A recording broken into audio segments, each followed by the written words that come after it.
We have the stock class, which is an OEM chassis. Must run stock suspension points. Reinforcing is allowed. 1,000cc maximum engine and a 33-inch maximum tire.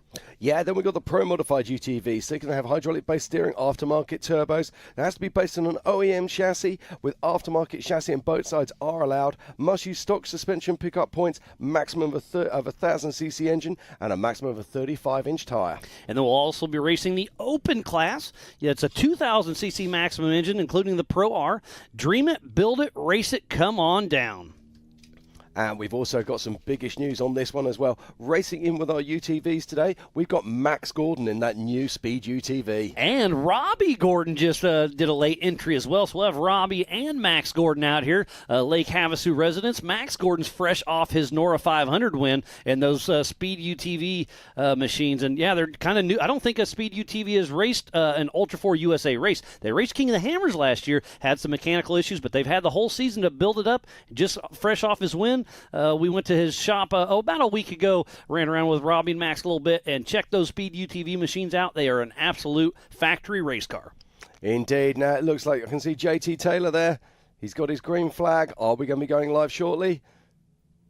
We can only guess what's going on course at the moment. I'd imagine there's just a few spectators possibly stood on course, or maybe they just got a few course markers that are down, but we'll be going live very soon. Sounds like there were some spectators a little close to the course. We had to get everything cleared out. Getting a little chatter over weatherman on my rugged radio, but it sounds like we're getting everything cleared. We should be qualifying here very, very shortly. And on the line is Robert Parker, driven by Kyle Cheney, the Ghost. Sounds like the course is going hot. Lots of chatter over there on race-offs through the rugged radio.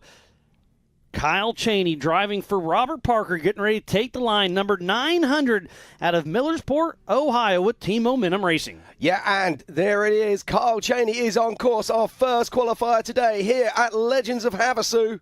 Running his Can-Am with Yokohama tires, Team Momentum, Evo Powersports, CT Raceworks, Raceline wheels, Action Off-Road, and Fox. Yeah, he saw that first corner there. It's a sharp 180 as he makes his way out into the first of the desert loops. And you can see that ridgeline on the right. He'll be making his way down now. And again, it's another sharp turn and brings it back. This is quite a short qualifying course, around about 1 mile.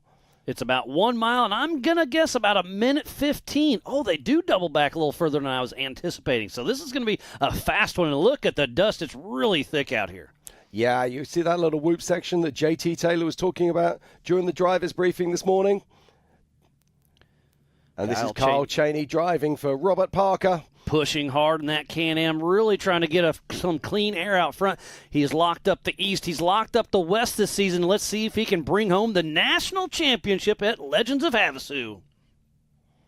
They call Kyle Cheney the Ghost because once he gets in front of you, he just disappears. And now he's back on normal race course as we speak. Looks like that may be Brian Hamby taking off. It is the number 817. Out of Winchester, Tennessee, with 817 Racing with his Polaris Extreme Razor Performance, Trinity Racing, AOP, RCV, System 3, Revelation Fab, ZRP, G-Force Racing, and Rugged. Yeah, I can see Kyle Cheney making his way down that ridgeline. Now, I walked down that ridgeline yesterday, Miles, and it is very tight indeed. You do not want to get it wrong coming down there, or you're going to be in all sorts of trouble. Very well suited to these UTV-type vehicles. And here we go. Kyle Cheney is going to be coming around our first qualifier today. We'll have a time. Remember, you can go to live.ultra4racing.com for the same live timing we have here in the Warren Winch studio. So we'll get a time for Kyle Cheney here very shortly. And it is a 2:02. So this is a little slower than we were anticipating, but still a really strong run for Kyle Cheney and Robert Parkey. Yeah, now we watched Kyle there. Now, he made a few mistakes, but let's not forget he hasn't run this course. And it's not burned in yet, so I think running about mid-pack is going to be an advantage because the course will get burned in, and we're going to try to water it as best as we can, but this is qualifying for Legends of Havasu with Ultra4 USA Racing. You can guarantee that the other teams will be watching the live feed, trying to find out what exactly is happening out there on course. They would have been watching Kyle Cheney very closely indeed. They would have seen the mistakes he's made. They'll be already marking those on their course map. And we have our third runner and rider off the line now, making his way out into the desert.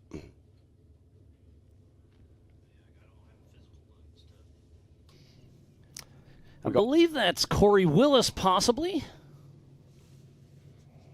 And Brian Hamby has just made his way back down through the ridgeline. I'll be making his way to the finish shortly. We'll be able to get a time for him. And it's Corey Willis, who we've just seen off the start line. Oh, look at this whoop section here, Miles. Corey Willis out of Lake Charleston, Louisiana with PPEI Racing in his Can-Am with JW Performance, HP Tuners, Jason Trailers, Sales, EE Racing, and Raceline Wheels. But yeah, Jim, talk about the dust. And ooh, look, he blows the corner on that first little section coming back. So Corey Willis, who is in the mix for the national points, he's physically sitting in that 4th position, but he does have a chance if he has a clean run later on today. It's going to be a battle to the finish. We are just 10 miles south of Lake Havasu City in the Standard Wash OHV area with 7,500 acres. On the normal day, this is open trail riding, but during this event, we do have it locked down. The BLM has been working close with us. We've got a great relationship, and this is an amazing, amazing facility out here. We have built our own little town. Yeah, Ultra4 always spreads its wings when it comes to these events, and this is no different. We're in Lake Havasu City. We're outside of Lake Havasu City doing our racing, and it is a full-on Ultra4 takeover as we watch Corey Willis now making his way down. This is the second to final turn before he makes his way back across the start-finish. It was interesting. We saw him blow that turn earlier out there on track, and did you see how loose it was and how hard he had to work to get back on course? So he would have lost a good 4 or 5 seconds there. Brian Hamby has already crossed the line and posted a 2:12. So our leading car right now is Robert Parker being driven by Kyle Cheney with a 2:02. And now it's A.J. Hoover with his sister Leah riding shotgun out of Lakeside, Oregon with Rubber Band Racing with his Kawasaki Prowtech, Committed Motorsports, Lockdown Performance, Rugged Radios, ITP, and Raceline Wheels. And Corey Willis crosses the line with a 2:14 and is sitting in 3rd position currently. So Robert Parker with that 2:02 is still the time to beat. But let's not forget, he blew a couple of corners. There is still time out there on this course. It's very possible that people will be going under that 2-minute barrier.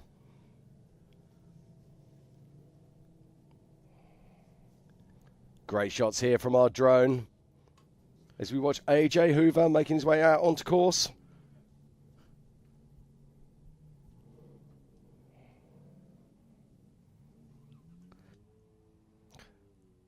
This course is the brainchild, of course, of race director J.T. Taylor. Now, you've been out here with J.T. Taylor for nearly 2 weeks setting up this course. Over 2 weeks. Good grief. It's a beautiful place, though. I mean, Lake Havasu proper, you're on the lake. There's so many exciting things to do. And then you just come about 10 miles south of town on your way to Parker, and here's the Standard Wash OHV area. And we've been driving around this desert for a while, and it's a beautiful, beautiful race course. It has a little bit of everything to throw to you. We've got the really wide open desert section where you'll be doing over 100 miles an hour. Then we have some pretty good whooped out sections, lots of tight canyons where you have to put it in 4-wheel drive. We've dropped down a couple waterfalls. This is Ultra4 USA Racing at its finest as we're watching A.J. Hoover and his sister Leah heading towards the race line start finish.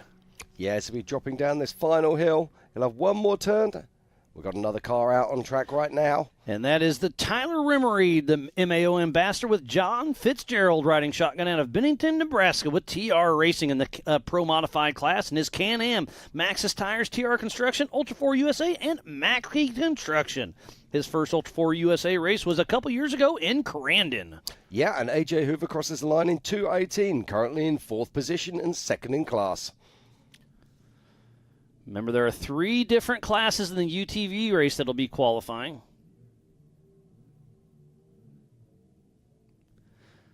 Great shot of Rem Reed pushing hard. He's recently switched over to Can-Am, and he's really liking this platform.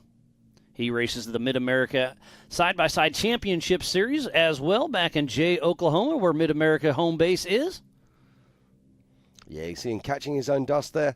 I've already noticed that J.T. Taylor is starting to hold back the traffic a bit, just giving them clear air. He wants everybody to have their fair shot at this qualifier, this 1 mile loop. And now he's back on proper race course when you finish the race later on this week. And look, this is a really skinny, really tall ridge, and it's whooped out. Yeah, no, but look at the pace here of Tyler Remerid. He's absolutely on a tear here. I think this is going to be a pole position looking run.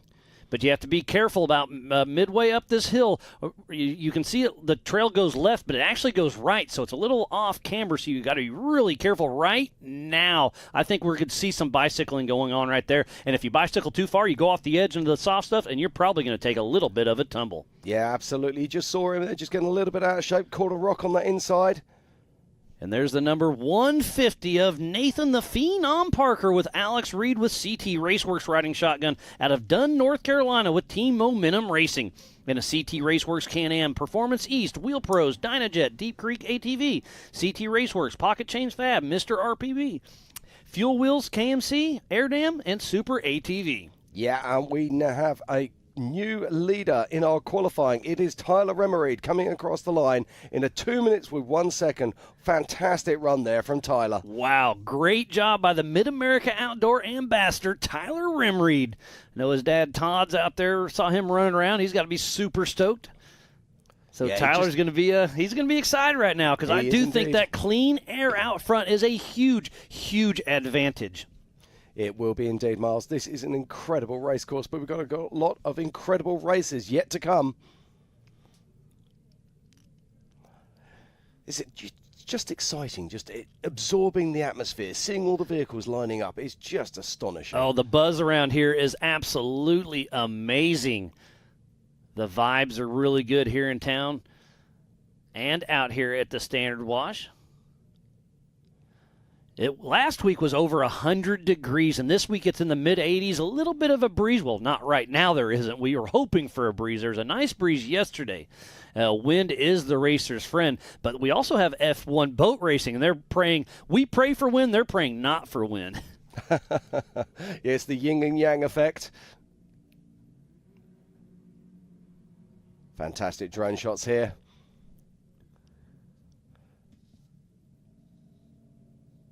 We're watching the 150 there of Nathan Parker. This is actually the 737. 717 of Mark McCleary and Jason Roper riding shotgun out of Reddick, Florida with Turned Up Racing. Racing in the stock class in his Can-Am with Turned Up Racing, Dirt Monkey Performance, PATV Power Sports, Wasted Money Fab, Raceline Wheels, MRT, and Demon Axles. And I was just about to say we need to talk about Nathan Parker, but we need to talk about Nathan Parker for many things. But Nathan Parker, driving a stock UTV, goes into the lead in our UTV qualifying here at Legends of Havasu, posting a 2-minute dead. Just wow, Miles. At 14 years old. That is absolutely amazing. Just bumping out Tyler Remerid by just a little bit, but Nathan Parker on a mission. What a great run this young man has on his hands. Let's not forget that this vehicle is also a stock UTV, so it's not carrying those same larger engines. It's not carrying the same larger size tires. Remarkable effort there from Nathan Parker. Yeah, racing in memory of his dad, Robert Parker. Great to see him out here still enjoying Ultra4 USA.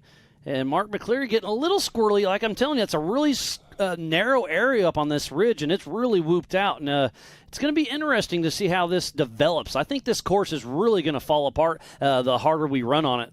But it's going to be interesting. And this same qualifying course right now, we are going to drag this tonight after all the racing is done for our youth tomorrow morning. And you saw how he shortcut that just a little bit. I think that is an excellent line. I think that's going to really get burned in. And Mark McCleary, I love that line he just took off. Yeah, absolutely. I was really impressed with that. Now, let's not forget, we're saying that we're not allowed to pre-run the course. There was actually nothing stopping these guys going out there, putting on Shank's pony and walking the course or even riding it on a bike, but they're not allowed to take their cars out there. And it looks like we were seeing exactly there where Mike McCleary, he goes into second position with a 2:01, just bouncing out Tyler Remerid and, of course, Carl Cheney.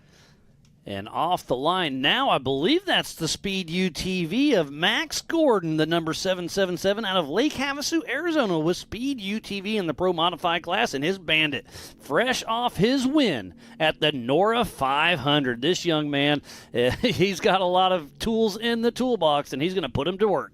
Yeah, no, it's so interesting to see this, and great to see Max Gordon doing the crossover, coming from desert racing into Ultra 4.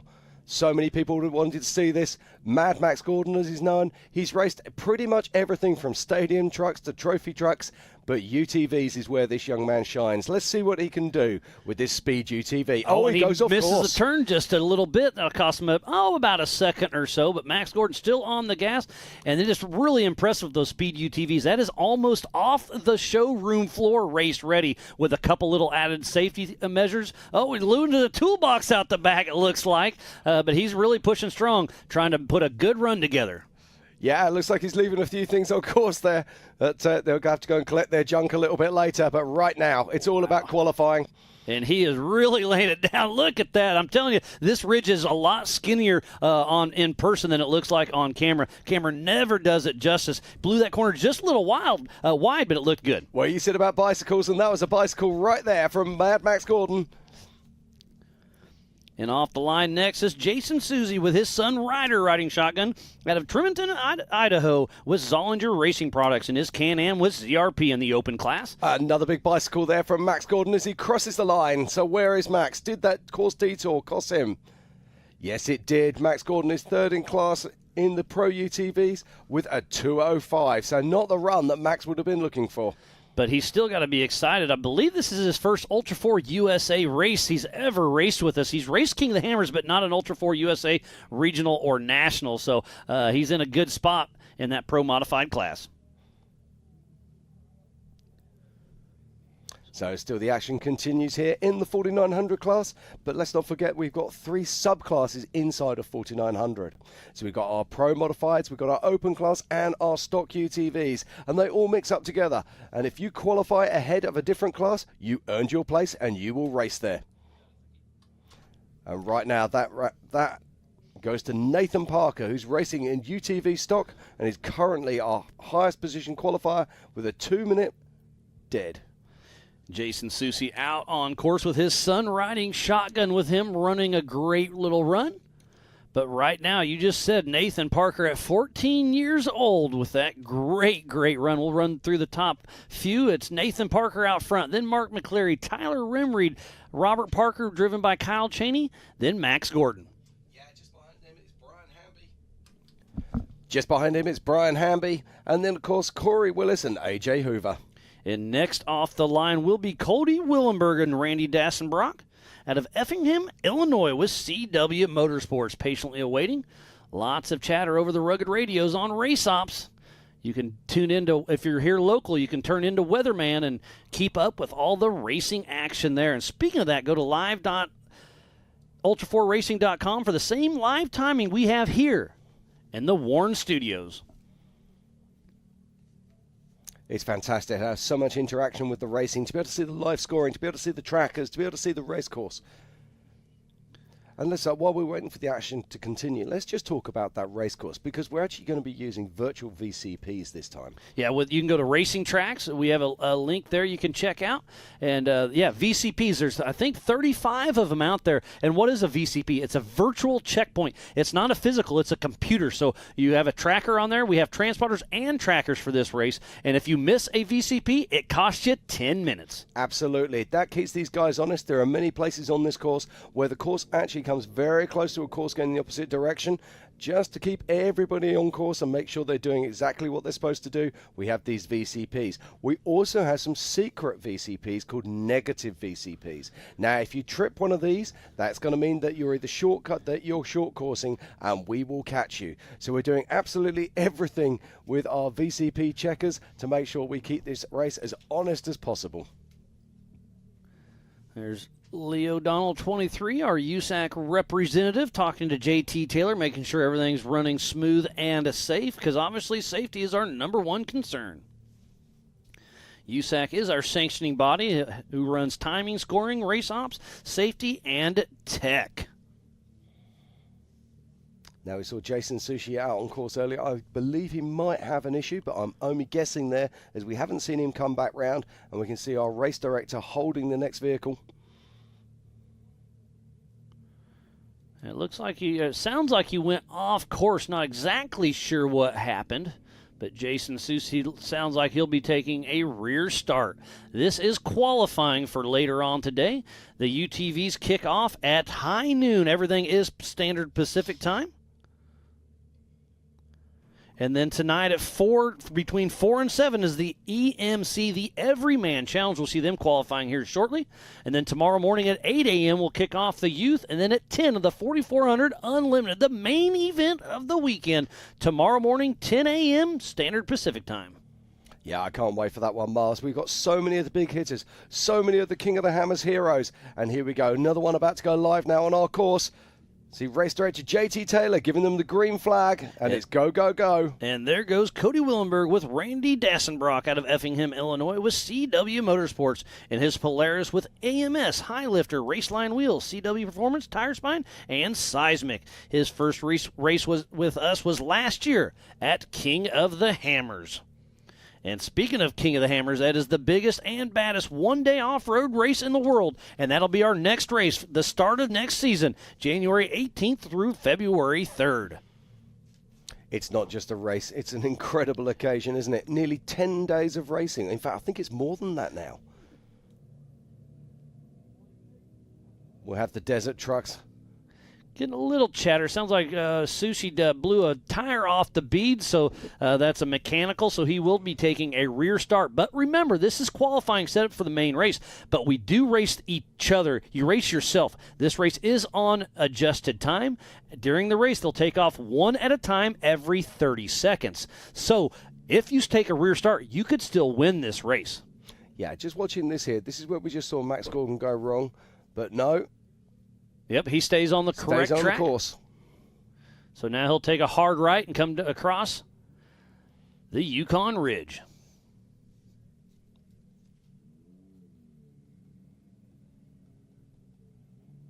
Yeah, and Jason Sushi, let's just talk about that for a moment. Because Jason Sushi's now going to be starting at the back of the pack, and look at the way that the dust is hanging here. And that's going to be our real issue. That's why qualifying on this course is so important. Now, I was walking down this ridgeline yesterday, and I've got to say, the drone really doesn't give it any... You cannot see how severe this ridgeline is. It drops away on either side of you. There's a great little line that's starting to get burned in. And that just, here goes Travis Zollinger, number 20, out of Logan, Utah, with Zollinger Racing Products. And that beautiful built single-seat Can-Am with Zollinger Racing Products, FK, Fox, K&T Performance, BFG, Logan Coach, Sparco, Warren, Hyperco, Baja Design, and Run BC. His first Ultra4 USA race was the Nationals back in 2017. And Travis Zollinger is not too far behind Robert Parker and Kyle Chaney in the national points, so it's going to be really close in this race. Indeed, Cody Willenberg crosses the line with a 2:18, so that mistake cost him dearly there. But Travis Zollinger is absolutely on a tear right now. Let's talk about him at Crandon, our last race. I mean, absolutely astonishing stuff from Travis there. Travis Zollinger, Mr. Zollinger Racing Products himself, builds an amazing machine, anywhere from snowmobiles up to UTVs, and where else could you have to prove what you can do than Ultra4 and King of the Hammers? And Travis really loves to prove his products out here with us because it's a little bit of everything, from wide open to whoops to short course to mountains to rocks to everything in between. Absolutely. Now, we saw him make a small mistake earlier on that very first 180, but he's making up for it now. Look at the speed of Travis Zollinger as he makes his way back down across the ridgeline. And let's talk about single-seater versus two-seat. I think navigation later on today, obviously for the qualifier, it's not that big of a deal, but I think during the race, navigation is going to be huge on this race for calling out corners and the dust and everything. So I think the single-seaters have a little bit of a disadvantage, but let's see if they can prove me wrong. Yeah, absolutely. Now, the navigation is going to be a big thing out here. There's a lot of course marking on course, but they are going to be reliant on their GPS and on their GPS files to show them where they're going. And as you say, when you're looking at that as a single-seater, it becomes a little bit more difficult. And there goes Jake Versey with Josh Lovelace out of Idaho Falls, Idaho, with JV43 in the open class with the Polaris Razor Pro XP. Fox, KMC, XComp Tires, RCV, Pro Armor, Rigid, HCR, Fuel, UTV, HP Tuners, and ClearTech. Yeah, now look at this, Miles. There's a change at the top. Travis Zollinger is absolutely smoking them. 157. Wow, with a 3-second faster lap, Travis Zollinger, number 20, with a great run. Now, the incredible thing about that, he actually blew his first turn. He probably burned away 1 or maybe even 2 seconds there. So there is still time out there on this track. Who have we got coming up that might be able to take advantage of that? We got still a stacked field out there. That is absolute fact. Yeah, let's not forget about that man, Paul Wolf, who will be coming out at some point today, and he'll be watching this live feed. You can guarantee it. And he'll be racing the UTV and the 4400. We have a few crossover drivers, and there's no other better way to run, to pre-run to race at race pace. So I know Cade Rod is racing a UTV for the first time to do a kind of a race pre-run at race pace. So great strategy there. As Jake the Blonde Ambition Versi, number 43. See, I love the way our racers always find a way to get ahead of the game, to always find a way to be better than somebody else. And that is Josh Smith, who's now out on track. That is the 1948. Gets a great run out of that first corner, and look at the way this car's hooking up. With Corey Nasso riding shotgun out of Castle Rock, Colorado, with Smith Brothers Racing in the open class, and his Can-Am built by ZRP and KT Performance. Liquid Molly, ZRP, Infinity Fab, Warren, Factor 55, Maxxis, KMC, RCV, and Rigid. His first Ultra 4 race was KOH 2018 and has multiple wins throughout the season. Yeah, we just saw Jay Versey there crossing the line in a 2:05. So a tidy run there from Jake Versey. Yeah, very, very solid right now, top 10, but we still have a lot of fast guys and gals out there. We have 38 UTVs that are going to be taking the course today. Now, if I had said to you earlier on today that Robert Parker, a.k.a. Carl Cheney, would be sitting in 5th position at the moment, you would probably have laughed at me. I agree with that, but I called it from the early days, or from the beginning, that I think taking the first run was a little bit of a mistake, just because you don't know exactly where the course is with a blind qualifier. So, but hey, Kyle Cheney and Robert Parker are sitting in that perfect position. I do not feel bad for them at all. And this is Cade Rod. This is the young man, of course, from the Jimmy's dynasty. His father, of course, runs Jimmy's 4x4, and we'll be seeing him tomorrow racing in his Dragon. And Cade Rod with Adam Pierce riding shotgun out of Cortez, Colorado, with Jimmy's 4x4 in that open class. And Adam fits a Racing Polaris, Modal, Bill Stein, Nitto Tires, Jimmy's 4x4, Rockstar Energy, Vision Wheels, Black Fly, Don Wapo Hot Sauce, and Doobie Sisters. His first Ultra 4 USA race was King of the Hammers back in 2016, and this is his first time ever racing a UTV in a race. So this is a great, like I said, pre-run at race pace for his 4400 race later on tomorrow. Yeah. Now, Cade Rod, he has been there, seen it, done it. He's come all the way through as a young gun. We've seen him racing in the limited classes and now makes his way up into 4400. And he will be one of the race favourites tomorrow, that is for sure.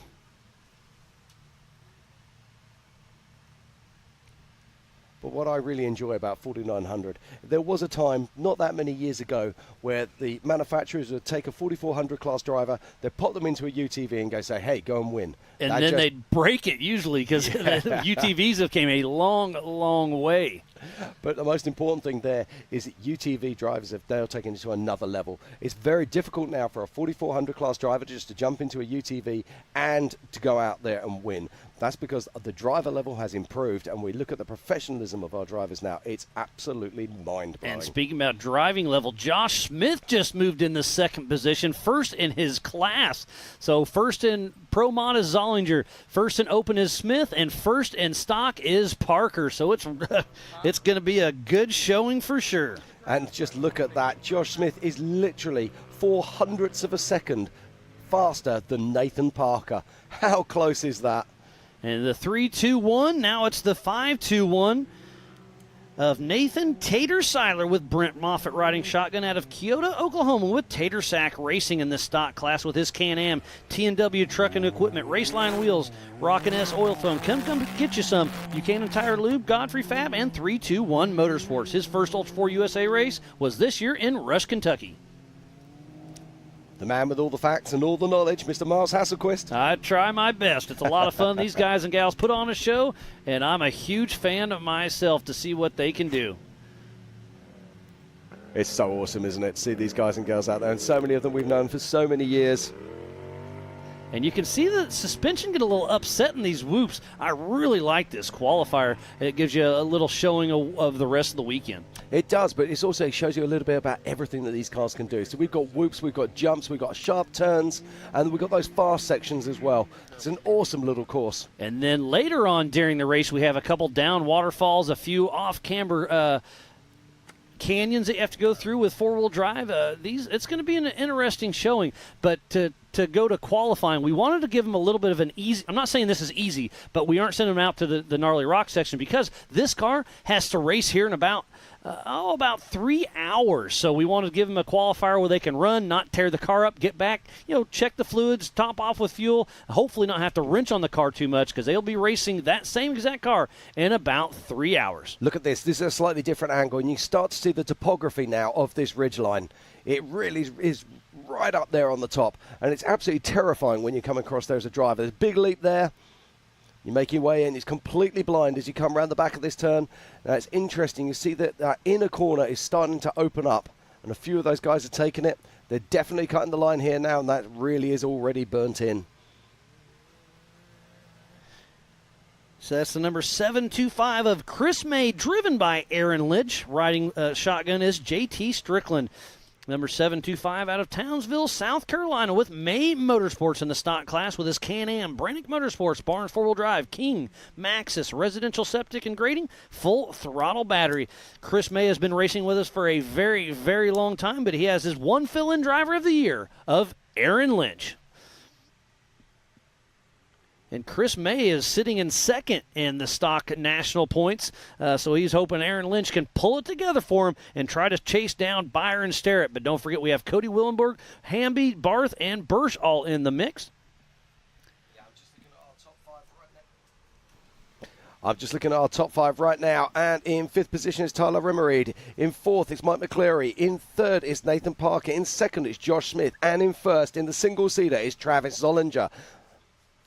So fantastic stuff there, but this is also more important to me. We've got the subclasses sitting in there, and this is incredible. So in third place, but in first in UTV stock, it's Nathan Parker. In second place, but first in UTV Open, it is Josh Smith. And in first place and first in UTV Pro is Travis Zollinger. So all three classes showing in the top three right now. Very impressive. We're watching Aaron Lynch on the Yukon Ridge as we speak. And don't forget, he's in the running for the Zandy Sportsman of the Year. We have Eric Miller, Chad Hunt in the mix as well. And he takes a pretty good line there. Yeah, it's interesting. He seemed to come to almost to a stop there, so I think he might have bled some time. Now, you mentioned Eric Miller. Eric Miller is actually out here this weekend. He's not racing, but he's actually out here supporting his great friend, Paul Wolfe. And out on course now is Mike Park with Jeremy Dickinson riding shotgun number 904 out of Callahan, Florida, with Team 904 Racing, that pro modified class, with the CA Technology, Can-Am, Evolution Power Sports, Double E Racing, G-Force, Demon Power Sports, CA Technology, Rugged Radios, ZRP, Raceline, and Cryo Heat. Yeah, and we just saw there Chris May crossing the line. And Chris May is in 9th position, third in class in UTV stock. Solid run there from Chris May with a 2:06.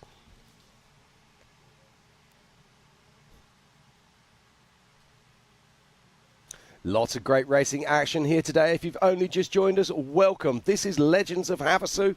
We are here right now out at Lake Havasu for the Ultra4 National Finals. This is the final race of the 2023 race season. And there is so much action this weekend. Right now it's the 4900 class qualifying. Later on today it'll be the EMC classes. So the 45s, the 46s, the 48s. And then we've got race action this afternoon with the 4900s and, of course, the Everyman's Challenge classes. As Mike Park is running across the Yukon Ridge, him and Jeremy Dickinson running a pretty good pace right there. We'll see what we can throw down there. And there's the number 77 of Glenn Young out of Austin, Florida, with no co-driver, single seating with 77 Motorsports with his Can-Am. His first Ultra4 USA was this year at Visions. See how he can throw it together. He's got a great background in jet skis. He's been out here for about a month already with in Lake Havasu, running around in the boat scene, and then switching over to the UTVs. That is the 904, just making his way off course then. Mike Park and Jeremy Dixon as we're back on screen with Glenn Young.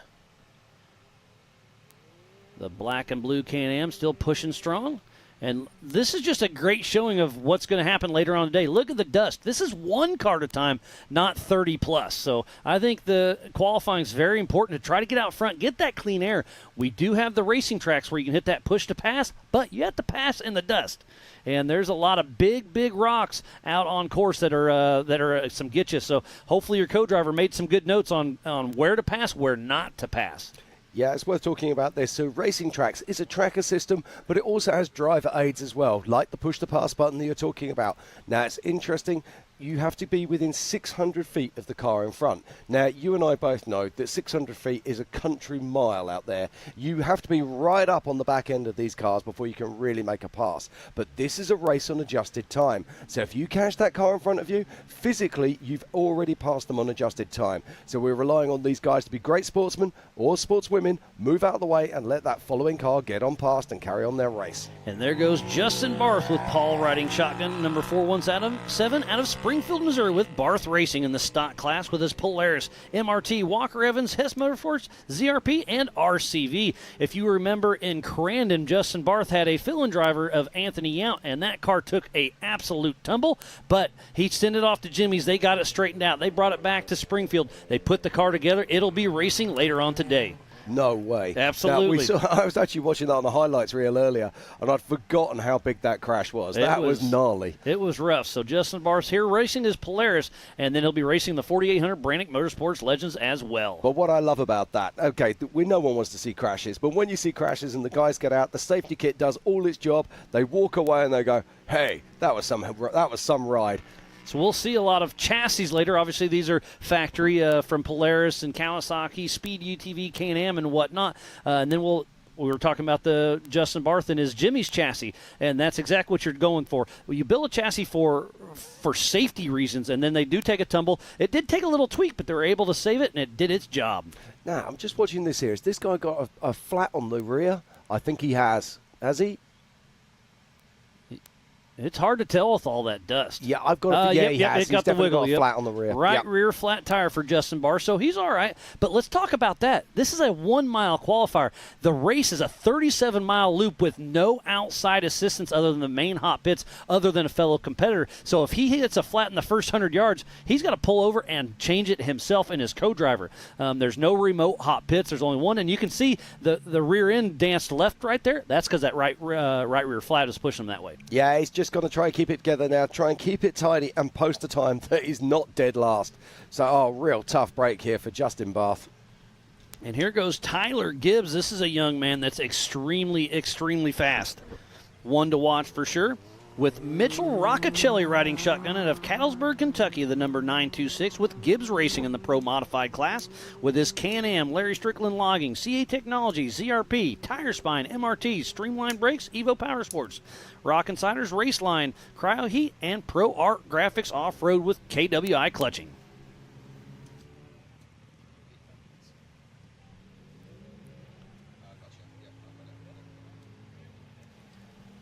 Okay, we're just finding out. This is what I love. We're just getting news coming through on our Rugged Race radios. Tyler Emmerid, we saw him out on track earlier today. He threw down a reasonable time, but he blew his front differential. So they're now in the pits. They've already found a new differential, and they're fitting that, getting it ready for the next race. And just think of that. He's got 3 hours for the green flag drop. So with his team, he'll be just fine. But that just goes to show you that you have to save the car. This is going to be a tough course. This is a 1 mile qualifier, and we already see a flat tire, a broken diff. Yeah, now there was now this race course, we've been out there yesterday having a look around. You were taking me out there, and what really shocked me was the amount of what I call mine rocks. These are little rocks on the side of the track. The size of a basketball plus. Exactly. You only have to be half a wheel track the wrong side of them, and boom, you've got a flat tyre. So this is what we were saying earlier, that you've got to be able to look after the car. Do you go full race pace? Do you back off a fraction and just save the vehicle? Or rely on that reliability game? Is so much of a, it's the yin and yangs of racing. Absolutely. As Tyler Gibbs and Mitchell Roccacelli heading towards the race line start-finish. There's a great shot of part of our AMSOIL hot pits. And speaking about AMSOIL hot pits, we will have Pam Hall down there during the race, and she'll be giving us some very good info as we see Mr. Cole Clark out of Cortez, Colorado, with ZRP Army in his Pro Modified class with his RMS-built custom Polaris RS1 Turbo Razor with slightly heated podcasts, ZRP, Elevated Smoke, KMC, Rugged, and PRP. His first Ultra4 USA race was King of the Hammers 2018. He's won in Moab. He's won in Reno, a couple times in Oklahoma. The Stampede, we'll see if he can pull it together here at Legends of Havasu. Yeah, Cole Clark, he is fast as fast can be. You know he would have been sitting there watching on the live feed, learning this course. And right now he's chasing Travis Zollinger. He's sitting in first position with a 157, but we just seen Mike Park come in and cross the line with a 159 to take that second place. So we've got two pro mods now sitting in first and second. And if you're just tuning in, we thoroughly appreciate each and every one of you. This is the 2023 Ultra4 USA Legends of Havasu, and we are qualifying. And if you want to go to the MAO app, we have that on Google and Apple. Go to AOE.TV, Speedsport.tv. Go to the Ultra4 USA and MAO Facebook, our YouTube channels. Share it, start a watch party, hashtag it up. And Cole Clark has a great run going. Is he going to be able to dabble with his one of his buddies, Travis Zollinger, on time? I think if you cut that corner a little tighter, he blew it a little bit wide. Yep. Yeah, he drifts off course there. He's bleeding a couple of seconds there, that's for sure. But this is what we're talking about. No pre-running. You have to run the course as you see it. But right now it's about Cole Clark. He's making his way in. One last bend. Makes his way around towards the checkered flag. And he's crossing the race line, start-finish. And Cole Clark is now in pole position. Look at this, Miles. A 155. What an incredible run there from number 24, Cole Clark. Nearly 2 seconds faster. That's an absolute remarkable stuff. And let's not forget, he actually made a mistake out on course as well. Remarkable stuff. I do like this, the idea of they're not allowed to pre-run the course. It adds another element to it. As we watch 9004 of Byron Starrett. Getting ready to take off, but I think out on course right now is Eric Yates in that stock class. There's Shannon Campbell, three-time king, showing up. He'll be qualifying here in just a little bit, and then be racing tomorrow at 10 a.m. Pacific Standard Time.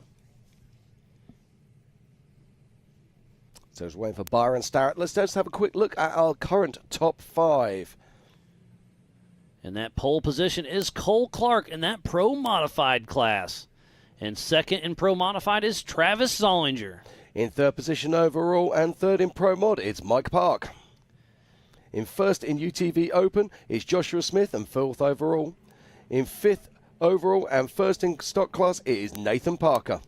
Taking off the line right now is Byron Starrett with Sarah Schumacher riding shotgun, the number 9004 out of Jackson, Florida, with Team 904 Racing in the stock class, and his Can-Am X3 with Evolution Power Sports, Double E Racing, G-Force, Demon Power Sports, CA Technologies, Rugged Radio, ZRP, Raceline, and Cryo Heat. And his first race was this year at King of the Hammers. It raced, I believe, every race with us this season, all the way from Florida. Him and Mike Park have teamed up and really coming out to play with us. Yeah, it's great to see that. I love the fact that teams are actually teaming up together to pull their assets to actually make better racing. Great to see. And we keep saying that Ultra4 is a family until you get on the racetrack. Yeah, in the pits, they'll help you do whatever they can, but absolutely on screen, they are going to give it all they got. The gloves go on when the green flag goes up. And we've got race time now for Byron Starrett, sitting there at 1:20. as he makes his way round onto the ridgeline. Now, I'm loving this turn here. If you watch it, it's a bank turn. They're getting shorter and shorter with it. You've got to be careful. You can over-rotate it, come off camber. And what a wonderful view here. You get to see the topography of our ridgeline. And the terrain out here is interesting because at that turn it's very, talcum powder. And then right here it kind of turns a little rocky. There's other sections that's pure rock. This terrain has a little bit of everything to show you what these Ultra4 USA cars can do. Now, this is one of the core parts of the course here. Does he cut early? He's Slows taking it down. his time. Yeah. Oh, he goes on the inside of that flag. Now, that's going to be interesting. That's going to be a little close, as number 4955, Joe Gould with Carter Peterson riding shotgun out of Tabernish, Colorado with Rocky Mountain Speed and Fab. Part of the open class was CT Raceworks Polaris Pro R with Raceline wheels, Warn, Hypoxic, Racing for a Reason, the Pit Guys, and Dumpster Fire Off-Road. And Joe's a former U.S. Army helicopter pilot. Really cool to see him out here racing with us. So Byron Starrett crosses the line in a 2:11 and is currently in 14th position. Now, that was interesting. He did cut that line really early. I think that's probably a little bit too early. We'll see how that all shakes out. Someone might have to have a look at that. Yeah, in some of the sections it's 25 feet in the tight sections, but in the wide open sections it's 50 feet. So it's going to be close. We'll see. As Joe Gould's running strong. But he's in 14th position, so he's not going to affect our leaders. So the race marshals will look at that later on today.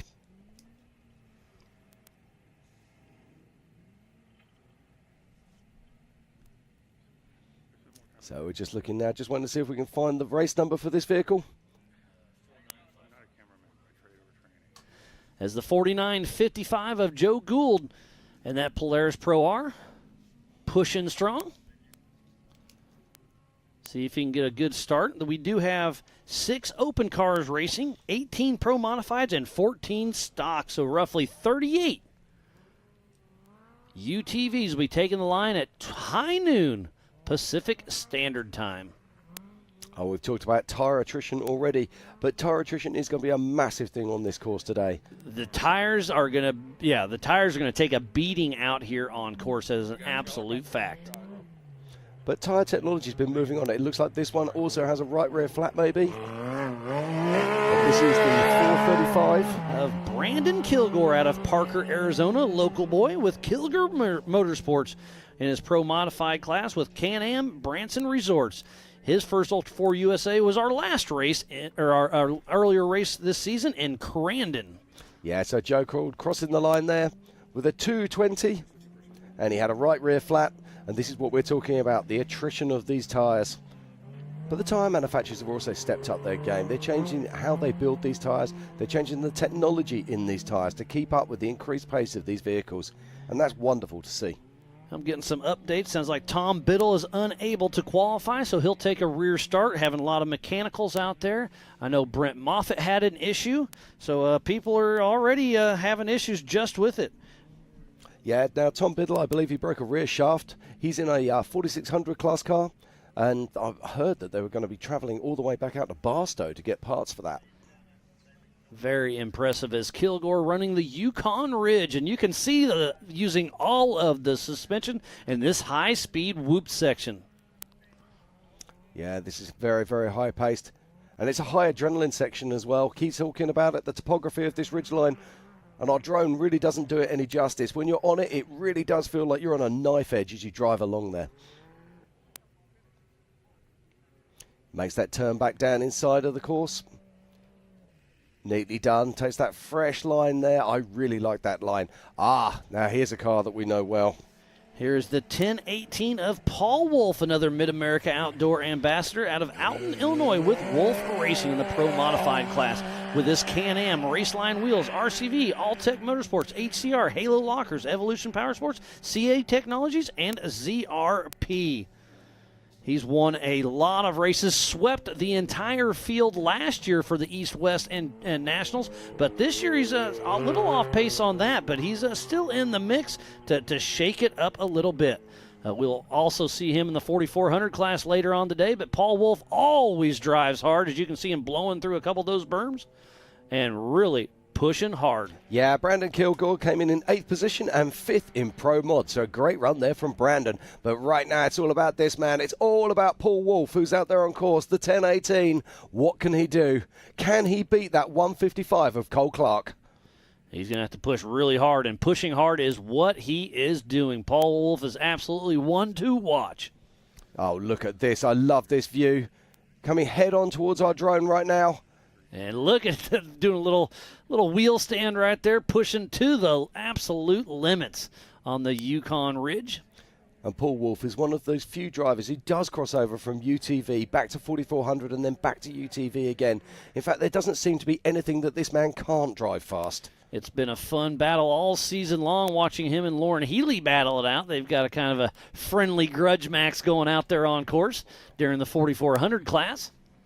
But I think this is going to be a smoking time. This is definitely top 5 for sure. Yeah, absolutely. I mean, I'm looking at the clock in the top corner, and I'm not sure that that's actually correct here as we watch Paul Wolf making his way around. Crosses the line, and oh my word. Oh my word, he crosses the line in a 1:53, a full 2 seconds ahead of our now second place, Cole Clark. What a run there from Paul Wolf. What an incredible pace. But next off the line is David Payne, number 961 out of St. Louis, Missouri, with F&H Racing in the stock class with his Polaris and Payne Crest. F&H Racing. Ultra4, this is his Ultra4 debut with us. So David Payne, he is out there running his first time with Ultra4 USA. And that's great to see.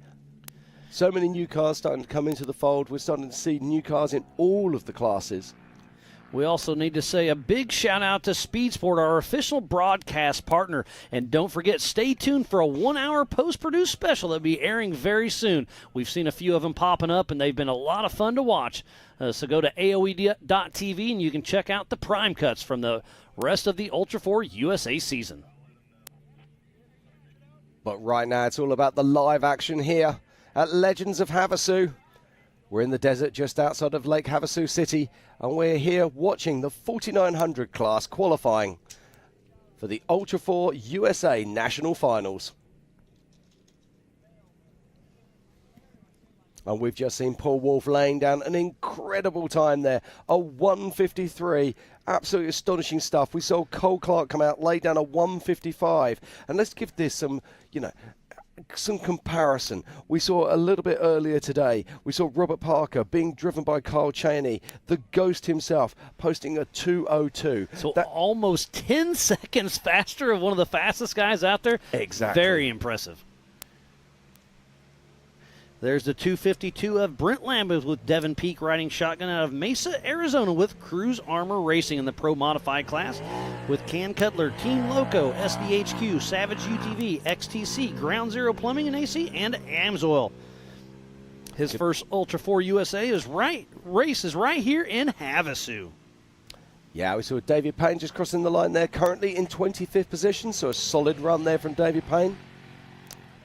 And the car we now have, of course, if you just look at this is one of the longer wheelbase UTVs. And that could play into his hands later on in this race because there is a lot of desert out there. There's a lot of whoop sections. They handle a little bit differently to those shorter wheelbase vehicles. Yeah, he did race King of the Hammers last year in the desert portion. So this is his first Ultra4 USA proper race. So great to see him out here playing. And speaking about wheelbase, I think this track here plays advantage to that. There's definitely some tight sections for sure, but there's more wide open than tight. So I do think that four-seater is going to look very nice out there on course. Yeah, absolutely. Playing to his strengths, and his strength is right here now at Lake Havasu. As we watch him making his way up onto the ridgeline, let's have a quick look at our top 10. In 10th position and 7th in class is Robert Parker being driven by Kyle Cheney. In 9th is Brandon Kilgore. In 8th is Tyler Remereed. In 7th is Mike McCleary. In 6th is Nathan Parker. In 5th is Josh Smith in the open. In 4th is Mike Park. 3rd, Travis Zollinger. 2nd, Cole Clark. And sitting in that pole position for 7 important points right now is Paul Wolf. Remember, there are 3 different classes. We have the stock, the pro mod, and the open. But boy howdy, it's looking good for Paul Wolf in that pole position for the Pro Modified class. Yeah, it's worthwhile talking about this. At the moment, we've got it's the Pro Mods who are dominating the top 4. Then in 5th position and first in UTV Open is Josh Smith. And then 6th position, such an impressive run from Nathan Parker, the 14-year-old in the stock UTV, who is in 6th position but first in class in stock UTV. So great run there from Nathan Parker. And off the line now is Rich Burst with a familiar co-driver. You like this name, Scott Lesage. Haven't seen him for a little bit. Great to see him back in the action. The number 4916 out of Castle Rock, Colorado, with Genesis Motorsports in the stock class with his Polaris Pro XP and Maxxis tires. His first Ultra4 USA race was King of the Hammers 2022. But yeah, Scott Lesage, he raced with us the last quite a few years and made every single race, and then took a little bit of time out, is building a new car, so he'll be racing with us. I hope for King of the Hammers. We'll see what next season shakes out for him, but great to see Scott Lesage back in the car. Well, this is the interesting thing. We always think of Ultra4 racing as being a fairly new thing, and it actually started back in 2007. With only about 13, well, technically 12, technically but 12, the OG 13 back in 07. So we've been going for the best part of 20 years, and there is so much history, so much knowledge. Yeah, I've been going to King of the Hammer since 2009 and haven't missed one yet. Yeah, Ultra4 is definitely close to my heart. I'll tell you what, I'm one of the biggest fans of this sport. I think that's fair to say. I think if we cut you in half miles, it would say Ultra4. And still the action continues here at Lake Havasu for the Ultra4 USA National Finals. We'll see. We've just seen Paul Wolf lay down an absolutely blistering 153. And let's talk about that. Are we going to see any of the other classes, the 4400s? Are we going to see them beating this time? I don't know. On this small of a course, I think Paul Wolf's time is going to stick pretty close. I'm not saying it can't be beat, but I don't think it'll be blown away. Because there's definitely some high-speed sections, but that Yukon Ridge is a very, very tight and narrow spot. So here's Roper Merrifield out of Sweetwater, Oklahoma, with Ryan Rockhold Racing in that Pro Modified class with Polaris and Ryan Rockhold Racing. His first race was last race in Disney, Oklahoma, and if you remember right, he was qualifying. He qualified late, and he made it across the finish line, did a great little cartwheel at the end. Looks like that could be Dustin Robbins, if I'm not mistaken.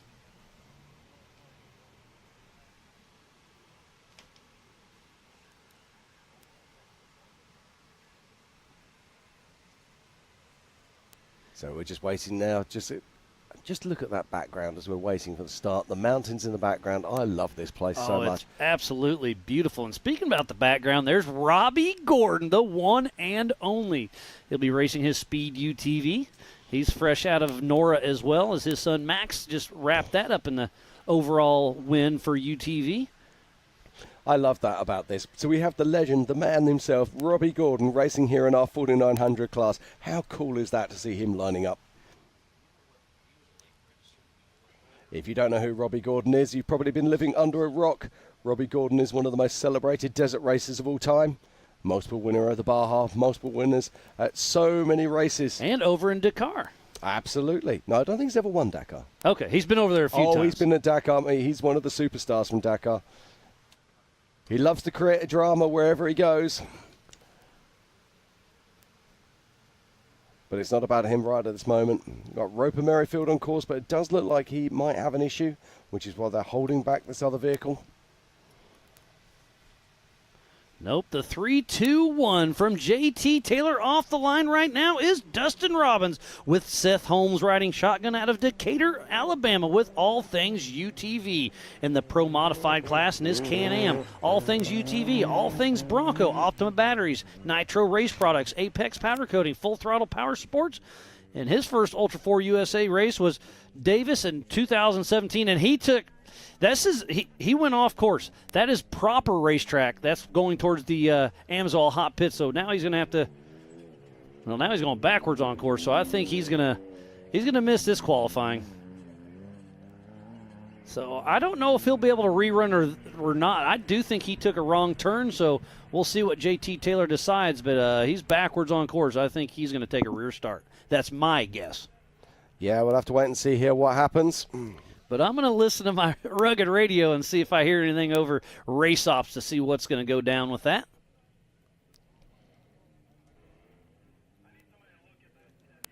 Let's see which way he goes. Looks like he's JT's going to give him a run. Okay. It's a little, it was obviously.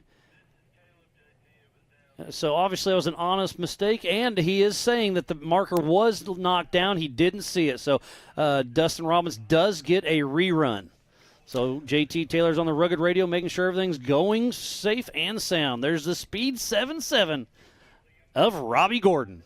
Yeah, I'm loving this. Look at this Speed UTV. And it sees so many different manufacturers of vehicles. We've got Polaris, we've got Can-Am, we've got Kawasaki, we've got Honda, and now, of course, Speed UTV are rocking up. And do you see that little wing on the back? That's a Starlink.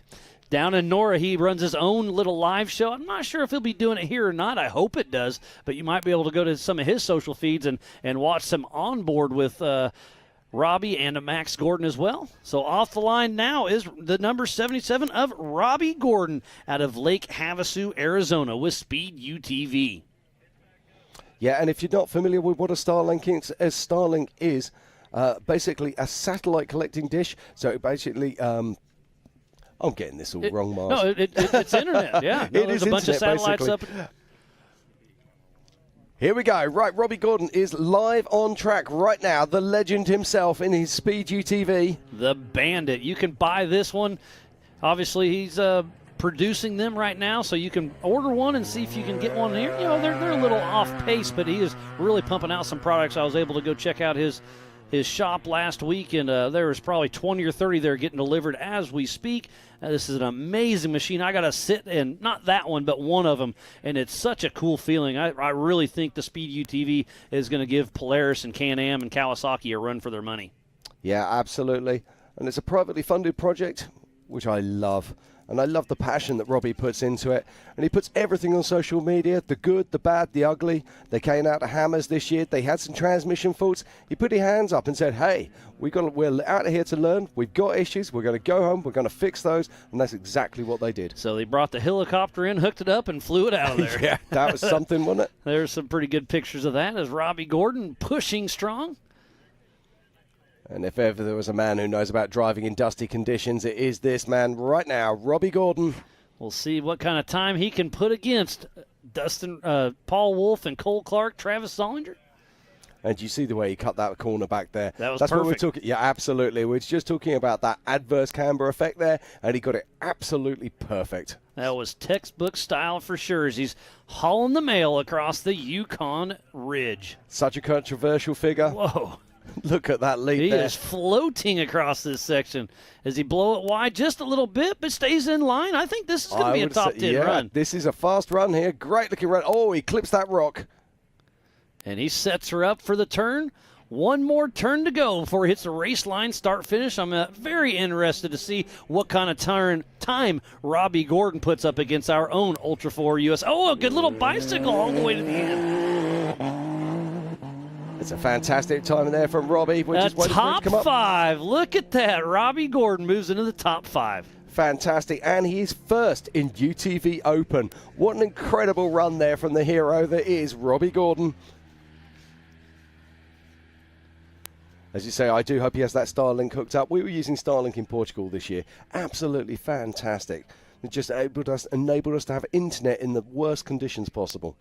Incredible to see.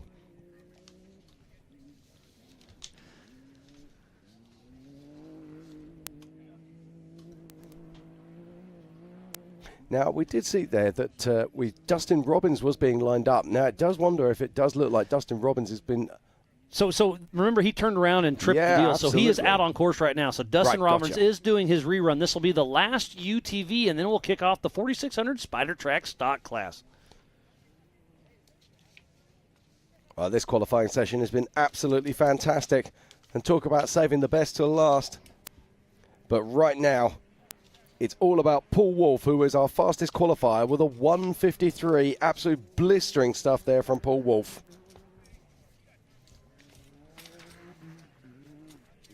Now, Mars, we need to look at the different classes here in 4900. and talk a little bit about those. And right now, our top 3 in Pro Modified UTV is Paul Wolf in first position. In second is Cole Clark. In third is Travis Zollinger. And then in fourth is Mike Park. Then we talk about the Open class. In fifth position overall and first in UTV Open, it's Robbie Gordon. In sixth position and second in UTV Open, it is Joshua Smith. We've just seen Dustin Robbins there just crossing the line, and Dustin Robbins goes into fourth place in UTV Pro Mod and fourth overall. So a fantastic run there from Dustin Robbins. What a great run he had. Yes, it was. So that is our last UTV. We had 38. I do believe we missed a couple of them that took off. I know Dave Johnson had an issue. So he'll just take a rear start. You're racing yourself. Yeah, absolutely. And let's talk about those stock UTVs. So in 8th position overall, but first in stock, it's Nathan Parker. In 9th position overall and second in stock is Mike McCleary. So absolutely superb stuff. And what a wonderful mix of the classes. Yeah, it's going to be a great showing. And normally we split up our UTV classes, but with a 37-mile course, we're able to run them all together at the same time. It's going to be a great race to watch. That is an absolute fact. Yeah, and I love the way they're also mixing it as well. If you earn that place, you're going to race that place. So let's switch gears and go to the EMC classes, the Everyman Challenge. We're going to start off with the 4600 Spider Track stock class. What is that? You have to have a stock OEM frame. Wheelbase must stay within 3 inches. Factory engine but may be replaced with any available engine the same make, year, and model. Factory transmission, 35-inch DOT tires, single shock, 2.5 per corner, mechanical steering, and factory-style suspension. Then we'll switch over to the 4500 Yukon Gear and Axle Modified class. Jim, what do we got there? Yeah, they're allowed 2 shocks per corner, up to a 2.5 size and limited to 14 inches of travel. They must be bolted to the axle. Mechanical steering, which is also important in this class, and a maximum of a 37-inch DOT tyre.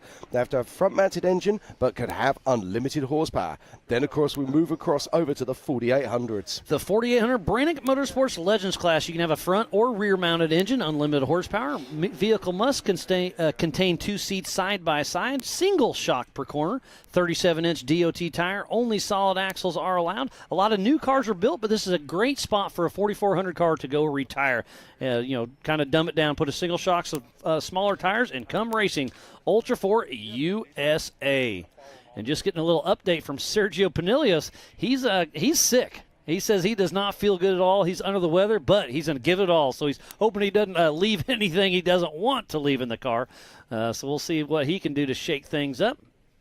Yeah, and of course Sergio has been one of the very few to break the stranglehold that the Broncos have had on this 4600 class. And speaking about Broncos, here is John Rance, the number 431 out of Farmington, New Mexico, with Mud Nut Racing in that 2021 Ford Bronco with a 2.3 EcoBoost and a 7-speed manual transmission, running an Atlas, 74-volt portals, Milestar tires, Rough Stuff Specialties, Ballistic Fab, Raceline wheels, Brannick, Funhaver, and Ford Performance. They've been racing with us for a very long time. They have indeed. And his father, Sean Rance, of course, runs what we call the OG Bronco. One of the first cars that was actually using Bronco panels out here, or should I say out at King of the Hammers.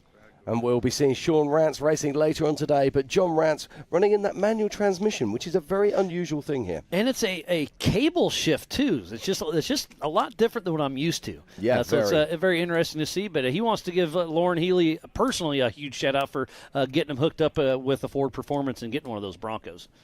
They've been sharing knowledge and parts. I know we just saw John Rance in Disney blow up his engine about 100 yards from the finish line, but he was able to get a hold of somebody, got an engine, got it in there, and he's running. Fantastic. That's what we like to see. That is the spirit of Ultra4 right there. And it's another Bronco sitting on the start line now as John Rance makes his way around the course. So obviously these times will be a little bit off compared to the UTVs for sure. So I think the stock class will be, I'm going to say right around that 3-minute mark.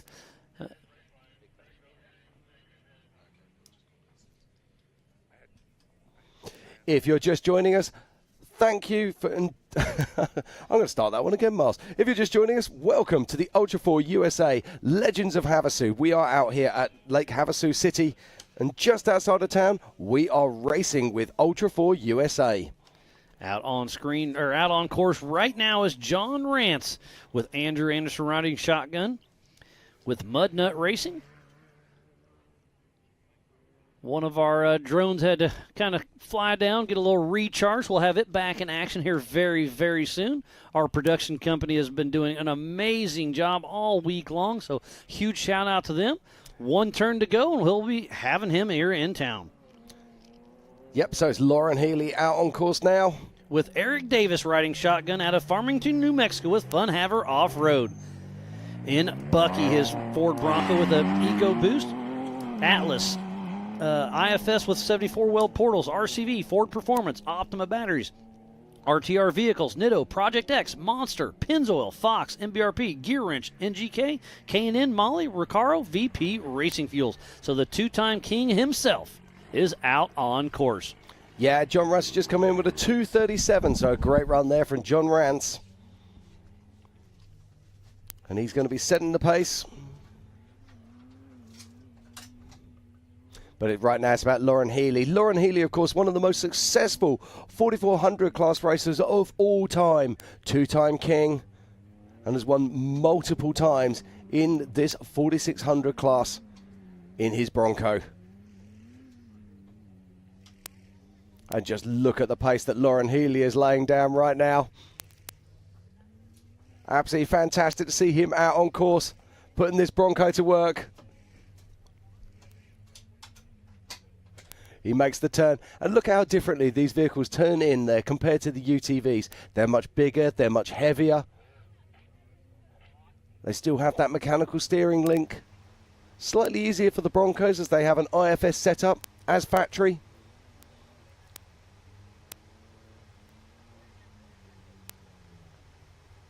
And Lauren will have been sitting in the pits. He would have been working this out. Watching those UTVs, picking his course line now. Let's watch this. Does he cut early? No, he holds the line, breaks down through, then takes that secondary cut line. That's really burning in nicely now. Slight drift to the side. Goes very deep into that corner. Makes his way down in. It's a very tidy run here from Lauren. Looks like he's going to be considerably faster than John Rance. Makes his way around, heading towards the start-finish line. JT Taylor gives him the checkered flag, and Lauren Healy crosses the line in with a 2:18. That's pretty impressive. Off the line next was Alex Fleming and Will Oliver, number 4628 out of Denver, Colorado with Sherpa Motorsports. And that 2004 4Runner with IFS, stock V8, Sherpa equipment, Yukon, Marlin Crawler, Icon, Kenda tires, and Nomad wheels.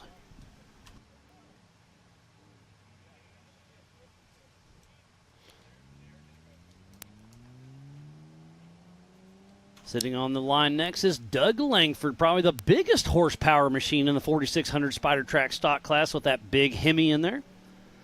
With rock crawler suspension, Rob Craven riding shotgun. Yeah, it's been very interesting for all of us to watch this. When the Broncos broke onto the scene a couple of years ago, they really raised the standards for 4600 class racing.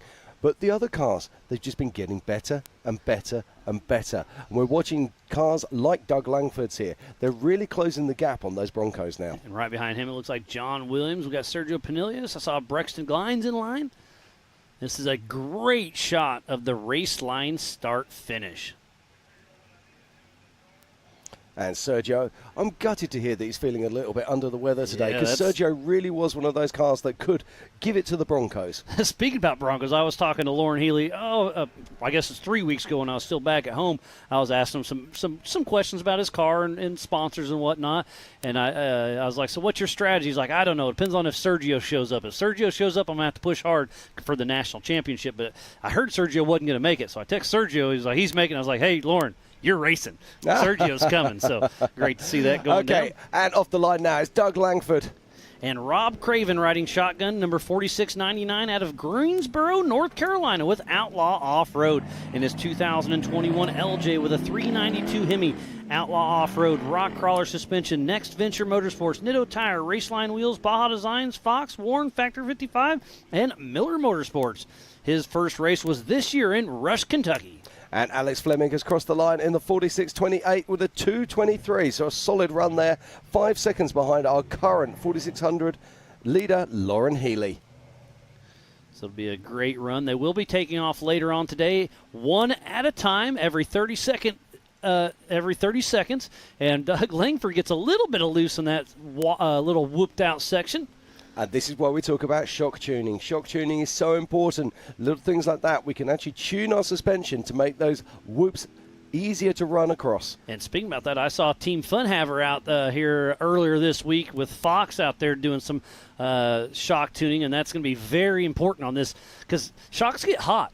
Well, guess what? It's already hot out here. Well, now you throw 37 miles of some nasty desert. Shocks, they don't like the heat, so it's going to be very important. That's 37 miles per lap. Per lap, correct. Yeah, I think if I was doing my math correct earlier, I think it'll be 148 miles for the 4400s. Ooh, Doug Langford has to show off a little horsepower as he took that corner a little bit early. That's what I keep saying to you. There is a real lot of negative off camber there. These guys have to be so careful. And these 4600, they're a standard class vehicle. They really show off the terrain. They really show off the topography of it and how difficult and how impressive these other classes are. I love the 4600 Spider Track stock class, and I'm pretty sure that one he still has a license plate, so he can drive it around back home as well. Take it down the mall, pick up some shopping. The good old mall crawler. Now, this is interesting. There is that line there, cuts down across, and very few people are taking that. I like that line. I really do. Yeah, I'm surprised at how few people are taking it. And the trouble is it's going to become more and more difficult to take it because what's going to happen is that people are coming by and they're going to be digging in.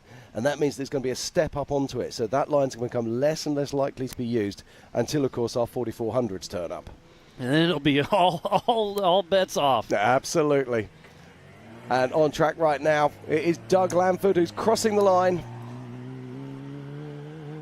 Doug Langford goes into third position in the Spider Tracks 4600 with a 2:31.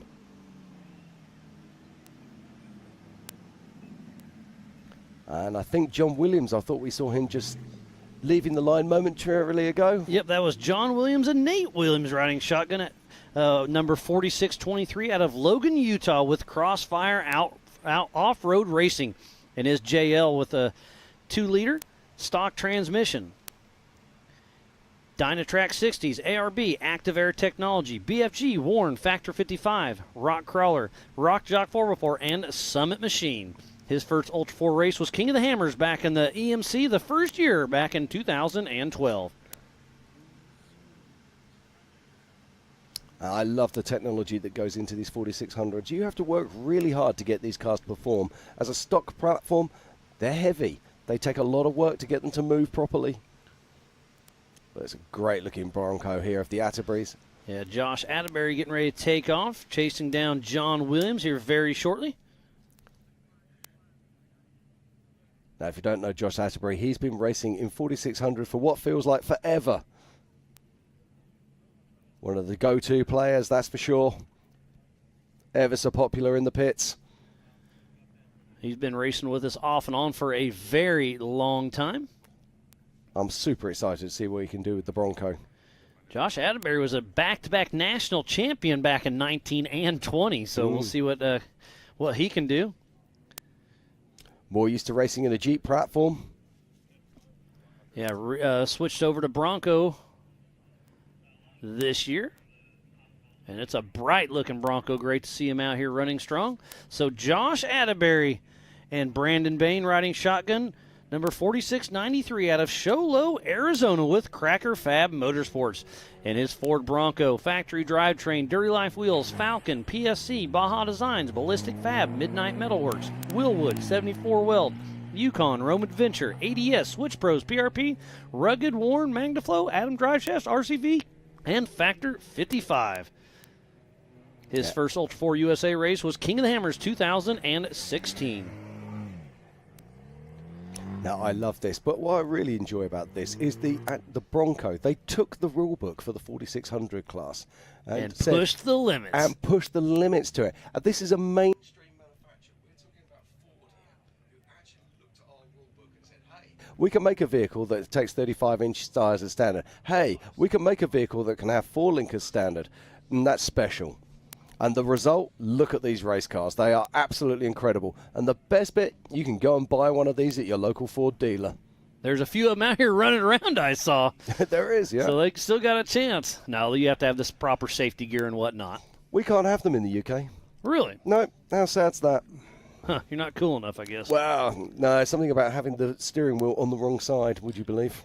On the correct side. No, ours is on the right side, quite literally. You know the rules, I Miles. know. We like giving each other a hard time, and that's one you always get me on. I hate saying you're right, but you're right.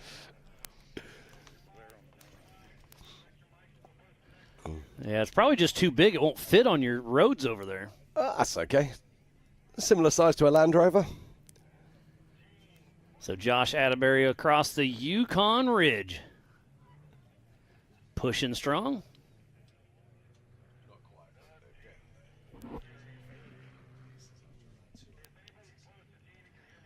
If you're just tuning in, we thoroughly appreciate each and every one of you. This is the 2023 Ultra4 USA Legends of Havasu. We're at the Standard Wash about 10 miles south of Lake Havasu on BLM land, Bureau of Land Management. Got 7,500 acres out here to play on, and we built a 37-mile loop. And that is the 4605 of Albert Contreras. Another Mid-America Outdoor ambassador with his son Tristan Contreras riding shotgun out of Compton, California with Jeep Thrills Off-Road. He's been racing this Jeep LJ for a very long time.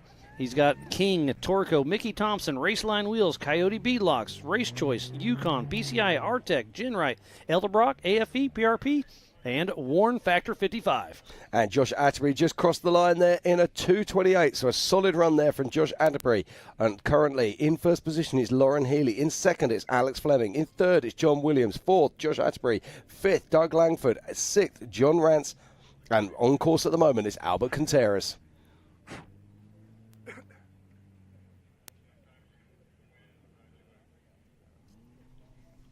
Up next, the 4695 of Jesse Bennett. Yeah, very familiar silhouette there of the Jeep. We'll be seeing what he can do in course very shortly. And behind him, we can see him lining up there is Brexton Glines. We'll see what kind of time Albert Contreras can run down. He's been racing with us for a very long time. Always great to see the Contreras family. He brings the full family most of the time and drives all over the United States come racing Ultra4 USA, all the way from Compton, California. And he took a pretty good tumble in that Jeep of his. I think it was in Ridgecrest probably about 5 years ago. But, hey, that's what he does. He works on Jeeps. So he got it back in action and got it rolling. Yeah, that's the remarkable thing about these vehicles. They are so incredibly tough, but also the crews are incredibly durable. They do not want to stop. They'll take these cars back. They'll strip them down. I'm doing it myself right now.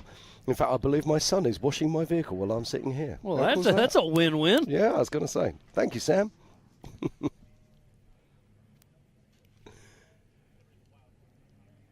But we're here right now, just outside of Lake Havasu City, for the Ultra4 USA National Finals 2023. JT Taylor gives him the green flag, and we are go. For Jesse Bennett and Eric Hornvet, the number 4695 out of Reno, Nevada with JBM Racing.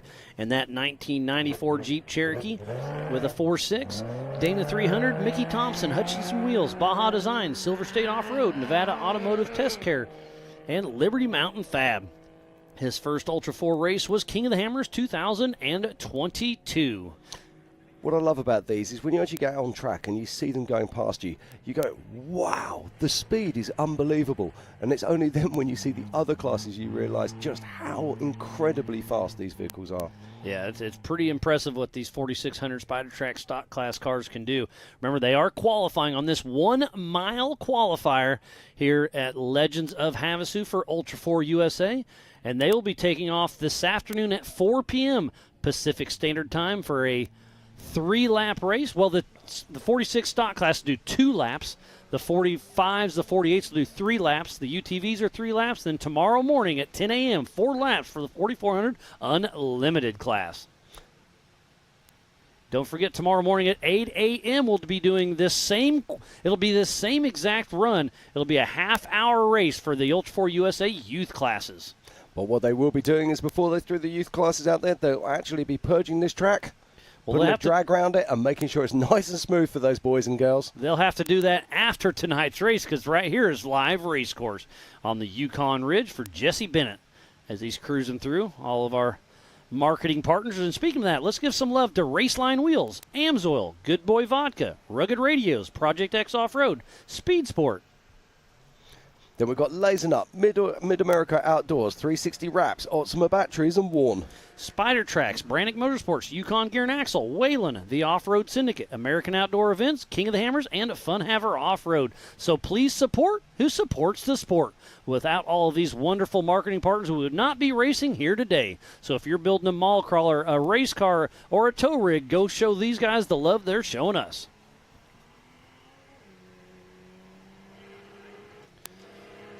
And you see standing right next to JT Taylor, our race director, is Bob Bauer, the Off-Road Motorsports Hall of Famer himself, our Grand Marshal. Yeah, Bob Bauer, if you get a chance to go and meet Bob, Bob has so many stories, so many tales to tell. He has been racing for what seems like forever and a day, and every story he has is absolutely gripping. Love working with Bob. It's a great, and speaking of Bob, there he is in the white shirt with the green flag, our Grand Marshal, Mr. Bob Bauer. And who just took the line was Brexton and Caden Glines, number 4689, out of American Fork, Utah, with Glines Motorsports. And their Jeep with Mickey Thompson tires, Terraflex, Yukon, Nacho Lights, Lone Peaks Collision, Coyote Enterprises, Bomber Eyewear, Chad's Fab, Factor 55, R1, Crossfire, Fab Rats, Adams Drive Shafts, Speed Sport, Grizzly Habits, Randy's Worldwide. Their first Ultra4 USA race was King of the Hammers 2022. So we'll kind of see what kind of time we can throw down there as Bob Bauer has that flag in his hand, watching JT Taylor, our Ultra4 USA race director. It's been a fantastic morning of qualifying here, just outside of Lake Havasu City. And what I am pleased to see, Miles, is that the wind has picked up now, taking that dust away. The wind is the racer's friend. That is an absolute fact. On race day, we hope it blows a little bit, but we don't want it blow too much because the F1 boat racing does a little bit of testing and tuning tomorrow, and then they are racing on Sunday as well. So be sure to go to legendsofhavasu.com to check out our entire event schedule. We have the rodeo tonight. Brett Michaels plays tonight, then Flo Rida tomorrow night. We've got so much going on. You do not want to miss anything. We still have a few VIP packages available, so if you want to get a wristband to check it all out, go to legendsofhavasu.com. As Brexton glides there, making his way round. And next off the line, another Jeep Cherokee. I believe that's Atterbury's old car, if I'm not mistaken. I was looking at the rooftop box and thinking exactly the same thing, but I wasn't sure. I didn't want to call it. That is the 4638 of Jeremy Lucas and Mike Brontero out of Peoria, Illinois, with J. Lucas Motorsports in that Cherokee. With Ballistic Fab, Move Bumpers, North LED Lights, Rome Adventure, Rad Designs, Dirty Life Wheels, Big D Diesel, Eagle Performance, Robert Porter Construction, and Ultimate Modal Wheel and Tire. This is Atterbury's old car, I am correct. And his first Ultra4 USA race was this year at King of the Hammers. Fantastic. Well, if it's Atterbury's old car, it's been there, it's seen it, and we know it's very capable indeed. As you say, it's locked out 2 national championships in the past. Let's just see what Jeremy can do with it. And we'll see his kid running in the Ultra4 USA race tomorrow morning at 8 a.m. Pacific Standard Time. Now, Albert Quinteros crossed the line with a 2:51, so I wonder if Albert actually got a flat out on course that we didn't see. So our current top 9 is Albert Quinteros in 9th. In 8th is John Rance. In 7th is Brexton Glines. In 6th is Doug Langford. In 5th is Jesse Bennett. And 4th is Josh Atterbury. 3rd, John Williams. 2nd, Alex Fleming. And top of the box with 7 points for now is Mr. Lauren Healy. Now, you just mentioned the 7 points. Let's talk about that because the first is qualifier. And actually, I'm wrong. It's normally 7 points. This is a double points race, so I got to fix my brain. So that's 14 points for this race. I got you. And look at the way that's digging out there. He's having to work really hard to get it back on course. Almost kisses that flag right there, but keeps her on line as Lucas is pushing strong, the number 46-38. Awesome views. I love the way you can see the 4-link suspension points under the vehicle from that line. Yeah, this has raced a lot with us, with Atterbury having it back in the day and now passing the torch. Yeah, it's great to see cars being passed on down through as teams move on. And Josh is only just learning about this Bronco. He'll just be taking it easy. He's a conservative driver. He doesn't leave it all out there. He knows that this is a long race. He knows that he's got to take his time. And he'll just be wanting to learn that car's manners. Yep, and you can see our Optima leaderboard in the top left of your screen to keep everything going. But don't forget, you can also go to live.ultra4racing.com for our live timing. And then don't forget, when the race starts, go to Racing Tracks, TRAX, and you can find that. We'll share that on all our social medias, and you'll be able to watch live tracking during the race on this 37-mile race course. And there is Sergio Pinillos pushing hard. Yeah, Sergio is one of the few that really can give the Broncos a bloody nose. And he's got his Warren representative, Brad Goodfellow, riding shotgun out of Mount Dora, Florida, with RPM Extreme and Warren Racing. In his Jeep JK stock drivetrain, RPM Extreme, Warren, Factor 55, BFG, Raceline, Rugged, Rockcrawler, and Curry. He got first at Visions first at Pennsylvania. He was the Eastern Series champ of this year, and he is in the battle with Lauren Healy to see who can take home that national championship. It's going to be close. Who's going to win this race? It's going to be interesting to see how it shakes out. But for this season, you had to qualify for nationals, you had to race KOH, you had to race Visions, you have to race Havasu, and then 2 others. But then we drop your lowest double points race, which is Havasu, Visions, and King of the Hammers. So it's going to be interesting how those numbers actually play out once we do that drop race. Next year we've changed our point strategy a little bit, and we kind of took some feedback, and we'll shake it out. Yeah, I'm looking forward to next year. They've already launched the calendar, and it looks absolutely fantastic. So we'll be racing an East Coast, a West Coast, and a National Points Championship. Yep. We'll start off with our first race of the Ultra4 USA season in King of the Hammers in Johnson Valley, January 28th through the February 3rd. Then race 2 will be April 4th to April 6th at NorCal Stampede at West Prairie City. And then race number 3 in Rush, Kentucky, April 18th through the 20th. Then race 4 will be April 25th to 27th at the Silver State 300. Then we'll be heading to the Battle in the Badlands back in Attica, Indiana, early June. Yeah, then in July for race 6 is the July 25th to 27th is the famous Reading Rumble out in Pottsville, PA. And then we'll be back going to the Big House in Crandon, Wisconsin for the Rage on the Rocks for race number 7 over Labor Day weekend. Then race 8 is from September 28th to 29th at the Crossbar Ranch out in Davis, OK. And then we'll be back here for the national finals once again for Legends of Havasu to round out next season as well. Off the line, our last 4600 Spider Track stock class is Roger King and Jared Johnson riding shotgun out of Sparta, Tennessee with Team Robbie Bobby and his Jeep TJ. With the Rock Crusher 60 axles, Mickey Thompson, Raceline, King, Brannick, and Rugged. He's been racing the EMC since the invention back in 2012 at King of the Hammers.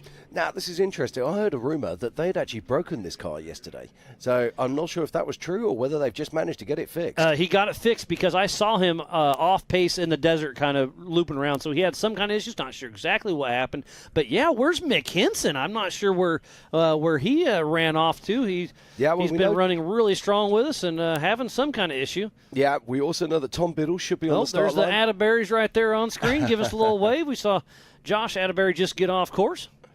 Yeah, we also know that Tom Biddle would normally be qualifying as well. It's going to be a rear start for Tom Biddle. He's got a breakage. They've been having to drive all the way out of Barstow, get the parts back, and get it fixed. So we have our Jumbotron right next to Big Merch. So come over and check out Angel and her crew. Buy some T-shirts. We got a little bit of everything for you, and it's a best seat in the house. Grab some shade, grab a drink, and watch the live stream. And we've still got so much action here today. Next up, it will be the 4400 Pro Mods. Or modified classes, I should say. Let's just talk a little bit about the modified class. What have they got to have on these vehicles? So it's another fun class. The 4500 Yukon Gear and Axle Modified class, you can have 2.5 shocks per corner, but limited to 14 inches of travel. Mechanical steering is the big thing. Just go back to the shocks also, because the other thing with these shocks is they have to be axle mounted. They can't be mounted on the radius arms like they can on the 4800s, and that makes a big difference to the amount of suspension travel they can get. But they get the benefit of that double shock system, especially in these big whoops out here in the desert. But let's talk about steering a little bit, Jim. Yeah, now steering's interesting because they have to have a mechanical link on the steering. So in theory, they need to be running a steering box, and then they're allowed to have a hydraulic assist. But there are other ways of doing it. And we've seen some fantastic systems over the years. We've seen Jesse Haynes come up with this incredible cantilever system. Oh, that was a work of art for sure. Absolutely. Then, of course, most recently, the Get Bent Fab vehicles like Jimmy Jacks and Rick Levezzo, using a cable system on a full hydraulic to give them that mechanical link. So there's lots of different things that these 4500 class cars can do. But there was a vote on that. There are no orbital valves allowed for the 2024 season in the 4500 class. There's a few cars that are going to have to change their strategy, either move up to 4400 or to 4800, or figure out their steering to bring it back to the mechanical proper. Yeah, it's a very interesting class indeed. And it's a class that was born out of the need for a modified class all the way back in 2007. Looks like our first 4500 Yukon Gear and Axle Modified class cars heading up. That should be Cody St. Clair. Yeah, let's go through our top 12 quickly. In the 4600s, in 12th it was Roger King. In 11th it was Jeremy Lucas. In 10th it was Abbas Contreras. In 9th it was John Rance. In 8th it was Brexton Glines. In 7th it was Doug Langford. In 6th it was Jesse Bennett. And then 5th is Josh Atterbury. 4th, we just switched our timing on us. Sorry about that. But top of the box was Lauren Healy for sure. But you can also go to live.ultra4racing.com and get the timing. Go there and check it out. It'll be on our screen there. There's a link off ultra4usa.com as well. So up next is the 4500 Yukon Gear and Axle Modified class. JT Taylor on his rugged radio making sure the course is clear before we send out our first victim of Cody the Texas Kid St. Clair.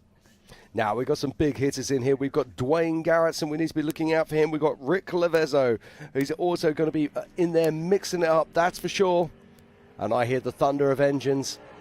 And it sounds like that Cody St. Clair is on course. With Tyler Haggard riding shotgun, the number 4561 out of Ponder, Texas, with SCR Motorsports in his Tribe 16 chassis. Thompson LS 408 stroker, Turbo 400, Atlas, Raceline wheels, Cooper tires, Torco oil, full throttle batteries, Dave's Off-Road, Factor 55, Warren, Brannick, PSC, and Rufus Racing. His first Ultra 4 USA race was back in 2015. Him and his dad, Anthony St. Clair, run almost the entire season every year. A lot of dedication out of this father-son team, and SCR is out there pushing strong. Great to see, excited to see what Cody St. Clair can do out here. Yeah, he's one of our top hitters, that's for sure. A firm crowd favourite. Gives it 120% every time he hits the course. And this is a really interesting class. I'm really excited to see this. We've got Logan Godwin there. We've got Jesse Oliver. We've got Sean Rance, of course. So many fast cars. And, of course, we've got Dwayne Garrettson.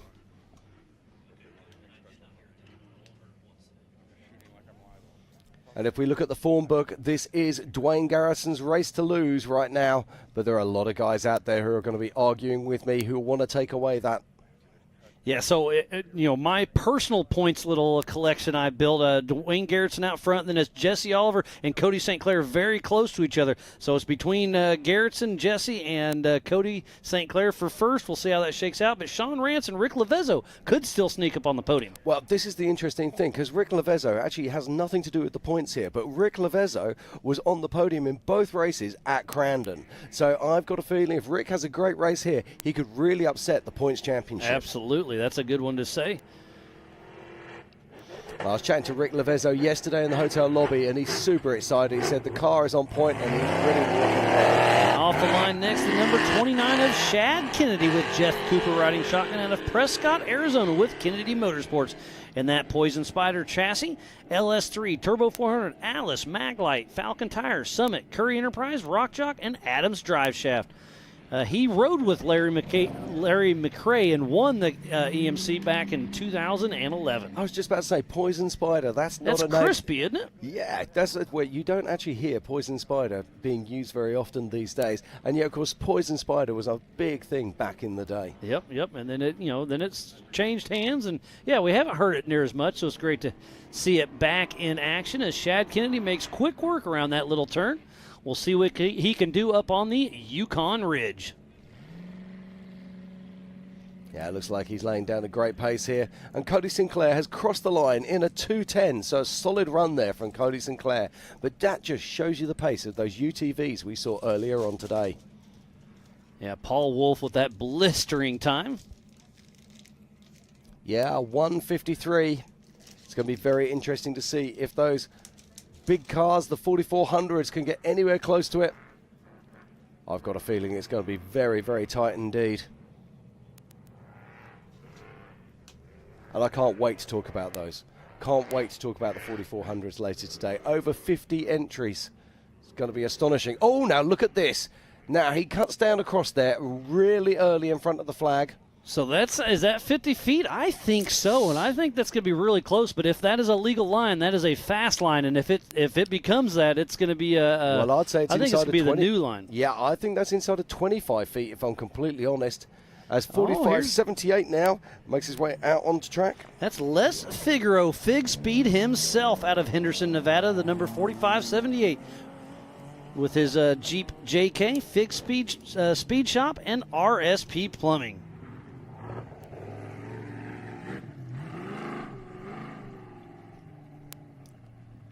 If you're just joining us, this is the 4500 Yukon Gear and Axle Modified class for the 2023 Ultra4 USA Legends of Havasu. I am Miles Hasquis alongside my good friend of Jim Marsden. Pam Hall will be in the Amsoil Hot Pits later on today and tomorrow, feeding us some information. We'll do some hits with her, and she'll be having some fun out there. We have our Grand Marshal Bob Bauer will be a guest speaker off and on all weekend as well. He was at Contingency yesterday, told a pretty good little story. I was able to take him out on course a few days ago, and we ran about the first 9 miles of this course, and he loved every second of it. We were on our way back, and he's like, can we just do a couple more miles? This guy loves the dust, and he's seen more dust than probably anybody here on the premises. Bob Bauer's an absolute legend and in the Off-Road Motorsports Hall of Fame. Look at that corner. It's really, really starting to fade away. It is indeed. Really off camber now, and they're going to have to work hard to come on there. They're going to have to use horsepower. I was just going to say horsepower, but the more horsepower you use to get up there, the worse that corner is going to get. So if I was qualifying, I'd try to get in line early for the next classes. That's Miles' top tip for the day there. But no, that's a genuine thing. And this is actually, we were talking about it earlier. Now, where's he going to go? So he goes round the long way there. You can start to see there is cutting in across. Now, is that actually any quicker where you've got to come down and then up that ridge? So I don't know if, apples to oranges. We'll see how it shakes out. As Les Figaro, Fig Speed, pushing strong in that 4500 Yukon Gear and Axle Modified class. Now, am I right in thinking that Les used to race with us and then took a bit of time out and has come back to it? You are correct. Yeah, it's a name I hadn't seen for a while, and I saw him popping up. It was great to see him. Looks like that was Peter Doolin, if I'm not mistaken, taking the line. Yeah, and the Gen Right machine, 353. With Jeff Perkins riding shotgun out of Dublin, Ireland, with Hybern Racing in that Gen Right TL. LS3, Turbo 400, Atlas, Mickey Thompson, Raceline Wheels, Bill Stein Shocks, Gen Right, Jimmy's 4x4, Curry Axle, Factor 55, Warren Vision, and Vision X Likes. And he is racing for cystic fibrosis. And his first Ultra4 USA was this year at King of the Hammers. So great to see him doing a little charity work for cystic fibrosis as well. He's out here racing Legends of Havasu with Ultra4 USA. Yeah, getting out of shape there as he came across the whoops. I did wonder if he might have a flat tyre, the way the car bounced then. Hard to see. Yeah, I'm just looking at that left rear. Just wonder if there might be something, but I might be making that up. But Let's just cut back to the, you say about the Mickey Thompson tyres. We've got lots of different tyre manufacturers being used out here. We've got Falcon, we've got Mickey Thompson, we've got Maxxis, we've got Nitto, we've got BFG. It's going to be really interesting to see how these tyres hold up on the track. I think Pam's going to be awful busy chasing them down in the Amsoil hot pits as Peter Doolan makes quick work around that last little turn as he's up on the Yukon Ridge. And that was a great shot. How skinny this ridge is. And where is that? I'm going to say race mile 7 or so. There's a similar ridge, but it's even skinnier out there on course. So some of these bigger cars, we were in a UTV in our Can-Am Defender building course the last couple weeks, and it, no problem. But I'm going to say about 4 spots on course that these bigger cars, the wider cars, they have to really slow down and pay attention out there. Go from 100 miles an hour slowing down to a straight crawl. Then you have to throw in the element of dust. When you're up on those ridges, oh man, it feels really, really difficult indeed. And then you brought it up earlier, all those nuisance rocks. I mean, there's some in course for sure, but there's a lot of places that you cannot step out of course or your day is going to be over. Absolutely. I believe that's Logan Goodall taking off. Yeah, very distinctive shape there of Logan Goodall. I believe his father Kenneth is having a new car built by Shannon Campbell at the moment. So Logan Goodall and Todd Miller, the number 1950 out of Phoenix, Arizona, with Goodall Racing. And that Stearns chassis with a Ford Bronco up front. Klein LS7 zero gravity 4L80E stock transmission or stock transfer case, Dirty Life wheels, and worn. He's just making his way around to the rhythm section now. Cuts across to the far side. Nice, neat and tidy. Good run here from Logan. This is a beautiful 4500 car. It's an absolute work of art, and Logan has put it down, see if he can bring it together. We'll see his dad racing with us later on today. Goodall Racing having a great showing here at Legends of Havasu. See if they can bring it all together. Can Goodall be having the same Todd Miller co-driver as his son Logan? So Todd will really know this course well, and I think co-driving is going to really be a big deal as well, because I think they're going to have to get out of the car and change some tires and just memorize the course. Yeah, absolutely. Currently, our 4500 class leader is Shad Kennedy. In second is Cody Sinclair. In third is Peter Doolan. In fourth is Les Figueroa. Now, I've got a feeling that Logan Goodall could go first here. This looks very tidy indeed. And the fastest time of the day thus far is Mr. Paul Wolf with that minute 53. I was guessing a minute and a half or so on this course, but I didn't know they were doing that turn back, so we did add a little bit of real estate last second, and it's proving to be a fun course. Yeah, Sean Rance we just saw there on course, and Logan Goodall making his way towards the finish. So the 45-31 of Sean Rand Sr. and Chuck Richardson out of Aztec, New Mexico, with Mud Nut Racing in that 1976 Ford Bronco Jesse Hames chassis. Richard Performance 455 small block ATI Turbo 400 Hero T-Case rough stuff. Milestar, Raceline, RPM, RCV, and Super Winch. And there's a change at the top. Logan Goodall is currently in first position in the 4500 with a 2:05. What a fantastic time there from Logan Goodall.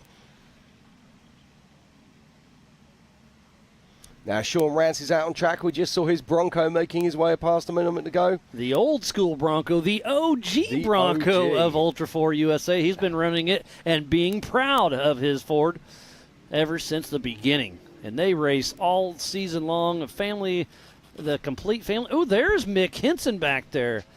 So he may have had a mechanical. As long as he communicated with JT Taylor, he will be able to qualify later on today. Sounds like there's 4 cars left in the 4500 class, and then we will sneak in Mick Henson, getting a little tidbits through my rugged radio. So sounds like Mick Henson did have a mechanical, communicated with race ops, and they're going to let him qualify after the 4500s. That's fantastic. Great to see that.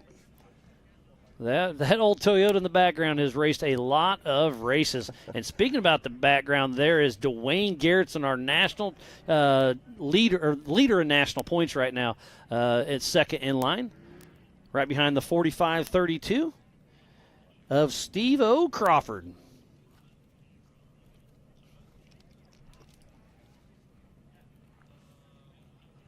So out on track at the moment, it is Sean Rance in the OG Bronco.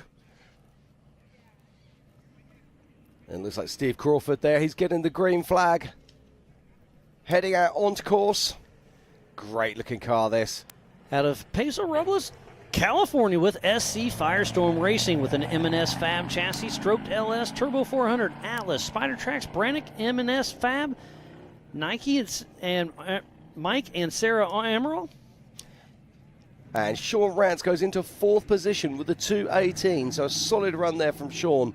In 3rd position is Cody Sinclair with the 210. In 2nd position is Chad Kennedy with the 206, but currently leading up our 4500 class is Logan Goodall with a 205. What a great race. So they are qualifying right now for this afternoon's race starting at 4 p.m. And they are qualifying in their class, but they will start how they qualify. So a stock class could start in front of somebody. They'll be intermixed on their qualifying position. They will take off 30-second increments. This race is on adjusted time later on, but right now it's qualifying. Yeah, we're just looking at Dwayne Garrettson there sitting on the start line in his Jimmy chassis, Spider Tracks axles. So we keep talking about chassis. We saw Tribe 16. We see Jimmy's. What is a chassis? Well, there's different manufacturers. You have a Miller chassis. We see Campbell's. There's all sorts. Give us kind of a quick rundown, Jim. Well, there's many different chassis manufacturers. So, right, okay, let's start with the basics. So 4600s are using manufacturer chassis. So made by Ford, made by Jeep, etc., etc. Toyotas. Exactly. So when we move up into Land Rover even, there's an oddball for you. Then we move up into sort of like 4500 and 4800, and then we're coming into tubular chassis. These are race-built frames, and that's the best way to put it, frames. Okay, so what happens is they literally start from the ground up, and they use tube-type material. You can use box section, and on the 4500s, they do have to have a limited amount of box section. Some of the factory frame. Indeed, to create that frame. And what we're looking for is we're looking for safety, strength, but also to be as lightweight as possible inside of that package. So it's very, very complicated as we watch Dwayne Garrettson leaving the line here. But we have multiple different chassis manufacturers. So we have Campbell, we have Miller, we have Jimmy's, we have UFOs. UFO. It goes on and on and on. The wonderful thing about Ultra4 racing, it has developed an industry in itself that is worth literally millions and millions of dollars each year. It's amazing. So Dwayne Garrettson, the Ricky Bobby of Ultra4, with Jeremy Tipton riding shotgun, number 26 out of Fort Smith, Arkansas, with Come Get You Some Off-Road. In a Jimmy's 4x4 Bronco with a Limitless Performance LS 6-liter. Turbo 400, Atlas, Yokohama, Raceline, Yukon, PRP, PSC, Steinjager, Brannick, Warren, Custom Splice, Radflow, Spider Tracks, Willwood, Extreme Diesel, CDL Academy, Tom Woods Drive Shafts, Jimmy's 4x4, STT, Sign Planet, and Daily Meat Processing. And in the 4500 class, Dwayne Garrettson is our national points leader. So we'll see how it all shakes out. But Dwayne Garrettson is sitting in a very nice spot. Now, interesting, I haven't seen, that's not Rick Lavezzo. I haven't seen Rick Lavezzo lining up yet. So it looks like we've got Jesse Oliver lining up in the background. Maybe Rick Lavezzo is behind him, but we haven't seen Rick Lavezzo yet. That is Eddie Oliver getting ready to take the green flag here momentarily. As Dwayne Garrettson is out on course. Our drone had to land for just a moment to recharge some batteries. We'll have him back up in action here in just a little bit.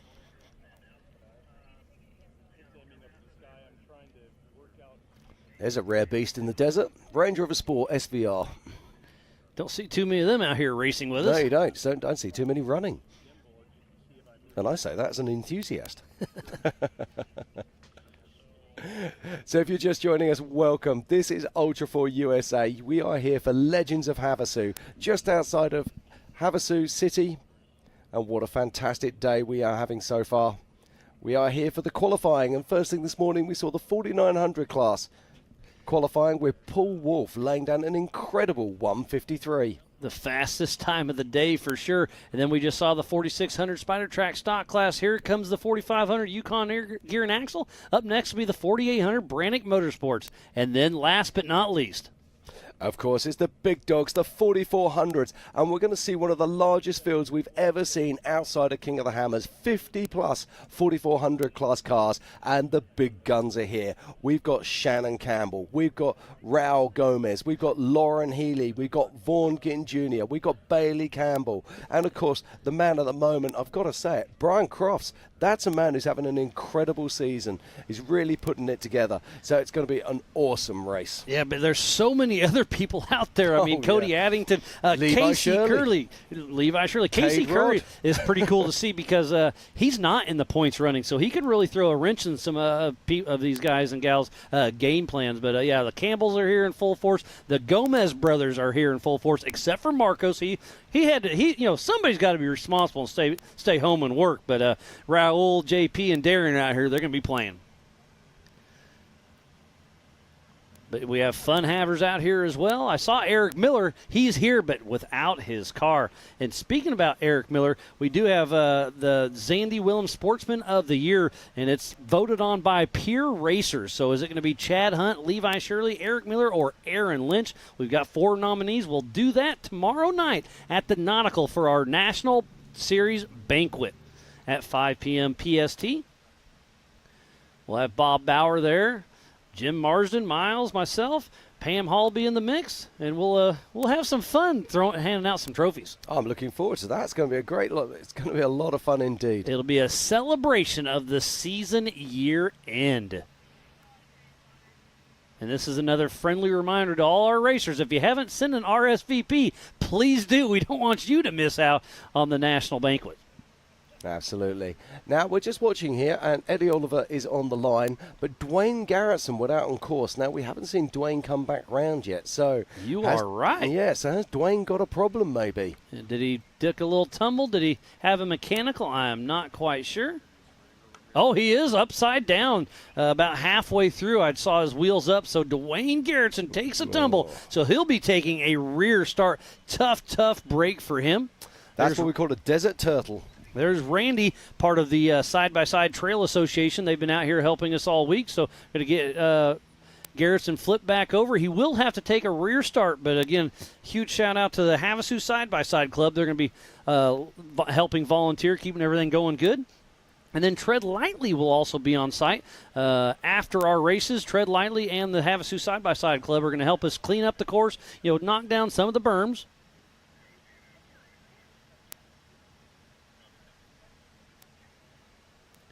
So we're now going to have to call this Dwayne's Corner. Dwayne's Corner, yep. Tough break. There's Travis Cook, one of our volunteers. There's Caleb Jones. And Dwayne Garrettson and Jeremy Tipton are patiently awaiting. Or sure, you call him Jeremy Tipover. But nobody likes to see this, joking aside. But the safety equipment did its job. These guys and girls will be absolutely safe as possible. And the safety crew is just working very quickly now. And they'll just get this winch back onto its wheels, and we'll get this qualifying session back underway. So tough break for Dwayne Garrettson. He will have to take a rear start, but remember, this race is on adjusted time, so you can still win this thing coming from the back. And if there's a certain bottleneck wherever it's at, it can either help or hurt you. Obviously, you want that clean air, but hey, it's still anybody's game on this 37-mile course later on today. Yeah, and sometimes starting from the back. I mean, how many wonderful stories have we seen where races have started from the back? Tom Ways, Marcus Gomez, so many of those things. And speaking about Dwayne Garrettson, our one and only Pam Hall was able to catch up with him and talk about qualifying. This isn't how he wanted to go, but let's see how he wanted it to go. I am here with Dwayne Garrettson. Dwayne, you are leading our class in the 4500 Yukon Gear and Axle Modified, and you've been out on the race course pre-running today. Give us a little rundown of what's going on out there. Man, the course is going to be fast. It's kind of long, compared to what we're used to, but I think it's going to be really fun. It's going to be really fast. There's a few good fast sections. There's a lot of technical stuff. There's a lot of, little gotcha moments out there. So I think it's going to be a lot of fun. Well, you guys are back here in your pit working on your race truck. What's going on there? We had a serpentine belt walking a little bit, so we just want to try to get it lined up, make sure that we don't have any issues on actual race day. Well, you have, I believe it's a 55-point lead right now in that #1 spot, so you definitely don't want to make sure you lose any belts or anything. Come out here, finish strong. Oh, yeah, if we lose, we want it to be on us. We don't want it to be on the car. So, yeah, we're trying to do everything we can to get a top-notch rig, and then it'll just be up to us. Well, you've had an amazing year. Of course, it's showing right here being #1 in the national points, so good luck out there this weekend. Okay, thank you very much. Well, thanks, Pam. And that was a great chat we just had with Dwayne Garrettson as he was upside down. Now he's on all fours. He'll fire it up, probably have a little bit of puff of smoke. He'll get it back. He does race today at 4 p.m., so he's got 6 hours to get the car looked over. I don't think anything happened to it. This wasn't quite a high-speed corner, but hey, anything can happen. Yeah, tough break there for Dwayne. Nobody likes to see that. We want desert turtles to stay out in the desert. We don't want to create our own desert turtles, that's for sure. Yep, there's Clyde that helps run all of our cameras. He runs SRRS on his off time, which he doesn't have much off time. And then he's been chasing the entire series with us, helping put the production together. So Clyde Bynum out there running around. Yeah, I was chatting to him earlier today. He's super excited to be out here. It's great to see him with us. And this is Eddie Oliver. Just about to take the green flag. JT Taylor fires the green flag, and off the line we go once again. So JR Eddie Oliver with Justin Lyons riding shotgun, the number 4583 out of Federal Way, Washington, with Fueled Racing in his 1998 Jeep TJ with an LS1 Turbo 400 Atlas, Brink Fab 9s, Milestar, Rough Stuff, and Yukon. His first Ultra4 USA race was King of the Hammers earlier this year. See what kind of time he can throw down, but Logan Goodall still in that top position with those 14 points sitting in that pole. Time to beat is a 2:05 in the 4500 Yukon gear and axle modified class.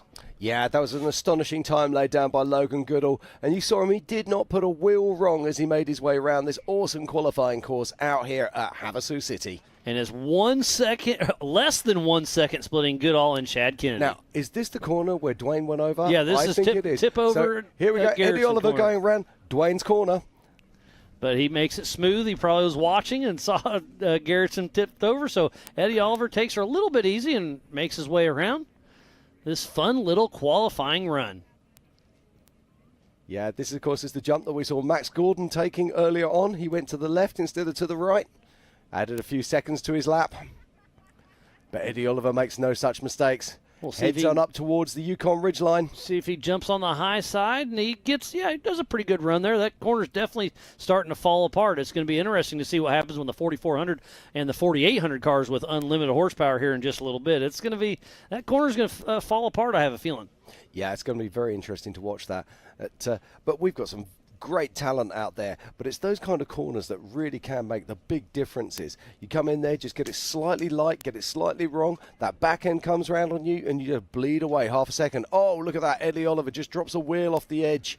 And that's what we were saying, this ridgeline is so narrow, it's hard to see it when you're looking at it from the drone, but when you're actually sitting on it yourself, it feels so small. And right where he just went through, Paul Wolf was pre-running yesterday in his big car and took a little tumble, so anything can bite you at any time. Off the line now is the number 4517 of Jesse Oliver with Randy Cole riding shotgun out of White Lake, Michigan with Oliver Racing. And Jesse, of course, he is racing for the points championship here. But there are so many variables in this championship.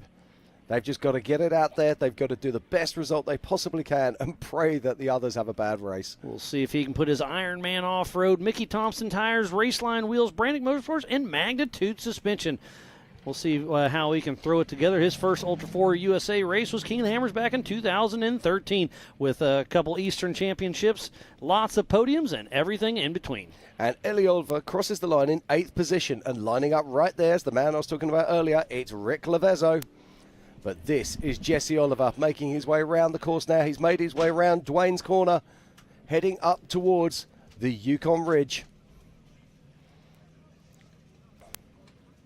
This is a fun little qualifying run, just over 1 mile out there. And the fastest time today was in a UTV Pro Mod, driven by Paul Wolf with that 1:53. But in the 4500 class, it's Logan Goodall with that 2:06. Sorry, 2:05. Yeah, 2:05. That run by Logan, though, that was exceptional. He really did not put a foot wrong there. That car is such a weapon. It performs at such a high level. Great to see him putting it on the top of the box right now. We'll see what kind of time Jesse Oliver can throw down. He's He's in contention to win the national points. It's going to be a dogfight between Garrettson, Oliver, and St. Clair. We saw Garrettson take that tumble, so he's going to have to fight his way from the back of the pack, but he's done that before. He's still not out of the fight by no means. We're talking about that earlier. We've seen so many amazing stories as we watch Rick Lavezzo bursting away from the line now in the Get Bent Fab machine. With James Mahoney riding shotgun out of Fort Worth, Texas with R-Squared Racing and Obstacle. And that Get Bent Fab Ford Bronco with an LS7. Gearworks Turbo 400, Hero T-Case, Yokohama, King Shocks, Raceline, Amsoil, Obstacle, and Willwood. His first Ultra4 USA race was King of the Hammers 2017. And Jesse Oliver crosses the line in fourth position with a solid 2:14. So a really nice run there from Jesse Oliver. Just behind Cody Sinclair, Shad Kennedy, and of course our current leader, Logan Goodall. But there's a man on course right now who would love that first place, and that is Rick Lavezzo, making his way down towards Dwayne's corner. So easy to come around this corner, just get it high-sided and flip it on his side. But he gets round safely, makes his way up and round, heading towards the Yukon Ridgeline. Now, do you know anything about the motor in this car? Because I keep being told it's got some comedy-size engine in it, but I don't know anything other than that. It's an LS7, and it sounds good, I'll tell you that. And he showed it out in Crandon when he won that race earlier this season. Rick Lavezzo's been running with us. He's also got a pinhole Horschel-built machine that they're still working the bugs out. He's raced it at least once, but was unable to get it out here. But he'll be racing that at King of the Hammers, I believe. Yeah, I was chatting to him about that the other day. He said, look, he said, Paul's doing a lot of stuff at the moment. He said, I'm not in a rush to race that car. We want to get it out for testing before Hammers, but that is where I'm going to be racing it next. That is my Hammers car. But he'll still keep this car, I assume, and maybe pull a little double duty. Well, this it's is a pretty interesting cool to see car. because we were talking about this. This car is going to be illegal next year because of the fact it has an orbital valve fitted to it. So he's going to have to make either changes and change the shock package and put it into 4800, or he's going to have to change the steering to remain in 4500. We'll see how that all plays out as he's making his way. Lavezzo and James Mahoney. James Mahoney's going to be racing later on today, too, so he's getting an early shot of the qualifier. James Mahoney recently bought Farafani Sr.'s old car, so that'll be back in action. It'll be fun to see that car racing once again with James Mahoney at the pilot seat. Yeah, and Rick Lavezzo comes in fifth position. With the 2:16, so a solid run there from Rick Lavezzo. But let's just have a quick run through of our current top 10 in 4500 modified. In 10th is Eddie Oliver. In 9th is Les Figueroa. In 8th is Peter Dolan. In 7th is Steve Crawford. In 6th is Sean Rance. In 5th is Rick Lavezzo. In 4th is Jesse Oliver. In 3rd is Cody St. Clair. 2nd, Shad Kennedy. And in that pole position, getting 14 points, is Logan Goodall. So that is the 4500 Yukon Gear and Axle Modified class. Looks like Mick Henson did make it late to qualifying. And looks like that could be... yeah, it looks like we've got a UTV there that's turned up late as Walraven, well. I believe. Yeah, that could well be. And is that another 4500 I see That's there? a 4800. That's That Brian is a Moore. 48. Yeah, that's Brian Moore, yep. So we have a 46 car and a UTV that'll qualify before the 4800s kick off. And again, you qualify in your class unless you have a mechanical and communicate with our race director, JT Taylor. Get on your rugged radio, tell him, hey, I'm in the pits, I'm working on it, I'll be there, I'll be late, and he will fit you in where you can as long as you communicate. If you don't tell him just show up, you're taking a rear start. But if you communicate, he'll get you in as he can. Now, I'm looking at this Toyota, and the tailgate on that Toyota was flying loose at Crandon. How it survived, I have no idea. It's battered, it's bent, but it's back on that car and ready for another race. They say you just can't kill Toyotas, and this is absolute evidence of it. They're trying, that's for sure.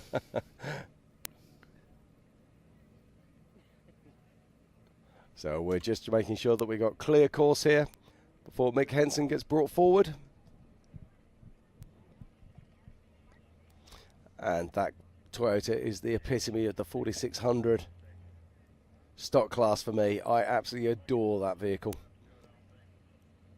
It's definitely a crowd favorite. And he's still in the mix. I believe he can get second in national points if he has a good race this weekend. And you were right, that UTV is Matthew Woolraven, so he must have had a mechanical issue.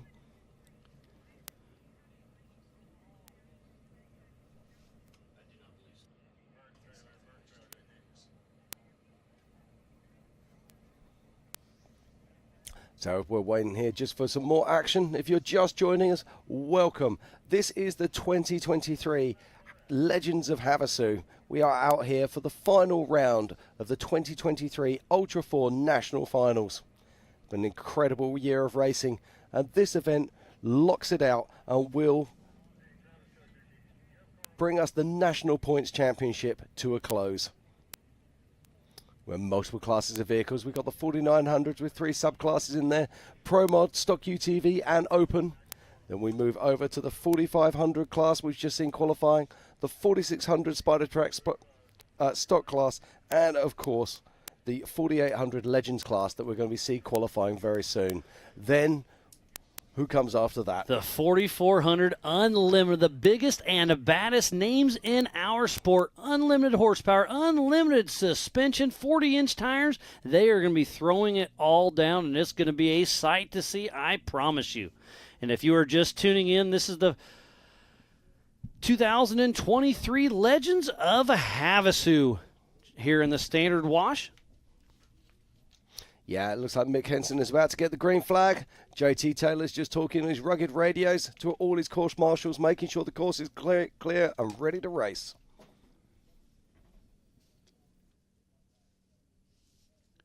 So Mick Henson will be taking the green flag, getting on race ops on our rugged radios, make sure everything's okay as he's sitting there at the race line, start finish, getting ready to take off. This is Legends of Havasu for the Ultra4 USA Nationals. This is a do-not-miss event. We'll be repeating this next year as well. We have the Ultra4 USA, the F1 Boat Racing, IPRA Radio, American Side-by-Side Takeover. We have Brett Michaels. We have Flow Rider, pool parties, drag racing, and so much more. We are at an off-road race, aren't we? Well, out here we are. Remind me, because Brett Michaels and Flow Rider, that's incredible. Yeah, and he's got Dee Snyder and Rome with Sublime will be guest appearing with him tonight as well. So get those wristbands, go in there as Mick Henson takes the green flag. Yeah, the 4619, the Toyota that can. With Rob Tigert riding shotgun out of Tahlequah, Oklahoma, with Rusty Nail Racing in that 1981 Toyota with a DAO racing engine, 22RE, Diamond Axle, Warren Factor 55, Dixie, Yukon, Raceline wheels, and trail gear. And my favorite part, it has leaf springs. All the way around. Those are called race leaf springs. He custom built these ones and he kept breaking them, so he's trying his own little thing. We'll see if he can keep them together.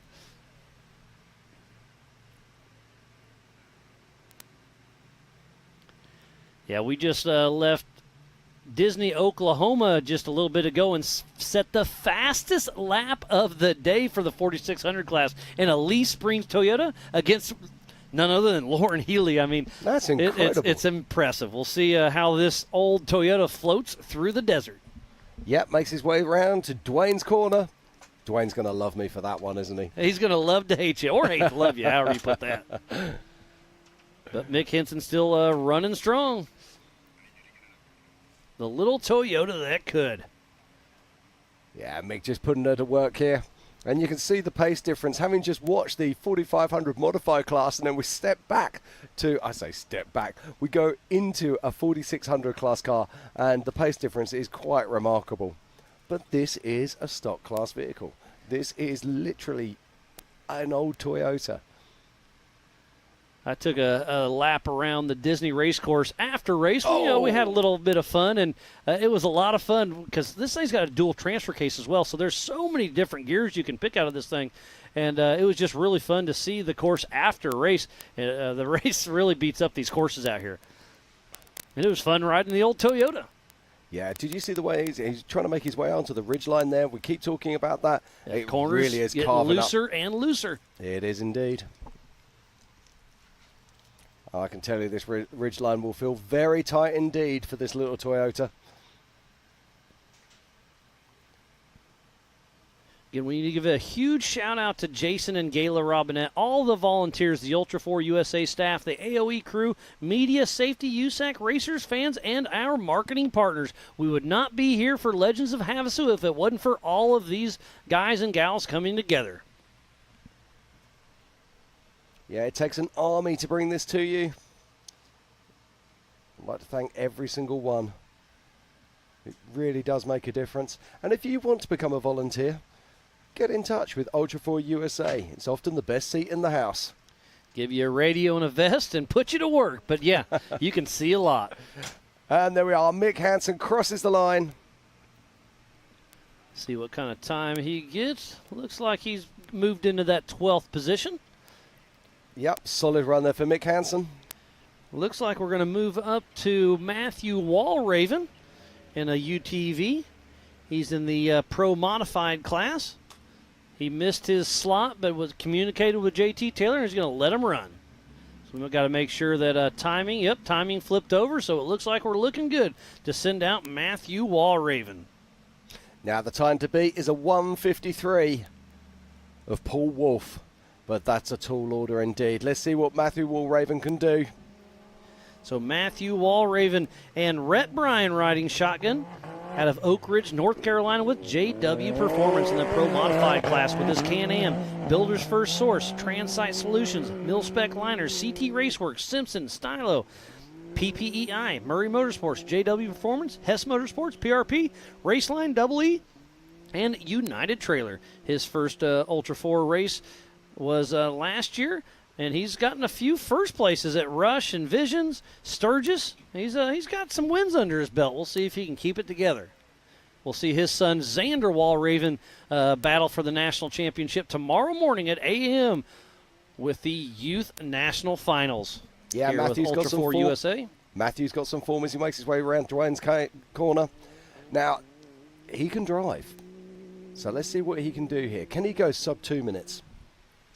It'll be close. We'll see if he can throw it together. He brought one of those new Can-Ams with the funny front arms, the Maverick, and he was running around and he was overly impressed. He can't wait to build that thing for KOH next season. He says that machine's stock is faster than his race car is right here. So he thinks the new Can-Am's an absolute game changer. Yeah, it's great to see that all these manufacturers bringing new weaponry to the table, should we say. So, I mean, we've got Speed UTV, we've got Can-Am, we've got the Polaris Pro R out there. All of these manufacturers are really raising their games. Yeah, we usually have a few Yamahas out here racing as well. So, yeah, they're going to have to step it up. Let's not forget the Honda Talons. Yep. There's a little bit of everything. Great to see all the manufacturers out here representing. Yeah, I think he's a little bit off the that 2-minute pace. I think he's going to be something around about the 2:03.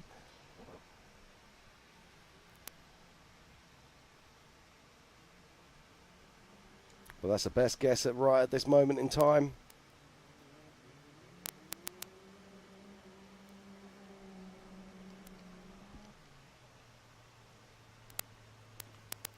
So Matthew Walraven crosses the line. And he's in 19th, 5th in class with a 2:11. So, yeah, just a little bit off pace there for Matthew Walraven. Still a good solid run, though. And he will be in 5th in UTV stock and 19th overall. Looks like we're switching over to the 4800 Brannick Motorsports Legends class. That should be Brian Moore.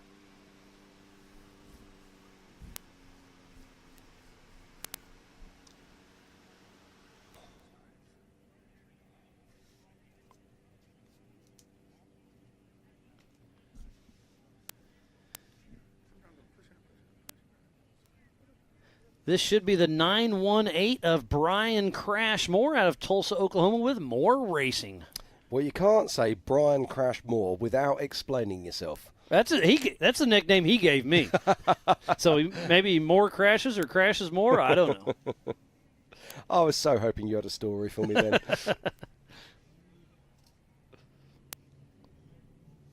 It's been a fantastic morning of qualifying so far out here at Lake Havasu City for the 2023 Ultra4 National Finals. And there he goes, the 918 of Brian Moore with his nephew David riding shotgun out of Tulsa, Oklahoma with Moore Racing in an old Blue Torch Fab chassis, LS53, Maxxis, Vision, and ORI. And he wants to give the Jensen brothers a huge shout out. He would not be here racing without the Jensen brothers and ORI. And now Blue Torch Fab, there's another chassis manufacturer from right back in the day. Yep, this one's been around for a very long time. And that's what the Legends class was brought in for retired 4400 class cars. To keep them chugging along.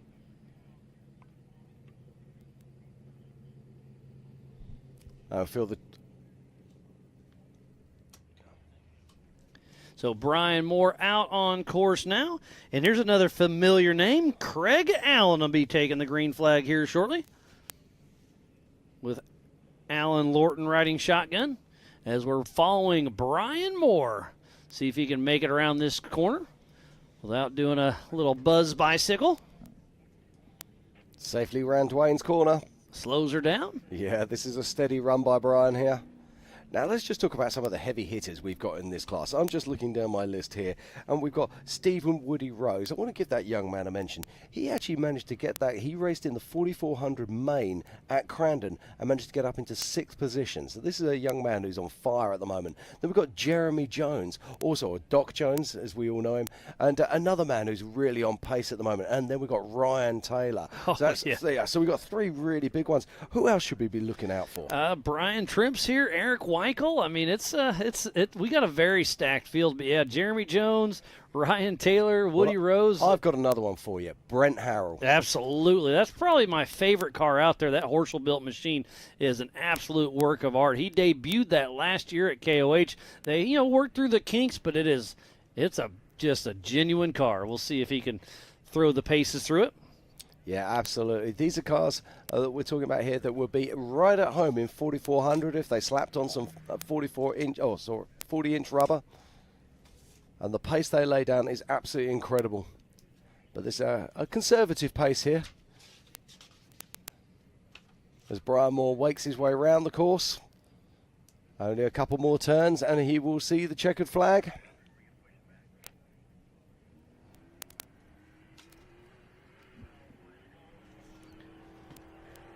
And taking off the line as we speak is Craig Allen and Alan Lorton.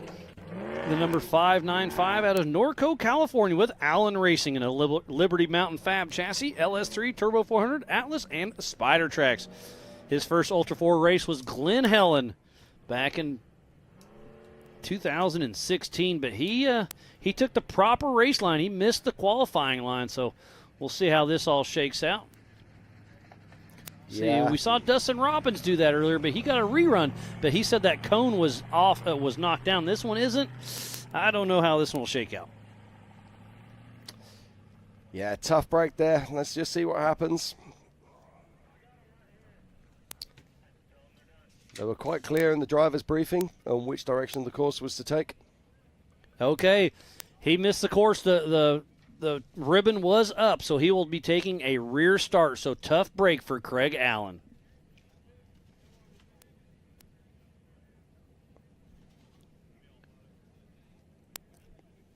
Up next should be the 45-49 of, well, that's Rick Lavezzo. He's already ran. Yeah, I don't think that's correct. That's all right. We'll find out in a moment. But, tough break there for Craig Allen. He will not be happy. We'll have to take a minute, just take a breather.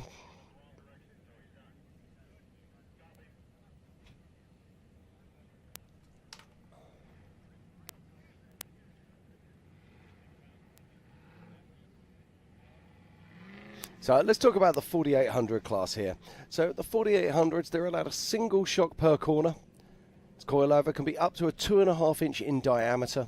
They have to be a front engine, have to have 2 seats side by side, and it's really a class designed for aging 4400 class vehicles. But there's definitely some new cars that are being built for it. Well, that Brent Harrell car we were talking about, I mean, you look at that and it is built within the rules. It looks like we've got another car off the line now. Is this Eric Weichel? This It is Eric Weichel, the 406. We got flames down the side, and we are in action. With Wade riding shotgun out of Helena, Montana with Some Fear 406 Racing in his Jimmy's chassis with an LS3 Turbo 400 Atlas Raceline wheels, rigid and worn. His first Ultra4 USA race was Nationals 2019. Yeah, it's a great-looking car. Great guys as well. Saw them at contingency yesterday. Big, wide smiles, and they're really looking forward to this race.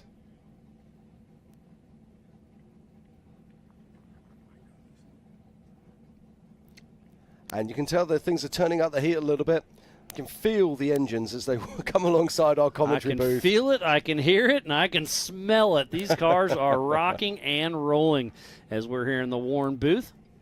You can hear them just right next to it, and this thing is rattling. It's great. I love it. Love the horsepower out here. Speaking about horsepower, Paul Horse will be coming out later on today with sniffing 1,200 horsepower and that IFS IRS four-wheel steer machine. Yeah, I've been hearing rumors that this is a test run for the King of the Hammers. Absolutely, and we're only a few hours away from that area, so this desert and the canyons are very similar. Obviously, we don't have the hammer trails like they do at King of the Hammers, but it's got everything else that we can think of. The tight sections, the wide open, the whoops. It's going to be awesome as Eric Weichel and Wade making their way around. Yeah, I think this is probably going to be something around about sort of that 210, 214, something around that kind of mark. But you said we've got so many big hitters in this 4800 class. Believe that is Greg Neff taking off. I think you're right. And Eric Risco riding shotgun number 73 out of Broomfield, Colorado with Neff Motorsports. In a Neff chassis, LS3 525 horsepower, 6L90E transmission.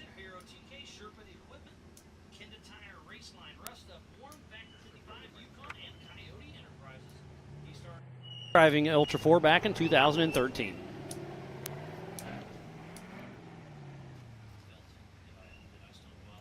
No, you're good.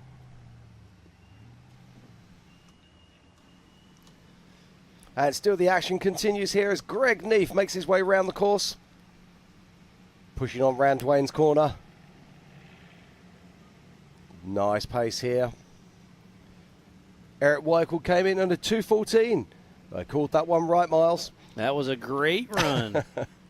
Every once in a while you get something right there, buddy. It doesn't happen often. I know. You catch me when I'm falling down, I promise. Greg Neef there jumping down and be making his way onto the Yukon Ridge. And just look at how this is cutting up now. Oh, he took a nice line. I like how he dove in a little early and took it a little more straight.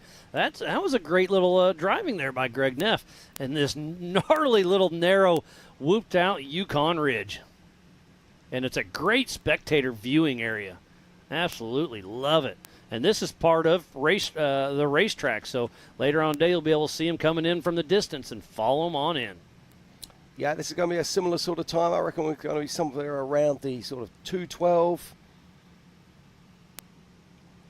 And what sort of speeds or what sort of times do you reckon we're going to be seeing in this 4800 class? Are we going to be getting close to that 2-minute zone? Man, I thought we would have, but I don't know. We'll see how it shakes out. We still have a lot of fast competitors to go.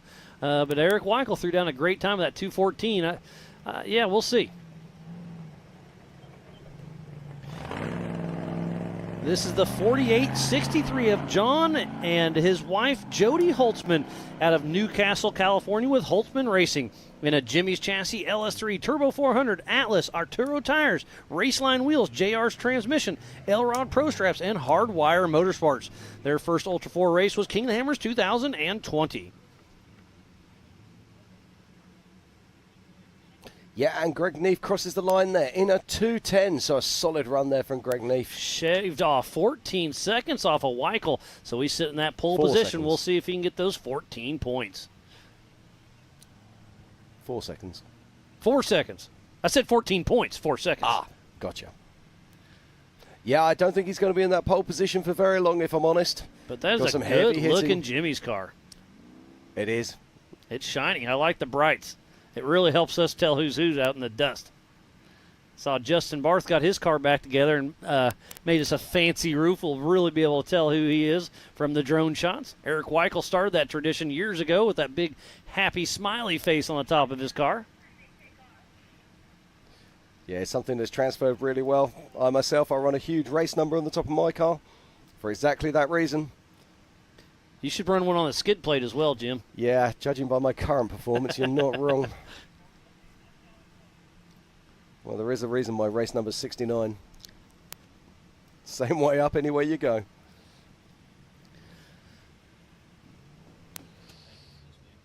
Okay, so John Holzman making his way down the Yukon Ridgeline here. And again, this is looking like a good solid run. Going to be somewhere between that sort of 210 and 215, I'm guessing. Looks like Barbara Rainey's tuned in. Thanks for checking us out. Yeah, saw Barbara down in contingency yesterday, looking well.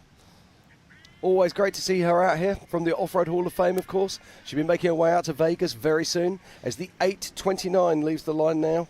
Of Paul Kroger and Christy Kroger out of Tucson, Arizona with Kroger Racing.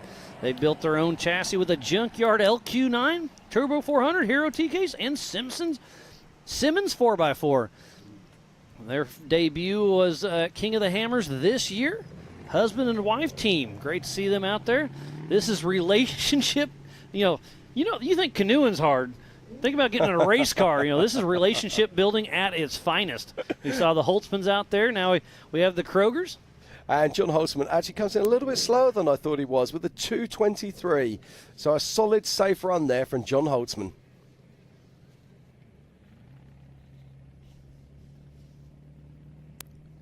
And on course right now, making their way round Dwayne's corner. And you can see the different styles of cars as they've aged. That looks like an old-style Jimmy's car to me. Yeah, he said it's a custom chassis. It's a custom chassis. It looks like it's based on an old-style Jimmy's car then. But they sit much taller than many of the cars that we see these days racing in 4400. Times change, as does fashion. And that 829 there, making his way down the Yukon Ridgeline.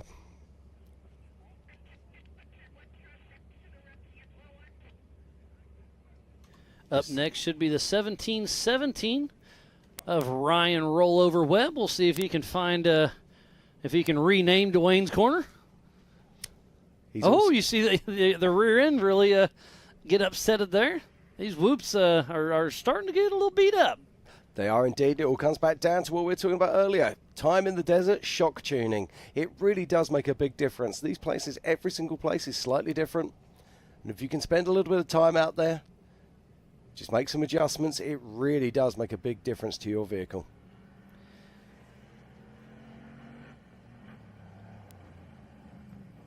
That is 1770. Sorry, that is Johnny Valadez. I miscalled that one. 717 is Ryan Webb.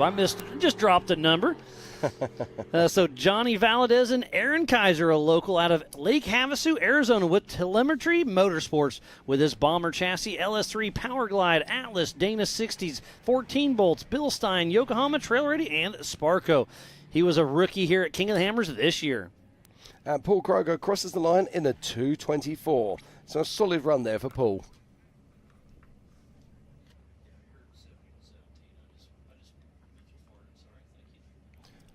So this is the first of the Bomber chassis that we've seen out there.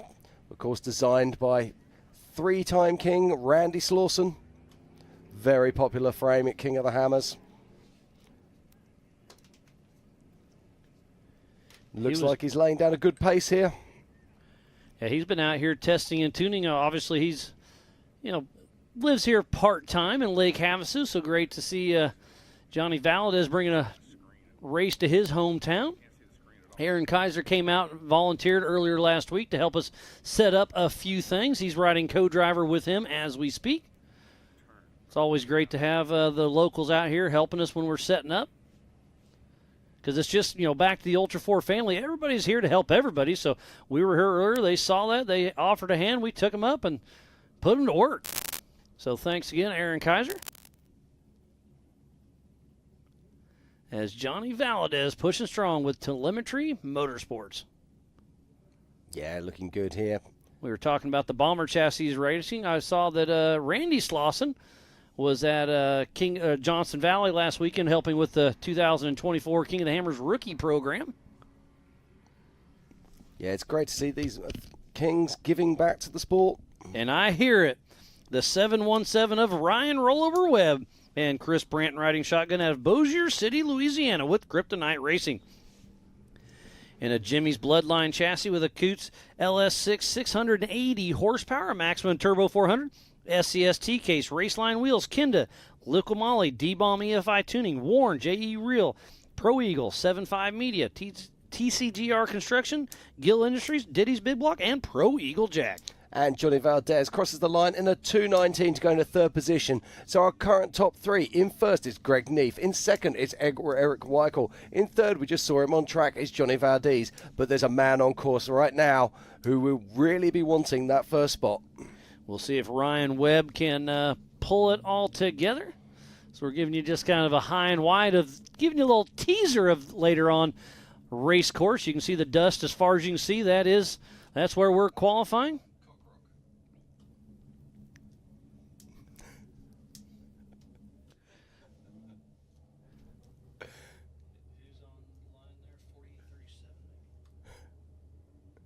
And we're looking now back on our start line as Ryan Webb is out on course at the moment. And we'll be keeping an eye on his time, that is for sure. I believe that's Jeremy Jones, I'm pretty sure. Jeremy Jones, yeah. So this is a Trent Fab car. Now Jeremy Jones is in the contention for the National Points Championship. He is leading the championship right now. And I'm right in thinking he's already locked out the... it's going to be so close with that drop race. I thought he had it locked up, but there's a few points. If Ryan Taylor can win this race, he can win. But if Ryan Taylor does not win, Jeremy Jones does have it. And Jeremy Jones and Don Ball Juicy take off like a rocket out of Laramie, Wyoming with Doc Jones Racing in that Trent Fab top shelf chassis with a proper tuning LSX 454, ATO 4L80. Atlas, Raceline Wheels, Mickey Thompson Tires, Wyotech, Warren, Yukon, Nepco, Old Trail Fabrication, Amsoil, Corkle Oil, Johnny Customs Motorsports, Warrior Built, Alltech, Fox, Vital Motions, U.S. Automotive and Machine, and Brannick Motorsports. And Ryan Webb crosses the line in a 2.17. So Greg Neef is still our current race leader in 4,800. But he moves into that third spot. So we're just watching now. Doc Jones makes his way around Dwayne's corner.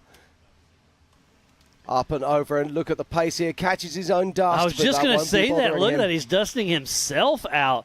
That just goes to show you the racing later on today. Dust is absolutely going to be an issue. So qualifying is very important because you want that clean air out front like Paul Wolf has. Yeah, watch his line here. Oh, this is a great stuff here from Doc Jones. Absolutely pinpoint perfect as he makes his way down the Yukon Ridge. And you know Ryan Taylor's sitting here watching. I hope Jeremy Jones doesn't get that 14 points for getting the pole. We'll see what it shakes out. But Jeremy Jones is pushing hard. But this is what Ultra4 racing is about, Miles. It's about getting to the end of the season and there only being a few points in it. These guys have been racing so hard all year. I love this. Yeah, it's going to be so close between Ryan Taylor and Jeremy Jones. It's the national points is going to be awesome to watch. I think this is going to be sub 2:10. I think we're about to see Doc Jones going into first place, but we'll find out very shortly as another car bursts from the line. That is Russell Ruckus Raven with Toby Stacy riding shotgun, the number 421 out of Portland, Oregon with Raven Motorsports. And that outlet 4x4 chassis with an LS 408 stroker, a 4L80E. Hero T-Case, Yukon KMF Rugged High Desert Driveline. And I've got some news for you, Miles. Jeremy Jones breaks the 2-minute barrier with an astonishing 1:58. Just wow. Did you hear that? I think that was Ryan Taylor's jaw just dropped. Well, he's still got his opportunity out on course very soon. So it'll be great to see what Ryan Taylor can do out there. And also, let's not forget Brent Harrell as well. Yes, he's still in the mix. And Woody Rose. Yes. This is going to be a fantastic session of qualifying, that is for sure. But 1:58, that's an astonishing run there for Jeremy Jones. And let's give that some gravity. That's only 5 seconds behind Paul Wolf. Now, I know you might say, hey, but that's 5 seconds. But that is incredibly fast. But don't forget, we have Brian Trimp with Trimp Racing Services coming up later on today as well. Yep. Oh, there's so much great racing to come. And there's Russell Raven taking that low side. It's really starting to get loose down there as he comes up there slideways all the way up the Yukon Ridge. Yeah, I don't think that low side is the side to come up if you want to be fast. You've got to go. You got to throw it around the outside. Yeah, you've got to throw it around the outside. You've got to keep that power in and just bring it round to steady. Yeah, I think you want to drift around. We'll see what Vaughn Gittin and Lauren can do. Yeah, I've got a feeling Vaughan is going to be the boy there. Do you think he's ever done any of this drifting thing before? More than once. It was cool. We were, I think it was during registration the other day, I saw Vaughn walking up there, and this little kid, actually it was Gamble. He races with us and said, hey, I watched you last weekend doing the drift, and Vaughn took the time out and went and chatted with him. It was really cool. So there's the number 130 of Bam Bam Jr., Austin Thompson, with his dad, Brendan Thompson, riding shotgun. The number 130 out of Nevada City, California, with Outcast Racing. That is an old UFO solid axle machine with a rear engine. Dart 454, ATO 4L80E, 205 Maxxis SMT Performance, Yukon FK Rugged Brannick Performance Air Filtration, Paul Jr. Designs, UFO Fabrication, Elite Metal Designs, Tubeworks, and Willwood. His first Ultra4 USA race was the Stampede 2022. And we will see his dad racing his UFO later on today as well. Yeah, Brendan and Russell Thompson. Raven has just crossed the line at a 224, so solid run there, putting him into 7th position. But this car is so easily identifiable. I think it's the oldest. It may be the. I think Guy Miller has one too, but one of the older straight axle Joe Thompson built UFO machines. Great to see it still out here running. Brendan Thompson raced his car for a very long time, built the new single seat UFO, and passed this down the ranks. So he never put together a great race win, but he always had bursts of being incredibly fast with this vehicle. So it's so good to see it being back out on track again. And Joe, if you're watching, hi. Oh, I'm sure he's watching. He's got a lot of his UFOs to be running today. We got the Gomez brothers. We have Paul Wolf. There's Austin Thompson, and Brendan Thompson will be racing later. For their 19, that'll be Jesse Lee. We're going to be seeing coming out on track very soon, if my numbers are correct. Yep, I think you're there, buddy. So 48-19, Jesse Lee with Ralph Rupick riding shotgun out of Prather, California, with Giggles Racing. He built this thing out of his garage, a few Toyota panels, a junkyard supercharged V8, AW4 transmission, 205 Nitto, ADS, Trail Gear, Yukon, Warn, Yoda 1 Performance, and Dombacher Construction. And Austin Thompson crosses the line. Fantastic run there from Austin. Puts it into 2nd position with a 210. What a great run he's got right now. Yeah, he'll be super stoked with that, as his dad Brandon will be as well. As the T-shirt said, let's go, Brandon. Let's go, Brendan. Jesse Lee still pushing strong. I was texting him because I saw on social media a few weeks ago he was hoping to make it. So I was texting him back and forth. He's like, "We'll have to see how my paycheck comes along." And so I hit him up, or he hit me back up. He's like, "Hey, the bonus is where I was wanting it, so I'm going racing." Love that. And he was wanting to give some love to Brett Harrell. He helped him machine some parts to get here. Yeah, as we watch Jesse Lee on track at the moment, let's have a quick catch-up with our top 6. So in 6th position is Johnny Valdez. In 5th is Ryan Webb. In 4th is Eric Weichel. In 3rd is Greg Neef. In 2nd is Austin Thompson. But right now, it's all about that man, Jeremy Jones, who's gone sub 2 minutes with a 1:58. And just think of that's 12 seconds faster than Austin Thompson. Yeah, that is Jeremy Jones took off like a rocket and never looked back. He's got to be extremely happy with that. But I've been talking to Jones a little bit this week. He's burnt 2 plug wires out here on course, so he was a little worried about what was going on there. So last night he left contingency a little early, went back to work on the car, and obviously they got it figured out. Yeah, now this is another Trent Fab machine that's coming off the line right now. This is Ross Glaive with Brandon Lopez riding shotgun, the number 4802 out of Redding, California, with FXP Racing, that Trip Fat top shelf machine, LSX 454 FXP Reed transmission, Atlas Nexon tires, Raceline wheels, Warn, Holly, Rough Stuff, Torco, Trail Gear, Yukon, Flex Point Off-Road. He started racing Ultra 4 back in EMC in 2014. Doing a great job there as he's making his way around through. We're clicking and through Jesse this Lee has gone qualifying. into Jesse Lee's gone into sixth position with a 2:18. So a solid run there from Jesse Lee, pushing Johnny Valdez down into 7th.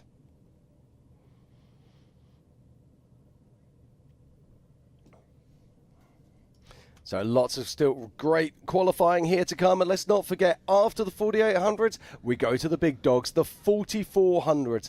Over 50 of the biggest and baddest Ultra 4 race machines on the planet will be here to qualify for tomorrow's race. I think we have about 10 more cars to go for the 4800 Brannick Motorsports Legends class before we kick off the... Thank you, sir.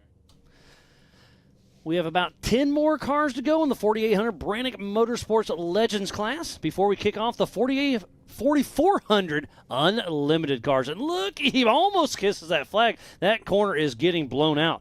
And don't forget, we're going to go racing here in about an hour, so we got to roll through these cars. We have indeed. It always takes a little bit longer than we expect.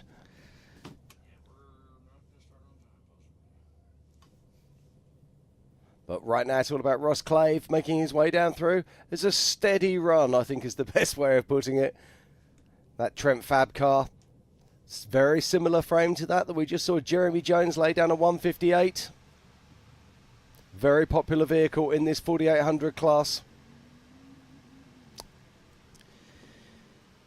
And this is 4806 leaving the line now. And he's leaving with intent. Look at this. That is Steve Graff with John Dykus riding shotgun out of Litchfield Park, Arizona with Graff Racing in that Steel Nuts Off-Road Ultra4 chassis. Rooster with a Revolution race engine, LS3 429 Maximum Turbo 400, Hero 3-speed Turco Oils, Nitto Dirty Life wheels. His first Ultra4 race was 2017. And John Dykus in that shotgun seat is an absolute weapon. Great to have a great co-driver riding along with you to be calling the corners, helping changing tires. It's I think a good co-driver navigation is going to be huge on this 37-mile track. It is. We just saw Ross Clave crossing the line there with a 240, a pedestrian qualifying session, but he got across safely, so he'll be happy with that. Currently sitting in 11th position. And up next, we've been waiting for him. Mr. Woody Rose will be taking off here momentarily. He's watching Steve Graff and that Steel Nuts Off-Road Ultra4 chassis. Yeah, it takes a slightly different line there, but what can he do coming up onto the Yukon Ridge line? Well, I'm not sure I like that lower line there. I'd like to be a little bit higher if I'm honest. But he gets round there very nicely, makes his way down the course. Putting a little dust on all of our wind blades. You can see the wind starting to pick up a little bit. The wind is the racer's friend today, especially on this high-speed desert sections. But you can see how quick it's blowing off. But this is on top of a ridge. Sometimes you get in those valleys, it could still hang. Yeah, absolutely. But Steve Graff doing a solid job here. Now, we were talking about that cut line on the corner he's just on down to the right, but they're berming that up now. It's going to be interesting to see if the 4400s can find a line, but I'm not convinced that going before the flag is a fast line. After the flag, yes, but check this out. This is car 22. This is Stephen Woody Rose on course right now. He's got his buddy Elvis riding shotgun out of Sparks, Nevada with Trent Fabrication Racing and a Trent Fab top shelf chassis with an LSX 454, an ATO Turbo 400, Atlas Nexen tires, Raceline wheels, Brannick, FK, Mika Malters, and Warren. And Steve Graff crosses the line and moves into 4th position. So fantastic run there for Steve Graff and pushes Eric Weichel down into 5th. So as Woody Rose is actually on course right now, let's just have a quick rundown of our top 5. In 5th is Eric Weichel. In 4th is Steve Graff. In 3rd is Greg Neef. In 2nd is Austin Thompson in that pole position. Mr. Jeremy Jones, the Doc himself. We'll see if Woody Rose or Justin Barth has anything to give him. Yeah, I'm sure Woody Rose is going to be right up there. There's quite a gap there between Austin Thompson and Jeremy Jones, and it's going to be interesting to see where Woody can put his time. Woody, of course, driving another Trent Fab machine. And on screen is Justin Barth, who'll be taking off shortly. This is the car that took the tumble when Anthony Yount was driving for him in Crandon just a little while ago. Yeah, Great to see this car back in action. Yeah, it's the Potawatomi Turn 1, and it was quite incredible. And if it was figure skating, I think he probably would have scored a 9.5. It took a tumble for sure. So I'm Woody still amazed Rose, that they've actually got it back together. Now, this is Lot of work. interesting. Where is Woody Rose? Because I would have been expecting to see him coming across the line anytime soon. I would have assumed they sent Justin Barth. So Woody Rose, not exactly sure.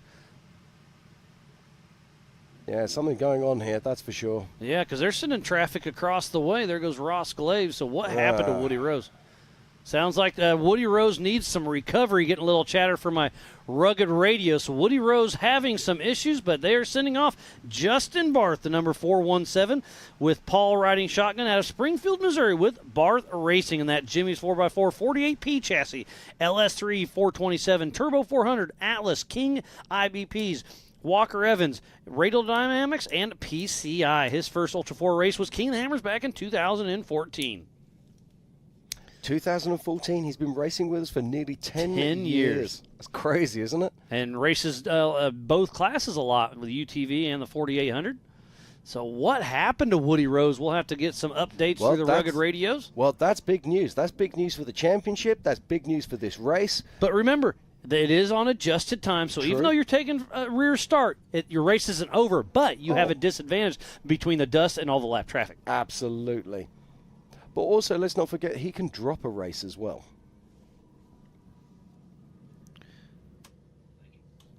So Justin Barth out on course. Woody Rose having some issues.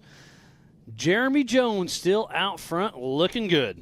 Yeah, you can imagine that Jeremy Jones is breathing a little bit easier knowing that Woody's had some problems, that's for sure. But we all want to go racing, so let's hope that whatever problems Woody's had, he can get it fixed, get back, and ready for racing. We haven't seen this rig racing with us for quite some time. This is the OG Let's Roll chassis. Really? Antonio's racing. Yeah, great to see that. Part of Andrew McLaughlin's crowd. Yeah, we spent some time with Andrew last night, so it's great seeing him out here as well. He was having fun at Contingency. It was great to see everybody had fun last night. It was cool to put it all together. I know, logistics was a little tough, so thanks to all of the Ultra4 USA racers that were able to make it, and the spectators really had a great time. How far back is Justin Barth now? Oh, here he goes. Okay. So Antonio and Ked Hewing riding shotgun out of Mesa, Arizona with Let's Roll Off-Road in that OG Let's Roll Off-Road chassis with an LSA 6.2, 700 horsepower with an ATO Turbo 400, Hero T-Case, Nacho Lights, Moab gear, and true home maintenance. And this is his Ultra4 USA debut right here for the 2023 Ultra4 USA Legends of Havasu.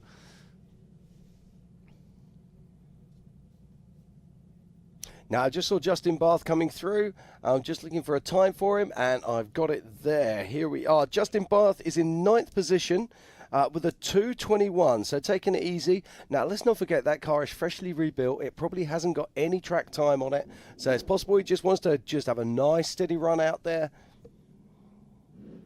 So a solid performance there. And I recognize that. That is Dustin Eisenhower's old car, so that's got to be Bobby Lindgren and Justin Reese getting ready to take off. We're waiting for Antonio to come around with Let's Roll Off-Road. There's a great drone shot. He's in that far, hard right turn heading up towards the Yukon Ridge. Yeah, you can see the big plumes of dust there where that corner's digging out. Oh, I love this view. You really get an idea. And you can see the car getting a little unsettled there. Oh, he about clips a flag right there. Antonio putting those 700 horsepower to work on the Yukon Ridge in that whoop section. It's a lot skinnier than it looks, I'll promise you that. Well, oh, look at that big jump there. And let's not forget, most of these vehicles, almost all of these vehicles have hydraulic steering, so there's no mechanical link to the wheels. So the wheel is constantly drifting through your hands as you're steering. And here goes the 819.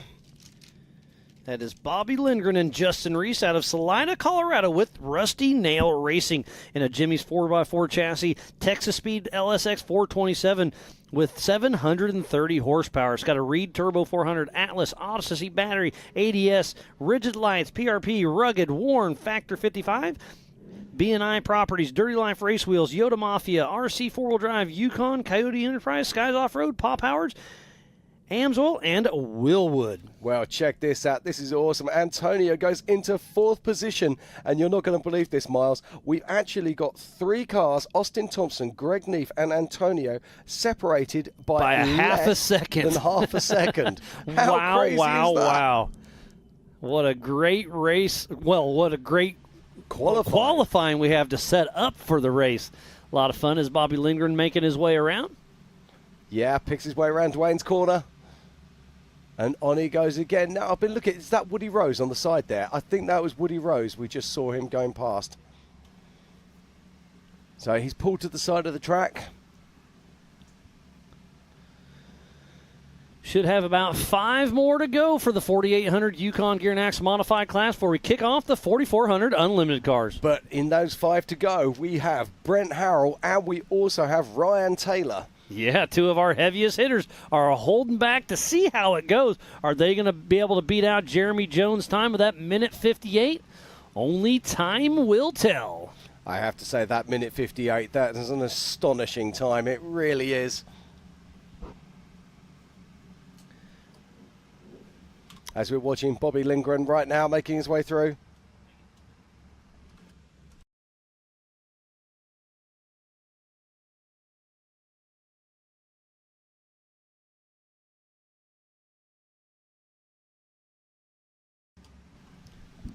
Bobby Lindgren making his way off the Yukon Ridge. 1 more turn to go, and that is Highway 95 right there. There's the 4853 of Andrew Gorman and Sean Smith riding shotgun out of Bell Canyon, California with Gorman Motorsports in his Jimmy's chassis with a 435 LS7, Magnum Turbo 400, Atlas, Nitto Tires, Raceline, King, Lithographics, and Rock Solid Rig. He started racing Ultra4 USA in 2014. And you see a lot of these, the race signs out there. Andrew Gorman helps us out a lot with all of that.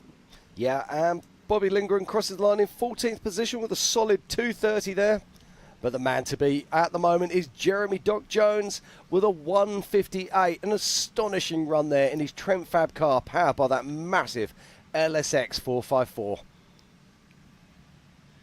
There's still a few names on my list that are either late arrivals or they weren't able to make it, so you don't have to qualify. You can choose to take a rear start, or if you're having travel or mechanical issues, you can just relay to us and we'll give you a rear start. We'll see how that all shakes out as Andrew Gorman takes that little wide line. See if we can get up on the Yukon launch. Yeah, you're right. We haven't seen Brian Tremp, have we? Yeah, Brian Tremp, Matt Weiss. We hope to see Ryan Taylor and Brent Harrell. Oh, well, I've seen Brent Harrell lining up already. He's, I think, at 2 cars back. So Matt Dog Murphy was supposed to be here. John Matthews was supposed to be here, and I haven't seen him yet. Not sure if he's going to make it or not. He said he was going to try. Okay, so Andrew Gorman now making his way. Only a few small turns to make. So they should be shipping out Matt and Greg Torney here any minute. And there they go out of Elizabeth, Colorado with Torney Race Concepts and that Tribe 16 chassis with an LS3 416 with 700 horsepower. A Hughes Turbo 400, a Phenom T-Case, Warren, PRP, rugged radios, Optima, and Baja Designs. And that's kind of a cool story with the Torneys. They text me right when the 24 season came out and said, wow, I love the season. We were going to take the rest of the year off and prep for KOH, but we saw Havasu next year and this year, so they came to run this year to set themselves up better for next year because they are so stoked for next year's season. Wow, that's so cool. Andrew Gorman crosses the line in 13th position, so great run there from Andrew Gorman with a solid 224.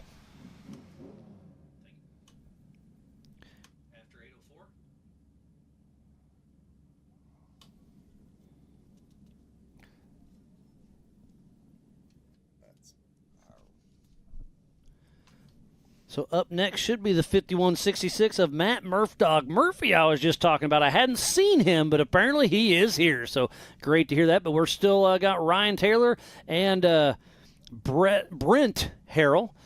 We got Brent Harrell, the son, and Brett Harrell, the dad, will be racing 4,400 later. Yeah, let's not forget, Brett's coming off of a really good race back in at Crandon this year. And, of course, Brent also did superbly well. Great, both fierce competitors, and it's so good to see them out here.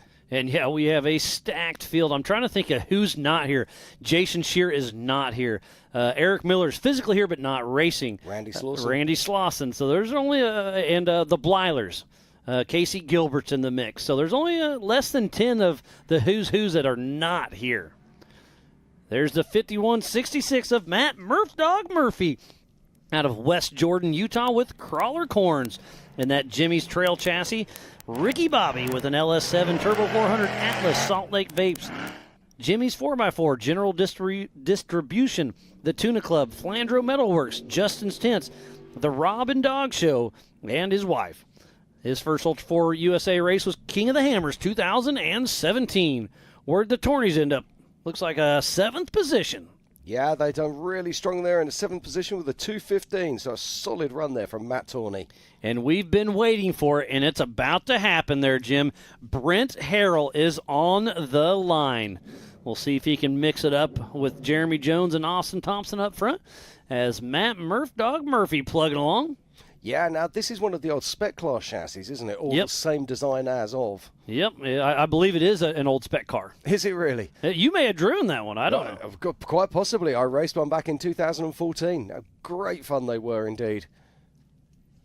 A wonderful set concept, the spec class concept. All identical cars in a class. Sadly, it just was probably a little bit before its time. Only lasted one season, but the legacy of those cars still lives on in these vehicles, and it's great to see them still racing. Germs tuned back in from our Mid-America Outdoors headquarters. We got most of the AOE, MAO, and Ultra4 USA staff out here. We had to leave a few back behind to keep everything in line. So thanks for tuning in all over the world. Yeah, Matt Murphy just laying down a nice solid run here. It's going to be around about mid-table. Guessing he'll be somewhere around sort of the between 15th and 20th position. And then we're about to see the horsepower unleashed. And horsepower, I hear it going down. So that's Brent, the Iceman Harrell with Justin riding shotgun out of Autumnsville, Oregon with team changeover. And that 2021 Horschel chassis with that Ford Bronco clip. Danzio LS7, 710 horsepower, a Gearworks Turbo 400 with a Magna box. TubeWorks, Nitto, Fox, Obstacle, Max Tie-Downs, Brent Schmidt Trucking, Warren, and Factor 55. His first Ultra4 USA race was the Nitto Nationals back in 2020. So Matt Murphy just crosses the line there in 16th position with a 229. But right now it's all about this young man, Brent Harrell. I love this car. Obstacle-built vehicle making his way through Dwayne's corner. Look at the plumes of dust he's putting up. He's giving it everything out there, Miles. And Brent has won Montana and a Crandon this year, so he's got a great thing going. He has indeed. This young man is completely focused when you see him behind the wheel of a car. Now, I'm looking at this. What line is he going to take here? He throws it in. He makes it stick. Oh, fantastic He took the stuff. wide line. That's good. This car's really settled in there. And what a great-looking rig it is. And look at the speed he is pushing up there. Yeah, he's doing a great job there, Miles. He's pushing across that Yukon Ridge. Looks absolutely fantastic. Only a few corners to go.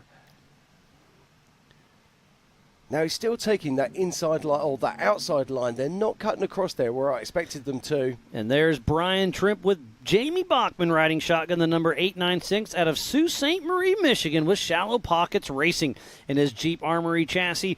GBM LS 408, Tranny Tom Turbo 400, Atlas, 14 bolts front and rear, Mickey Thompson, Yukon, Ironman, Off-Road Anonymous, Dynamic Motorsports, Edmund Speed and Shop, Warren Tire Lights, Adams Drive Shaft, and Trimp Racing Services. Right, I got some news at the top. In third position, we have Austin Thompson. In second position, Jeremy Jones. That means that Brent Harrell is our current pole sitter in the 4800 class. What a time, a 1:56, a full 2 seconds ahead of that incredible time set by Jeremy Jones. Wow, so Brent Harrell just threw down a heater.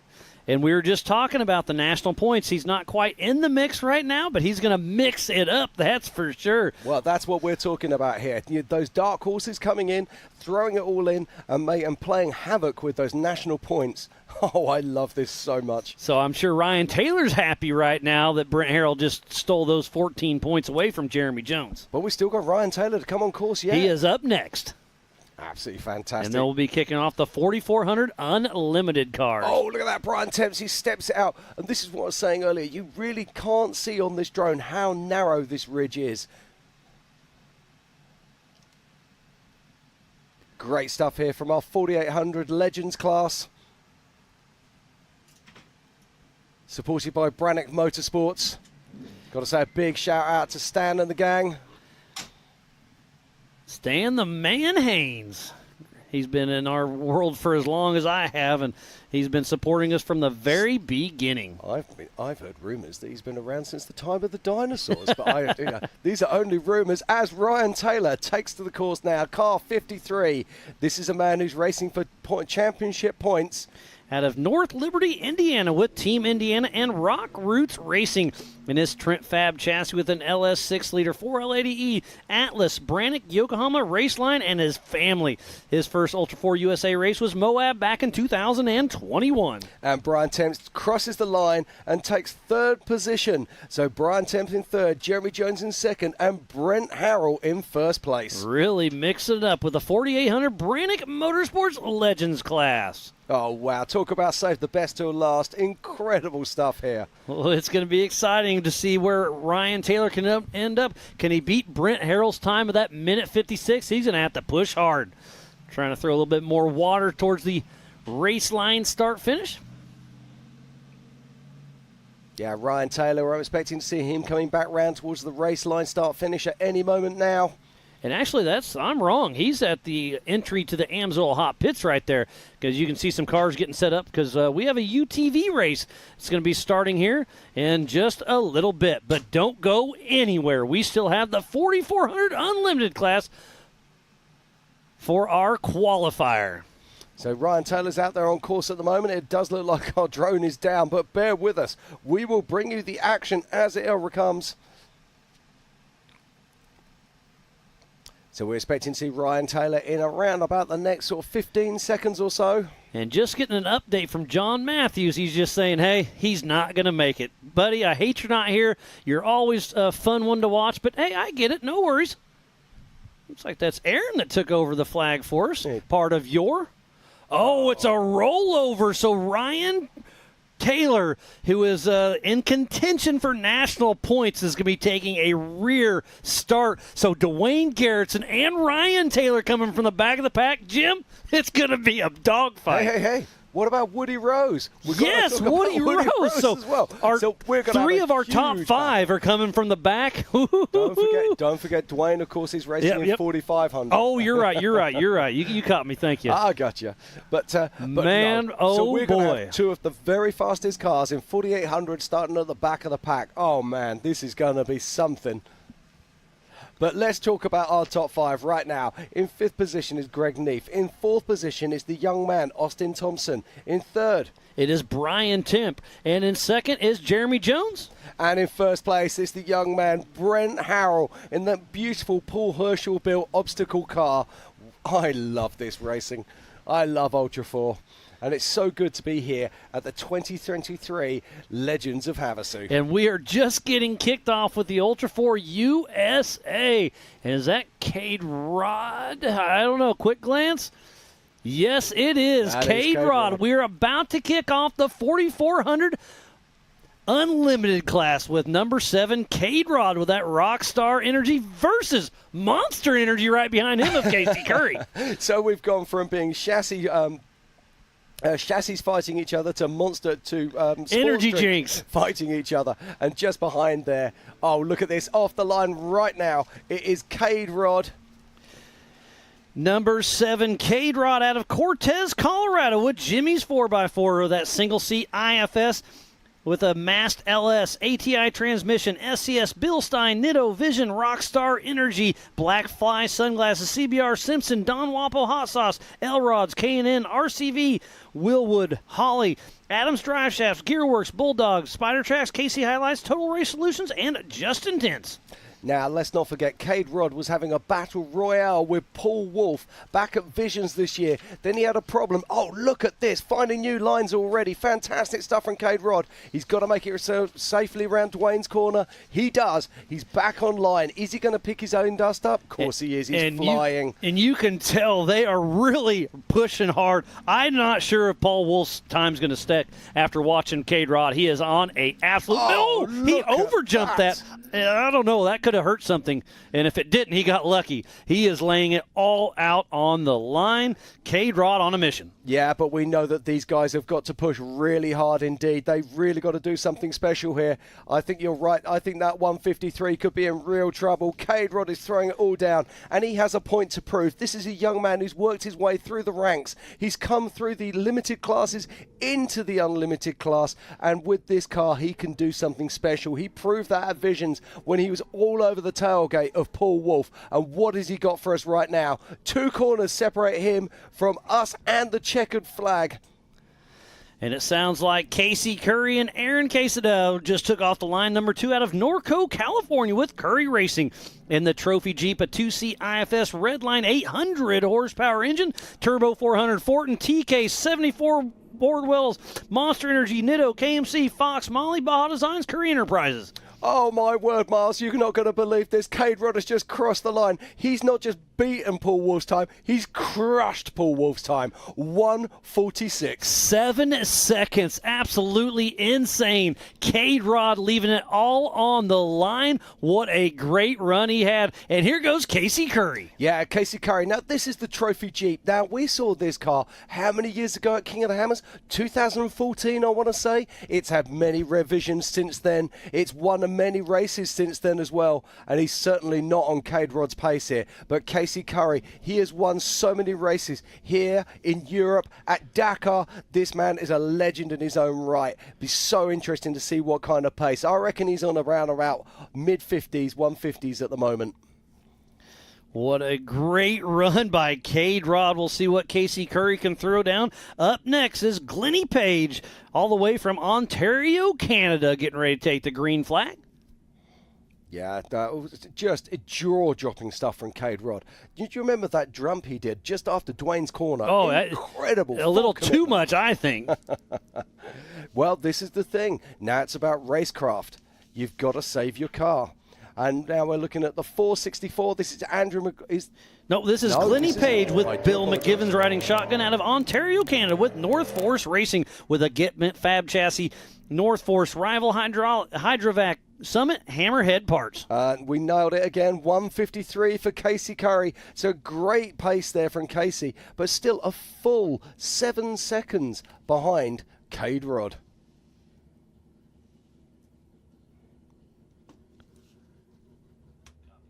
Now, we spoke about it before and we'll speak about it again. This is possibly one of the largest classes of 4,400 vehicles we've seen outside of King of the Hammers at any race event in history.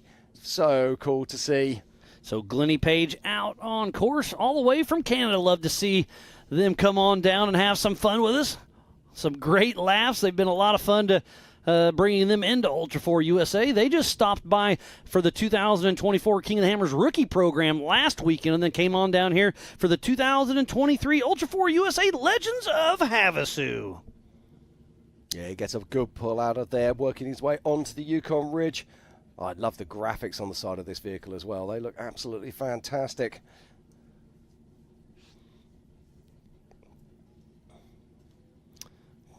Glenn Page, a slightly different pace to Cade Rod, I think it's fair to say. But he's still laying down a good time here.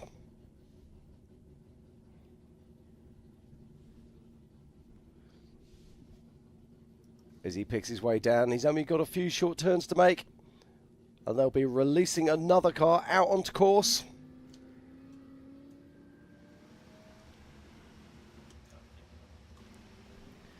So number 4, Chip McLaughlin with Brad Christian riding shotgun out of Corinth, Texas, with Rufus Racing in his Tribe 16 2C IFS machine. Irene with a Grom LS7 800 horsepower Turbo 400 Atlas Maxxis Vision EcoStaff Nightsticks Baja Design and Johnny's Customs. And speaking about Rufus Racing, Angie, Mama Ange is in the house, and it's her birthday. So a huge happy birthday to Angie. And Glenn Page crosses the line with a 2:06, so a solid run there from Glenn Page. Now, Chip McLaughlin, or Mr. Resort Cool, as we should now start to call him, he's making his way around the course. He's dodged a couple trees so far. We'll see if he can keep that up. Hopefully he can keep out of the cacti out there in the open desert. Love Chip McLaughlin. Always he's the class clown of Ultra4. Always having fun. Always a smile on his face. A huge part of the Ultra4 USA family. Yeah, it's great to see him out here racing with the whole Rufus Racing team. Yeah, Pip Justin came over once again to race with us as well. All the way from Australia. Over in your neck of the woods, right? Yeah, only a few miles out. So caught up with the Rufus Racing team the other day. It was so good to see Ange, so good to see the whole lot of them. They're in great spirits. And Chip bringing it home. And he'll be so super stoked to be out there on course right now. Oh, he blazes, just goes a little bit wide there off the far side. I think this is going to be something around sort of Glenn Page's kind of time, sort of around that sort of like between 2 and 10. Now, so that's the 3006 pulling off and out of the way. Must be having some issues. Hopefully Chip has enough room to come through hot. He checks a little bit. So in this instance, JT is going to ask Chip, hey, did you feel like that cost you any time? You can have a rerun or keep your time. So not exactly sure what happened to Aaron Robinson. Tough break for him. Yeah, so that's the 3006. Of Aaron Robinson. Aaron Robinson, yeah. So having some issues in his Trent Fab machine. Not exactly sure what's going on. We'll get it squared away, but hearing some chatter on the rugged radios. And in the background there we can see, it looks like Pip Justice. So let's give a huge shout out to Raceline Wheels, Amsoil, Good Boy Vodka, Rugged Radios, Project X Off-Road, Speed Sport, Lazen Up, Mid-America Outdoors, 360 Wraps, Optima Batteries, Warn, Spider Tracks, Brannick Motorsports, Yukon Gear and Axle, and Wheeling. Fun Haver Off-Road, King of the Hammers, American Outdoor Events, and the Off-Road Syndicate. So please support who supports the sport. Yeah, look at this and lovely drone footage, and look at all these incredible 4400 class cars lining up. There's Andrew McLaughlin there. Just going through all of these. Kevin Stearns, Raul Gomez, two-time king, and our current king, of course. Matthew McCowan. Look at it. This row of cars just goes on and on. There's Chad Hunt there. Dalton Hamilton, Tad Dowker. Yeah. Guy Miller's car, Travis Grande driving. There's Greg Adler. Greg Adler, yeah. We got some heavy hitters yet to go. Very, very interesting in all of that lot. I have yet to see Lauren Healy, Vaughan Gittin Jr. The Campbells, any of them, and including Brian Crofts. Or Campbell. Are we doing the Campbell Crofts thing? that's your call. And then, of course, we want to talk about Levi Shirley. Now, Levi, he's got that massive comedy-size LT5 supercharged engine, and we saw him on social media getting some tuning done of the dyno. So, be interesting to see what Lyndon can do out here. Yeah, I think this might be a course that will really suit that car. Absolutely, yeah. That's a desert car for sure. There's the two-time and current king. Yep, Raul Gomez. Oh, there's a Kevin Stearns. Oh, no, there's AJ Watkey. Yes. He's now he's a newcomer to this. He's been racing off-road for a while, but it's his first race with Ultra4 USA. And you can see right there, they're tripping the transponder, making sure everything's going smooth. Yeah. There's Andrew McLaughlin. Andrew McLaughlin, who we saw last night at Contingency. Big smile on his face as always. And there's Weston Jones. Was that Paul Wolf there going through? There's Bailey Campbell. Wow, what a stacked field we have. So we're going to be pushing the time. We'll probably be a little bit off time to start the 4900 race, but stick with us. Hey, we're still watching great racing. Hey, I'm here for it, And buddy. you know the best thing? It just means that we'll race longer. And Although worst case, we don't get a lunch break. I'm okay with that. Yeah, I I'm can here to live with race. that. I could do with losing a couple of pounds. Yeah, no doubt. Oh, look at that. The 3006, that Trent Fab car just being towed off. That is so terrible to see. But if you're going to break your car, break it before qualifying. You've got time to fix it before the race. But still heartbreak, and you never know. They might be able to fix it and still get back out there for qualifying.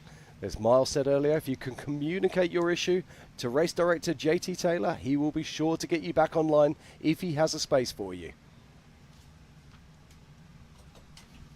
But right now, let's just talk about Cade Rod with a 146. Just astonishing stuff.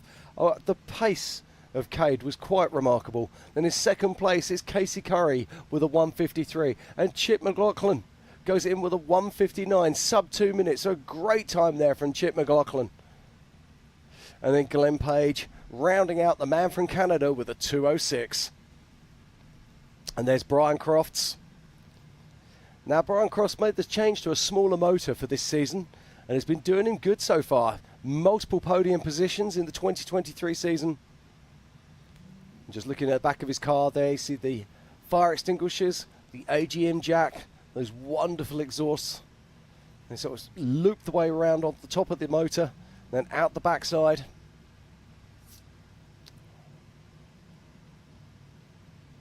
And I believe that is Brett Harrell there. We just saw Brent Harrell taking pole in the 4800s. There's Travis Zollinger in that Pro R machine. Now that's interesting. Can that be Travis Zollinger racing? Because we saw... Yeah, we saw him in his Can-Am earlier. Now he's in his bigger car. Okay.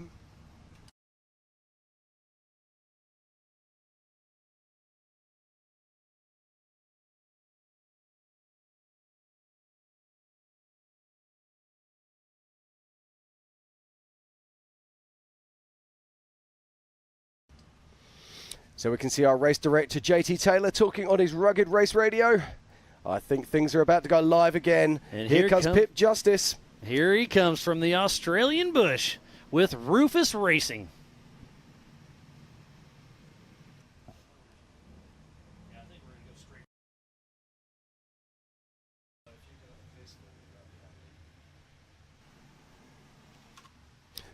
So Pip Justice is getting ready to go. He gets the green flag and onto the track he is. Pip Justice racing with Rufus Racing. With Diamond Dave riding shotgun out of Australia. With the Tribe 16 solid axle machine Donkey with the Grom LS7, Gearworks Turbo 400, Atlas, Maxxis, Vision, EcoStaff, Nightsticks, Baja Designs, Johnny Customs, Mama Ange, and the man above, Zandy. His Ultra4 USA debut was King of the Hammers, 2019. Yeah, and I love the fact about Pip. You just see him getting faster and faster every time he comes out on track. Gives it 120%. 14 hours to get from Australia to here. He says it gets a little bit easier each time that he comes.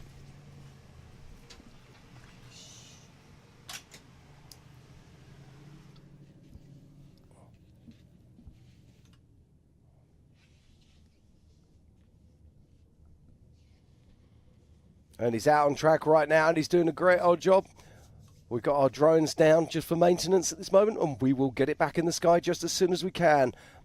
But now we're looking at the IFS machine of the 719. Now, Miles, let's just talk about the difference between 4400 class and, of course, the classes that we've been seeing. Yeah, the we keep talking. Yeah, the we most keep talking. noticeable difference is, of course, IFS Versus solid axle. Solid axle is a live axle, so when the left tire goes up, the right tire goes down. Well, when you say IFS or IRS, independent front suspension, independent rear suspension, so each tire can do its own thing. So on a race like this, I do think an IFS/IRS car does have the advantage in the desert for the bigger whoop sections. But when you get back in those tight canyons, I don't know, those straight axles can really move strong.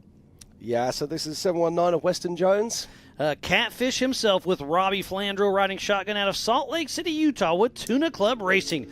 In that Jimmy's 4x4 2C IFS machine, Mr. Pickles with a turnkey LSX Turbo 400 SCS Falcon Construction, Jimmy's 4x4 Salt Lake Vapes, and Justin's Tents.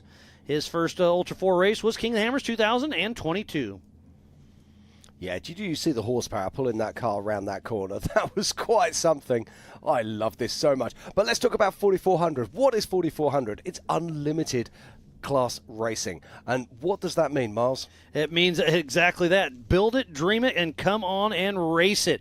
Unlimited tires, unlimited suspension, just about anything you can build. Come on out here and race Ultra 4 USA. The biggest and baddest names in our sport will be out here ripping and roaring. They will be racing tomorrow morning at 10 a.m. Pacific Standard Time. But we are qualifying for the 2023 Ultra 4 USA Legends of Havasu. We are indeed, and it keeps on delivering. But at the moment, it's all about that man, Cade Rod. An absolutely astonishing run there with a 146. Are we going to see that beaten? Someone's going to have to commit 110% if they are going to beat that time. That is for sure. So obviously Robinson's the one that broke down at the start line, so he crossed the start but had to get pushed off, so that's why the Optima leaderboard is a little bit off. We'll get that readdressed, but Cade Rod with that 146, astonishing range, and I can just feel the Warren booth right here, Jim, is absolutely vibrating. All the horsepower. As we see Andrew McLaughlin and David Starr out of Phoenix, Arizona with Let's Roll Off-Road Racing. And his Jimmy's 4x4 straight axle, El Rey with an LS 406 stroker, Zero Gravity Turbo 400, Atlas, Nitto Tire, Raceline Wheels, and Lithographics. And he's been racing Ultra 4 since 2009 at King of the Hammers. Yeah, Weston Jones comes in with a 203 there, so a solid run from Weston Jones. And as we said before, Andrew McLaughlin is now out on track. We spoke to Andrew last night, and he's in such good spirits. Great to see him there. A firm favourite from King of the Hammers. You might remember that video from all those years ago when he's literally exploding rocks during the qualifying session. Well, there's no rocks for him to explode out here. Let's just hope he can keep it solid, keep it tidy, and bring home a great time.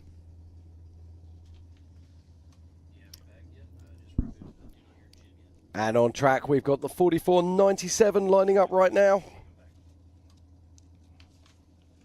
And the 4497. That is Mike Spindler out of Wellsville, Utah with Spindler Racing. As we're waiting on Andrew McLaughlin with Let's Roll Off-Road Racing. He's been around our sport since the very beginning. Great to see out Andrew. He's taking a little bit of time off, but we were talking about contingency last night, and he was all smiles about, he just was having a great time last night, loving the contingency there downtown at Lake Havasu, listening to some music. Ralph Shaheen and Ken Stout had that contingency show last night on Speed Sport. We had a lot of fun last night.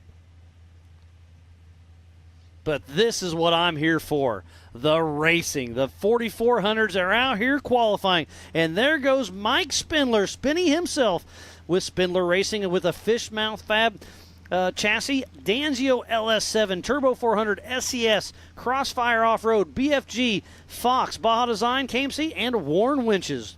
Yeah, this is not a dissimilar car to the car that Jason Shearer won 2 Hammers Championships with. There's a few of these cars out here. Yeah, we didn't mention that, but SCI's got 2 of their cars out here as well. They have so Tom Gilpin's out here racing. We saw him out there on the track. And Denny Sterndale? Yeah, looking very fast indeed. And there's A.J. Watke. Up next.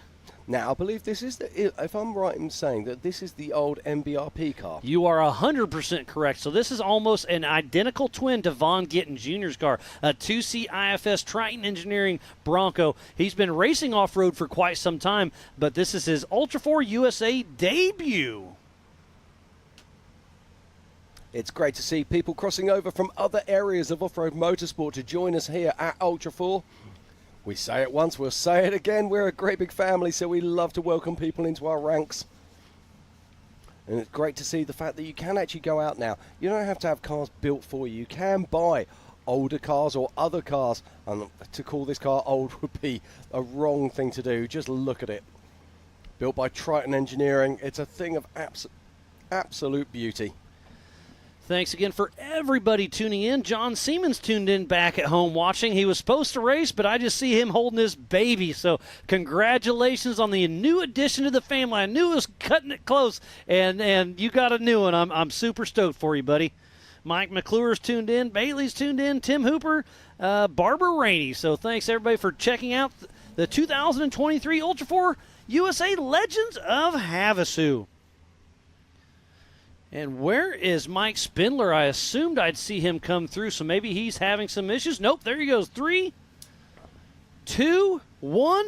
A.J. Watley and Brad Goodfellow making their Ultra4 USA debut out of Winchester, Virginia, with Chaos Motorsports and Warren Racing and that Triton Engineering 2C IFS Bronco with Ford Performance 460 D3 Jeff Ginter Racing engine with 800 horsepower, Gearworks Turbo 400, Atlas RCV with 74 weld portals, Spider Tracks, Fox, Advanced Auto Parts, TechNet Professionals, Warren Factor 55, RCV, Funhaver, RTR, Chaos Off-Road Park. Yes, Andrew McLaughlin crossed the line without us noticing with a 2:08, so I wonder if he had a problem out there on course. Seems a little bit off pace for Andrew. And that looks like, is that Kevin Stearns? That is Kevin Stearns. It is indeed. Great to see him back out here racing with us. Yeah, now that's a two-seat UFO, if I'm not mistaken. That's a Triton Engineering machine. Oh, no, machine. it's the Triton machine. That's it, you're right. Yeah, very interesting car, this one.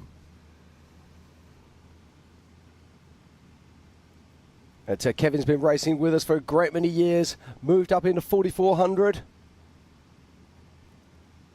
And he's had some issues with this machine. He's just on the setting up, getting things right. It's a very different car to what he had before. I mean, it really is about as close to a spaceship as you can get. An absolute work of art as A.J. Watley is out there making his Ultra4 USA debut. We'll see what he can do with that Triton machine. And I've just noticed also, going into 4th place is Pip Justice, ahead of his great friend Chip McLaughlin with a 1:57. So an astonishing run there from Pip Justice. What an awesome time indeed. So let's have a quick rundown of our top 5. At the moment, in Chip McLaughlin in 5th. In 4th is Pip Justice. In 3rd, it's Casey Curry. In 1st, sorry, this is actually incorrect. I'll do that again. In 5th is Weston Jones. In 4th is Chip McLaughlin. In 3rd is Pip Justice. In 2nd is Casey Curry. In 1st, it's Cade Rod. If you're looking at live scoring at home, you can see William Robinson there in 1st. Please ignore it. That was a false start, and he will be re-racked from the back. And again, thank you to everybody who is tuning in to the 2023 Ultra4 USA Legends of Havasu. And just tuning in is the Live from Desk presented by Toyota right there in the heart of Vendor Village. So thank you to everybody there in town for coming checking us out. I know Ken Stout, Ralph Shaheen, and Erica Allreed will be joining you off and on all weekend, so we appreciate you tuning in there in the middle of Havasu while we're out here breathing the dust.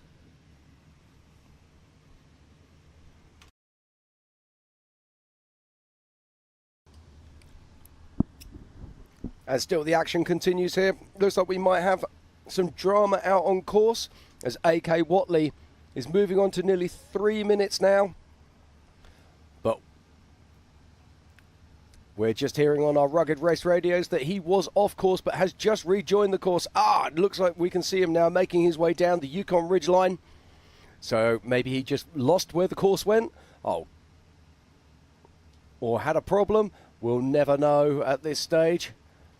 But he's got a few more turns to go and he will be crossing the line. Not the qualifying time that he would have wanted, that's for sure.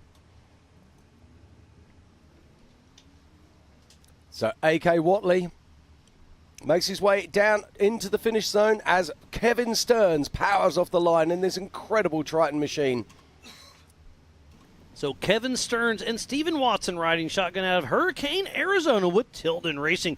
And that Triton Engineering 2C IFS machine, Gina with a Mast Motorsports 800 horsepower LS with a maximum 4L80E, SCS TK, Sturdy Life Wheels, Nitto, Fuel Lab, Off-Road Design, and South Bay Drivelines. His first KOH was 2010. He's been in our sport for a very, very long time.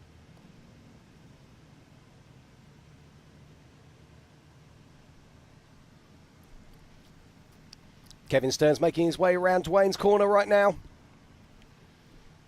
Looking good, looking tidy. I don't think he's going to be challenging Cade Rod, but he'll just be wanting a nice, sensible pace. Be wanting to stick it in the top 10 if he can. This is good stuff here from Kevin. Powering round onto the Yukon ridgeline. Oh, look how dusty and broken up that's getting now. And you can see how these IFS cars work on this top ridgeline. They have a mechanical link to the steering, which makes it so much easier for them in these tight sections. We'll see some solid axle cars mixing it up with these IFS machines in 4400. Let's not forget, it is unlimited four-wheel drive racing. So if you can dream it, you can race it. What a wonderful day of qualifying it has been. And again, we have so many people tuning in. Thanks to everybody. It sounds like Dave Cole, Donnie, and Alex Kellenbach are glued to the coverage as well. So thanks for tuning in as we have Darian Gomez taking off, number 90.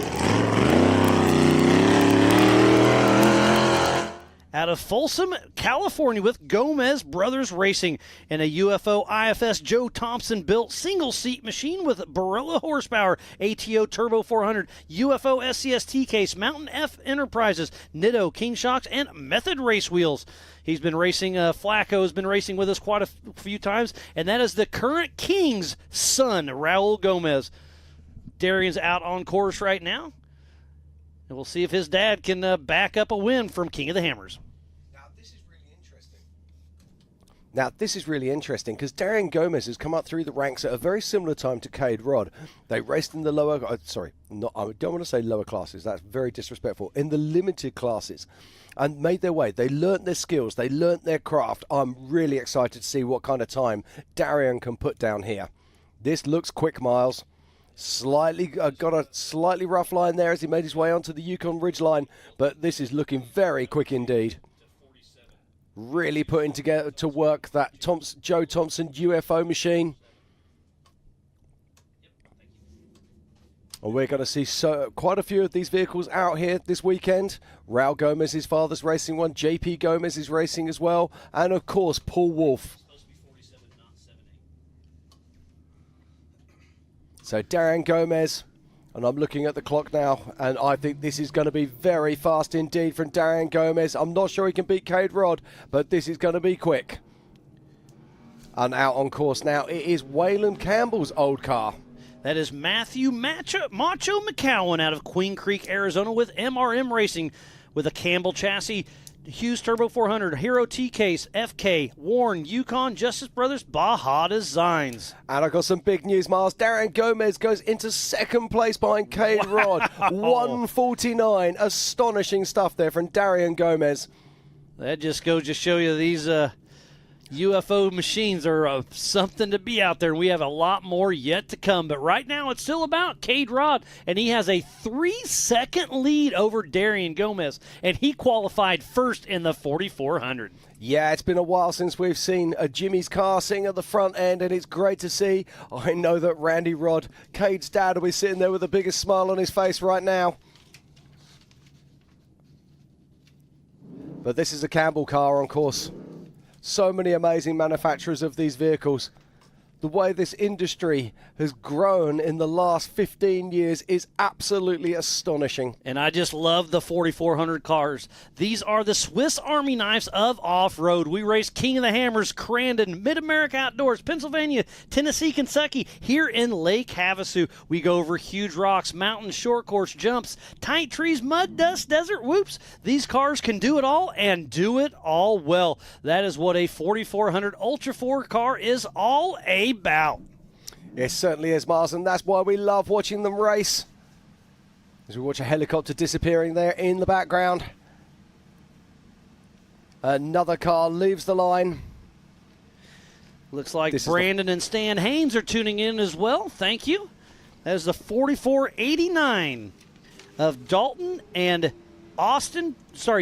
Hamilton and Austin Thompson out of Grass Valley, California, with Moves Motorsports in a bomber chassis, LSX 454, ATO 4L80E, Hero T-Case affordable bender, and Bulldog winch. His first Ultra 4 race with King of the Hammers 2018. And sneaking in there, just noticed that Kevin Stearns has gone into 6th position with a 159. So great great run for there. Him. There's Dalton Hamilton, that bomber, making his way, bombing through the desert. So just having a look at our top 5 right now. In 5th position is Chip McLaughlin. In 4th is Pip Justice. In 3rd is Casey Curry. In 2nd, Darian Gomez in that top position. Took off first and hasn't looked back. Mr. Cade Rod sitting on those 14 pole position points for right now. Because remember, this is a double points race. Normally a pole position gets 7 points, but now it's 14. If you win the race, you get 1,000 points. Not this race. You get 2,000 points. But right now it's all about Dalton Hamilton, who's on course. Bomber frame being put to work as he makes his way across this ridgeline. Now this is a solid axle car, so it will have a full hydraulic link to the steering. Makes it a little bit different. Feels a little bit strange when you're coming across there. Can feel a little bit disconnected. They don't have that problem with the IFS cars. With the IFS cars, they have that mechanical link. Feels completely different. Much better suited to a ridgeline drive like that. But Dalton Hamilton's not letting that dull him as he makes his way around. And here it is. It's another UFO machine. And this is Brendan Thompson. Bam Bam himself out of Grass Valley, California with Outcast Racing in his 2022 Joe Thompson UFO single seat machine with an LS 490 tall deck, ATO 4L80E, SES, Maxxis, SMT performance wheels, UFO, Warren, Rugged, Brannick, FK, Motive Gear, Willwood, Walker, Performance, Air Filtration, King, Baja Designs, Tuneworks, RCV, Switch Pros, and Paul Jr. Designs. You have seen him on Discovery building American choppers, but he's out here racing with Ultra4, and that is Joe Thompson's brother, Brendan Thompson. That is a talented, talented family. It is indeed. And let's not forget, Brendan Thompson also threw down one of the fastest times in qualifying at King of the Hammers this year. That just came up just about a week ago. I rewatched it. We were showing it on one of our group messengers that we have some fun with. And they were showing that on there, and it just shows you how hard you have to push these cars to get in that pole position. You saw Cade Rod blow that jump. It couldn't have felt good, but he was throwing it all the line to get out there and get out front fast.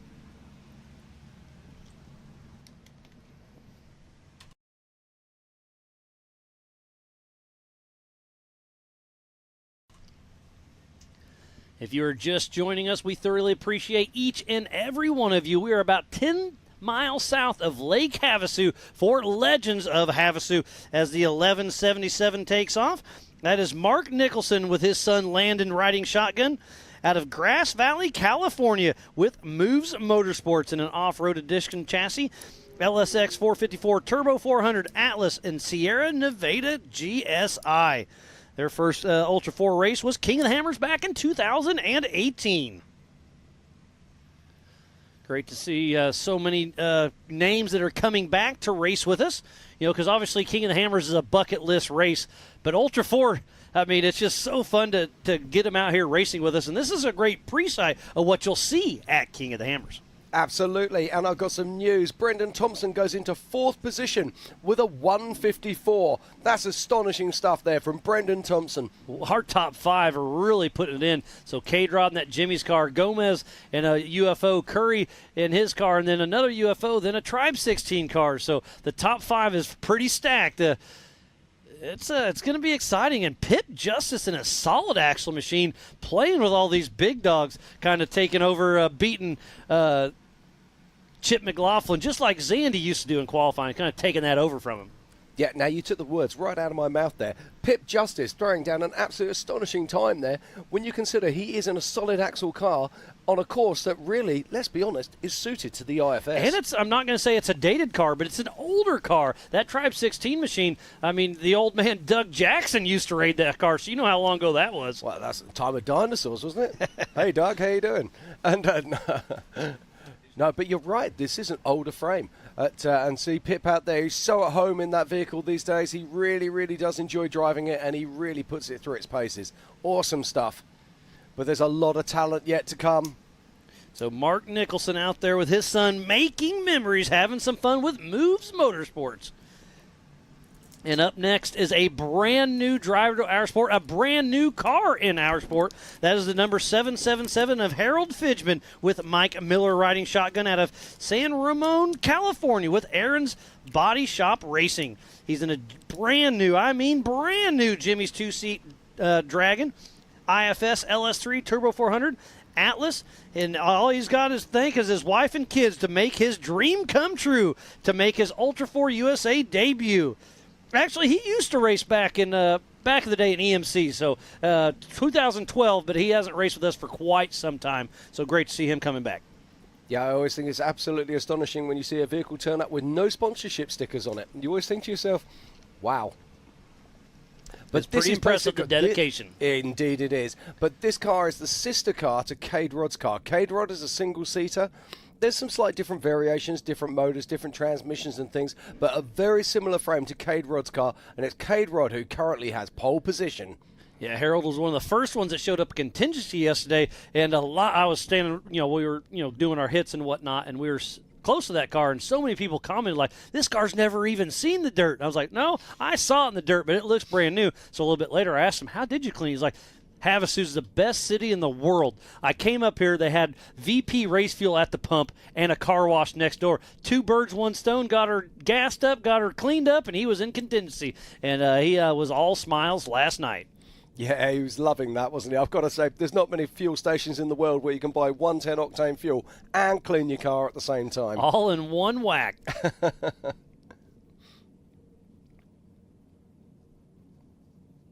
So Harold Fidgeman out there in that brand new car. Looks like one of our flags got a little ran over. And off the line next is the 906 of Tad Dowker with Andy Eustace riding shotgun out of Quanon, Michigan with North Shore Raceworks. This is in Dave Cole's old car, Bambi. It's a Trent Fab solid axle machine, LSX 454, 4L80E, SCS, Off-Road Research, Mickey Thompson, Ramkins, Warren, Baja Designs, Amsel, and Hawk Performance. And Tad Dowker, he's been putting down some incredible results in 2023. He really has been at the top of his game, taking a solid axle car and putting it right up amongst those big IFS vehicles. I'm really excited to see what Tad can do here this weekend. But he's out on course now, making his way through. And here is another UFO machine. I think that might be Mr. Give me confirmation that is Paul. That is Paul Wolf in his new wrapped machine. It looks like a Mario Brothers on the side of it. And there is Bob Bauer, our Grand Marshal, with that green flag once again. Off-Road Motorsports Hall of Famer.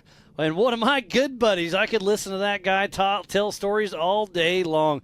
I was able to catch up with him and have a couple of frosty beverages throughout this week. And like I said, if you want to listen to a story, go over and talk to Bob. He's one of the nicest guys out there, and he'll give you what you want to hear. But they're not just stories. They're real stories. They're real stories. There's the stuff of legend. This is a man who's been to Baja, who's won Baja. And I'm not just talking about any race. I'm talking about the Baja 1000. As another hero leaves the line now, a man who probably needs no introduction, the 1018 of Paul Wolf. Another Mid-America Outdoors ambassador out of Alton, Illinois with Wolf Racing. And another Joe Thompson-built UFO single-seat IFX with an LSX 434, ATO 4L80E, SCS T-Case, Nitto, Raceline, Radflow, RCV, FK, Alltech, Brannick Motorsports. A huge shout out to JB Scale Graphics, Project X, Optima Batteries, Rugged Radios, Warren, and TubeWorks. And this guy won almost everything last year. This year he's got a good thing going, had a couple hiccups, but Paul Wolf is a man on a mission. He is. Let's not forget, he's already pre-run this course. He's already done his Pro Mod UTV, so he knows the qualifying course. If I was Cade Rod, I'd be sitting on the edge of my seat right now. I'd have my hands on the hips. I'd be sitting there, and I would be worried. Let's see what Paul Wolf can deliver. Looks like Megan Miller's tuned in. Thanks for checking us out for the 2023 Ultra4 USA Legends of Havasu. It's a great shot about. That's probably my favorite flag I've ever seen there, Jim. That one right there on top. Cannot comment. Every time. I love it. I love giving you a hard time, buddy. He comes all the way over from England and comes over and gives us a hand quite some time. You know, obviously Pam's in here with us most of the time. Love working with her, but she'll be down in the Amsoil hot pits. But it's a pleasure to have you in here, Jim. Thank you And so much. It's Paul always a Wolf pleasure is to on be a here. Look mission. at this. Absolutely storming it. I think this Oh, could. they're stopping him. He had such Oh, a no. fast time going, they had to flag him down. Not sure what's going on. I'll get on the rugged radio, see what happened. But Paul Wolf was running strong, but got shut down, obviously for safety reasons. Yeah, absolutely. That was a yellow flag there, so that's a course flag. So there had to be a problem on track, so we'll find out very, very shortly, and we will keep you updated.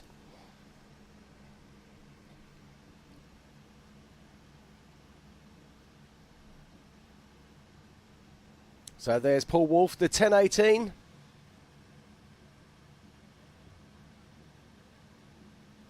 Just making his way back round there.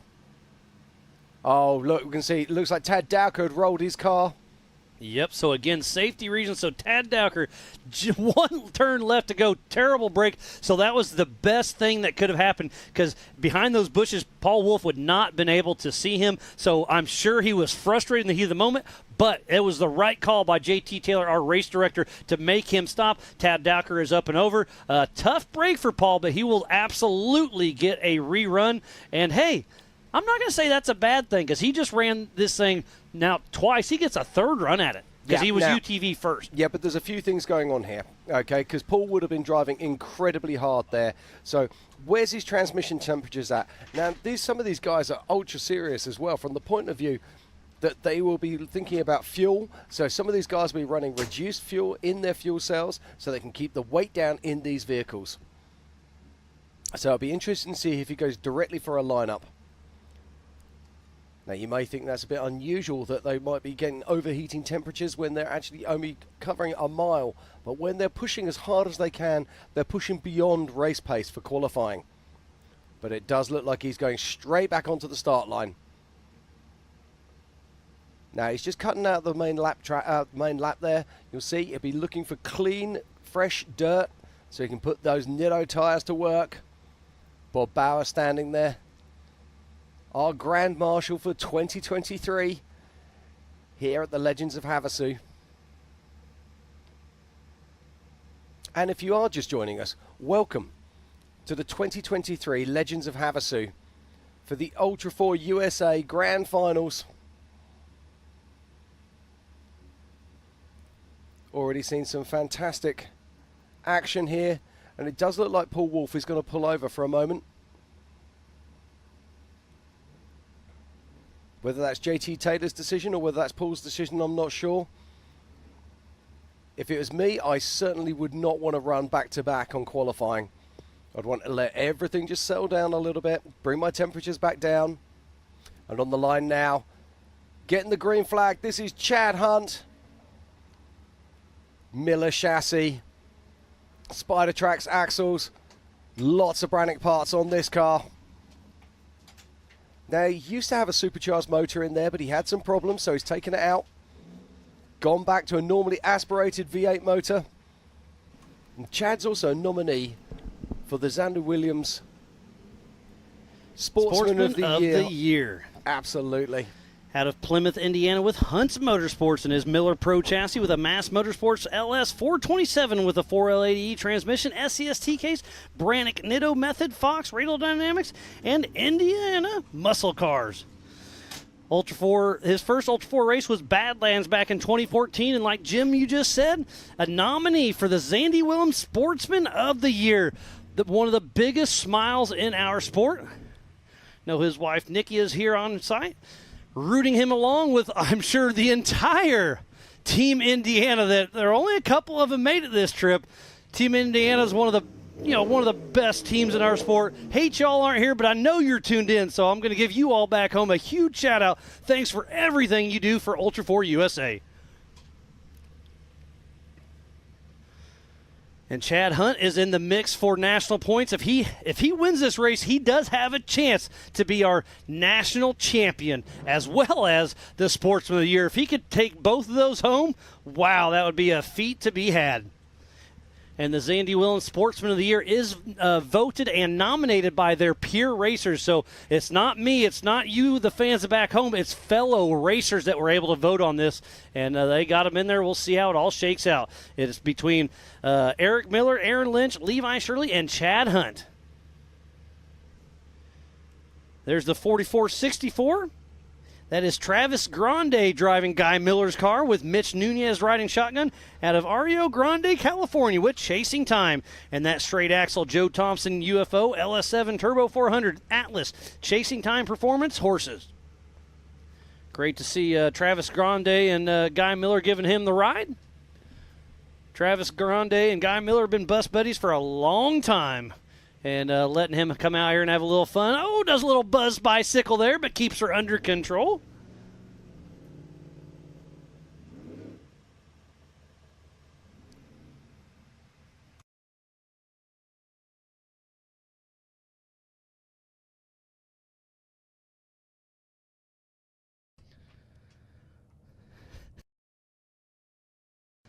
As Travis Grande heading out, we'll see how he makes this turn. It looks like a pretty good run there. And up next is Mrs. Bailey Campbell and Ryan Miller riding shotgun. And look at the course is deteriorating on that backside of the Yukon Ridge. It's just getting smaller and smaller and more 8 out and more 8 out. We'll see how it all shakes out. But, man, it's looking good. This course is... It's going to be tough for all of our competitors. These guys and gals are going to have to fight for it.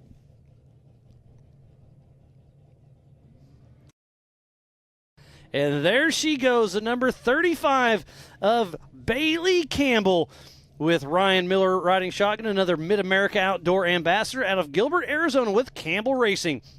And that Campbell Enterprise 2-seat IFS machine with a proper tuning Klein LS 490.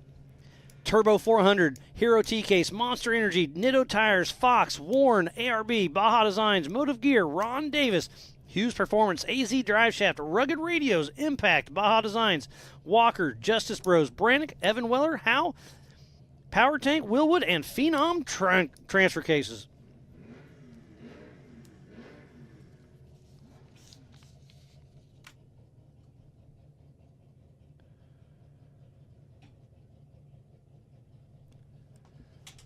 And up next is 3-time King of the Hammers winner, Off-Road Motorsports Hall of Famer, Bailey Campbell's dad, Shannon Campbell, unleashing the beast.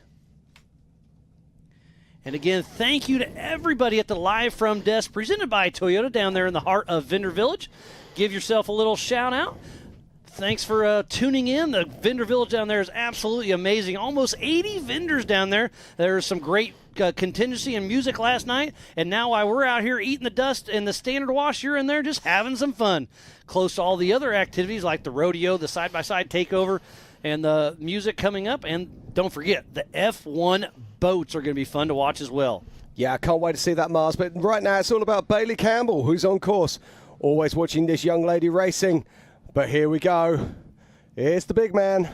It is Shannon Campbell. Oh, he takes a hard hit there. Comes to a stop almost. Number 5, Shannon Campbell out of Lakeside, Arizona with the Coupe Racing and Fabrication in the Dragon Slayer in that IFS single-seat chassis. He's building a new car as well, but it's not quite ready. So a proper tuning Klein LS490 with a Hughes Turbo 400, Monster Energy, Nitto, ADS, Warren, Motive Gear, Weller Racing, Canon, and ARB. And got some big news. Bailey Campbell moves into 5th position with a 157. So a great run there from Bailey Campbell. In 4th position, it is Brendan Thompson. In 3rd is Casey Curry. In 2nd is Darren Gomez. And then, of course, we saw him earlier today. In 1st place right now, it is Cade Rod.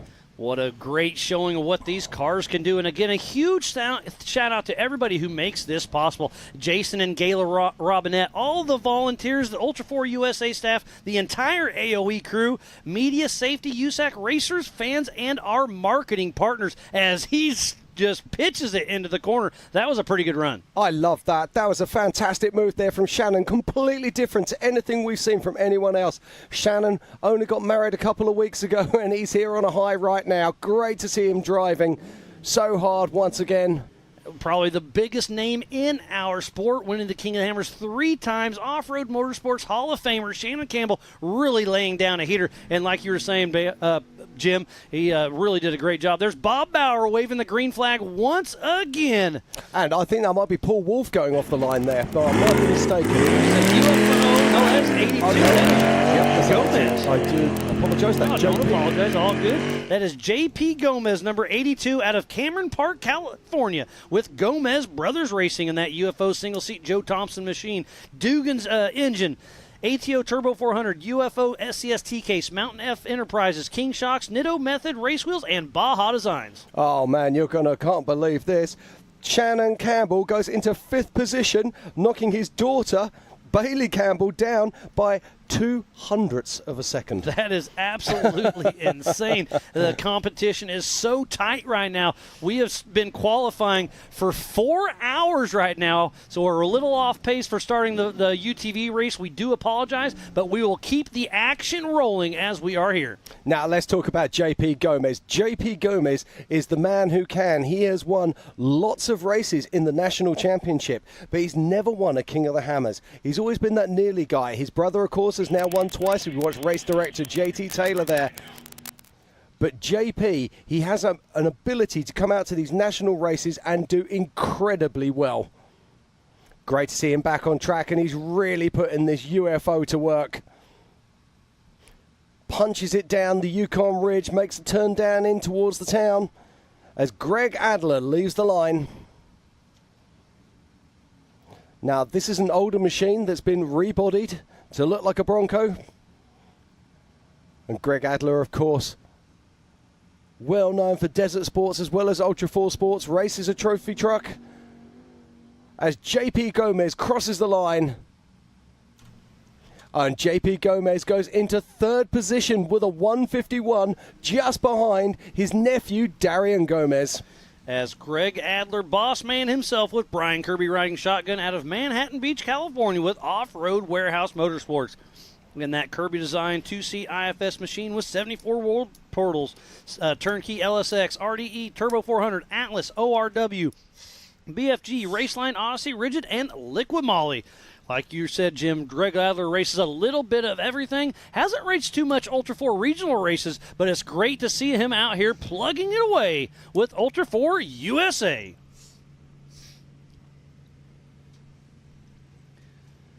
So again, thank you to each and every one of you for tuning in to the 2023 Ultra4 USA Legends of Havasu. This is Ultra4 USA at its finest. But don't forget, we have F1 boat racing, the IPRA Rodeo, the American Side-by-Side Takeover.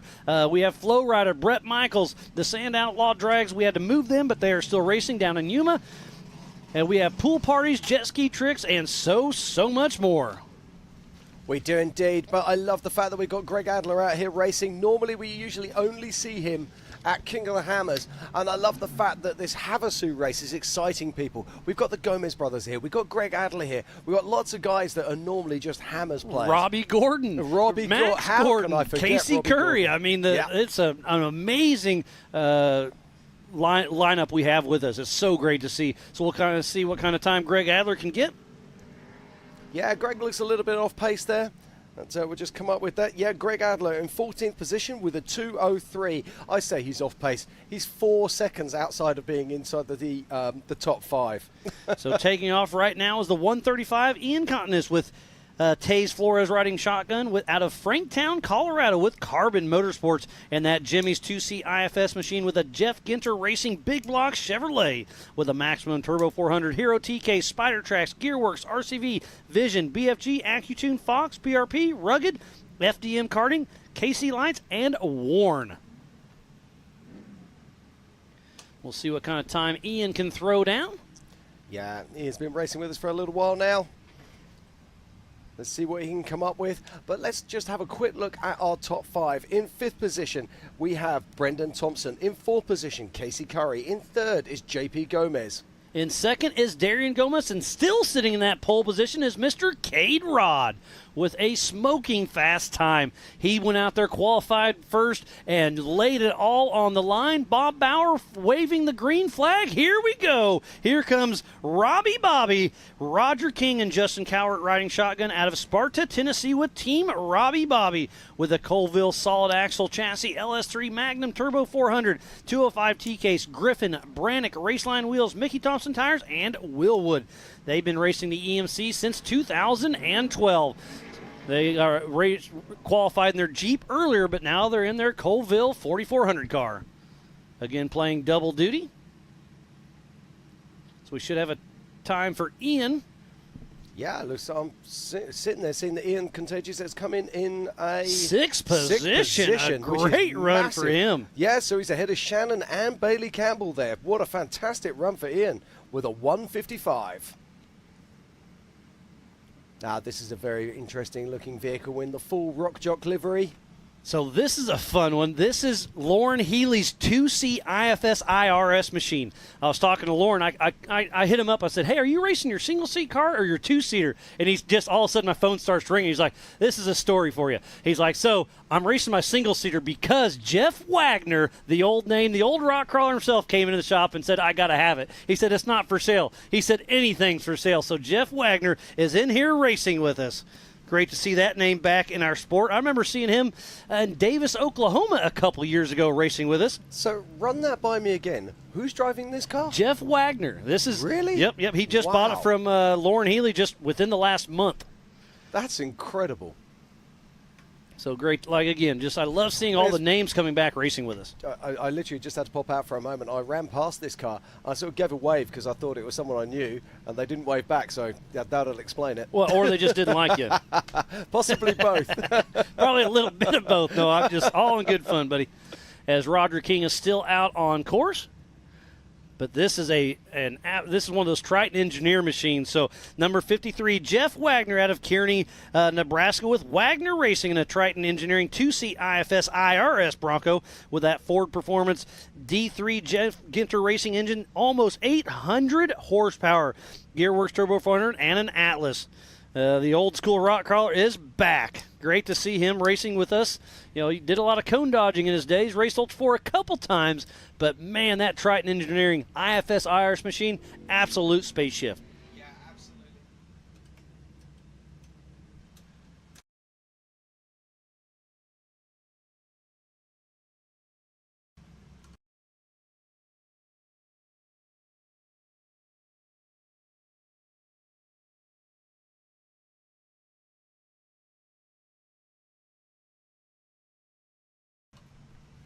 So Ken Goodall getting ready to take off here very soon. So Ken Goodall should be racing. He sold this to Dave Oliver and then got it back for him. So they've been, I don't know if they're selling it back and forth or just sharing it back and forth, but it's Ken Goodall in that Jimmy's car getting ready to take off. Yeah, great to see Ken out there again. Well, of course, let's not forget we saw Logan Goodall taking pole. Yeah, taking pole in the 4500 earlier on today. There's been so much action today, Mars. So much racing. It's absolutely incredible. And we are just getting started. This is only qualifying for Ultra4 USA. We will be racing the 4900 UTV race here coming up in just a little bit as we're looking at our Optima battery leaderboard right now. Yeah, and somewhere out there on course at the moment, I believe we've got Jeff Wagner. I believe that's a sneak peek of the race course later on. So there's Ken Goodall, the number 7779. Padre with Todd Miller riding shotgun out of Phoenix, Arizona with Goodall Racing in that Jimmy's 2C IFS with a Klein LS7, Zero Gravity Turbo 400, SCST case, Dirty Life wheels, Milestar tires, Warren, Torco, Maxima, Willwood, SRP, and Baja Designs. His first Ultra4 race was Nationals back in 2011. I can tell you, Miles, that Jeff Wagner has just crossed the line in 15th position with a 2:03. So welcome back to Ultra4, Jeff. That's a pretty solid run for not having much seat time in that machine. No, that's a very good run indeed. And those cars they're not easy to drive. It takes time to learn them. So to be able to jump straight into it and put down that kind of time, that's great stuff. Bodes well for the race. I have to say, I really did dig the livery as well with the rock jock on the sides. Oh, Looked absolutely, fantastic. yeah. So we'll see what kind of time Ken Goodall can put up. So we've got both sides of Curry Enterprises out here, haven't we? We've got the Casey Curry side, and the Curry Enterprises, and then we've got the rock jock, which is the other side. Yep, a little bit of everything. Very cool indeed. It's been some amazing qualifying on this 1 mile long loop. Up next, we'll be racing a 37-mile loop. The UTVs will be racing 3 full laps, and it's going to be gnarly. The attrition is going to set in hard.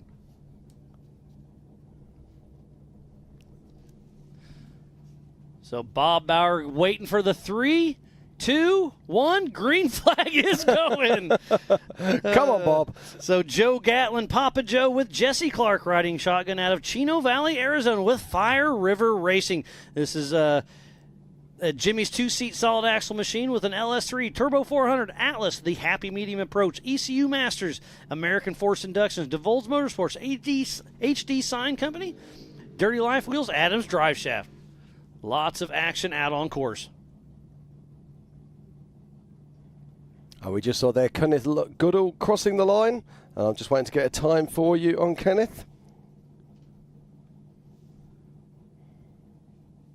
Kenneth Goodall crossed the line in 21st position with a 2:11.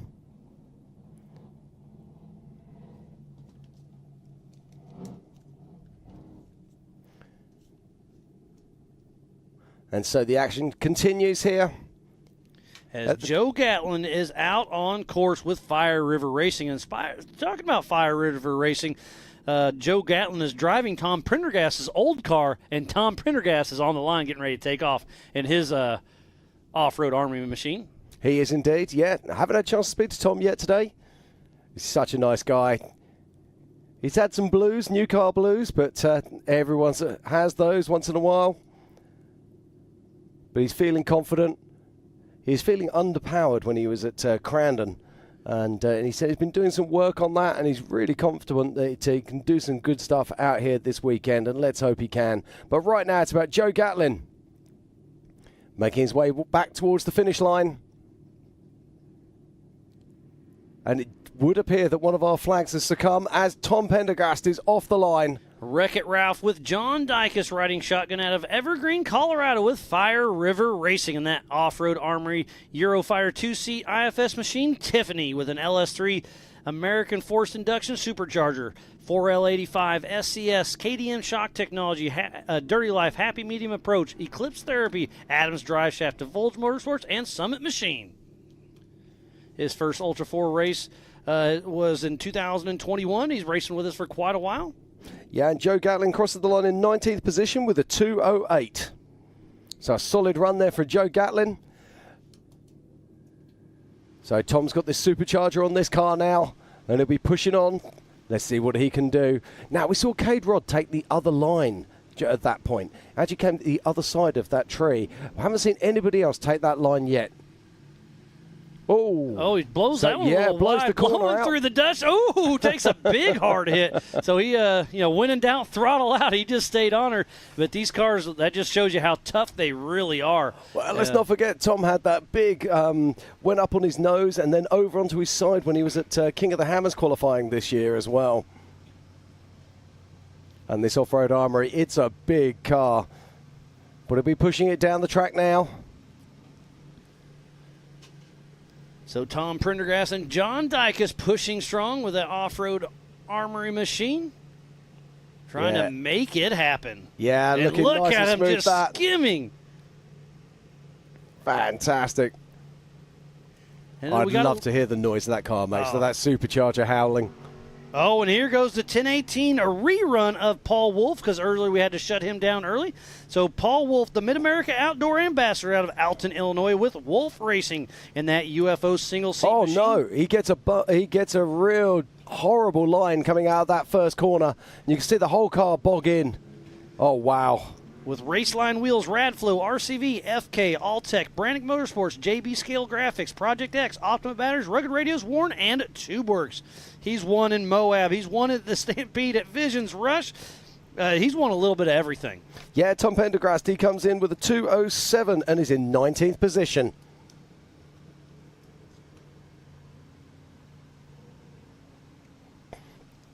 So Paul Wolf makes it around Dwayne's corner. Now he needs to find some speed here. Oh, that gets it up on a little bicycle. He's got to put that moment out of his head. He's got to forget about that first turn. He's pushing hard now. Comes into the turn. Can he make this stick? Yes, look at that. Perfect from Paul Wolf. Wheels off the ground everywhere as he pushes this UFO to its absolute limits. So we'll see what happens for Paul Wolf. He is pushing absolutely everything because he knew he had that little small mistake. So he's going to be giving all he's got all the way to the finish line. We'll see what kind of time Paul Wolf can throw down. Yeah, he actually takes the inner line there. Superbly done. Now, we saw him come around here. This is where he got stopped last time. Oh, yes. Fantastic stuff here from Paul. Now, has he got the pace for it? I think he's a little bit off, but we'll see. Oh, big bicycle huge stand. Buzz bicycle. Comes through hard all the way to the finish. We'll see what kind of time. Look at that. And into second place goes Mr. Paul Wolf with a 1:47. Cade Rod is still our pole sitter. So looks like we'll give a little rugged replay. We'll see what happens here. Getting a little hang time up on there. Look at that. Just giving all he's got on the Yukon Ridge. Thanks again to Rugged for that replay.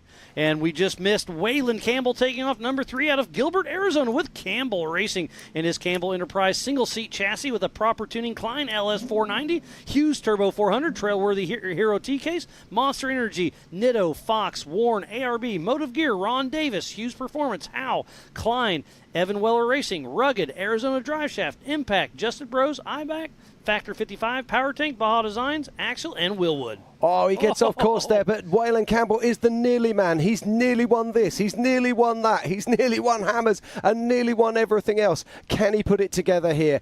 He is so incredibly fast. Oh, and look at that. He is all over this thing. This is a fast time if he can keep it together. He is like out of control fast right here, but that's when you're real fast, is you're on that ragged edge. Yeah, he takes that very, very on the inside line there, and this is Phil McGilton, I believe. Yep, with Dr. Amanda Ross riding shotgun out of Tuscaloosa, Alabama with 47 Motorsports and that Jimmy's 48-piece solid axle machine with a Showfield Performance LSX 434 with a Maximum Turbo 400 Hero TK Southern Tire Mart with Pilot and Flying J, BFG, Vivid Lumens, and Radflow. Okay, Waylon Campbell crosses the line, and he pushes Casey Curry down into 6th position. Waylon Campbell is in 5th place with a 1:52. That's remarkable stuff. This qualifying is turning out to be super exciting as we see Philip McGilton out there running strong with Amanda Ross riding shotgun. Yeah, round Dwayne's corner, nice and safe, picks his way through the desert. Now, Phil has been getting better and better through the 2023 season. We've seen him put together some incredible results. We've seen him have some near misses as well. He won this year in Pennsylvania. He nearly was winning in Visions until he had a mechanical right towards the end.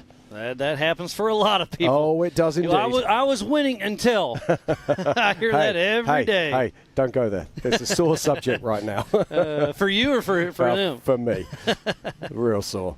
But, yeah, so Phil, he's laying down a real fast time now. Look at this. Now, let's not forget, he's in a solid axle car. And if he can squeeze this into the top 10, he will be absolutely over the moon. He cuts to the side as we watch Levi Shirley, the man from Kansas. From Dodge City, Kansas, with Corey Nasso riding shotgun with Lucky Dog Racing and Levi Shirley racing that Off-Road Armory Eurofighter 2C IFS Layla with a proper tuned supercharged GM LT5 Zero Gravity 4L80E SCST case, Yokohama King Brannick Spider Tracks Baja Design, KDM Shock Technology, Giggle Wind Pinch, Maxima Oils, Impact, ARB, Rugged, PRP, JE Reel, Dynamic Motorsports, Switch Pros, RCV, and Nemesis Industries. He's been racing Ultra4 for a very, very long time. He has indeed. And Phil McGilton crosses the line with a 1:56, putting him into 9th position. So a fantastic run there from Phil. So top 10, what a great run for him. That really is. Now, Levi Shirley, he's been working on this car for the best part of the year, trying to get the maximum he can out of it. He was at the dyno before he arrived here this weekend, and he's working very hard. Look at that massive leap there. This is a heavy car. Oh, pushes the scales at nearly 3 ton.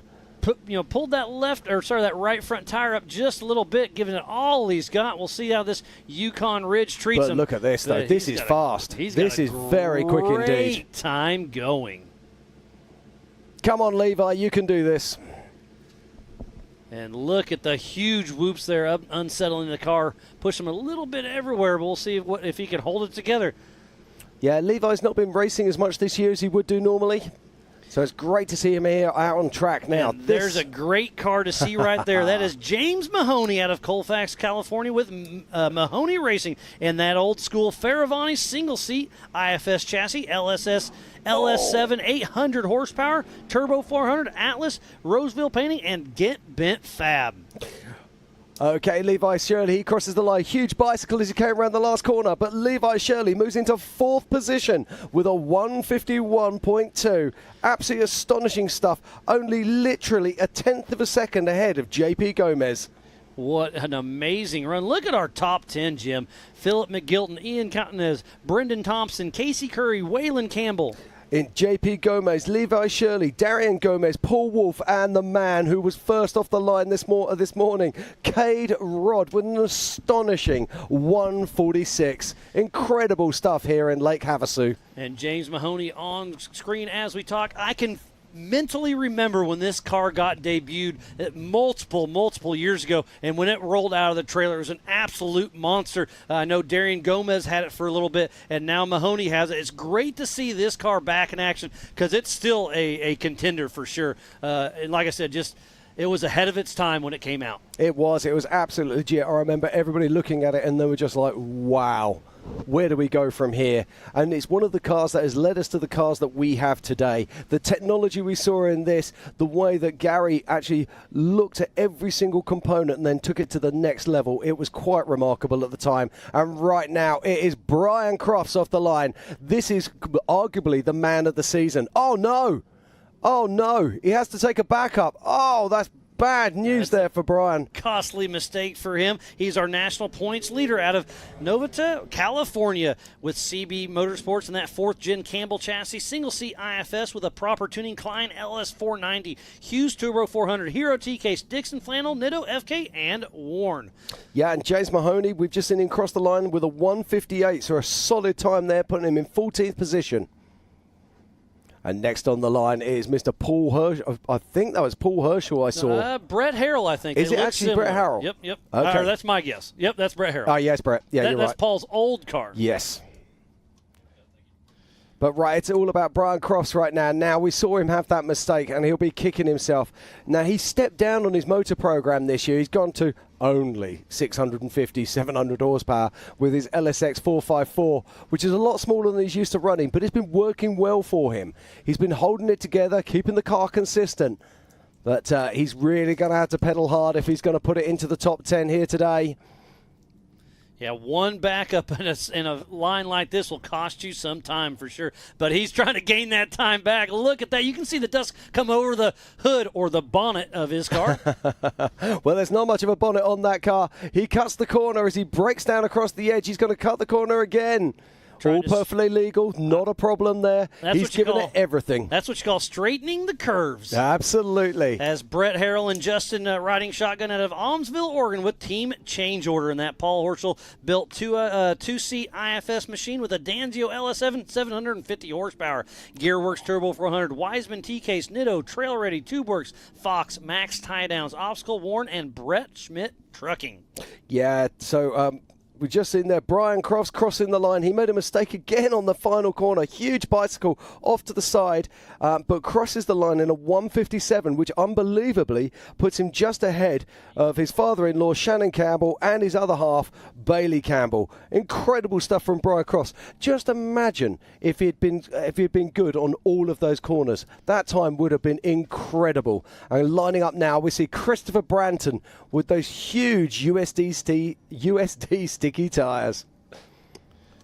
But on course right now, it is Brett Harrell. We saw his son qualifying in first position in the Brannick 4800 Legends class earlier today. You talk about a stacked field and action-packed. What a wonderful day of qualifying it has been thus far. And we still have 2 races yet to go, Jim. We do. I just, it's astonishing stuff. I really can't get my head around it at all. Now, let's talk about Christopher Branson. Christopher Branson threw in a huge surprise last year as we just watched Shannon Campbell's car on the trailer there. That's interesting. Well, but remember, he's not staying on site. He's staying in town. He's got a VRBO, okay. So he's probably, qualifying's done. He's going to go hang out the rest of the evening. Fair play. Right, Christopher Branson. He surprised us all at Disney last year where he qualified first. And remember his huge showing at KOH during qualifying. Absolutely. That's where he got Chris Kamikaze Branton from. Ryan Webb riding shotgun out of Bossier City, Louisiana with Upside Down Racing in a Jimmy's 2C IFS chassis, LSX 427, Maximum Turbo 400, SCS, Kryptonite Customs, Raceline Wheels, USD Stickies, Liquid Molly, Diddy's Big Block, Warren, and the Kids College Fund. And Brett Harrell crosses the line in a 158. So off pace there for Brett Harrell. I was expecting more, if I'm honest. I wonder if he had a problem somewhere out on course. But now it is the crazy genius of Mr. Paul Herschel that is lining up. You are absolutely correct when you call him the crazy genius of Paul Herschel. This guy is one of the quietest, one of the nicest guys in the sport. You drop that helmet, he turns into an absolute animal. We'll see what he can do against this stacked field. There's Bob Bauer, our Grand Marshal, once again, patiently awaiting to wave that green flag. Yeah, he's seen some dust over the years, that's for sure. And we're just waiting now. It looks like they're getting ready to do the start, which means Christopher Branson is on a charge.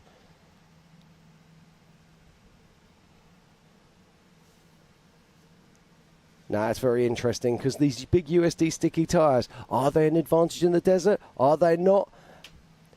And here we go. Paul Herschel is out on course right now. Now, were you saying he's got 1,200 horsepower in this thing?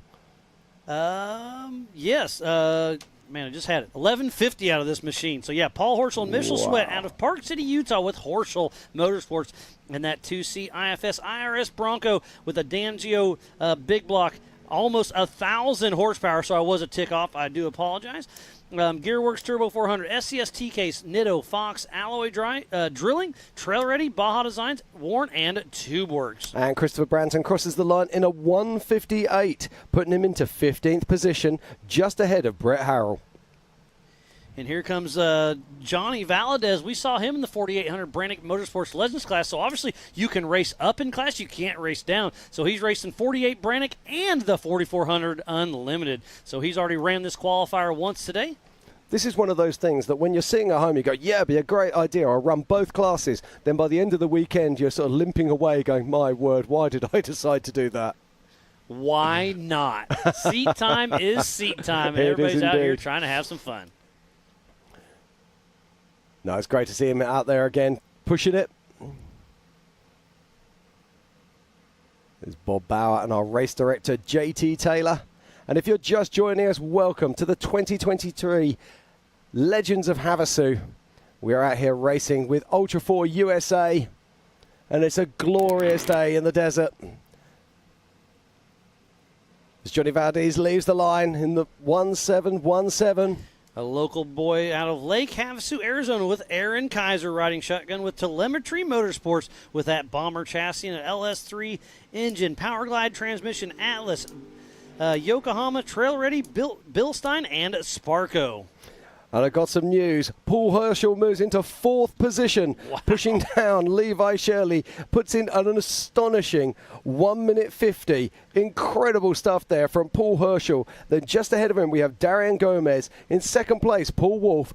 Still, our pole sitter is Cade Rod. The first one to qualify, and nobody has been able to beat him. Absolutely impressive. Well, here is something. This is the OG Dragon, and it's being driven by one of the OG guys in many ways, Cody Addington. He wasn't there at the first Hammers, but when I say he's OG, he started his career right back in 2013 when I did at Hammers.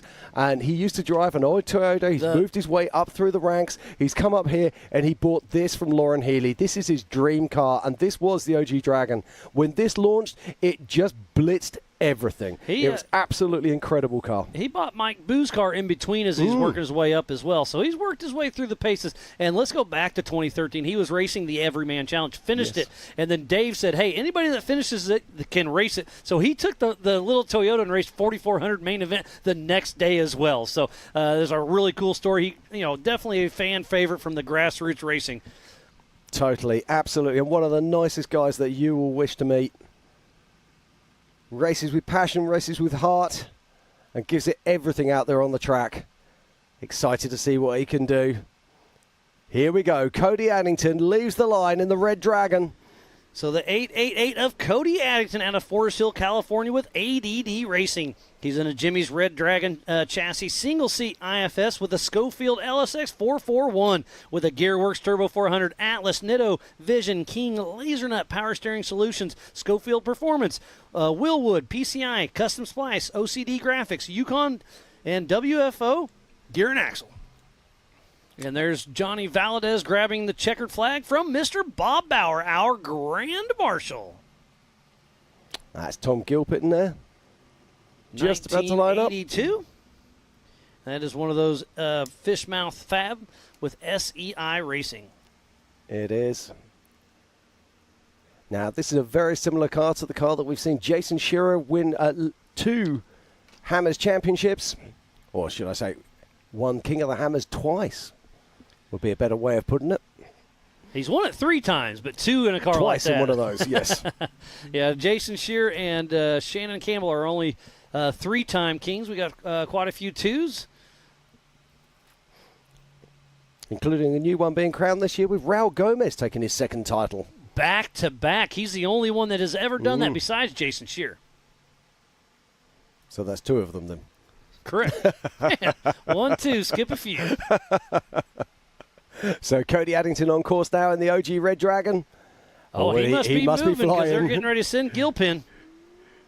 Here goes Tom Gilpin now. I was chatting to Tom yesterday. He is super excited. He feels really confident. Now, watch this first turn here. I reckon this first turn is really cutting up. We're seeing a few cars doing handstands here. Oh, yeah, it is. He gets he gets a great run around that. So Tommy Gilpin with little Scotty Gearhart riding shotgun out of Saugus, California with SEI Racing in that Fishmouth Fab 2C IFS machine with RHS 8 horsepower, Turbo 400, Atlas, Sterndale Enterprises, and a Vision X. I've got a fun little story with Tommy Gilpin. It was... Well, I'm going to cut you short just on that one, just to give you some news, because everyone at home is itching to know. Cody Addington comes in 8th place with a 153, so a fantastic run there from Cody Addington. Wow, that's pretty impressive. So I'll finish my thought. I was flying into Reno in probably 2017 or so, and I was going to get an Uber to go out to the track because my timing just was off everybody else's, and Tommy Gilpin was coming to pick up his lady friend. Can't remember if they were married or not, but we kind of we were all wearing similar clothing, let's put it that way. You know, black shirt, hat and all that stuff. They're like, "Are you going to the racetrack?" I'm like, "Absolutely." So we started talking and realized who he realized who I was. I realized who he was, and that's what Ultra4 is all about. Never met him before, but we realized who we were, and that's what Ultra4 USA does. Yeah, as my girlfriend said, there's kind of like a uniform, isn't there? You get race shirt, it's a hat, sunglasses, we all look the same. Usually a little bit of facial hair. Yep, absolutely. And that's just the ladies. No, I'm joking. Okie dokie, this is Dennis Sterndale, teammate of Tom Gilpin here. With Scott Gearhart riding shotgun out of Santa Barbara, California with SEI Racing. And another Get Bent Fab 2C IFS chassis, LS, Turbo 400, Atlas, and Vision X lights. Another one blowing that corny. During the race instead of a right. So it's really going to be off camber a little bit. And that's right off the start. You're going to be coming in hot and heavy. Right, okay, Tom Gilpin with a 2:08. So, yeah, he's way off pace there. So maybe he's had a problem on track. And two-time and current King of the Hammers winner, Raul Gomez. This is going to be one of a heck of a show. And speaking about Raul Gomez, Pam was able to catch up with him last night in contingency. Pam, let's see what he's got to say. All right, I am here with two-time King Raul Gomez. You're out here at Legends of Havasu. It's a brutal course out there, so what you got for us? Oh, it's going to be an exciting race, you guys. We were out there all day pre-running today, put a few laps in, and getting our plan and strategy ready for this weekend. Well, we can't wait to see you out there. I know you're getting ready to head back to the pits, so good luck on qualifying in the morning. Thank you, guys. Thanks, everybody, coming out. Thank you very much, Pam. It's always good to hear from Raul. He always has a smile. He's always happy to be here, and he's always happy to be racing. I can't wait to see Raul on course. Now, can he beat Cade Rod? More importantly, can he beat his son, Darian? Or his brother, JP. I mean, now, you know, if you said to him, who do you want to beat? He wouldn't care about Cade. He'd just want to beat Darian. So, okay, let's see what happens here. It is the two-time king, Raul Gomez, on track right now. Our current king out of Lotus, California, with Gomez Brothers Racing in that 2022 UFO single-seat machine with a Guggen's engine, ATO Turbo 400, UFO T-Case, Mountain F Enterprises, King Shocks, Nitto, and Baja. So our current King of the Hammers winner is out on course for his first race back with Ultra4. Yeah, absolutely. So good to see him here in a regional race. The national finals. Race. Yeah, well, you know what I'm saying. Absolutely. But, yeah, it's so good to see him out here. What has he got for us? Can he lay something down? Can he do something special? Can he remove Cade Rod from the first place and pole position?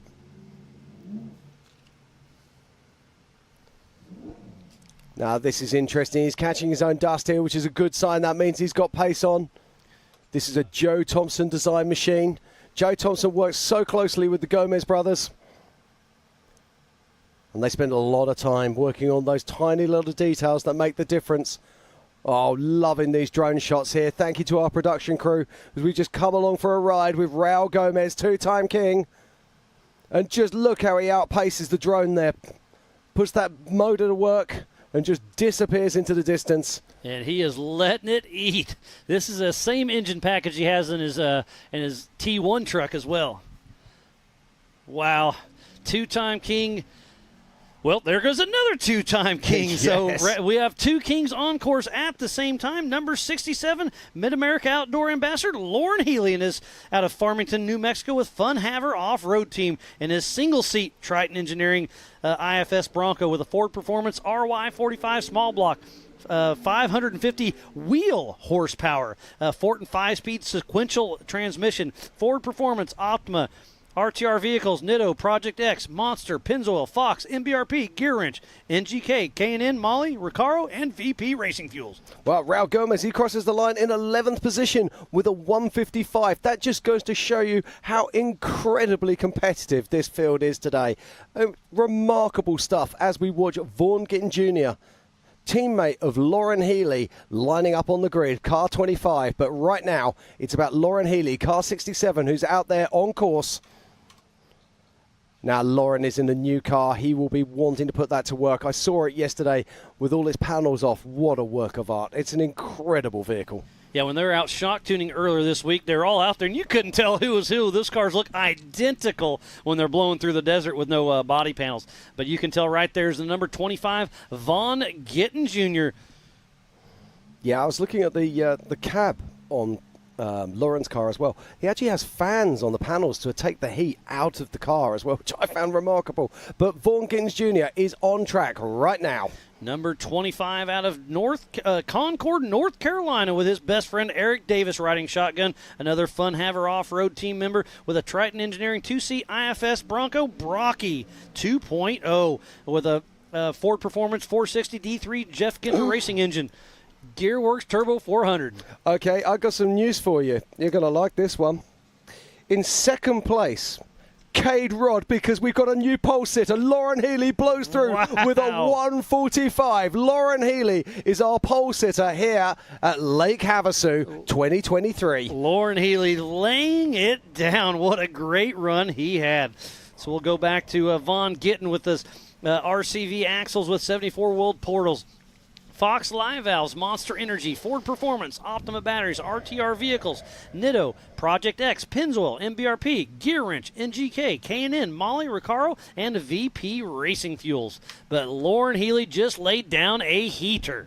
Absolutely astonishing. And our top 10 currently is Casey Curry in 10th, Cody Addington in 9th. In 8th is Waylon Campbell. In 7th is JP Gomez. In 6th is Levi Shirley. In 5th is Paul Horschel. In 4th, Darian Gomez. In 3rd, Paul Wolf. In 2nd, Cade Rod. And just stealing that pole position is Mr. Lauren Healy. But on track right now, it's a man who could upset that top 10. This is Vaughn Gittin Jr. Just in that Triton floating. engine machine. floating over those. Oh, he takes that little inside line. I like that line. That's definitely within reason right there. Yeah, that's trying to inside shave course. off every second you can. Yeah, that line was absolutely perfect, but Vaughn is the technician. He's the man who'll find those quarter of a seconds in those places that others can't. One more turn to go towards the race line, start, finish. We'll see what happens. Vaughn Gittin Jr. grabbing the checkered flag from Mr. Bob Bauer. And right now that puts him in that 12th position. Yeah, that just goes to show him a full 10 seconds behind Lauren Healy. I mean, that is literally night and day.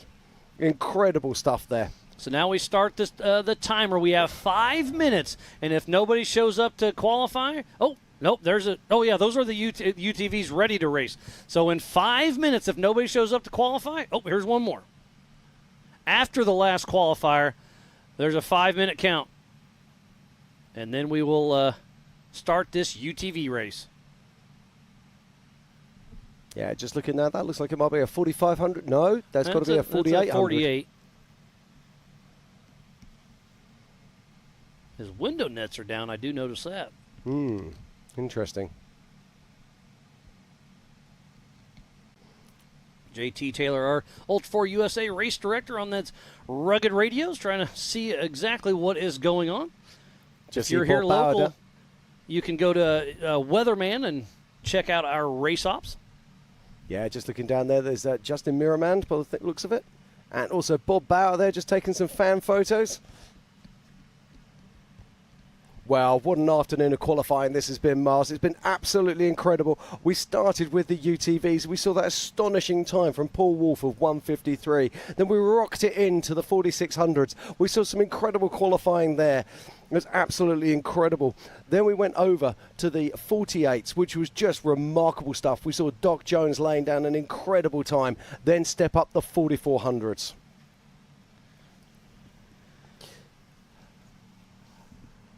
So, well, this has been absolutely fantastic. We've just seen incredible things.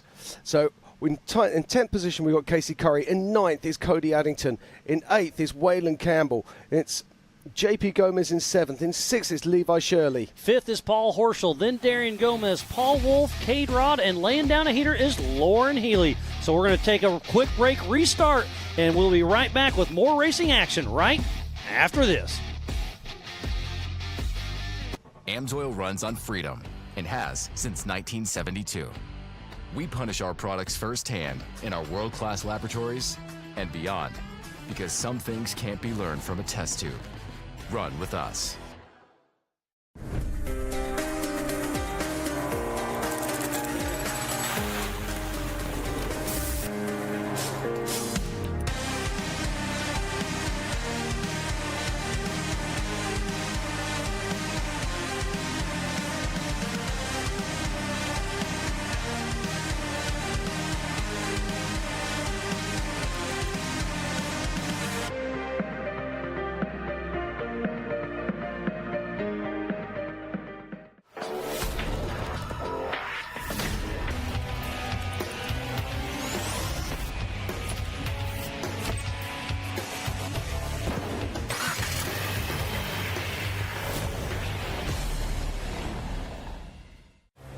Ready for any challenge.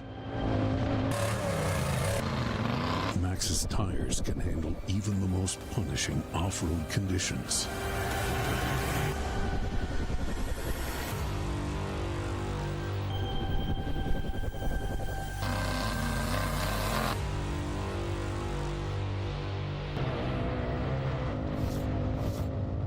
Maxxis tires.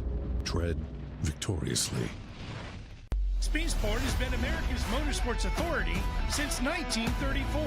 Get news, results, and commentary from the most connected experts in the business, covering all forms of motorsports from flat track to NASCAR and everything in between. Bookmark speedsport.com on your mobile device now, or follow Speed Sport on social, and be sure to subscribe to the Speed Sport Daily.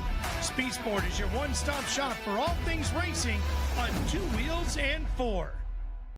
AMSOIL runs on freedom and has since 1972.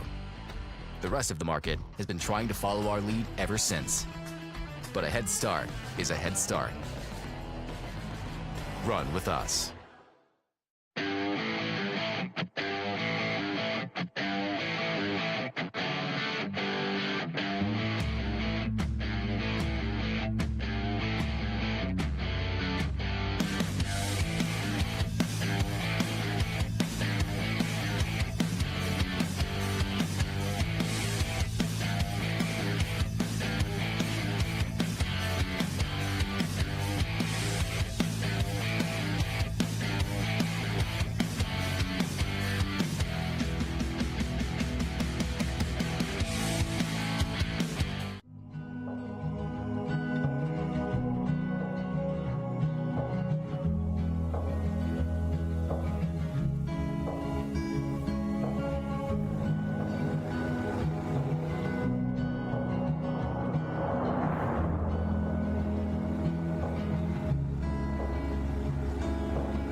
Lightweight, agile, and strong, the Pit Bull is perfect for the job. The Pit Bull is the first and only lift that can be used in the pits and in your garage. Elevate your racing with a Handy.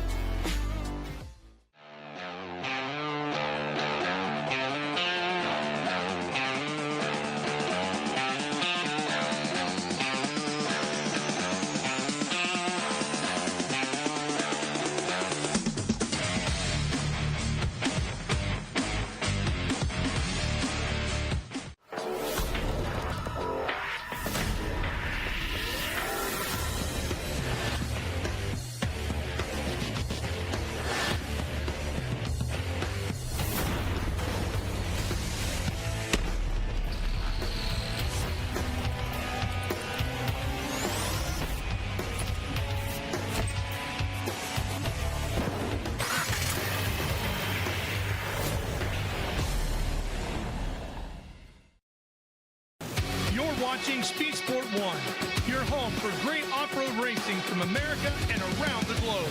Woo-hoo-hoo! From Ultra4 to rallies. These guys are fighting for the lead. It seems very aggressive. Short course to desert race. Great move there. He is so fast. Whether on 2 wheels or 4, Speed Sport 1 has the off-road action you crave. Look at that move. It jumps to the inside. Speed Sport 1, the Motorsports Network.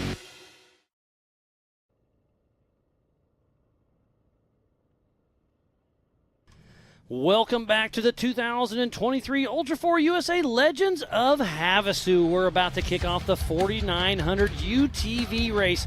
We have the stock, the open, and the pro mods. There's 3 races going on at the same time, but scored separately. So make sure you go to live.ultra4racing.com and also go to Racing Tracks. That is Racing Tracks with an X on the end, and you can follow the live tracker. They will take off one at a time every 30 seconds. This race is on adjusted time. It's a 37-mile loop. The UTVs will be doing 3 loops. It's going to be absolutely incredible. Here's the Project X starting grid, and that first spot is Paul Wolf, Cole Clark, Travis Zollinger, Dustin Robbins, Mike Park. Tyler Emery, Brandon Kilgore, Robert Parker, who's Kyle Cheney, Tyler Gibbs, and Max Gordon. And that 11th spot is Glenn Young, then Brent Lambeth, Corey Willis, Roper Merrifield, and Joe Gould. That is the 4900 Pro Modified class. Up next is the 4900 Open class. Robbie Gordon, Josh Smith, Jake Versey, Cade Rod, and Jason Sushi. and this is the Project X starting grid. Up next will be the stock class, and that first spot is Nathan Parker, Mark McCleary, Rich Burst, Chris May, Matthew Walraven. Byron Starrett, Brian Hamby, Eric Yates, Nathan Saylor, and AJ Hoover. And that 11th spot, Cody Willenberg, David Payne, Justin Barth, Alexander Walraven, and David Johnson.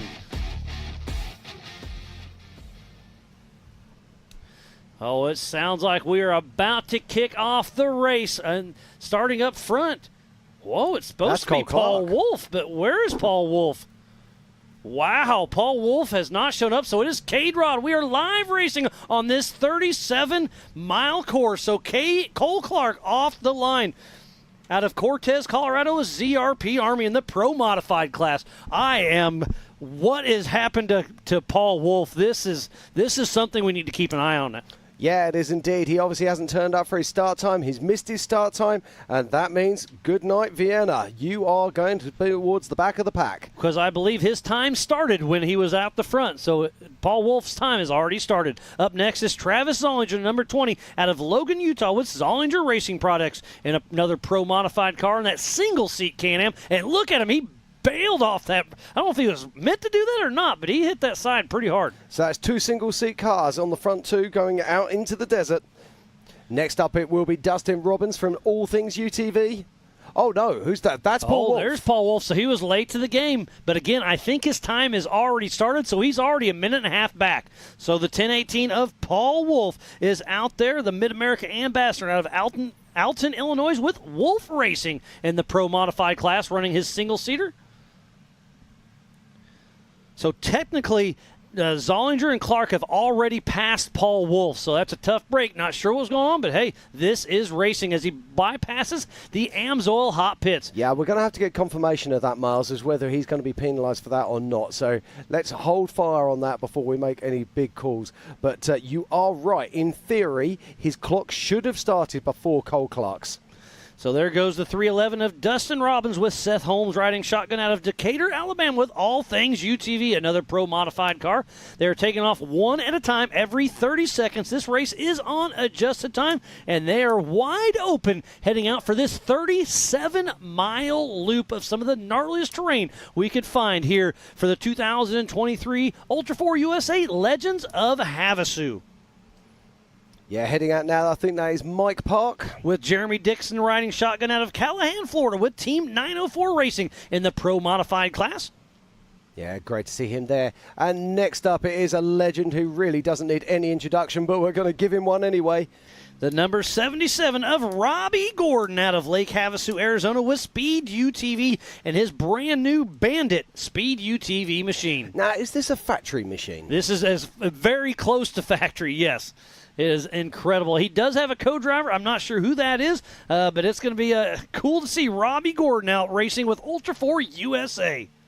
Yeah, this is absolutely awesome. Now we can see the Starlink on the back there. And he's off pace right there. Yeah, it doesn't look good, does it? Unusual. Maybe he's just getting his bearings. There he goes. You can see he's throwing a little roost right there. Yeah, no, he's back on it. No, it looks quick now. You see a Speed UTV truck, chase truck in the background. And next off the line, that looked like it should be Joshua Smith. Yeah, with that is Corey Josh Smith Nasso riding shotgun out of Castle Rock, Colorado, with Smith Brothers Racing. He is in first place in the open class as of now. We'll see if he can keep that ZRP and KT performance machine in tune. Yeah, Josh Smith has been working with Levi Shirley for the last few races. Great to see them combining the talents. And sharing co-drivers. Next off the line, it will be Nathan Parker. Nathan the Phenom Parker with Alex Reed with CT Raceworks riding shotgun out of Dunn, North Carolina with Team Momentum Racing. And he is in first in the stock class. And there's our overall leader right now, Mr. Cole Clark. He's at roughly race mile number 2 right now, probably 2.5. And the best bit, he has clear air. Now, if you said to Cole Clark, what's the best thing that could happen to me? He'd say, well, I can start in front. Well, that's exactly what's happened for the man. Up next to 717 of Mark McCleary and Jason Roper riding shotgun out of Reddick, Florida with Turned Up Racing. And his Can-Am. And next we're going to be seeing coming out of the blocks will be Tyler Remery. Now, let's not forget, I believe it was Tyler that broke a differential in qualifying, and they've had to fix it. And that looks like Mr. ZRP himself. Yep, at race mile 2.5. Not too far off Cole Clark's pace. Yeah, but so there's 1 and 2. I think Cole Clark has opened that gap up a little. So there goes the Mid-America Outdoor Ambassador, Tyler Remery, with John Fitzgerald riding shotgun out of Bennington, Nebraska with TR Racing, part of the Pro Modified class. Let's not forget we are mixing classes here today, and we have 3 classes in the 4900. We have the Pro Mods, we have the Open, and we have the Stock UTVs. And there is Mr. Paul Wolf. He was on pole position today, qualified with a 1:53, but he was either late for the start or, in fact, we do not know what happened, but he certainly did not start in first position. But we do know that Pam Hall is down in the Amsoil Hot Pit, so hopefully she can give us an update here shortly. Yeah, that is Brandon Kilgore making his way out into the desert. Brandon Kilgore out of Parker, Arizona with Kilgore Motorsports in his Can-Am with his Pro Modified class. And next off the line will be Robert Parker, a.k.a. Carl Cheney. The Ghost. Out of Millersport, Ohio with Team Momentum Racing in the Pro Modified class, racing for a national champion. Absolutely. Now, this was a very interesting story because Carl Cheney was our first qualifier this morning. And we were like, is this inspired genius or is this going to be a problem? Well, actually, it looks like it might have been a problem as we watched Dustin Robbins making his way around past the cameras.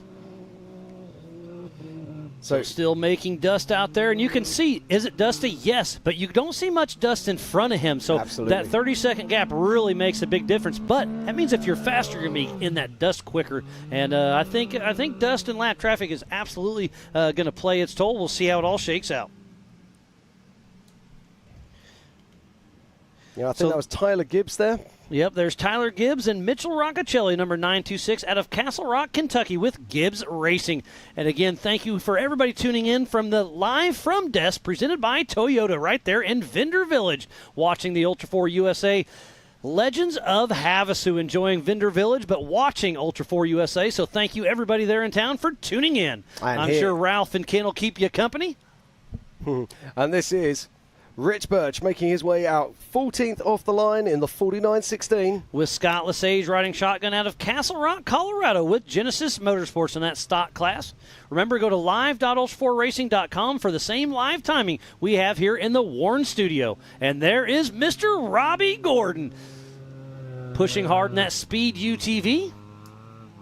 Yeah, great to see him and Max out here racing. Well, here is Max right now, coming off the start line. Now, when we saw Max leave the start earlier today, somebody hadn't tied down his spare tyre. He lost his tools, he lost his jack, he lost his spare. But it all looks like he's back in there now, and he's back on the race course. So Max Gordon, fresh off his Nora 500 win, the number 777 out of Lake Havasu, Arizona, with Speed UTV and his Bandit machine. Now, he should know this desert like the back of his hand. It'll be interesting to see what he can do as Jake Versey leaves the line in that very distinctive white and green machine. Jake the Blonde Ambition Versey with Josh Lovelace riding shotgun out of Idaho Falls, Idaho with JV43, part of the Open class. He's recently got a Can-Am, so for King of the Hammers, he'll have one of those brand new Can-Am Mavericks. We'll see how that all shakes out. Yeah, it's going to be interesting to see. I'm really excited about the future of UTV, seeing where all of this is going. It's incredible stuff. Can-Am coming out with a new Maverick. We've got Polaris with the Pro R, and of course we've got Speed UTV. And let's not forget Kawasaki, Honda as well. And off the line right now, the number 77 of Glenn Young out of Austin, Florida, with 77 Motorsports in his Can-Am, part of the Pro Modified class. Talking about him earlier, he's been here for about a month. He's been the the jet ski scene as well, which obviously there's a lot of water sports out here in Lake Havasu, as well as the F1 boats will be racing this weekend as well. And up next is the 725 of Chris May, driven by Aaron Lynch and JT Strickland riding shotgun out of Townsville, South Carolina with Mays Motorsports in that Can-Am. You can have one substitute driver per season, and Chris May is using it right now as we see Tyler Rimreed, the MAO ambassador, cruise through race mile number 3. Yeah, and next off the line now, it looks like that'll be Matthew Walraven. We saw him qualifying late today. Number 118 with Rhett Bryan riding shotgun out of Oak Ridge, North Carolina with JW Performance in the Pro Modified class. The 118 there pushing his way through. And it sounds like the Speed Sport production crew does have an onboard camera with that car right there. Look at that. Robert Parker driven by Kyle Cheney. Hopefully that onboard works later on. Yeah, he'll be hitting that push-to-pass button already, and we'll talk about that in a little bit. These cars are all fitted with trackers. They have the ability to actually sound off a visual and an audible alarm in the car in front when they're catching them by pressing a button. It's called push-to-pass. And off the line is Byron Sterrett with Sarah Schumacher riding shotgun. The number 9004 out of Jacksonville, Florida with Team 904 Racing in that stock class.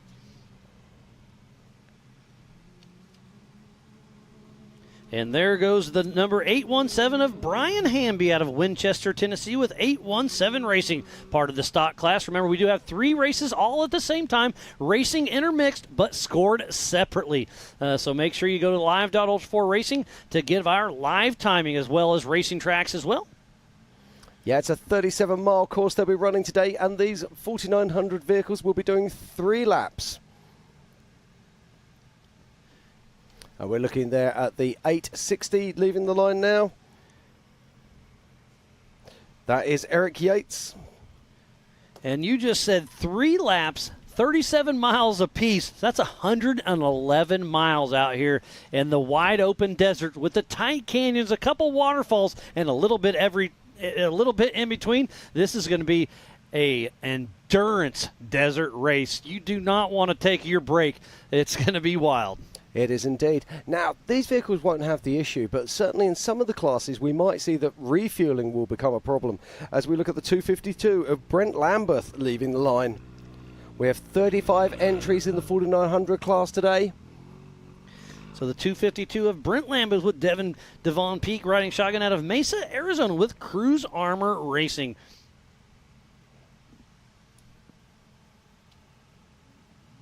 Wonderful shots here from our drone. As the next car breaks off the line, this should be the 4578 of Corey Willis.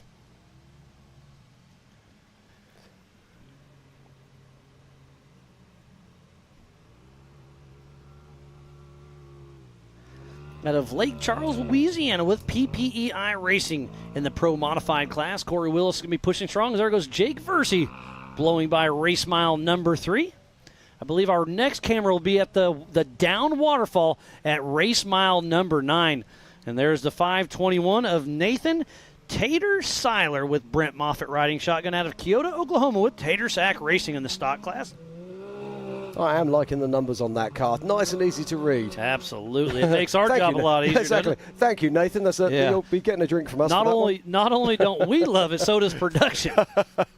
So take note, everybody. Absolutely.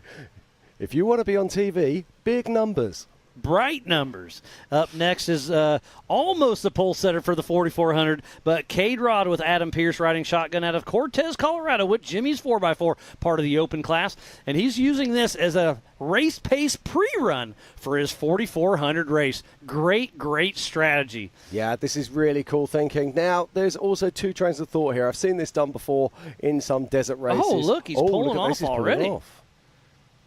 Interesting. We'll see how that shakes out. Looks like that's Chris May, driven by Aaron Lynch. Race mile number 3.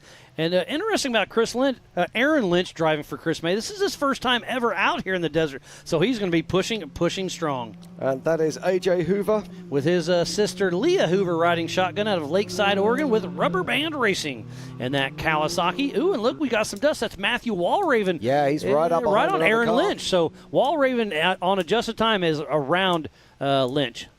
Yeah, now this is where you've got to hope that push to pass, and we'll come back to that later once we get these cars on track. There goes Cody Willenberg, the number 529, with Randy Dassenbrock riding shotgun out of Effingham, Illinois, with CW Motorsports, part of the stock class.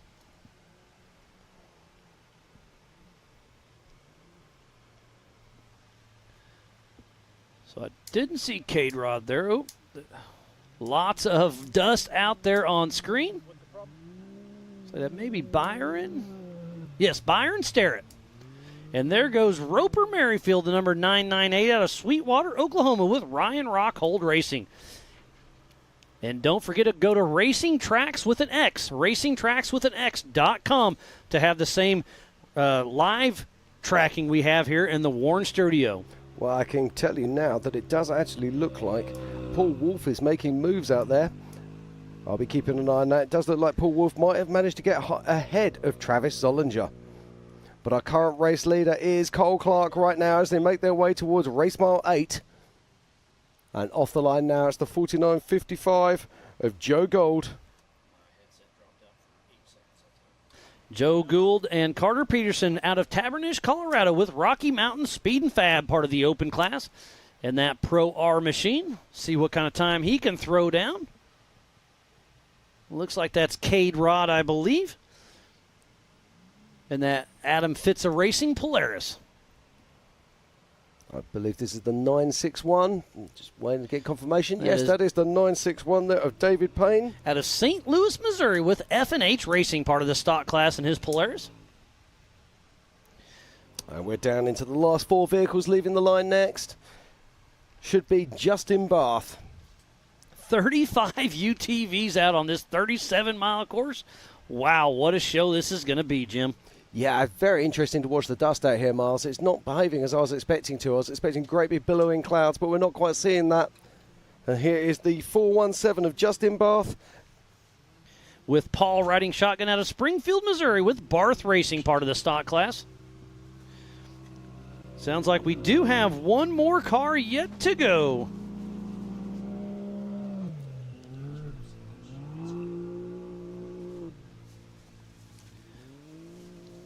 And that, that's one of our course marshals. That's Travis Cook. I was like, we're getting a pass on the infield. So it's up next is Jason Sushi, the number 212, with his son Ryder riding shotgun out of Tremonton, Idaho, with Zollinger Racing Products, part of the open class.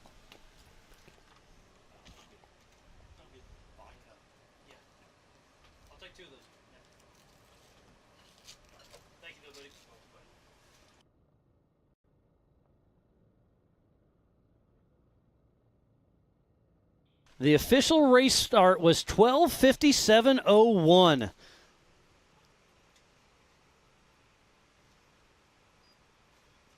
So anybody that's keeping tabs back at home, this is a 3-lap race. It's not quite as important as it was during the regular season because it was an hour and a half or whatever plus lap. This is just a straight 3-lap race, and we were guessing the fast guys and gals to be right around that hour mark. That was my guess and JT's. But then we were talking, here is race mile number 9. This is the hard water fall obstacle. Here is the Brannock Falls, and we're going to see what kind of work our physical race leader, Cole Clark, can do. That's a huge rock on his driver's front tire. He bypasses just absolutely perfect. So Abe Gonzalez down there ready to recover. So Cole Clark out front with the clean air, and did you see how easy he made that work? They were really, really worried about that during pre-running, and Cole Clark just walked the dog.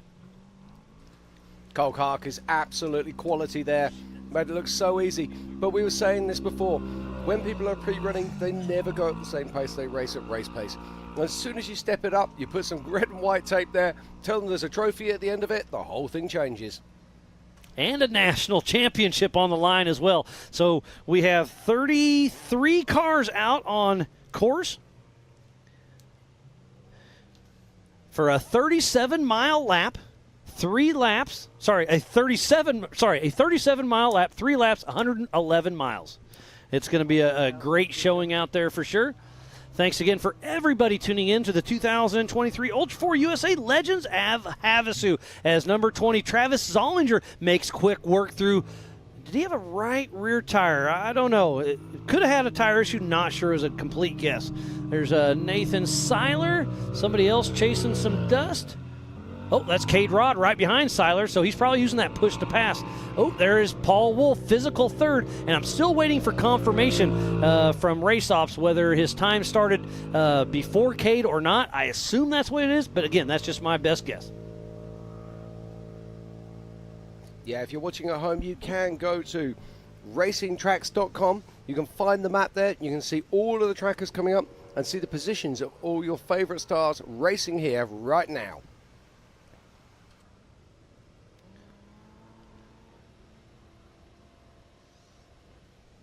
And if you're just tuning in, we thoroughly appreciate each and every one of you. This is Legends of Havasu for the Ultra4 USA National Championship.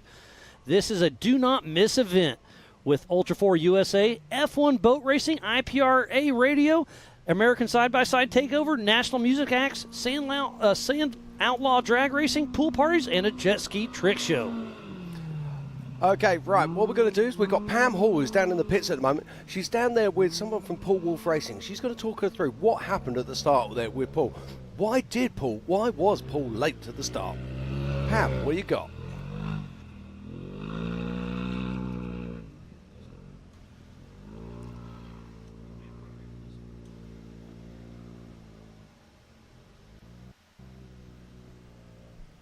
Okay, while we're waiting for Pam there, well, let's not forget we are in the middle of a desert. We'll cut back to the action, and we're back at the waterfall. Miles, talk me through this. That is Mike Park and Jeremy Dickinson. There was a lot of people really worried about that waterfall, and there was a couple big rocks at the bottom that got blown out of there. So I'm feeling pretty good that it's not going to be the bottleneck everybody was worried about. But it still could be. The race is early. But Mike Park has gotten around Dustin Robbins.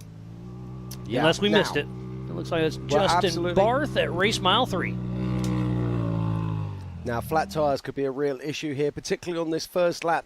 Let's not forget, the UTVs are the first race cars around this lap at race speed. So they're going to be cutting in things. They're going to be moving rocks out of the way. It's going to be difficult for these guys. And I just got an update from Racing Tracks. There was a tip alert from Max Gordon at race mile 1.2, but he is moving again. So did he just hit a bad G out, or did he roll the car? It's all speculation, but there was an update there. Oh, there's Dustin Robbins. So that means Mike Park has gotten around Dustin Robbins, right. Race mile number 9. And he's taking a different line here. Yeah, now let's have a look at the rack here. I want to see if he's got a flat tire in the back, maybe.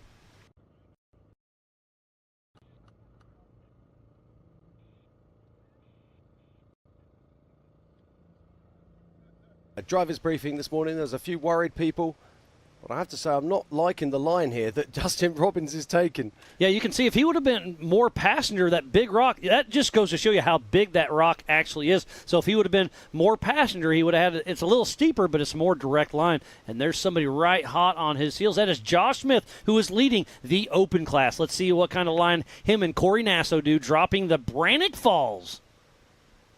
Looks like he's going to take the same line as Cole Clark there, cutting across. And that's the line to take right there. And remember, this is a UTV, so they're a lot narrower than the EMC and the 4400. So it's going to be interesting to see how it shakes out on the different cars. That right front tire looked a little soft, Jim. Yeah, but don't forget these cars are a lot shorter as well. So what they make up for with their, or what they lose for their width, they also gain by being, or should I say, the other classes gain from length. So I think you're going to find the 4400s are going to be coming down there a hell of a whack. Oh, they'll walk it there for sure. Yeah. Well, as long as they hit their line just right. That big rock, if it gets in your way, it's pretty gnarly. Well, it's going to be interesting. If we get cars coming up there side by side with each other, what's going to happen? Are they going to follow line of drift, or are they going to try and work for a pass? But right now, I'm looking at my tracker, and I can see that it is car 24, Cole Clark. So I'm getting a little update right now from my Rugged Race Radio that Paul Wolf switched cars and had to switch comms, so that's why he was late. So that was a little tidbit from the Rugged Radio, and thank you, Pam Hall. And that looks like that's Robbie Gordon there coming down the rocks at car 77 it is. Yeah, so tough break for Paul Wolf. Ooh, there's Kyle Chaney driving for Robert Parker, and that's that wrong line. He took it too much driver, and that puts a lot of tension on that left front ball joint. But this is interesting because Kyle Chaney is one of the best rock drivers in the world, period. And he saw that line as being the line to take. I find that very interesting indeed. And I do question, has Kyle actually done any pre-running? Because it's not like him to make mistakes. We see him at Hammers laying down a pace. There's equal, if not even faster than 4,400 class cars in his UTV. So very interesting indeed. We saw Robbie Gordon dropping just a moment ago as well. Yeah, so we've got 3 cars there, nose to tail. But it does look like Kyle Chaney is absolutely on a charge there. He started in 12th position. It looks like he's already made his way up past 3 cars. Remember, they took off one at a time in 30-second increments. There's a great shot of our race line wheel start-finish line. That is race mile number 0 and number 37. And if you're looking on the trackers at home and you're looking for Kyle Chaney, you will actually find Robert Parker, as he is racing in memory of Robert Parker. And speaking about Robert Parker and Kyle Chaney, Pam Hall was able to catch up with Kyle Chaney earlier in the week. Let's see what he had to say. Pam? I am here with Kyle Chaney. He is currently the points leader out here. You are running for the name of Robert Parker for this season. You haven't been out on race course yet, but have you been talking to other drivers and getting some information from them about what this course is like? No, I really haven't talked to anybody. My flight was delayed out of Dallas last night for like 12 hours, and I didn't even get in until like 4 a.m. this morning into Palm Springs, and couldn't get a hotel till like 6 a.m. I couldn't get an Uber to take me anywhere. It was just a nightmare last night, so I didn't get no sleep. Finally just got here, and we've got a lot of work to do to the car to finally get on the track to go pre-run. Hopefully we can get a lap in of pre-running, but no, I haven't had time to talk to anybody. Well, it's the waterfall that everybody's been talking about out there, so you'll get out there and see it here in a little bit. But what is your strategy going into this weekend to keep that points lead and to win this national championship? Yeah, I mean, we do have a good lead. Robert, with Robert racing KOH and having a good finish, and me kind of staying solid all year. We got the points lead, and hopefully after tomorrow we'll win a national championship. But it's going to be tough. A lot of fast guys here, and we're just going to go out there and. I went into the West Coast Championship just kind of wanting to finish, and I feel like it bit me. That's not, I feel like, how racing should be going. So I'm going out here to win. Thank you very much, Pam. Always good to hear from Kyle Chaney. I mean, how's that for prep? He's had no sleep. I mean, yeah, that's hard on your body as well. Yeah. I mean, he's a super fit guy. He's a professional athlete, but even for anyone, it can be tough. But while we were with Pam, we had we'll bring you a rugged replay of a different line coming down the Brannock Falls. So that's Tyler Rimreed. So he's going to go far driver's side and kind of ride the wall a little bit. Another Mid-America Outdoor Ambassador in his Can-Am. And taking a different line. I like that line. It's a little tippy, but he's making his way. Looks like Gibbs may be doing the same as well. Yeah, it's interesting to see how people see lines differently. Nope, Gibbs is behind him, sorry. That's Brandon Kilgore. And yeah. You see how he had to use the momentum? He got a little nervous. So thank you, Rugged, for the replay. And back to Jake, the Blonde Ambition Versi. Dropped it quick. I believe that's Glenn Young right behind him. Yeah, it does look like it. He's got that Smurf blue and black. That is Glenn Young. Definitely. Now he's coming back down. He's straightened a bit. It's so easy to say when you're sat here, isn't it? But it looks like he's straightened too early. He's going to get hooked up on that big rock. You've got to be so careful not to break a CV joint here. You can see that massive angle there, but huge load on those CV joints. So what we've got here is a fantastic race. This is the 4900 UTV race here at the Legends of Havasu 2023. If you're just joining us, this is Ultra4 racing at its best. It's been an awesome day of qualifying so far. And right now it's all about the 4900s. And inside 4900 we have 3 classes. We have the stock class, we have the Pro Mods, and we have the open class. Let's talk about that stock class. So it has to have an OEME chassis, must use stock suspension points, reinforcing allowed, maximum of 1000cc engine, and only 33-inch tyres. Then in those Pro Mods, we're looking at hydraulic steering, aftermarket turbos.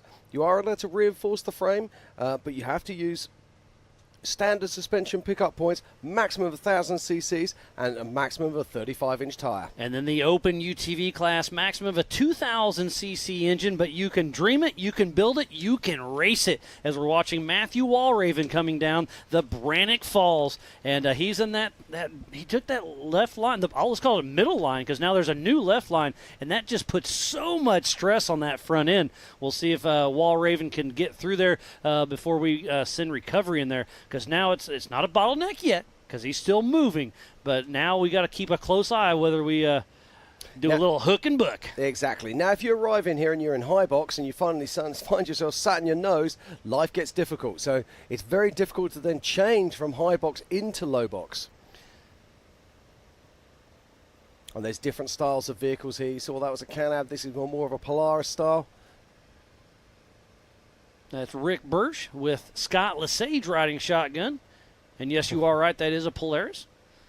And man, look at all the weight on that left front. That's hard on axles. It's hard on ball joints. Yep. So we'll see. You've got to save the car. This is only one lap of 3, and it's going to get more and more worn. Each of these cars are going to be a bit more battered each time they come around here. There's Aaron Lynch driving for Chris May. Evaluating the situation. Oh, and he backs up into, looks like that may be Byron Starrett, and then Brian Hamby. So remember, there's a couple different lines. If you shoot that left line, I think it's smoother, but it's risk versus reward. It looks like it's very tippy. Yeah, they're kind of cutting across there. And the trouble is when you do that cut across and try and come back into the face, what happens is you run that left-hand tire straight down into the face of the big rock. Come on, Byron. Take that hard left line and go with it. Oh, I was hoping for a pass right on camera at the Brannock Falls. That would have just been too much gold for us, mate. And Lynch makes it around, so Chris May's still moving. That is Mike Park. I apologize. Mike Park and Byron Lynch look almost identical. It's 904 is Park and 9004 is Byron Starrett. But Mike Park right there making quick work. And Jeremy Dixon, I was chatting with him this morning. He's riding shotgun in that car. He's like, you better watch for us because we're coming. We're going to bring in the heat. As Brian Hamby, the number 817, cruising along. Now, Corey Willis right behind him. Is he going to take that left line? Come on, Brian. No, Brian's decided to do the cutback. And you can see how slow they're going. Oh, there's Max Gordon pushing along. Oh, so that is race mile 3. So remember I was saying he's got a door net open. And you saw that Racing Tracks had an update that maybe he was tipped over, so he may have already flopped it. Great to see Max Gordon, fresh off his Nora win, back in action as we're back to the Brannock Falls with Corey Willis. Now, you might be wondering what they're doing when they're coming to a stop there. It's probably running in high box, making a change to low box as they come down. Now, that's the perfect line there. We really like that line, so great stuff there from Corey Willis. Well, the perfect line is the one you make it down without hurting anything. So there's a couple perfect lines, I'll be honest. But, yeah, some great stuff out there going on. This is the 2023 Ultra4 USA Legends of Havasu, and we are hot and heavy right in the middle of the 4900 UTV race. There is 3 classes all racing at the same time. And let's run over national points and pro modified. Sitting in that first spot right now is Robert Parker, driven by Kyle Cheney. And then it's really close between Travis Zollinger and Corey Willis. And then for second, it's Walraven, McCoy, who didn't make it, so he's going to drop out. So Jake Versey and Tyler Rimreed. So those 5 or 6 are going to be on the box tomorrow night at the banquet. Oh, there is a left ball joint on that car. And that was that. I missed it. Sorry. Yeah. And then in the stock class, looks like it's between Byron Starrett, Chris May, Cody Willenberg, and Brian Hamby. Those are those 4. And then in the open class, as long as Josh Smith can run a strong race, he's got this locked down. So this is Eric Yates making his way down the waterfall.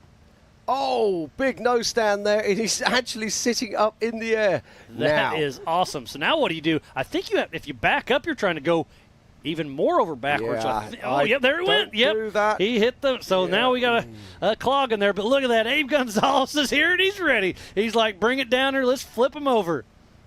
Yeah, you see he's got a soft shackle in his hand there, ready to go around the cage. So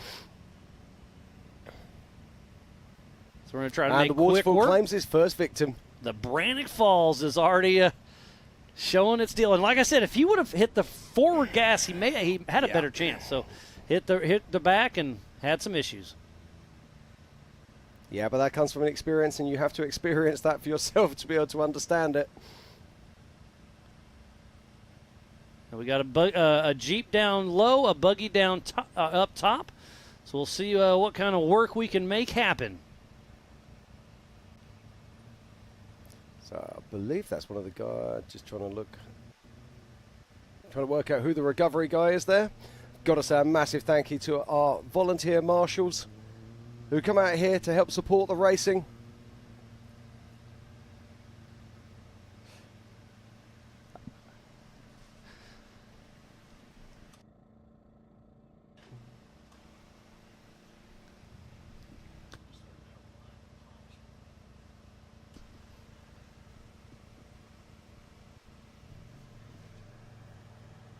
I believe that is Eric Yates. It is Eric Yates. Yep, that I'd is already tipped called over. that. Thank you.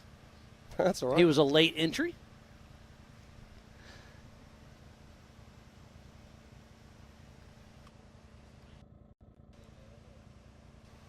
So Abe Gonzalez there. Now Abe is one of the volunteers. He works at King of the Hammers.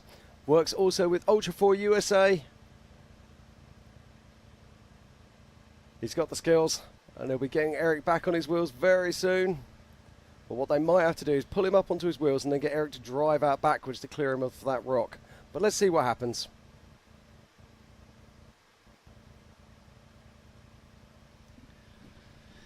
You can't park there. Interesting. We can't see what's at the top. Is there a queue of cars there? Because And yeah, it's getting a little tough. We'll see, but that left-hand line is still open, and it's kind of dragging him around. that's kind of my thought. So now we'll get 2 winches on him, try to get him over. But now it's kind of getting close to that rock wall, so we'll see what happens there. And if that camera could pan up, I'd really be curious if it's starting to be a bottleneck yet or not. Yeah, that's what I was getting at. Here we go. As if by magic. Okay, no. Oh, there it comes. Here we go, one. now. And that is Cade Rod. So what are we going to do here? Now, Cade Rod is a very experienced rock driver. So if this was me, I would ask Recovery to get out of the way and let him shoot that left line. Absolutely. But we'll see. So Cade Rod is patiently awaiting right now. So while we watch this recovery, let's give a huge shout-out to Raceline Wheels, Amsoil, Good Boy Max Vodka, Gordon. Is that? No, it's not. Sorry, I mistake that. Speed Sport, Project X, Rugged Radios, Laser Nut, Mid-America Outdoors, 360 Wraps, Optima Batteries, and Warn. Fun Haver Off-Road, King of the Hammers, American Outdoor Events, the Off-Road Syndicate. Spider Tracks, Brannock Motorsports, Yukon Gear and Axle, and Wheeling.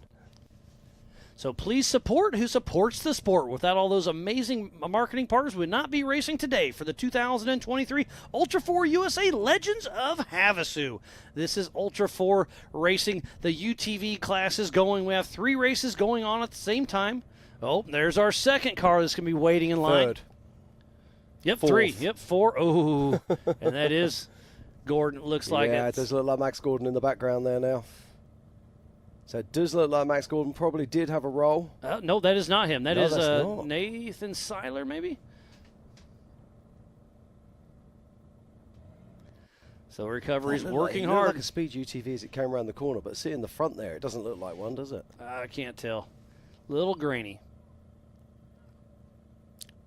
Got to say a massive thank you to our production crew. Let's not forget we are in the middle of a desert. Yeah, and that is literally at race mile number 9, and it's a hard way to get there. So we're beaming stuff all over this standard wash area. It's a 7,500 acres out here of OHV land, the Bureau of Land Management. We've been working close with them. Have got a great relationship, and everything is running smooth. We also need to give a huge shout out to the Havasu Side-by-Side Trail Association. They've got a lot of their volunteers out here. They're going to help us clean up the course as well as tread lightly after the races.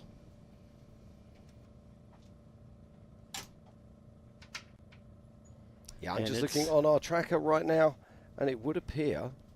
I'm looking for Travis Zollinger. I can't even tell you who is moving and shaking at the moment. It does look like one of our big movers and shakers is Kyle Cheney racing for Robert Parker. It looks like he's made his way up.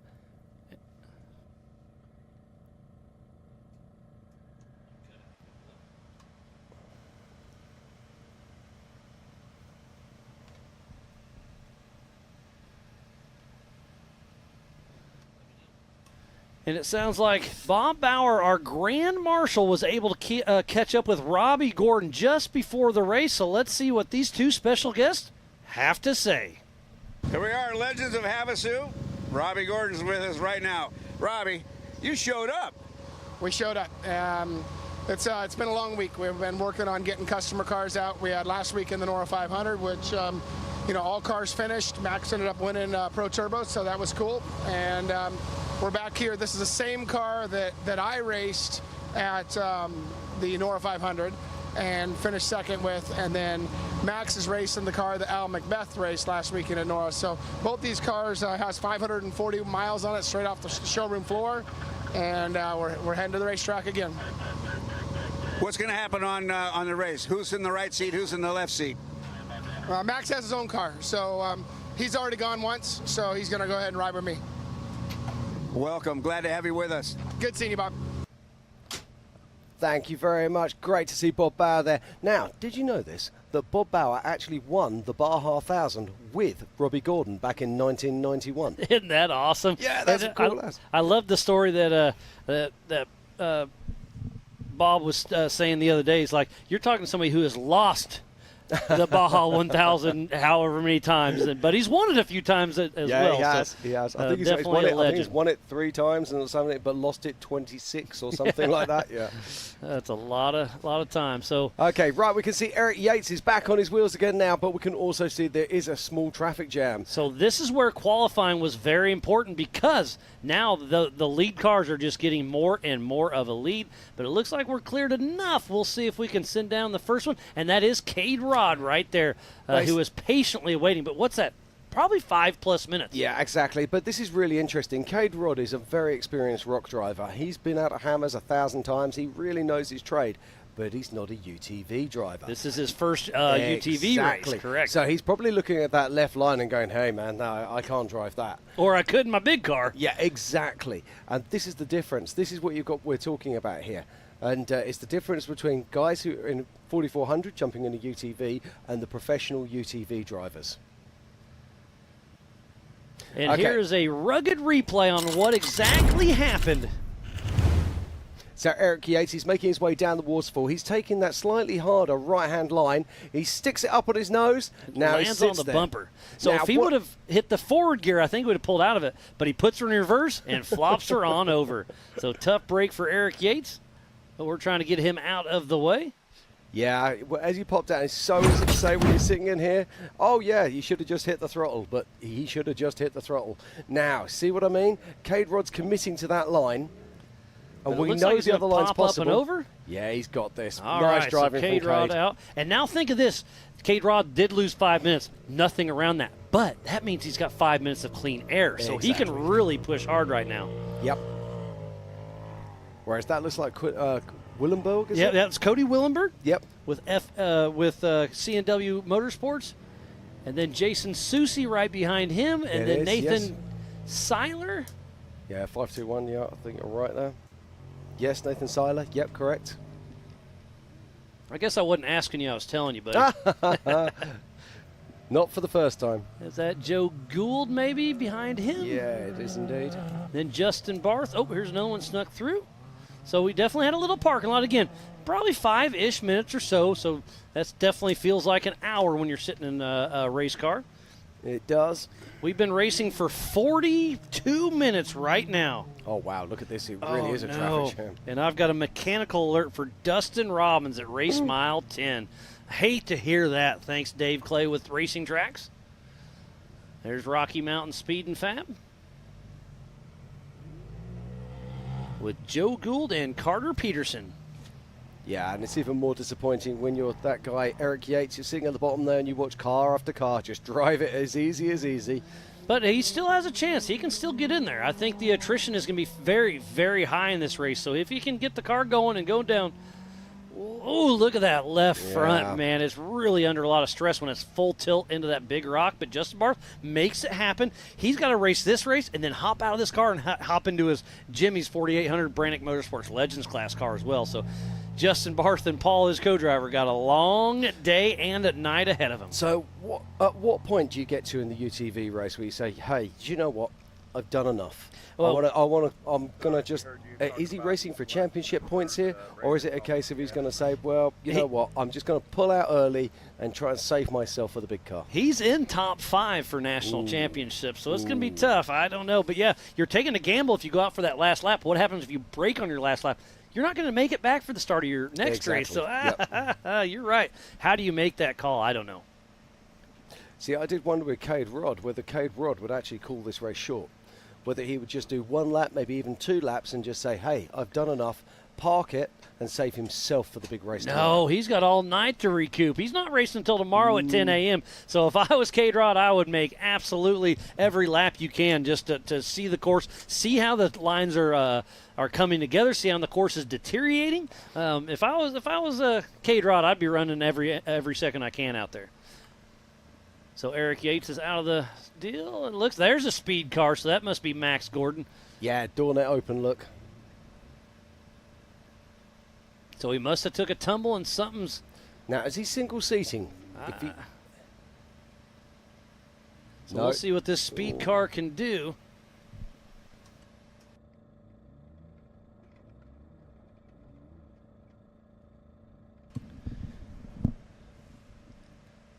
So I can't quite tell if the car got beat up too bad or not. If he did take a tumble, but yeah, that he drops down, makes pretty quick work. So Max Gordon at race mile number 9 at the Brannick Falls making quick work. Great shot of the race line start finish.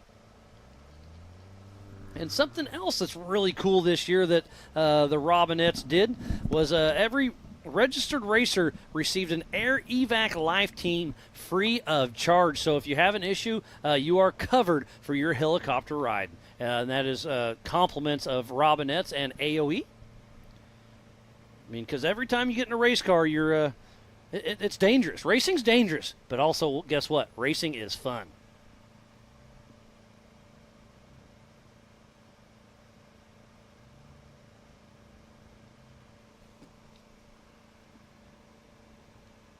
Yeah, we've got a great race working out here as we watch Eric Yates. The 860 there. We saw him take a tumble. Let's hope he can get this car back together and get back on course. So we are just 10 miles south of Lake Havasu City in the Standard Wash OHV area. There's 7,500 acres of BLM land out here, OHV. You can come out here and play at any time. Lake Havasu City is super UTV friendly. They love it. You know, you can go boating, you can go UTV riding. As long as you have a plate on your UTV, you can ride it through town. We've got our Can-Ams plated, so we've been cruising around town all week. Well, for a couple weeks now. But it's such a cool city because I've never seen so many old school hot rods. Never seen so many big, powerful boats, and then the off-roading here is amazing. That man, Lake Havasu is turning into one of my new favorite places to come check out. They've got a little bit of everything. It's a fun little town. Its population roughly 58,000, elevation 738 feet, and we're about 3 hours away from Las Vegas and Phoenix. Parker, Arizona is just about 45 minutes away. So we do have Eric Yates off course. He's going to evaluate the situation and try to determine if it's worth still going or not. Make sure you download the MAO app on Google or Apple. Go to AOE.TV, speedsport.tv. Use the Ultra4 USA or MAO Facebook and YouTube channel. Share it, start a watch party, and hashtag it up. Right, looking on our race tracker right now, and I can see something that I don't want to see. I'm going to keep an eye on it. But if you're watching on racingtracks.com, you can see our map come to it, have a look at it, and you can see all of the race numbers on the cars. Now, there's something that is worth talking about. I'm looking here and I'm seeing Paul Wolf's number, which is 1018. Now, he's got a little red dot next to it. That means that he is stationary. So we're going to look at this, keep an eye on it, and we'll bring it the news as we've got. And that is our physical race leader, number 24, Cole Clark, at the Spider Track backstretch. Now, Miles, you helped set this course out. Talk to me a little about this area of the course. Yeah, so it's pretty, I mean, obviously it winds and dines a little bit, but it's a pretty fast section. And I guess I was a little before where I thought our camera was, because it widens up even more. But there's a great little shot straightening up the curves. Cole Clark was running a strong pace, and you can see the dust is forming, but the wind's blowing just enough that, man, this is turning out to be a perfect race day. Ah, absolutely. I mean, listening to the drivers yesterday, there was a lot of concern about the dust. Looking at this here, that's pretty much perfect race conditions, particularly for a desert course. Great to see as we cut back to the race line. Now, going back to the racing track. So if you go to Racing Tracks, Tracks is spelled TRAX.com. You can go there, you can pick up the map, and you can have a look. Now, I'm looking. These trackers ping around about every 30 seconds, somewhere around there. And I'm just watching, and it does look like Paul Wolf is now stationary. So we'll bring you more news on that as we have it. But at the moment, he's showing 0 mile an hour.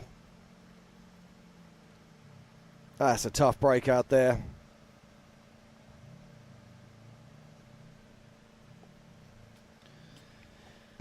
And I'm just getting an update on my rugged radios. The EMC class, the Everman Challenge, has been adjusted. It will start at 5 and race till 8. So they're going to be racing half of their race in the dark out here. So that's going to be interesting.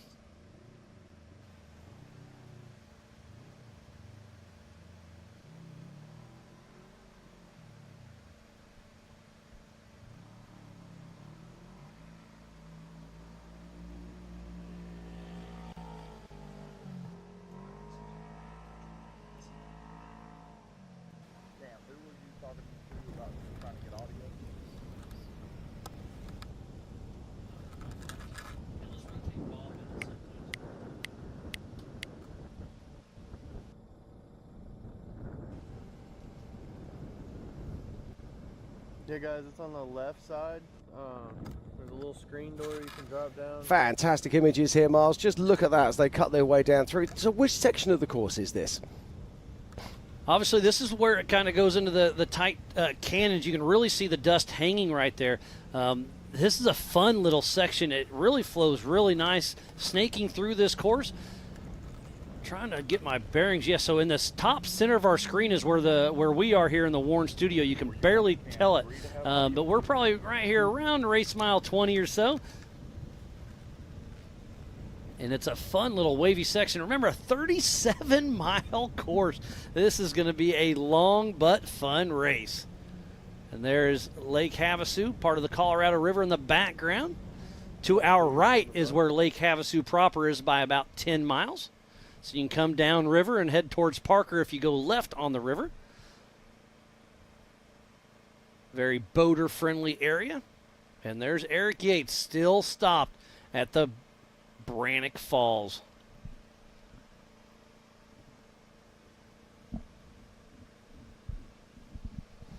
Yeah, that was a tough luck there for Eric Yates. And we always say the same, don't we? The camera never shows you the severity of the terrain. Now, this waterfall, I didn't get out a chance to see that. We were hoping to get out there yesterday, but it just didn't work out for us. But talk us through. I mean, that boulder there, would you say it's the size of a UTV or the size of Abe's Jeep? I mean, what sort of size are we looking? Yeah, the big boulder at the bottom is, probably the size of a UTV, and it's probably about a 10-foot drop, and there's a lot of big rocks, obviously video never does it justice, but there's a lot of big rocks in the face of it, and it's all natural, but it kind of looks like shotcrete. There's some big rocks in the face of it, but some of these cars have been breaking them loose, so you can kind of see some light dirt areas. That's because those big rocks have fallen off of that rock face, and they're ending up in the bottom, and they're big nuisance rocks, size of a normal beach ball or so. If you're just joining us, this is the 2023 Legends of Havasu. We're out here just outside of the Havasu City for the 2023 Ultra4 National Finals. What a year of racing it's been, Miles. Oh, it's been absolutely amazing. And speaking about Legends of Havasu, we still have VIP packages available.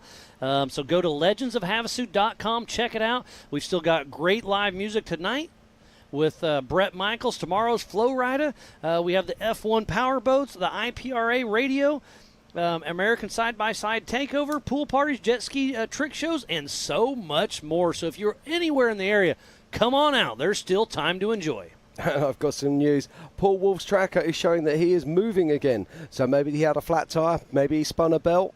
Who knows? And but I can tell you that Paul Wolf is moving again. And it looks like he's in second position. Now, Travis Solinger, I'm just watching his tracker. He's just gone off, showing him off track at the moment, but he might be possibly in a canyon, so I'm just going to keep an eye on that. Let's see if it bounces back again because, yeah, there he goes. Travis Solinger is back on track, just behind Robert Parker, a.k.a. Carl Cheney. Okay, so yeah, the trackers update at separate times. So per racing tracks, Cole Clark, then Travis Solinger, then Paul Wolf, then Kyle Cheney. So those are our top four out front right now. But let's just talk about that because Carl Cheney, Robert Parker, or Carl Cheney, let's just call him Carl Cheney, started in 12th position today, and he's made his way up to third in the first lap. And so he's physically, so on adjusted time, he's looking good, really, really well. Oh, yeah, I would go as far as to say there's a possibility that Carl Cheney is actually leading the race right now.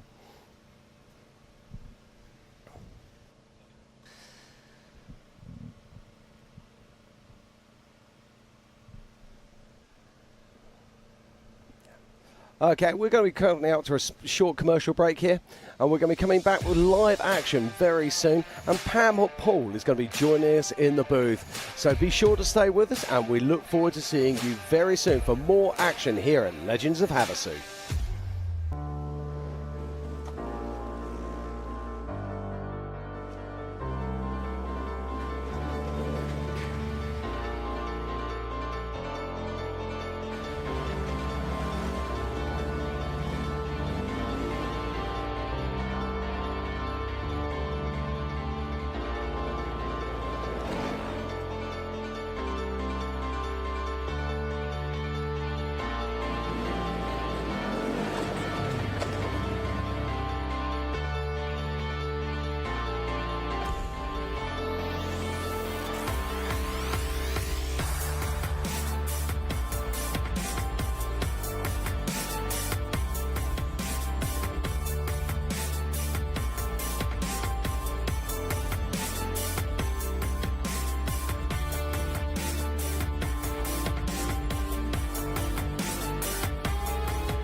Okay, and welcome back to Legends of Havasu. We are here just outside of Havasu City Lake.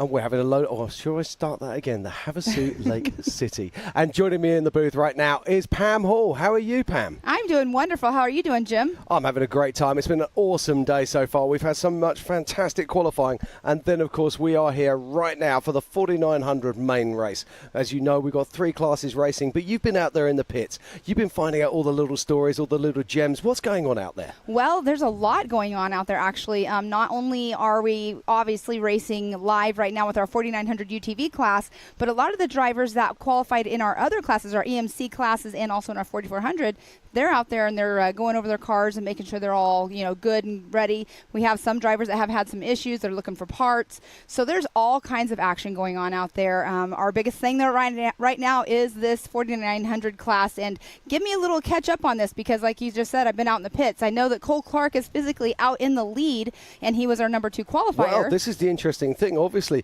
Now, we saw you went to speak to Paul Wolf's people, so I'm hoping you can fill me in on this in a moment. But let's start. Paul Wolf was actually our fastest qualifier, and then what we had was obviously Cole Clark was in our second place. But when we actually got to the start itself, what we actually saw was it was Paul Wolf that actually started in 3rd position. Cole Clark came off the line first, and then Travis Zollinger. So it was a really interesting start. So come on, you heard the gen out there. What was happening to Paul Wolf? Why was Paul Wolf?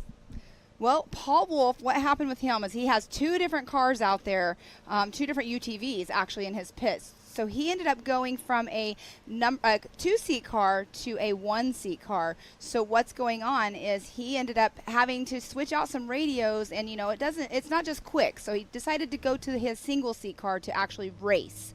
So that's what was going on with Paul Wolf and the reason why it was late to our start line. But right now, though, he was supposed to be our number 1 qualifier, but that puts him a minute behind already. So here we do have, I believe that looked like it was a speed UTV, which we have Robbie Gordon out here racing, and Max Gordon, which is super awesome to have them out here. This is their backyard. Yeah, absolutely. This is where they live. This is where they play. And they know incredibly well. Oh, and there we go. We have another one. That is the number 77. That is, I believe we have 2 different 77. So that one is Young. Yeah, that is Glenn Young that's out there right now. But you were just saying about Robbie Gordon being out here. This is literally his backyard. This is where they come to play. This is where they come to test. So to see Robbie out here and Max out here as well, it's absolutely fantastic, particularly with Max coming off of that big win at the Nora 500. Exactly. I know we did actually catch up with him a little earlier on when they were getting ready to go out for qualifying. He actually was in the passenger seat, in the co-driver's seat, when Robbie went out to qualify this morning. I'm not sure if you guys were aware of that or not, but Max Gordon, a young gentleman of the age of 15 years old. I believe he's almost 16. Very, very soon he should be 16, but he has been driving for a very long time, since he was a tiny, tiny tot, as I call them. But it's awesome to see him out here racing again. Like you said, it is their backyard. Speed UTV is right down the road, so they have been out here testing them as well. And he grew up here. So yeah. How awesome. It's absolutely fantastic to see, and I love the fact that they're here racing with Ultra4. That's really special. But right, let's have a quick catch up with our race leaders. We go back to the waterfall now, and it's good to see Eric Yates is no longer sat there, which means that Eric Yates is back on track. So that's absolutely fantastic. But our current race leader is Cole Clark, and we're going to be seeing him and coming back into town very, very soon. Just behind him is Travis Zollinger. But this is the big news at the moment. Robert Parker, a.k.a. Carl Cheney, looks like has made his way back up into 3rd position, which will be absolutely astonishing if that's the case. Then just behind him, it looks like we have Paul Wolf, but we'll get confirmation of that as they come round to complete their first lap. But that looks like that's Jake Versey coming on round right now. Yes, it is. That is Jake Versey, as Miles calls him, the blonde ambition. But you were saying Kyle Cheney has made his way up into 3rd physically on course. Yes. I believe he qualified, in the 8th position today? Yeah, 12th. 12th position. He took the gamble. He went out there, he stuck it on the line to be first on course, which it seemed like a really good common sense thing to do. But the reality is it didn't pay out for him. He ended up down in 12th position, but we know Carl Cheney. He does many things, but everything he does very fast indeed. As we watch Jake Versey there making his way into the desert. So very soon now, our leaders will be coming into town. They will be coming across that start finish, and we can start to work out the adjusted times. We can start to work out who is actually first, who is actually second. But my guess right now is it's going to probably be Carl Cheney, probably just up behind Cole Clark. The other one that's worth a look at as well is Mike Park. Mike Park is on a charge as well. So really quick, I'm going to cut you off for there a second. Cole Clark just now came through and completed his first lap. I don't know if you and Miles did your lap timing, but it looks like he came through in 1 hour and 2 minutes is what his lap time just came through. Yeah. So that's awesome. Did you guys do that little bantering of what do you think the fastest lap was going to be? Well, I'll be honest with you, we did not, but we've been talking about this, and obviously Miles has been talking to JT, our race director, and trying to guess what those race times would be. And they were saying we hope they would be around about an hour. So that is spot on. 1 hour and 2 minutes. Perfect. Exactly. So Cole Clark is our current race leader, but let's not forget this is on adjusted time. And here we do have another car coming through. That looks like that is Mr. Travis Zollinger. Yes, it is. He is also at 1 hour, 2 minutes, but 33 seconds. So he is not too far behind Cole Clark. Yeah, we're literally talking about seconds apart there. Now, the interesting thing about both of these vehicles is both of these vehicles are single seat. Oh, look now, at that. Is that Cole Clark just coming out of the hot pits? It is. Oh, my word, look at this. Look I wish you guys could see us here because we're pointing at the TV. But I've got Pam here. She's sitting there pointing at the TV, literally hovering off her seat, pointing at now. That makes a big difference indeed. You can physically see the lead there. And Travis Zollinger, he'll be sitting there going, I got you, Cole. He's already passed him on adjusted time now. He knows he's got him. You have to remember that they're 30 seconds apart. Cole has now got to push 30 seconds on Travis. But the thing about it is Travis is going to be fighting the dust that he is going to be in of Cole Clark, which that's not fun to do. You can get into it. If there's not a breeze at all, it blinds you. But look at this. Oh, Travis look, Travis Zollinger's pulling off track. Oh, no. That is so unfortunate because he is so close to the hot pit, and he is, like you said, in a single seat, but Travis Zollinger pulled off to the left. Now, my best guess is he's got a flat tire or he's done a belt. Those belts are never fun to do. Let's No, see if they we are get not. out of the car. No, Obviously, he hasn't he's got going out of to the have car to get out. yet. Now, he's still within running distance of the pits. That is 1793. I believe that is Mr. Corey Willis. Yeah, I think you're absolutely right. Yes, you are. And Corey Willis, he's coming off of racing last weekend at Mid-America in the Side-by-Side Championship Series. We have a couple of racers that have been out there. And look, he is looking at the belt. The belts are on the driver's side of the car, and that's exactly what it looks like Travis Zollinger is doing, is looking at where the belt is. Down, yeah, and they have these clutch covers. Exactly, he's pulling his clutch cover off right now. So hopefully that belt didn't get too shredded up, but he did pull the clutch cover. There is a tool that they use also to have to get that belt on and off.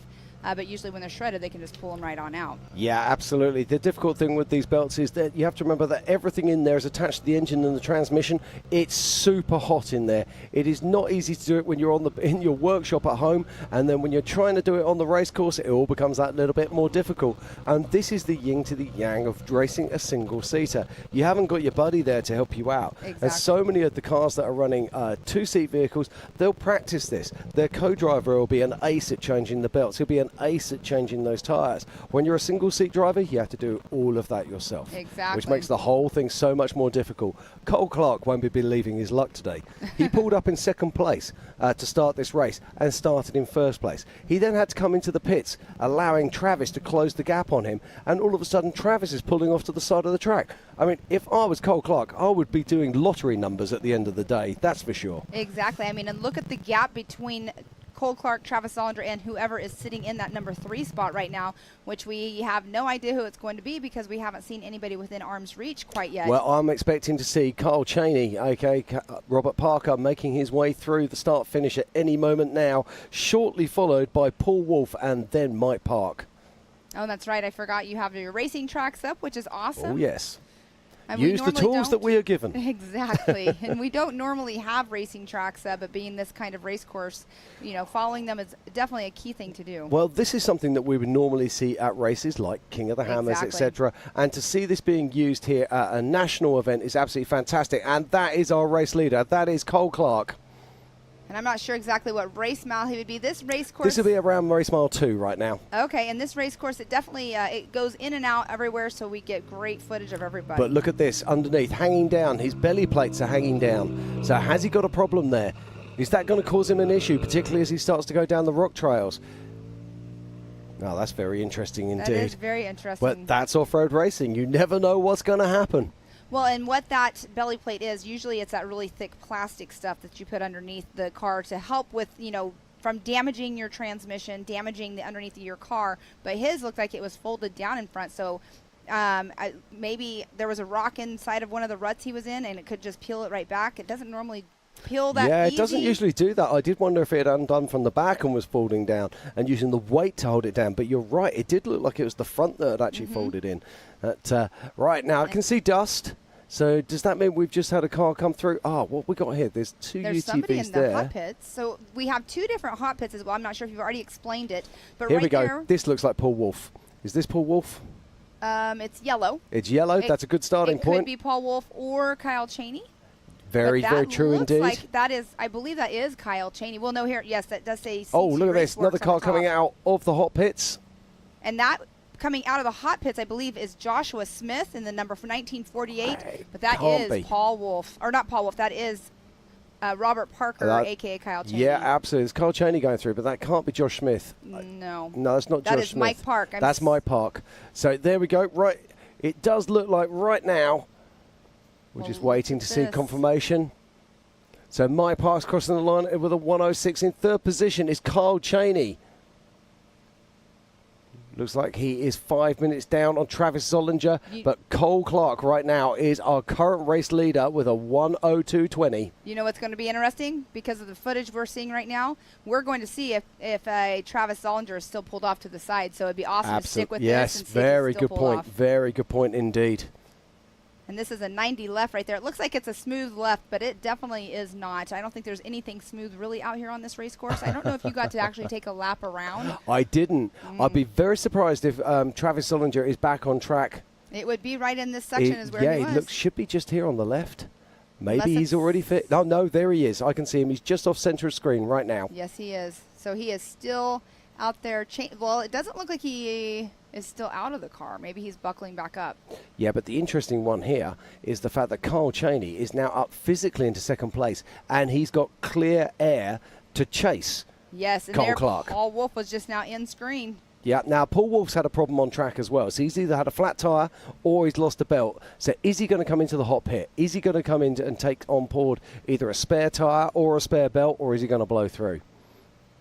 It'll be very interesting to see for sure. He was stopped for, it would be around about 3 to 4 minutes. So it's just on time to either do a tyre or just on time to do a belt. It could have been either.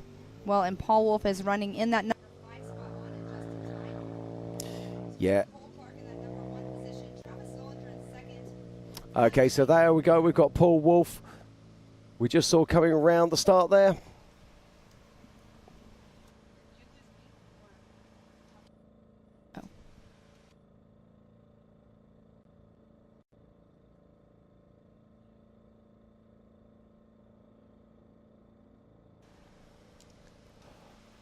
Okay, so there's Paul Wolf down now. Did you see him stop in the pits at all, Pam? I did not see him stop in the pits, so maybe he's got that good running. I know that Chris Hickman has been back over here behind us watching the race, so it's good to see him over here, not over in the hot pits. That would suggest to me that he didn't get a flat tyre on course then. That would suggest to me that whatever reason he stopped was not a flat tyre, because if it was a flat tyre, he would have come in and definitely had a re-rack, that's for sure. Exactly. Now, some of these cars that you'll see out there, you'll see they've actually got like tape wrapped around their tyres. This is a visual marker for their teams, so they can see if the tape's gone off the tyre, they know that these guys are going to need a tyre when they're coming into pits. And you might think, well, why didn't they just radio that through? Why didn't they just tell their pit? Well, sometimes the radios fail and you need a visual check. And they'll have spotters out on course as well, plus they'll be watching the live feed, trying to get as much gen as they can, so when their man or their girl is coming around past the pits, they can make informed decisions quickly. Exactly, and I'm trying to make out who it is that's running behind Paul Wolf right now. I'm not sure if that's Mike Park that is running behind him, which I think that we saw him coming out of his pits earlier. But no, I think Mike Park we saw out go behind Kyle Cheney. I was thinking too. Yeah, so if that was the case, then I will have a look. We might have missed a car going through, but I actually didn't see Travis Zollinger still setting off to the side there either, so maybe he got back going as well. No, I'm still trying it was showing Dustin Travis Zollinger. Robbins, possibly? Yeah, Dustin Robbins is actually showing in the pits right now. So he's stopped in hot pits. I'm not used to having this up whenever we're racing. But I can tell you now that Cole Clark is our current race leader, and he is pulling a long lead on the rest of the field. And there we do have the young Nathan Parker. And you know what? Nathan Parker does not have a co-driver with him. No, that's 900. That's Kyle Cheney. Oh, Kyle Cheney. Oh, don't know where I was thinking. That's 900, right. That's right. I got 150 is Nathan Parker. Yes, that is correct. And Nathan Parker, he's 14 years old and he's doing great things out here. I mean, let's not forget, he was the highest qualifying stock UTV today. Absolutely remarkable. Yes, it is. And there is Mike Park. It is the 904. And Mike Park out there running strong. Right, well, I'm going to step out for a few short minutes. Miles is going to join you back in the booth. Yes. And I will see you all very soon. It was awesome.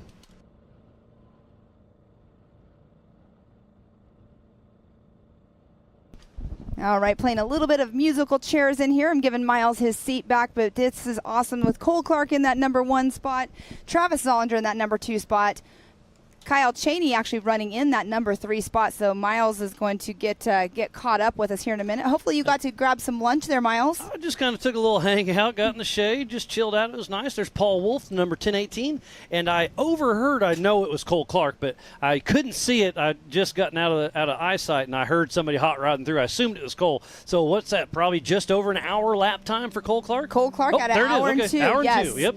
Well, I knew it was right around that. And JT and I were guessing an hour for the fast guys. You know, is it going to be 55 minutes? It's going to be an hour and 20. You don't know. So we were guessing that hour mark.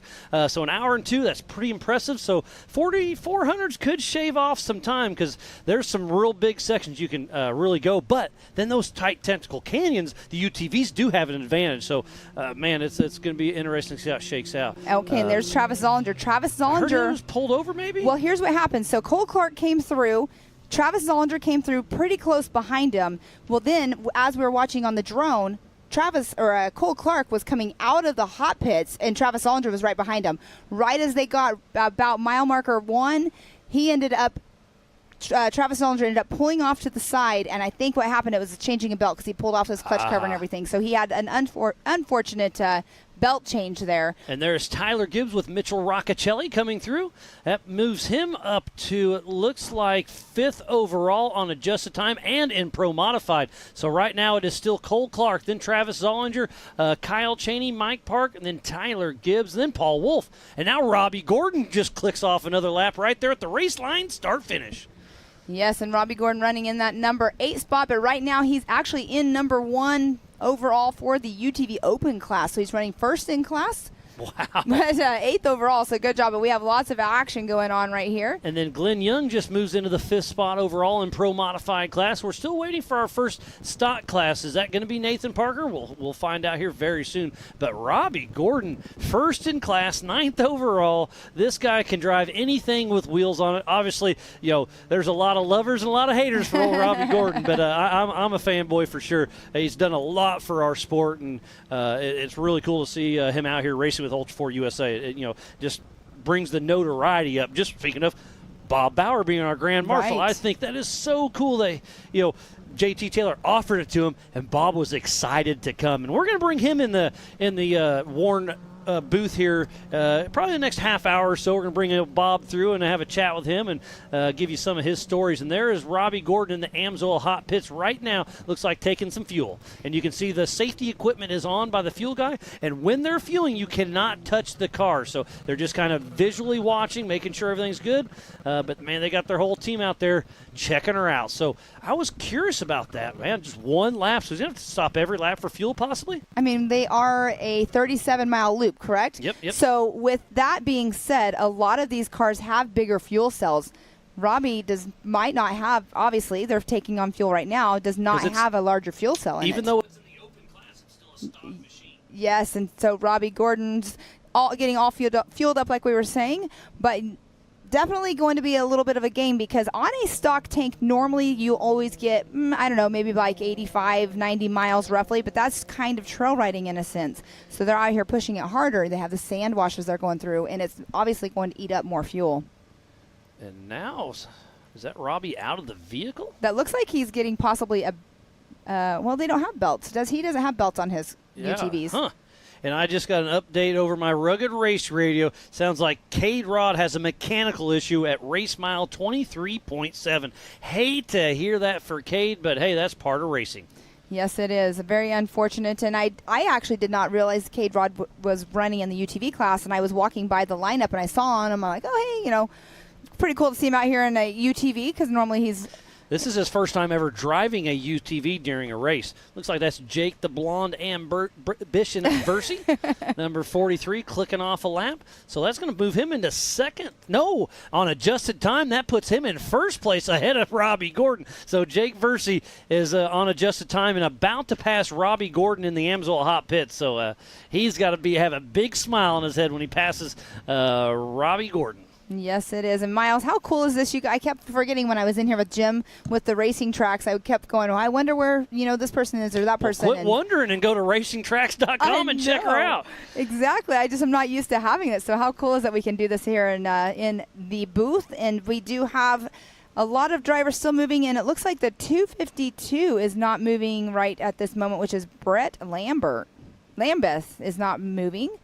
0 miles per hour. Wow, and Cole Clark, our physical race leader, will be coming into the Brannock Falls here in the next 5 minutes or so. So Cole Clark with a commanding lead. He is way out front of by about 2.5 miles of Parker and Mike Park. Wow. How awesome is that? And there's Tyler Gibbs, and look at him throwing it in the berm. These ruts are getting deeper and deeper every time out. So Tyler Gibbs and Mitchell Roccacelli still cruising along. Race mile number 3. And Tyler Gibbs, the rear end of his car looked like it was sagging. I saw that. I was wondering that. So when you were actually out of the booth, they showed Cole Clark, and it looked like the front of his skid plate was folded down underneath too. So it's going to be interesting to see whenever he comes back through to see if that is actually an issue, if he's going to have to stop again. Well, time will tell. There was Glenn Young heading through. He is Iron Manning this race in his Can-Am. And you guys were talking about this, Miles, whenever, of course, all the people that are following the social media, you were giving amazing updates throughout the course building out here. And you were saying how it was going to be tough for the people that are running a single seat out here. I'm telling you. But, hey, look who's winning this. Cole Clark. So, hey, what am I to judge anything? He's running one heck of a race. There goes Tyler Rimreed. So that's going to move him up, let's see, into 9th position in class, 10th overall in the Pro Modified class. And he's running in a Can-Am. He's switching gears. Recently switching over, yes. So good for him. There's a great shot of Ultra4 USA. Hot pits on the top. Yes, and I was explaining that. I wasn't sure if you guys had explained that earlier on, that there are 2 completely different hot pit areas, and it's not because we needed, well, we had to because of the way our course is set up and space and everything, but normally we just have one normal long hot pit. But it's still just one hot pit technically, because it's all here at home base. Just 2 different sections. Yeah, there's not a remote pit. So, yeah, it's going to be interesting. All right, Matthew Walraven has came through. He actually looks like he just took over the number 9 spot from Tyler Rimreed. Matthew Walraven in that number 118 in the UTV Pro Modified class. And somebody's pulling in the Amsoil hot pits. Is that Gibbs? No, that Gibbs is Willis, Corey Willis. What's it say on the top? Man, it's tough to tell. But yeah, it does look No, like that is not Corey Willis. That's the 435, if I'm not mistaken. So that is Calgary? No, Brandon Kilgore. Oh, okay. There he is. Okay, let's he was look there at the bottom. in 3 minutes. So Cole Clark, number 24, our physical race leader, and he took a perfect line last time. Kissed the rock a little bit. Last time was a little bit smoother, but still quick and easy through there. Did you see a skid plate underneath? See, it's hanging down? Okay, it's hanging, so it's one of those things. I think you keep rocking and rolling. Oh, yeah, definitely. But if he takes a hard hit, he could really destroy the front end of his car. Yes, 100%. Or if he gets in the wrong rock, instead of skimming over, it's going to catch. Right. So we'll see how that all plays out. I mean, really, and in reality, too, I mean, going into the hot pits, how is that actually going to help him? What can they do to fix it? But I mean, maybe a few zippy screws up in there and see what happens, but it's wanting to stay down. There's Jake, the blonde ambition Versi. And we'll see how the time split will be between Cole Clark in our number 2 position because Travis Zollinger was so close to him when they came through earlier on. So Cole Clark might have the time to actually go into the hot pit and try to fix the skid plate. But like I said, the skid plate, I don't think I'd mess with it. I think I'd rock and roll with that. I think it's going to be too time consuming and it's not going to save you anything unless you get in a pickle, obviously. Right. But I think I'd take my chances and keep on rocking. And he may not even know it's dragging, so he doesn't care. But through the washes, it's so burned out in the ruts that it probably is dragging a little bit, so he probably hears it. But there's Tyler Gibbs, I believe. Well, and here, look at the rear end. Yeah, it does look low. So he's got a right rear. I'm thinking he broke his shocks or something. Yeah. So that's going to be a rough ride through the desert in that machine. Roccacelli's going to be like, hey, slow down. My back hurts. Right. All right. Who just came through? I'm not quite sure who it was. Is that the Kilgore coming out? Oh, you're correct, Miles. I would assume. He did come out of the hot pits. Or Mike McCleary. Mike McCleary. Yeah, let's go with Mike through. McCleary there. Yep, that was him. Sorry. But he did come out of the hot pits. Yep. Kilgore did. And we see up on the Yukon Ridge right now coming at us another car. And that could be Park or Starrett, it looked like. There's same exact cars. So this cars. is race mile number 3. So this is Brandon Kilgore, maybe? These cars are kind of hard to tell apart. Yes, it is. I mean, the dust, is not only an issue whenever you're trying to pass somebody and they're in front of you, but, they also make your car a little bit more dusty and it's hard to see. Is that Walraven? No. Yeah, that's 118 Walraven. Okay. Yes, you are correct. There's 3 or 4 of them that look very, very similar. But that's Matthew Walraven still clicking along. And speaking about Walraven, we'll see his son Xander Walraven racing tomorrow morning at 8 a.m. for Ultra4 USA the Youth as Josh Smith comes through as just a visual. And it looks like it was that Parker Starrett gets right in front of him. A little block pass. I like that style. Well, 004 or 04? I can't tell. Well, we'll know as soon as they cross the line here in just a moment. So they just now went through our start-finish line, and Byron Starrett has gone through, so that would be who it is. With Josh Smith hot on his heels. Byron Starrett in the stock class, Josh Smith in the open class, and Robbie Gordon, is that him still there? No, Robbie Gordon is out back. So, Josh Smith trying to pass. This is tricky right here, though. I mean, it's wide, but it comes down into it's the way the ruts are going right there as well. It comes down into a single lane almost. So that's a great shot of Josh Smith in the open. He can have an aftermarket turbo. He can hop his up with Starrett in the stock class. It is stock, so no aftermarket turbos or anything. And it looked like that was Corey Willis. Yes, it was. I believe it's 1793 is his number. Where are we at here? This may be race mile 19 or so. I know, you probably have this whole entire course embedded into your mind. I'm trying, but my mind's a little fried, I promise. I mean, you guys have been live, since 7:45 this morning or something? Yeah, yep. And I got a nice little 15-minute break there. It was great. Thank you for that. Oh, you're very welcome. As we're back to the Yukon Ridge. I will be going out into the hot pits after I get done with this, see if I can get some stories on. Hope to hear some good stuff from you. Yes, definitely. All right, and that would be Aaron Lynch. Yes. That's Chris May driving by Aaron Lynch and JT Strickland, clicking off another lap at the race line, start-finish. And Aaron Lynch is one of our contenders for the Zandy Willems Sportsman Award. As well as Eric Miller, Levi Shirley, and a Chad Hunt will be giving that away tomorrow night. And the National Ultra4 USA banquet there at the Nautical on the island just past the London Bridge. And again, the Zandy Willems Sportsmanship Award is so cool because it's voted on by your peer racers. I have no influence. You have no influence. All the fans, you got to wait and see. It's your fellow racers get a vote who's going in there. And it's just a really cool thing. Obviously, we lost Zandy. He's still heavy in everybody's heart, but great to see. But it sounds like – but remember, you were able to catch up. Pam, you caught up with Aaron Lynch just a day or two ago. So let's see what you had to say last night. I am here with Aaron Lynch. Aaron Lynch, you're out here racing for Chris May. He's running second in points in the class. But I want to talk to you about you are in the running for the Zandy Willems Sportsman Award. Yeah. Give us a thought about that. I'm kind of speechless, honestly. I just try to help everybody out and do, what I think's good. If someone needs help, I'll give them the shirt right off my back. You know what I mean? That's just, I'm the type of racer that I'd rather beat you in a skill set than try to, not have you have a fighting chance. So that's kind of where I'm at with that. Well, quickly then after that, it's awesome that you guys help each other out on track and everything. But speaking of track, what do you think about the course today?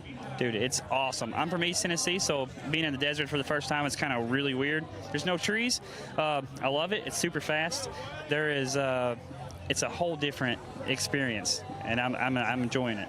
Awesome. Well, we're glad that you're out here and enjoying it because it's going to be a tough race course. So we can't wait to see you out there. Tomorrow's qualifying, but then on Saturday, the Sportsman Award will be given away. So good luck out there. Thank you. Well, that's pretty cool, Pam. You were able to catch up with Aaron Lynch last night. And again, I'll reiterate, the way this is decided is it was a group vote. You could nominate somebody and give a briefing. And Alan and Zach went through all those emails, nominations. They weeded it down to whoever got nominated the most, and we weeded it down to 4. So now it's Chad Hunt, Levi Shirley, Eric Miller, and Aaron Lynch. And then there was another vote that went down. It's already done. I still don't know who won, but we will reveal that tomorrow. I don't know if Alan knows or not, if he's keeping secrets, but I want it to stay that because I want it to be a surprise for everybody. And it's going to be something special to give away the Zandy Willems Sportsmanship of the Year tomorrow night. Yes, and speaking with Angie did bring his helmet with us they're not giving away Zandy's helmet, but they are bringing it here with us, and it'll be with all of us at the awards tomorrow night. And it's going to be an emotional night for everybody. I mean, Rufus Racing and all of us will be there, and it's really cool to see the nominees of it. I mean, I caught up with Eric Miller as well, Aaron Lynch, as we just saw, and then also Chad Hunt. I haven't got to catch up with Levi about it to get his thoughts, but it's really, really cool that we are doing this for our second year in a row. But here we do have, let's talk about the top 5. We have Cole Clark in that number 1 spot. Travis Zollinger still in that number 2 spot. Kyle Cheney running for Robert Parker in that 3 spot. Mike Park 4th, and Glenn Young in that 5th position. Yeah, it's been a great showing of what these UTVs can do. Remember, there's 3 races going on all at the same time. We have the stock, the open, and the modified.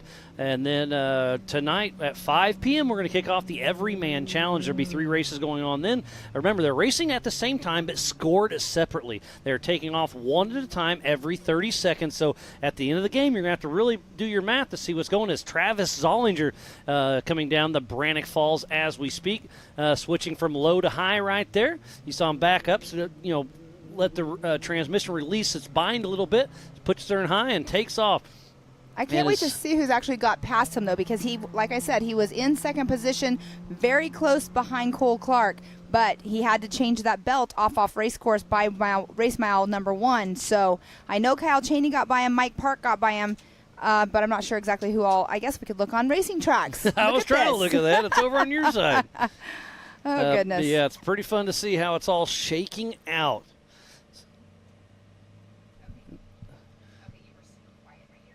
So the Optima battery leaderboard on our left of our screen.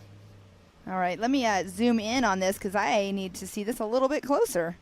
So Travis Zollinger should be about race mile 9.5 or 10 right now. So it does look like Mike Park and Robert Park or Kyle Cheney have gotten around him. And it looks like Cole Clark's roughly about 15. So it looks like he's about 9.5, roughly mile 9.5. But Cole Clark has a 3-mile lead over Mike Park and Kyle Cheney. That is incredible. Well, Kyle yes. Cheney driving for Robert Parker, obviously for the entire season. All right, so physically out on course, it is Cole Clark, Mike Park, Kyle Cheney, and then Travis Zollinger. Wow. Okay.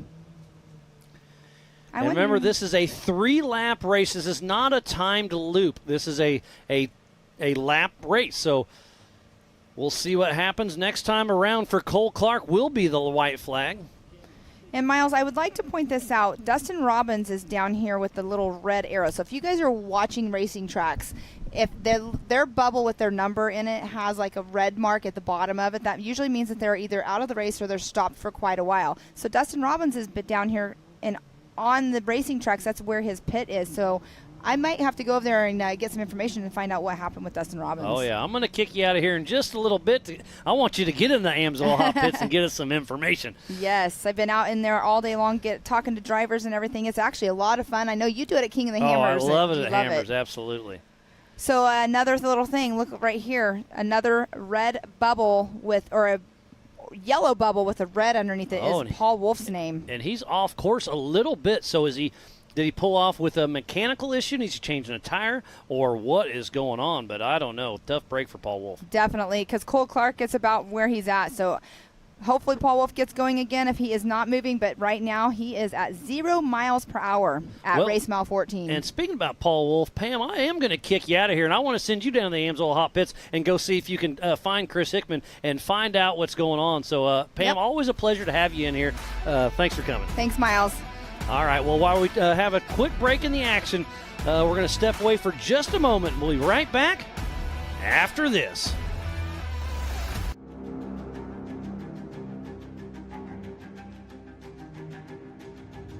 Connect with the Wild is about off-roading with your buddies.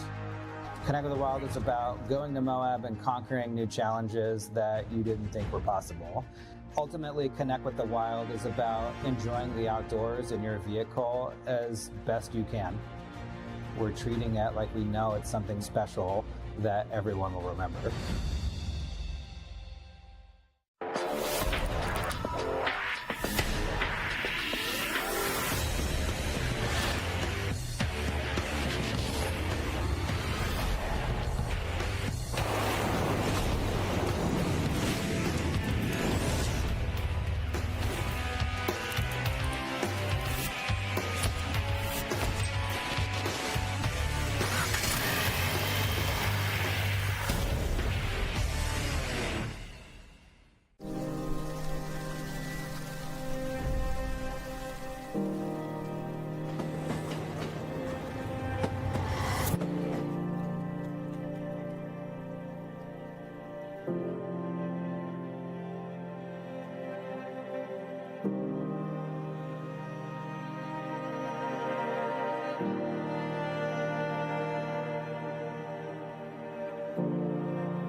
Watching Speed Sport 1, your home for great American grassroots racing.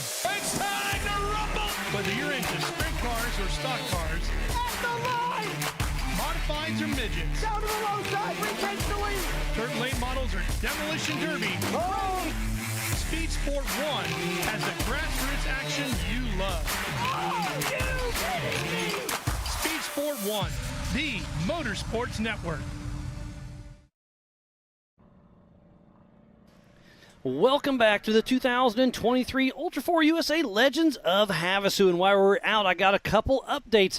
Jared gave me the update that Paul Wolf just broke a steering rack, so he is out of the race. And then Casey Shear said that Payne was saying that the skid plate was folding back on Cole Clark. That is a rubber mud flap, basically. So that is A-OK. So thanks for the updates, guys. Always much appreciated. And joining me in the Warren booth is none other than Bob Bauer. How's it going, buddy? It's going so good I can't stand it. It stays there. Okay. I've been outside all day long. And here's what the best part of the whole deal is. I am covered in dust. That makes me a happy man no matter what we're seeing. And we're seeing some great racing. I flagged off a lot of guys for qualifying today. Wasn't that cool? I loved so when JT brought the idea up, he called me. He's like, hey, so we were at the Off-Road Motorsports Hall of Fame. You were emceeing it. Yeah. And afterwards, you guys were chatting. And he's like, what would you think about being a Grand Marshal? And JT's story was me. He's like, I would love that. But I want to do more than just being the old guy waving a flag. And here you are doing a little bit of everything. That's the truth. Truth be told, he said he came up with this, Grand Marshal idea. And I said, well, what does a Grand Marshal do? And sarcastically, I said to myself, nothing. Because most of the time, I see him sitting around doing nothing. But I kind of want to do stuff. And so I get to wave a flag. I get to talk to kids. I get to, Yeah, I mean, I'm a happy man. I get to sit next to Miles Hasselquist, one of my cotton-picking, no doubt about it, double throwdown heroes. Oh, hey, it means so much coming for you because I'm a fan of yours. So well, it's cool that, and we became buddies. We've only known each other for a few years now. True. You came out to KOH, and Ryan Thomas introduced us, and we started emailing back and forth. And I was like, this is pretty cool. And then we got to meet at KOH, and I just love our conversations. Well, maybe we're two prep guys who really understand it. You are such a preparation guy. You shared your notes with me last year before, and they really, really do help. Trouble is, I'm just not smart enough to get it all together like you. Well, I do my best. One of my other heroes is old Ricky Johnson, and he told me, fake it till you make it. And guess what? I'm still faking it. Here we are, dude. And I don't think there's a whole lot of fake left in you, Miles. You're going places with this. Ultra4 is not easy to explain to folks because visually, to a guy like me, a lot of them look so much alike. And, I mean, I know cars. I'm not, a total idiot. Oh, yeah, you understand the mechanicals of it, but it's still so different. And the longer you look at these things, the more you realize what you're seeing. At first blush, some of them look a little rough. I mean, you got to admit, sometimes they're not aesthetically what you really want for to sure. have. But then you start looking more carefully, and you see the beef, and you see the braces and the bars, and where things are connected, and different ideas. This one I saw with the front end was like almost totally empty until you saw the shocks and the stuff that was coming up right by the firewall. Yep. Everybody has a different approach.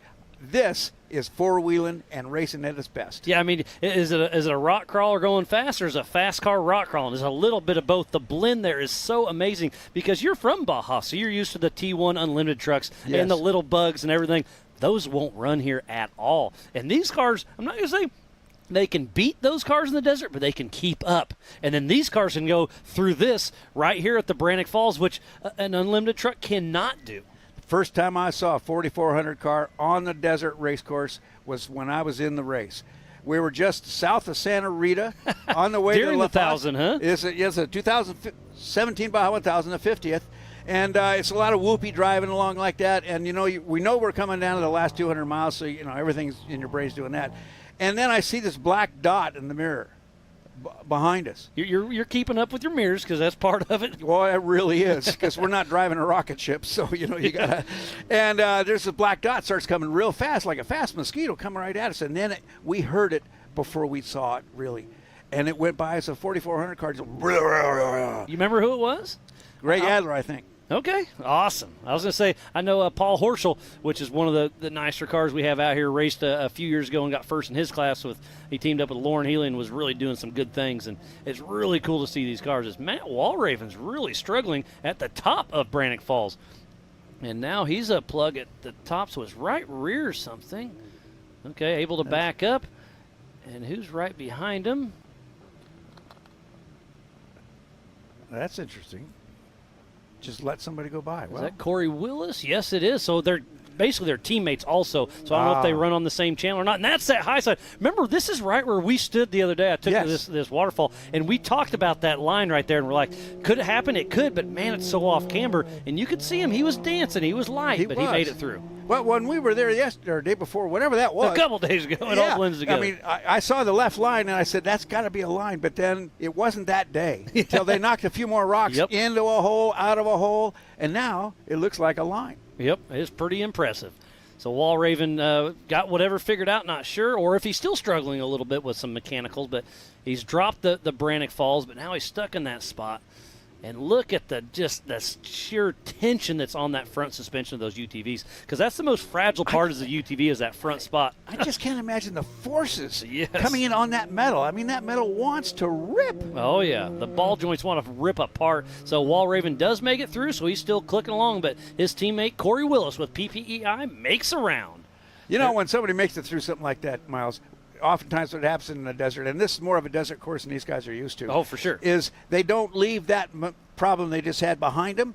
they take off, and the next 100 yards, they're still thinking about the last 100, Exactly. and that's when they whap all, you know. And, yeah, right out of the Bronco folds right there, you better put it in high side because it really smokes through there. It opens up and really clicks along. So exactly what you're saying. Your mind has to slow down for the rocks, but then you have to remember to speed your mind up and look forward.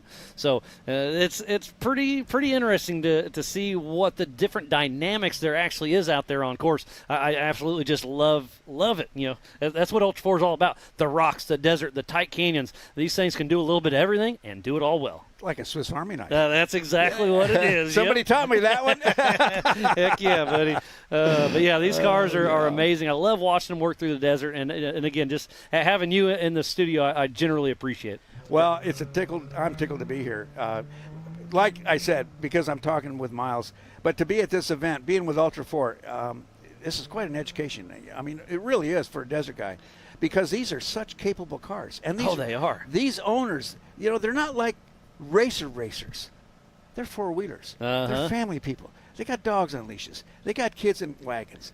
I mean, I don't know whether I'd rather be on the start line or walking through the pits watching Happy. So you know how I got in my position is from walking the pits and hanging out with my friends, and that's exactly what it is. The Ultra4 family. I mean, that's what I would do. I used to help pit crew for a buddy, and every night, every day, you're just walking through and bumping into whoever. They need something. You grab a beer, you grab a burger, and you just make your laps around. And obviously now I've gotten a little busier and busier. I don't make it through the pits quite as often, but I will tonight. I'll sneak away and hang out a little bit tonight. I don't believe it. Wow. But yeah, some great racing going on out there. Oh, there's Robbie Gordon. We'll see it. Let's stick with this camera. He's all about the desert, all about the fast. Rocks are a little bit new to him, but he's raced King of the Hammers a few times. And if you guys give this guy the steering wheel, he can drive anything. Well, I think he's on a fresh belt too. Didn't he just have a belt problem? I don't think these cars have belts, do they? Oh, that's right. Yeah. He was down there. He was down. They're doing something. But he dropped it pretty easy. And now what's going on? He's trying to back up? Is he bellied out? Momentum, Robbie. Yeah, he's bellied out a little bit. So there he goes. He makes it through. Okay. So Robbie makes it. Right behind him. Man, it just dropped on me. You know what occurs to me, Miles, is that this camera, as good as it is, doesn't show how actually steep that is. Oh, yep. You know, it's like... It's a 10-foot wall, and you and I hiked it, and it's I mean, you're on all fours. Yeah, exactly right. It took all my feet and my paws and everything to get up. So we go from Robbie Gordon to Max Gordon in the Amsoil Hot Pits. It looks like they're going to do a little fuel strategy.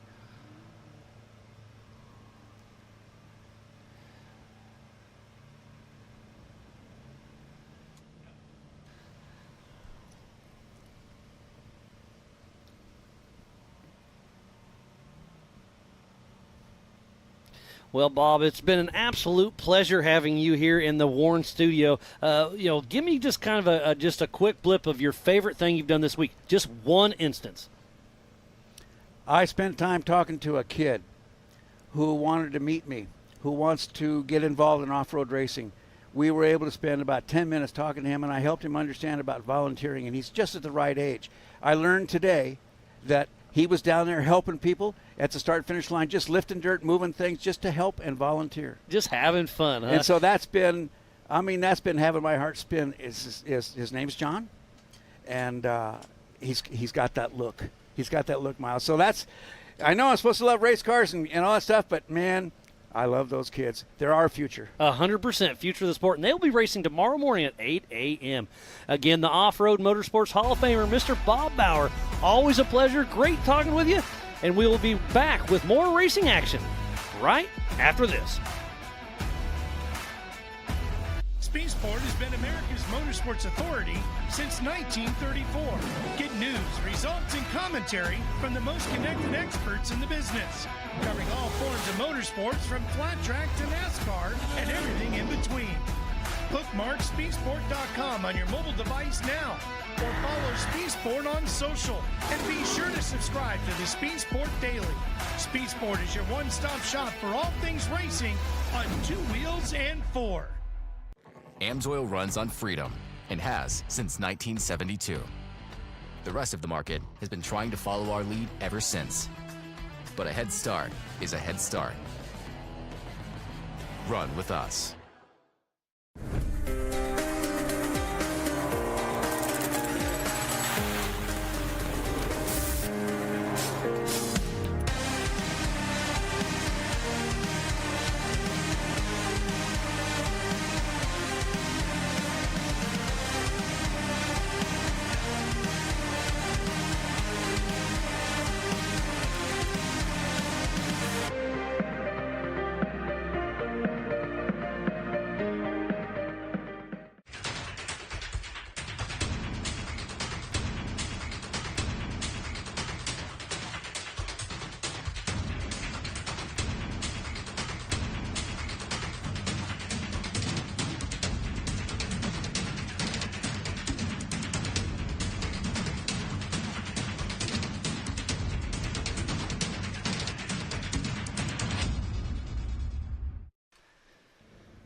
Welcome back to the 2023 Ultra4 USA Legends of Havasu. I am Miles Hasquis, and joining me once again in the Warren Studios, Mr. Jim Marsden. Hey Miles, how we doing? What a fantastic day to go racing. What a fantastic place to go racing. Now, I had to step out for a few short minutes, but tell me, what's been happening? Well, I was talking with Bob, so I don't have a clue what was going on. No, I'm joking. It's been some great racing. We saw Robbie Gordon drop the waterfall, saw Max Gordon in the Amsoil hot pits. We saw Wall Raven struggle a little bit. Corey Willis gets around him, so there's been some stuff going on. Paul Wolf broke a steering rack, so he is out of the race. That's probably the biggest news. And if I don't know if you heard Pam and I talking that we thought a skid plate was folding back on Cole Clark's car. That's not a skid plate. That is a mud flap, so that's supposed to be doing that. Casey Shearer gave me that update. So we were thinking maybe he was going to have an issue. Nope, that's part of the deal. That's fantastic. Now, give me some news on, when I was leaving earlier, I did notice that Travis Zollinger was parked on the side of the track. Has he managed to get back up and running again? Yeah, he changed either a belt or whatever, and so I was out too. But yeah, he changed whatever he changed, and he is back and running. But Cole Clark, this is his race to lose, and next time around for Cole will be the white flag, and he's roughly race mile 25. So I'm going to say, does it get easier? Yeah, so he'll be here in about 15 minutes or so probably. Yeah, but we've also got to pay attention to Robert Parker, a.k.a. Carl Cheney, because he did start in 12th position on adjusted time, and it does look like he's going to have clear air between him and Cole Clark. Now, these are the two of the fastest guys on the track, that's for sure. And just looking at their position right now on the trackers, it does look like they're both going to have clear air as they work their way round to complete the end of lap 2.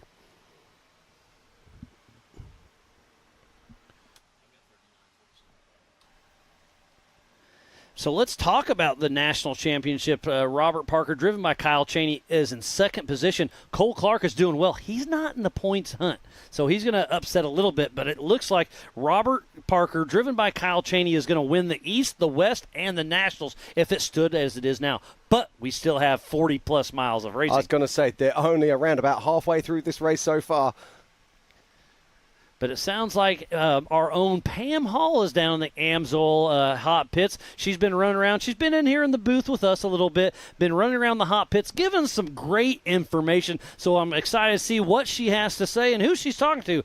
Pam Hall, what do you got for us? It's your show. Have fun. I am here with Nathan Parker. Nathan Parker, it's so unfortunate to see you over here in the pits. You've had an amazing season this year. You've had 2 wins. You're 14 years old, as I keep iterating. But Nathan, give us a little bit of a rundown of why you're over here in your pits and not on the race course. We had a great qualifying. Day's been going good. Car's running good. We started good, had a great pace going. Me and co-driver we just had system going. Everything was going good. And then we got to about race mile marker 7, I think, and then shock broke and cars started folding up. So we pulled off and then just found our way back and limped the car back. Well, that is very unfortunate. Of course, we always have to say racing happens, and that's exactly what happened today. But looking forward to 2024, I know you're going to be King of the Hammers. You're in the rookie program. Are you looking forward to that? Absolutely. We're definitely excited to go to King of Hammers. I think this will be my second year out there. We'll have a brand new CT Raceworks car out there, so I've been happy with my car all year, so can't wait to go to King of Hammers and try that out. Well, you have a huge line of sponsors that help you out. Who gets you out to the race course every time you're out here with us? Performance East, CT Raceworks for building great cars, Dirty Stripper Chemicals, KMC Wheels, Wheel Pros, I think that's everybody. Can-Am, Kyle and Jeb, Airdam Clutches, and everybody else that just helps out. Well, awesome. Nathan Parker, again, I'm so sorry to see you out here, but racing happens. You're an amazing driver. You're showing everybody what you can do. Good luck in 2024. Thank you. Well, thank you, Pam and Nathan Parker. Tough break for that young man at 14 years old. But, hey, that's racing as we switch back to Jason Sushi at the Brannock Falls coming on down. He's got his son Ryder riding shotgun, switching from low to high and getting ready to hit the desert. Yeah, absolutely. Nathan Parker has a bright future in front of him, but that is our current race leader. That is Cole Clark. So that puts Cole Clark right around race mile 27. So he is absolutely flat-footing out there. So he's 10 miles out. So I'm going to say, yeah, we're going to be seeing him in the next 10 or 15 minutes because there's no really hard obstacles after this one, but just a lot of fast, flowy. Oh, and there's a shot of Nathan Parker's rig right there in the Amsoil Hot Pits there with Wall Raven and a few others. Dustin There's Robbins Dustin there. Robbins that's out of the race. So attrition is exactly what we said was going to happen here. This race is about attrition. These are 37-mile lap, and these are tough miles. You've got to be really, really on it. You've got to be holding in. But it's interesting. This race is setting everybody up. This race is burning in the ruts. This race is burning in the lines that these people are going to be traveling later on. yeah, and it's going to be fun to watch because now we're going to go to the EMC class later on today. Tomorrow morning we could kick off with the youth, but they'll all be on the qualifying track today. But that course is going to be blown out for when the 4400 actually starts. Absolutely, and I can't wait for that. But right now it's about the 4900s, and let's talk about the classes inside 4900. So we've got the stock UTV class. And it's got an OEM chassis. You must use stock suspension pickup points. Reinforcing is allowed. You must run front body and side plastic. The rear bed can be trimmed to fit a spare tire, 1,000cc maximum engine, and 33-inch tires. Then the next one is the Pro Modified UTVs. Now, this is the one that we see so many times sitting on the top of the box. Guys like Paul Wolf running in that class, of course. Hydraulic Kyle steering. Cheney. Yeah, exactly. Aftermarket turbos. They have to have a chassis based on the original OME chassis, but they are allowed boat sides, but they got to have the complete plastics, 1,000cc maximum engine, and a maximum of a 35-inch tire. And then the open class is just what it is. 2,000cc has to, you can build it, dream it, race it, make it happen. And we see a lot of fun cars going into that class as well. So as the racing continues here, what we're going to do is going to pop back down to Pam, who's down in the pits right now with Dustin Robbins with some more news about what's been happening here today. Pam, it's all yours. I am here with Dustin Robbins, the number 311, All Things UTV. Again, unfortunate to see our racers out here in the pits. This is a tough race course. Give us a little rundown of what happened to your car.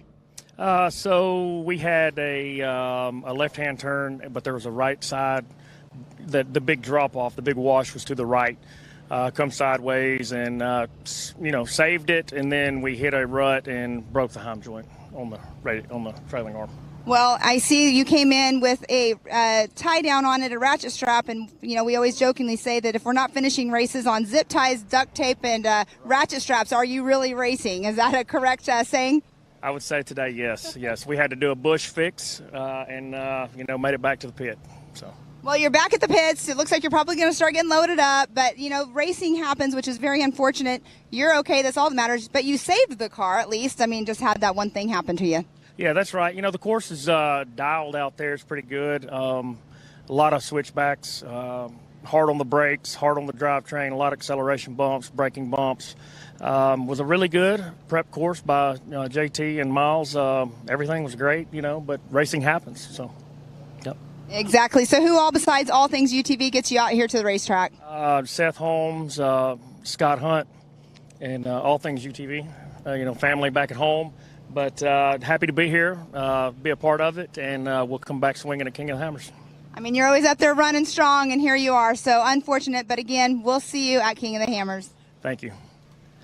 Well, thanks, Pam, and tough break for Dustin Robbins. But, hey, just like it says, racing happens. I'm getting that put on a T-shirt. That is absolutely fantastic. Pam, thank you for that one. I'm stealing it. Racing happens.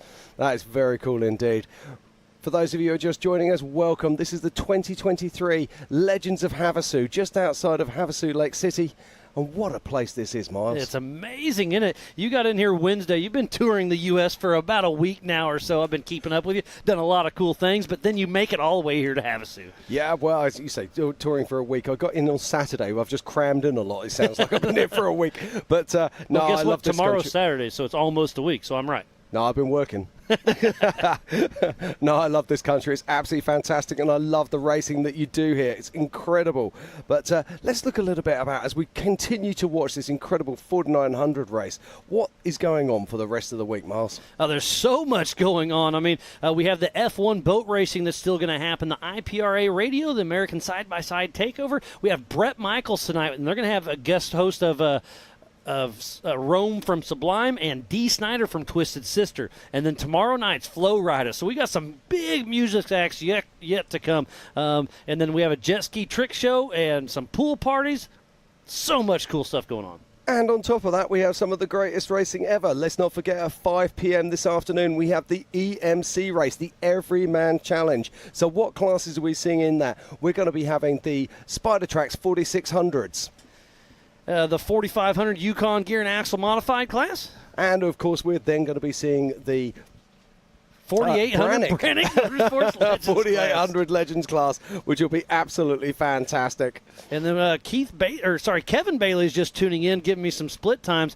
Looks like Cole Clark's 2 minutes and 30 seconds ahead of Parker, and then it's 2:35 ahead of Mike Park, 2:36 ahead of Zollinger. So thanks for all of that great updates, Kevin Bailey.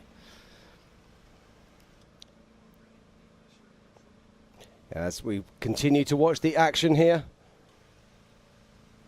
some fantastic stuff coming through from our live images. Just trying to see who that is, but our current race leader right now is Cole Clark in that single seat machine.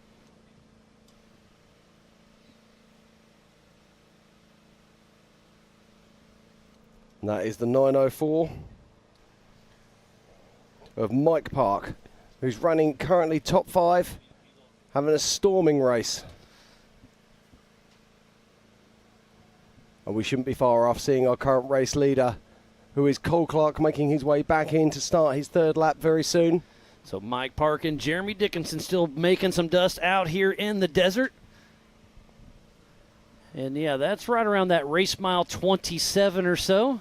Another great shot of this vast open desert area. 7,500 acres of BLM. The Bureau of Land Management has been extremely great to work with. Sabrina and her whole team has been doing some great things.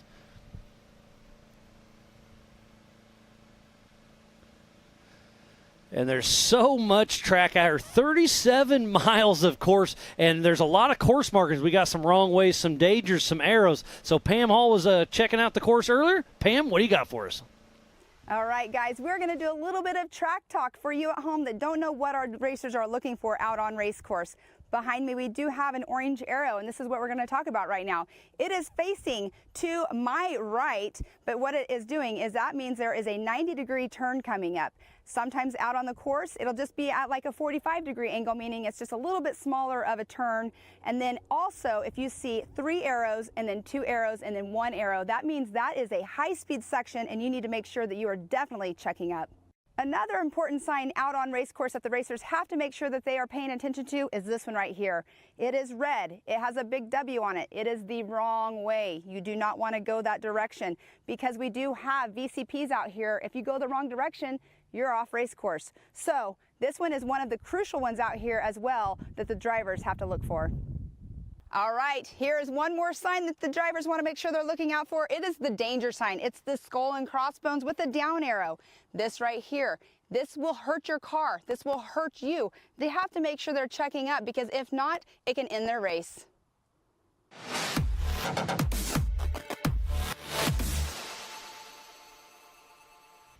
Thank you, Pam. That was a great little update to show you what the drivers out there see. And that last little danger was not the Yukon launch, because if you hit that one, you are skying to absolute nowhere.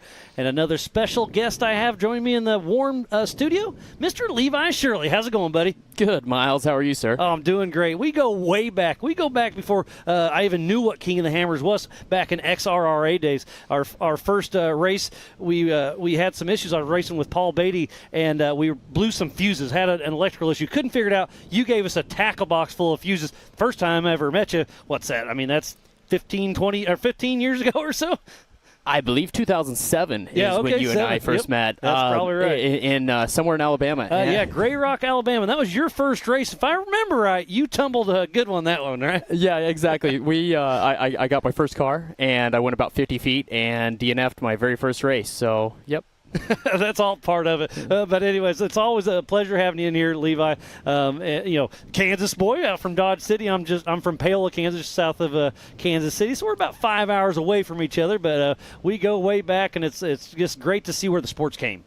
Yeah, absolutely. So I started, obviously, rock racing back before King of the Hammers or Ultra4 was even a thing. So, yeah, I get asked this question a lot, like, you being from Kansas, where on earth do you practice? And because it's not typical that a Kansas Flatlander can do anything about rocks or know anything about rocks. So, yeah, and the answer to that is just got to get out there and race. Yep, you got to get out there. Seat time. And you have that little riverbed. I came out there and played with you one time. That was a good time. So that gives you a little bit of the desert, even though out in the middle of nowhere. Mm-hmm. And that race, I was beating you until I wasn't. Until you weren't. That's right. Yeah, that's such a cool race. We are blessed in Dodge City, Kansas with a good riverbed. We have been down there for years. It's the Arkansas River that runs right through Dodge City, and it is dry. Yep. For about 80 miles. So it's the closest thing to desert that I have. Yep, all in good fun. And you've been racing, started XRA, then you've worked your ranks through King of the Hammers and Ultra4. Your dad, Brian's raced King of the Hammers. He's led King of the Hammers a few times. You've done well yourself, multiple podiums, and you're just both the Shirley family is stewards of what Ultra4 USA actually is. And speaking about that, that's why I wanted to bring you in here. You're nominated for the Zandy Williams Sportsman of the Year. I'm getting goosebumps just talking about it. I know that's got to feel cool. Yeah, absolutely. This year I have not had the best year racing-wise because we debuted a brand-new car this year, and we know a car is not a good car till at least the second year. For sure. So we kind of counted this year out, to be honest with you, before the season even started. And there's Max Gordon dropping down Brauco Falls with Justin Barth right behind him. Keep going. Yeah, and so we knew we kind of counted ourselves out because we knew it was going to be a testing year. We'll come up, we'll try our best, we'll put in the hours at the shop, and we'll show up and we'll race. And so with that being said, I have got my absolute butt kicked. So to be able to be out there and to be still running and then nominated for this award means the absolute world to me, more than I can possibly explain. Again, you talked about goosebumps. Man, when I saw that I was a finalist for the top 4, that means the world to me. And something that's kind of awkward about that is I myself get to vote. Yeah. And did you vote for yourself? No, because that would be a horrible thing to do. It is to win a Sportsman Award doing that. But I'll reiterate that, I can't vote. Jim can't vote. Jared, the producer, can't vote. It is from your peers that put this on. So you have earned the respect from your fellow racers. And to be nominated for that top 4, it's you, yourself, Levi Shirley, Eric Miller, Aaron Lynch, and Chad Hunt. Those are some 4 great individuals. So it's really cool. I wish you would all win, but obviously it's only one. So I'll be honest. I don't care who wins. It's going to be something very special. Yeah, and to be honest with you, I could care less. Like, the trophy is special. Don't get me wrong. Just to hear that I'm a finalist. Yep, just the nomination means the world to my peers. I don't care if I ever win another race, whatever. And I've won this award 2 more times, two times previously. Yep. And I so remember that. To be able to do that is huge. So. Yep. And look on screen at the Yukon Ridge. That is Cole Clark, our physical race leader. Next time around on this lap here in about 2 minutes, he will be grabbing the white flag. But to me, it looks like he's a little bit off pace. Is he saving the car, or does he have an issue? I guess we'll see if he pulls in the Amsoil hot pits. But Cole Clark, our physical race leader, is pulling in for one more lap to go. And it looks like he may have had a spare tire. Was it falling off, or do you have to change it? There's Nathan Seiler dropping down the Brannock Falls. Cole Clark coming in on that definitely was lacking a little bit of pace from what we've been watching all day. Oh, yeah, because he's never one to slouch. So is it strategy, or does he have an issue? I'm going to say he has a little bit of an issue. Look at that spare tire. It is falling off as we speak. So did he have a flat out on course, or is that thing just bouncing around about to fall off? We'll see, but I assume he'll be pulling into the Amsoil hot pits here very shortly. So the white flag will be out, heading out for his third and final lap here for the 2023 Ultra4 USA.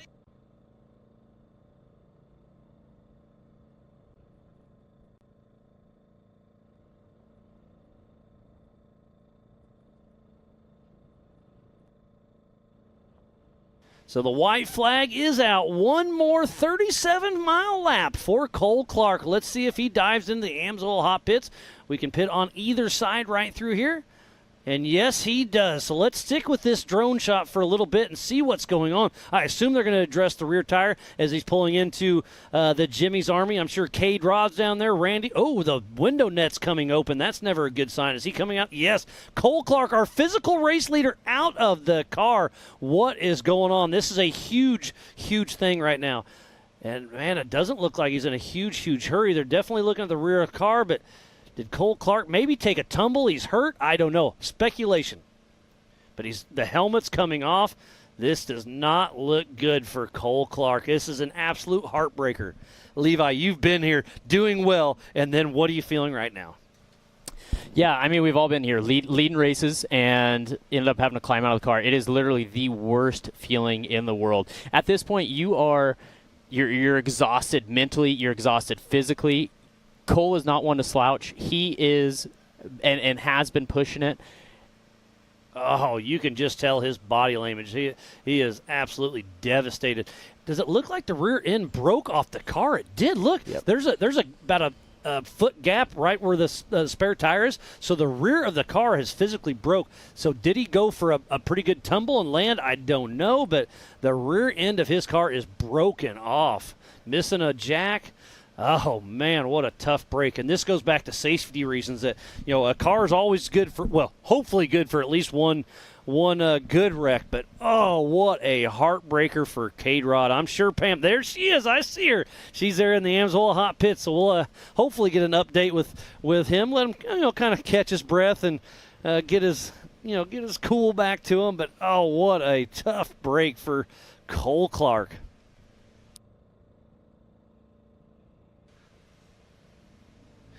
So, man, just a tough break. Who is in second out there? It's still Kyle Cheney, and Kyle Cheney's still at race mile. So 4-mile lead, a 4-mile plus lead by Cole Clark. What a heartbreaker out there.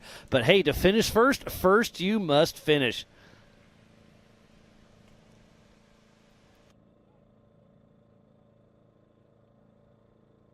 Well, it's always a pleasure, Levi. Always fun having you in here. Always good to see you. It's been great. Good luck. You're racing the 4400 event tomorrow, kicking off at 10 a.m. PST. Give me just a 30-second blip on tomorrow's race. Yeah, so tomorrow's race is going to be 4 37-mile laps. It is going to be absolutely brutal. There is absolutely no break. You do not get to slouch in the car for a split second. There are big rocks that are just looking to tear the car off at, the front tires off at any moment. And so it is going to be a race of attrition tomorrow. And so I sure hope that I can get the car across the finish line. Yeah, I mean, that's the name of the game. Is I think the attrition is going to be very, very high. So best of luck tomorrow, Levi. I hope you have a great effort. You got your co-driver Corey in there, and we'll see how it shakes out. And then hopefully I'm excited to see you tomorrow night at the Make one as well. Absolutely, guys. Thank you for having me in here. All right, Levi, always a pleasure. We're going to kick you out of here and throw it down to Pam Hall in the Amsoil hot pits. Cole Clark, unfortunately, in the hot pits, and you are not going to be going back out. Cole Clark, give us a little bit of rundown because you are our race leader. You're still our race leader right now, but here you are in the hot pits. Yeah, it's a heartbreaker. The car decided to break in half. I couldn't drive it till the wheels fall off, so the back end decided to pack itself up. So, I mean, at one point you had a 3-mile plus lead. You obviously, again, still have the lead right now, but here we are. Ending the season this way is not how you want to do it. I can see it, the look on your face and everything, but you up until now. Yeah, it's been all right. It's just been more stuff like this, like popped a motor several times in the lead this year, and then like something like this just really sucks, but it is what it is.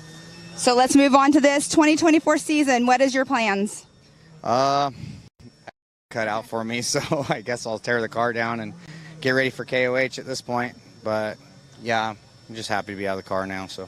Well, Cole Clark, so sorry to see you out here because you were having an amazing race going out here. What did you think about the race course? It was awesome. I was having so much fun. I was laughing, I had clean. I did not think this was going to happen to me. I had a really good car coming in here, and I mean, how do you prep for that? No.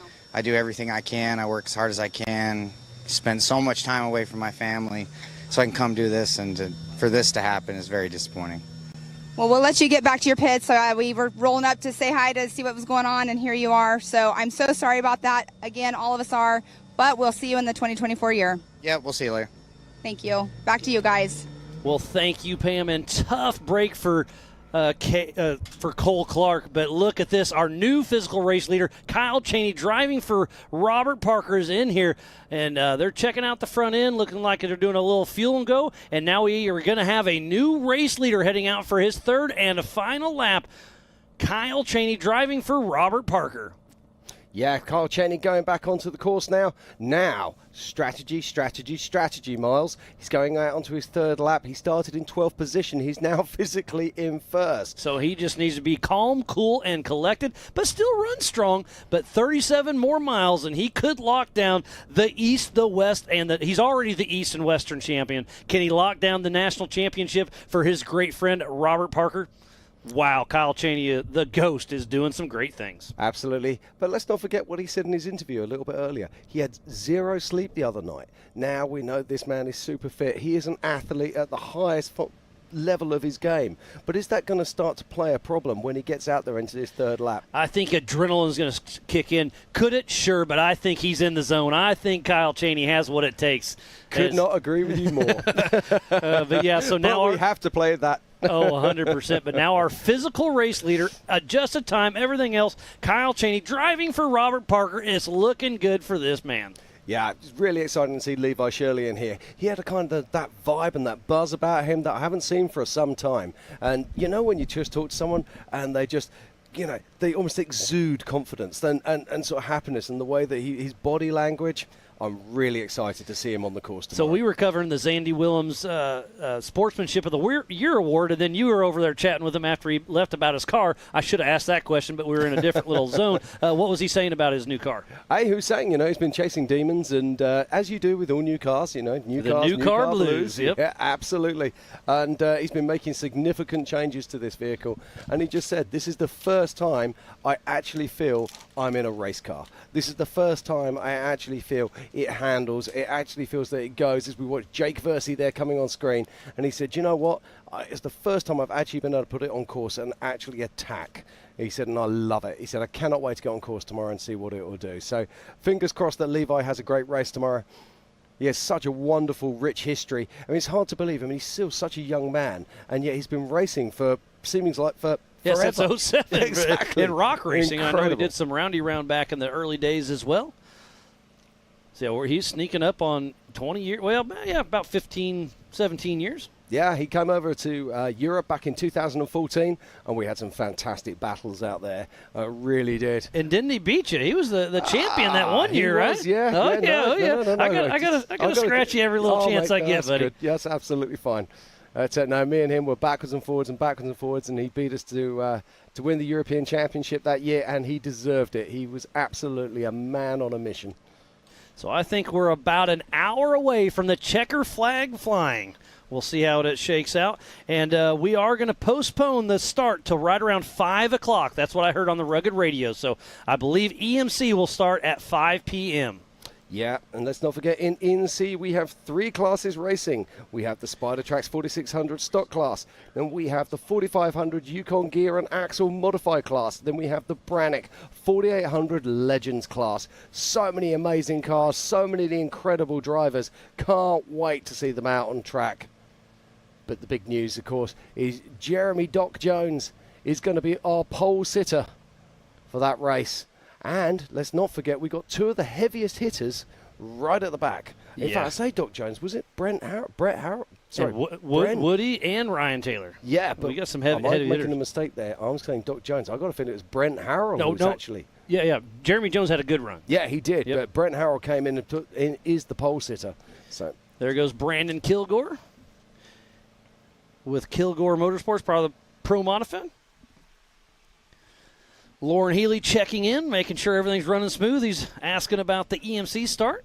5 p.m. will be the new official start for the Everyman Challenge.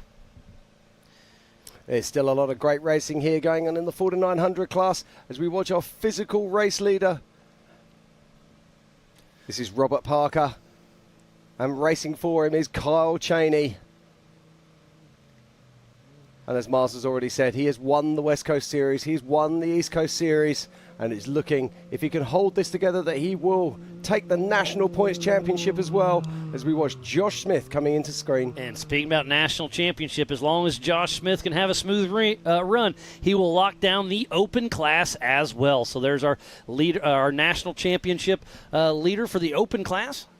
Now, this is interesting. Josh Smith is working with Levi Shirley, and they share a co-driver in Corey. Now, I'm just suggesting here, will they be out there with lead nav? Will they be out there, marking down on their navigation systems, rocks, movements? I don't know why you wouldn't, yeah. Exactly. Updating your notes? Yeah, exactly. So I'm just thinking this could be actually really advantageous for Levi. And I'm sure there are other 4400 class cars that are going to be doing similar things and trade-offs with 4900 class and even EMC class drivers. Oh, for sure, yeah. John Dykus is in the passenger seat for multiple classes, so he's doing the same as well.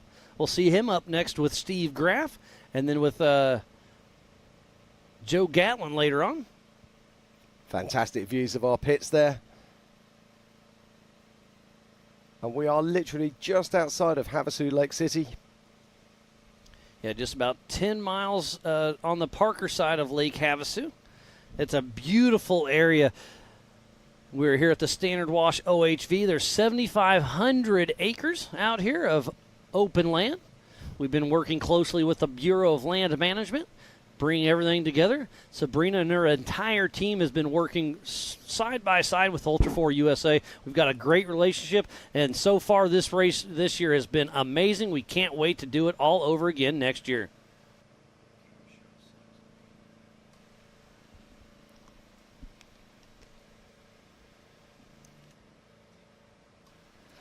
So if you're following the race at home and you want to check out the tracker, why not travel across to racingtracks.com. So it's racing and then tracks, spelled TRAX.com. You'll be able to pick up all of the tracker information and see exactly where all your favorites are on track right now. And there's Mike Park and Jeremy Dickinson. So he's moved into fourth position on adjusted time. But, man, he's ahead of Travis Zollinger, so we'll see how that all shakes out. But Mike Park and Jeremy Dickinson have a good run going. Yeah, and it sounds like we've got Pam Halls down in the pits, and she's got more information. She's getting quite good at this, So, Pam, what have you got for us? I am here with Cade Rod. Cade Rod, you're normally in our 4400 Unlimited class. Today you raced in the UTV. Great seat time and a great pre-run for you. How did it go for you out there? Unfortunately, you're out here in the hot pits, but how did it go for you? Actually, it went really well. I mean, we really wanted to utilize it to just get as much time on the track as we could so we could be dialed in the 44. I mean, it helped a ton in qualifying because there was the blind section that people did the day before, so I was able to go out in the UTV before and actually run that. So I had a little leg up there. And we got to run, but, the car was down on power right off the line, so we tried to sort some things out. We were battling just to get the one lap in, but one extra lap, it could make all the difference of, just course evolution of just the amount of the front runners that ran through and chewed up so much stuff in one lap. I can only imagine what it is in 3 laps and then after the EMC. So it really puts into perspective what the course is going to look like and how the lines are evolving. And we're just going to, take what we learned and go work on the 4400 car, get it perfect as we can anyways, and then put it to the test tomorrow and lay it all out there.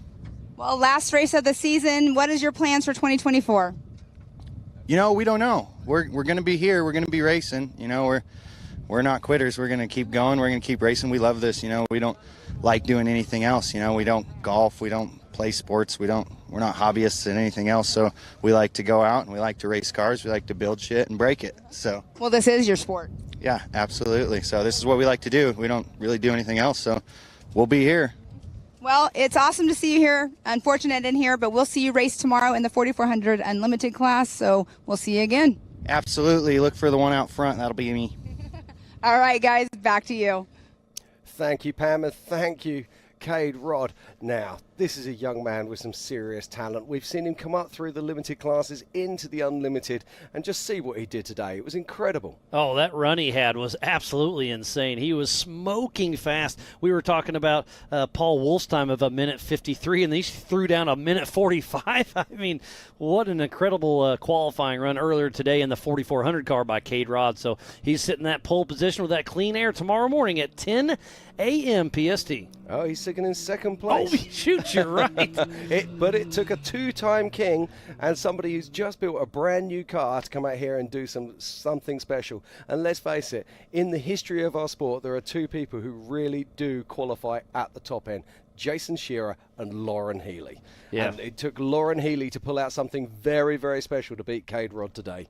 So both of them are in single-seat IFS cars out front, so we're talking navigation. We'll see how that plays out. But, yeah, you're right. I forgot. He sat up front for the entire time until the very end. Yeah, absolutely. And tomorrow is going to be really interesting as well. They're going to be doing 4 37-mile laps, so fueling is going to come into play for most normal cars. Some of the Hammers cars, the specialist cars like Bailey Campbell, I was going to say Bailey and probably Paul Horschel. Exactly. They'll probably be able to run this without having to refuel. But a lot of the guys out there, they are going to have to take fuel, and that's going to become part of the strategy for sure. Yeah, I mean, Lauren Healy's in his typical short course setup car. It's a single seat, so we'll see.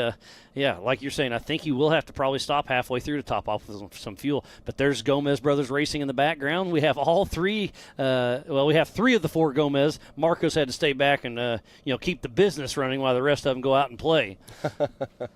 Well, someone's got to earn the money, Miles. But we are here right now, just outside of Lake Havasu City. And what a great showing it has been. It is indeed. We're into the 3rd and final lap of this race. And right now, it's all about Kyle Cheney, who's bursting into the lead.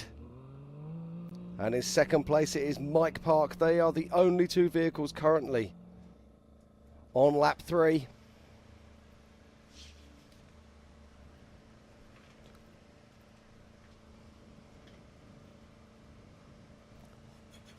As we watch another car coming in now, making their way towards the finish line. And this could be our 3rd vehicle about to start lap 3. And if you go to racingtracks.com with an X, trackswithanx.com, you can say who's on which lap. So orange is first lap, yellow is second lap, and now green is their 3rd and final lap. So you can kind of keep up with your favorite racer.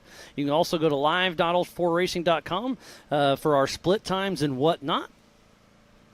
Yeah, and if you see a small red mark at the bottom of the round circle, that denotes the fact that they have stopped. So their tracker has stopped pinging. Just keep an eye on it. Sometimes it takes a couple of moments for it to actually pick back up again, but invariably it usually means that the vehicle is stopped. White flag out is for the rest of the field, and there goes Tyler Rimreed, Mid-America Outdoor Ambassador himself. Running strong. Yeah, so Tyler Remerid is the 3rd vehicle to have now started the 3rd lap. And that just goes to show how difficult and how tough this course is. On timing, I see he's the 5th vehicle that started. Yeah, it does say that. So obviously Cole Clark is out. Robert Parker, we've seen Kyle Cheney come through. We've seen Mike Park, Rimreed. Zollinger, he obviously did come through. Well, I'm not showing Zollinger. Let me have a look-see. Okay. On lap 2 of 3. So Zollinger getting a little mixed information. We'll follow back on that.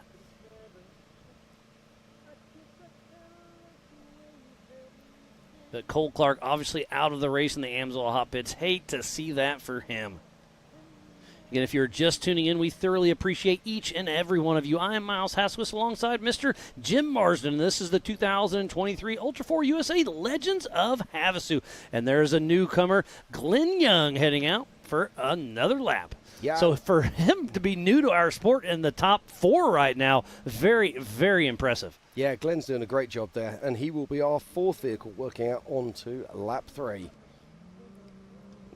Now, I'm going to bring you more on this Travis Zollinger story as soon as I have it. I'm just checking the tracker at the moment. It's showing as being on lap 2, but it would make sense if he was on lap 3. So as soon as I got information on that from Race Ops, we will let you know. So, Jim, we were just talking about Lauren Healy and fuel consumption on what that. Well, obviously he's tuning in because he says he has an auxiliary fuel cell. He's got more capacity than anybody. Gives me a little wink face. So he's not scared. He thinks he's going to make 4 laps. So thanks for the update, buddy, and I just love it. So That's Corey awesome. Willis quick in and out.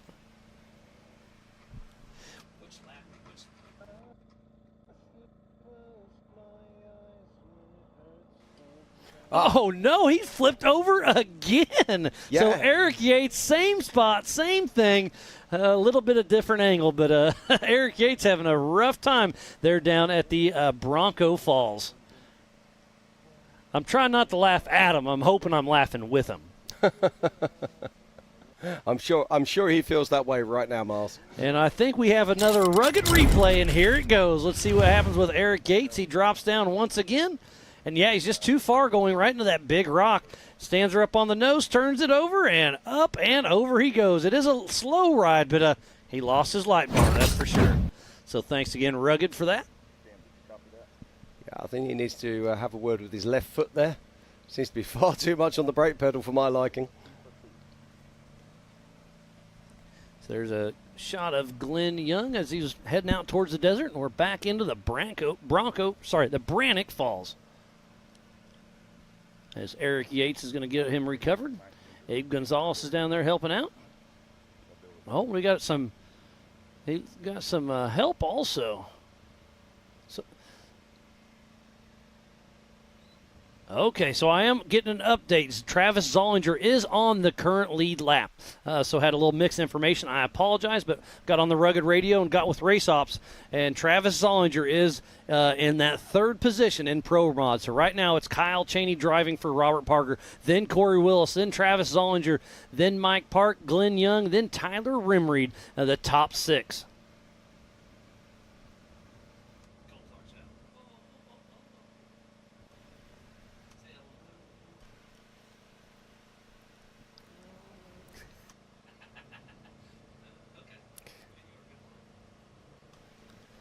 So Just look at that view there, Miles. It's absolutely fantastic.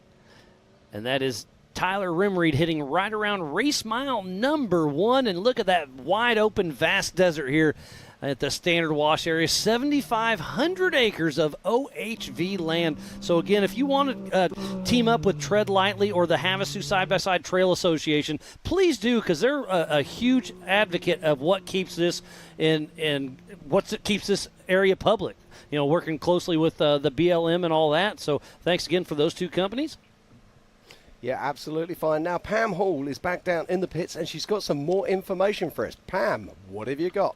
I'm here with Todd Rimreed, Tyler Rimreed's dad. He just went through. He's running in that number 4 spot. Made a switch to Can-Am here recently, and now he's out here running in this number 4 spot. How are you feeling right now? I tell you what, as a father, is so nerve-wracking and exciting at the same time because I'm a racer too, raced at Disney. But yeah, he's really killing it out there. He started in 10th position, had a cracked differential in qualifying, like an egg, just dripping out. And so thanks to the crew, put it all back together. And so we're just hoping he can keep the car together and bring it home on the podium. And talking about that, you came over and you guys had told me, and I saw a picture of it and everything. I mean, between getting that switched during quality, didn't have much time. No, not a lot of time, but we came ready. We got a lot of tires. The guys have been practicing. If he comes in with the flat, we're going to touch the car first and then fuel later. Just trying to keep, a good plan of attack. So, yeah, we're excited. He's on his last lap, so hopefully he can just keep the car on the track. And hopefully one of the guys in front of him, because all 3 pro mods are in front of him. So in class, he's still in 4th. So somebody needs to have a bad day so as to get on the podium. Well, let's talk about Tyler for just a moment. I mean, he's not only out here racing with Ultra4 USA, he races in Nitro Cross. We just finished up our Mid-America Outdoor Side-by-Side Championship Series. He raced in the Champ Series. He's done Circle Track this year. He's went into a Pro Light. I mean, all kinds of stuff. I know there's big plans for the next season as well, stepping up into a new truck, I believe, correct? Yeah, absolutely. This is our 3rd year racing. Kind of been full throttle. I guess it's kind of addictive, but we're going to try to focus our energy next year. We got Kyle Greaves' Pro Light truck. We're excited to be in that, and we're going to run the Can-Am Turbo. So we've made the switch from Polaris to Turbo. It's been an amazing change. He's just so natural. He started off in the Nitro Cross in a Can-Am, did well. He's leading the points in Nitro Cross. So we're going to be here in Phoenix coming up next in the Nitro Cross. And so we're just a lot of good things coming for Tyler, and we're going to focus the Pro Tour, especially on what he can do in the Can-Am.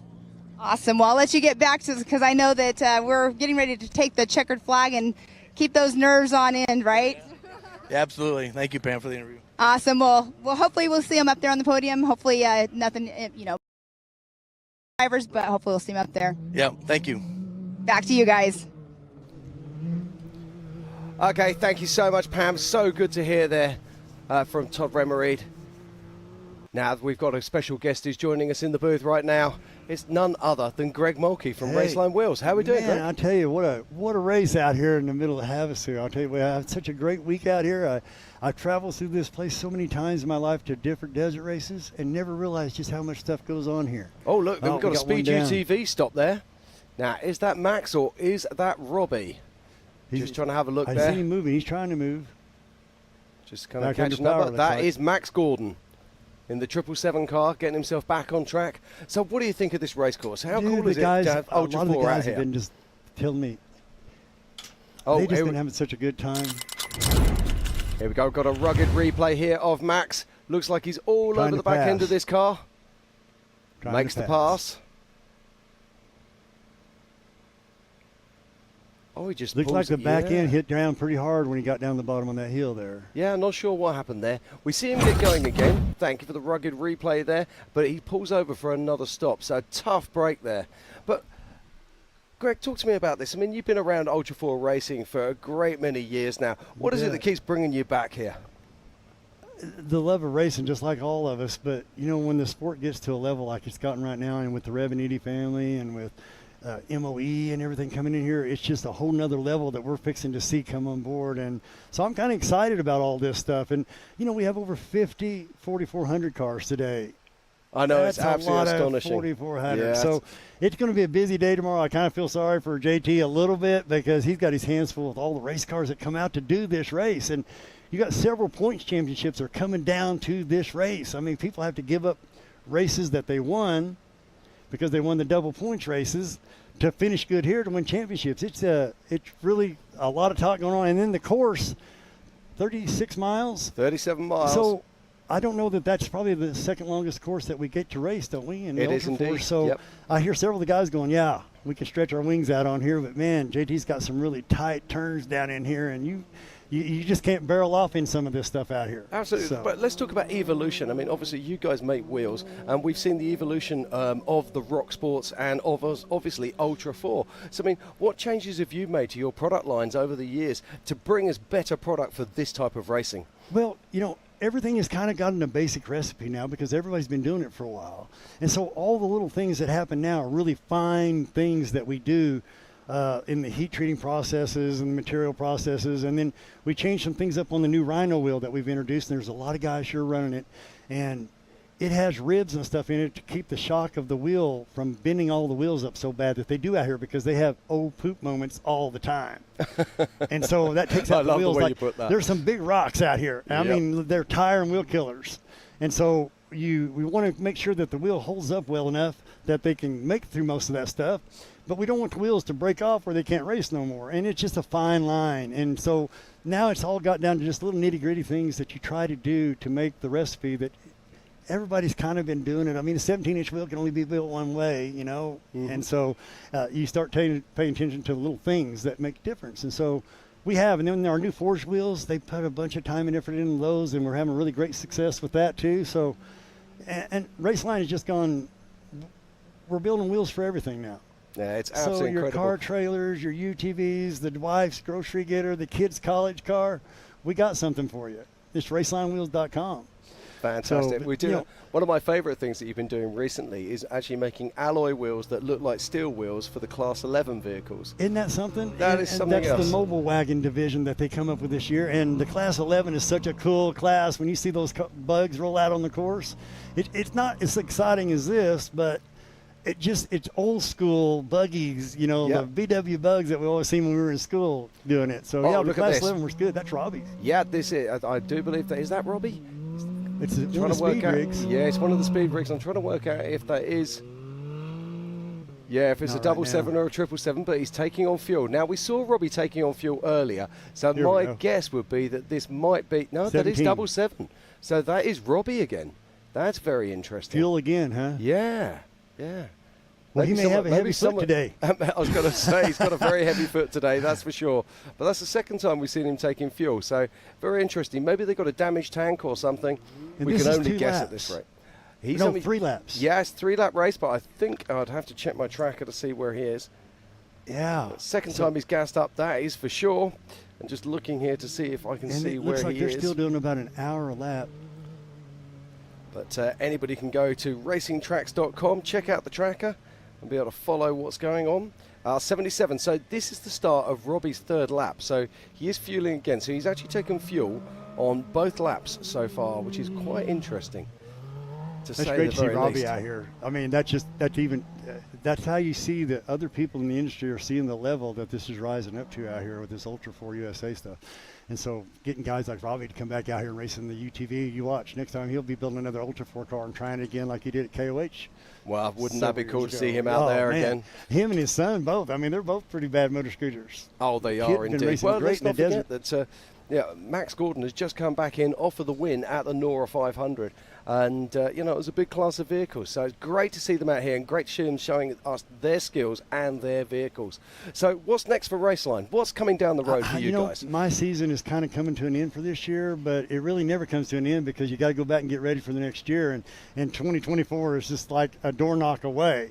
And so we're already starting to get prepared and doing things with Ultra4 for next year. And so it's going to be a good year next year. I'm really looking forward to it. The economy is a little spooky, but race car guys and race car fans, they come out and go to the races. Absolutely. And This so is I'm excited. This is our therapy. This is how we get through those bad times. We come racing and we hang out with our mates and we have the best time ever, putting it all out on the track. Well, Greg, it's been an absolute pleasure to have you in the booth. Absolutely, man. Thank you you guys for all keep it up. And I love how you guys are getting it out to everybody because more and more people are checking it out, and it's really working. So just keep up the great work, man. Anything that Raceline can do, we're here. No, well, thank you so much. RacelineWheels.com. It's Get in having there. supporters like you that make our life so much easier. Yeah. And thank you for what you do for the racers. So, We Greg appreciate Monkey, y'all have a great deal. no worries. Good day. Thank you very You much, bet, sir. guys.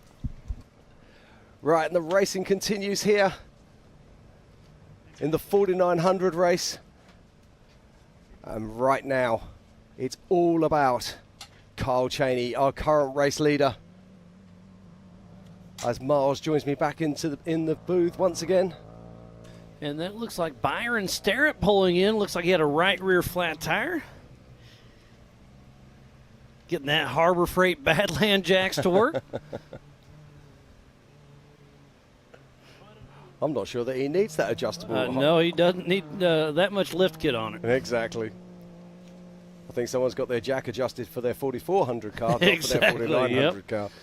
So let's go back to the Optima Batteries leaderboard. It's Mike Park in that 4th spot, Travis Sollinger in 3rd, Corey Willis now in 2nd. Wow! And it's still Kyle Cheney driven by Kyle Cheney driving for Robert Parker in that 1st spot. Cole Clark obviously is in 1st, but that's on adjusted time. He's still in the pits. We know that, so we dropped him off the list. But he does get finishing points because he did make 2 out of 3 laps. Yeah, we're still trying to work out a few different things. While you were out of the booth, we've just seen Robbie Gordon come across to start his 3rd lap. Nice. But I assume he stopped for fuel again? Yeah, he did, which I find really interesting. Are they running a prototype small tank Well, maybe? it's a stock machine. Yeah. It's as stock as you can get, so obviously they're just playing it safe. Yeah, that's possible. Well, yes, you've got to think about that because if you're not doing 37 miles, you're actually doing 74. So if your tank isn't big enough to do 74 miles, you need to stop. Yeah, yep. And it's wide open the entire time. It's Josh Smith, who it looks like is going to lock down the national championship for the open class. So Josh Smith and Corey Nasso heading out for their 3rd and a final lap. So it's 3:30. I'm going to guess they're going to close. They're going to probably close the race line, start, finish line for people to be able to go out on their 3rd lap, probably in another half hour or less. So, again, that's just my guess, but I assume they'll be closing the start line to not let anybody go out in the next 20, 30 minutes. I'm going to wait to get verify that with race ops. But I've been hearing a little bit of chatter on the rugged radios. Yeah, that's a really good call, Miles. I'm just trying to work out here who actually has the fastest lap of the race. I think it was Cole Clark with his opening lap with a 1:02. So if you were to say that even if you're the fastest man on track, you're going to need around about a 1:03 to be able to get around this final lap, bearing in mind the course is cutting up, etc., etc. They've got to start thinking about shutting that course down very soon indeed. Yeah, so Cole Clark, tough break for him, leading the entire race. But, hey, he's still going to get a check for being the fastest lap out here. They're doing a fastest lap for the UTVs and the fastest lap for the big cars. So Cole Clark looks like he'll probably take home a little bit of change with him. I'm very excited to see what the speed difference is going to be between the UTVs and the 4400 class cars. I mean, we saw an amazing thing this year at King of the Hammers where, there we go, that's Robbie Gordon again, bursting back out onto track and starting his third lap. That's really cool to see him out here racing with Ultra4 USA. Again, there's a lot of lovers and a lot of haters on old Robbie Gordon, but he's out there getting it done, and he's racing with us here for the 2023 Ultra4 USA Legends of Havasu. If you're just tuning in, we thoroughly appreciate each and every one of you. So we're going to give a huge shout-out to Raceline Wheels, Amsoil, Good Boy Vodka, Speed Sports, Project X Off-Road, Rugged Radios, Laser Nut, Mid-America Outdoors, 360 Wraps, Optima Batteries, and Warn Industries. The Off-Road Syndicate, American Outdoor Events, King of the Hammers, and Fun Haver Off-Road. Spider Tracks, Brannick Motorsports, Yukon Gear and Axle, and Wayland. So please support who supports the sport. Without all these wonderful marketing partners, we would not be racing here today. So next time you're building a mall crawler, a race car, or even just your tow rig, go to these companies and show the same love that they're showing us. Yeah, just looking on my tracker at the moment, Miles, and there's a veritable sea of green as multiple vehicles cross the line to start their third lap. That's great news. Yeah, we were wondering, JT and I've been out here for over 2 weeks now, and we were, just building course. What's the time frame going to be? We just don't know. We guessed around that hour mark. We nailed it. That was fairly lucky. I'm not going to be, I'll be honest. But, man, it's just... And they started pre-running. They were having issues in the waterfall. We're like, wow, what is going to happen? Oh, there he goes. There's Aaron Lynch driving for Chris May heading out. So it looks like it's going to be between Byron Sterrett and Chris May. So Byron Sterrett's already out there. So Chris May, driven by Aaron Lynch, is right behind him. So this is for the national championship in the stock class. How far back is Cody Willenborg or Brian Hamby? So right now it's between Byron Sterrett and Chris May, who are both out on their third lap. So it's just going to depend on who finishes better. Yeah, absolutely. And of course, let's not forget Nathan Parker was laying it down in the stock class earlier. Tough break. Oh, tough break for that young man. But you know what? He's 14 years of age. He'll come back, and he'll come back stronger. Absolutely. So right now in the Pro Modified class, it's Robert Parker driven by Kyle Cheney out front. Travis Zollinger is still in the mix, and then Corey Willis. So those three are all in contention for the national championship. So it's going to be whoever finishes up front. And right now it's definitely Robert Parker, then Corey Willis, and Travis Zollinger. That's my personal guess, but I think that's how it's going to end up for the national championship if they can keep it together on this third and final lap. But it's 111 miles to win this race. Insane. Yeah, I'm just looking here right now, just trying to get an idea on how far ahead Robert Parker, a.k.a. Kyle Cheney, is ahead of the rest of the field. Conservatively, I reckon that he's some 4.5 to 5 miles ahead of the rest of the field. That is impressive. But remember, Cole Clark was 3 or 4 miles ahead of Cheney as well. Hey, so this is off-road racing, Miles. Anything can happen in a heartbeat. Absolutely. So Kyle Cheney just needs to keep his head down, keep it running, and see how the cards fall. Now, interesting. Is this me, or does it look like the wind is starting to disappear? I would agree with you, but right here it's kind of between two valleys as well, so I do believe the wind is dying down, but also we're kind of between two little valleys right here. Now, the other interesting factor for the EMC race we're going to see is, of course, they're going to be losing the light as well. Oh, yeah, they're going to start at 5. It gets dark between 6:30 and 7, so half of their race is going to be in the night. So that's really going to take its toll because the shadows become a lot bigger at night. So they're going to hopefully have their Project X lights light, bright, and shining. And we were talking about this earlier, the different parts of the industry, how Ultra4 has growthed so many industries. Lighting is one of those, whether it be absolutely. Rigid, Baja Designs, Nacho, Project X, and of course Laser, and so many others brands out there that this form of motorsport has really forced these guys to produce lights that produce at the highest levels. So it's not just the chassis builders, the wheel manufacturers like Greg Mulkey at Raceline. It's not just the people who build the axles, the shock absorbers. It's absolutely everything. And that's why this has created this multi-million dollar industry. It really is quite incredible. And there is Byron Starrett, who is fighting for the national championship in the stock class. We'll see if he can pull it together. Part of Team 904 out of Florida.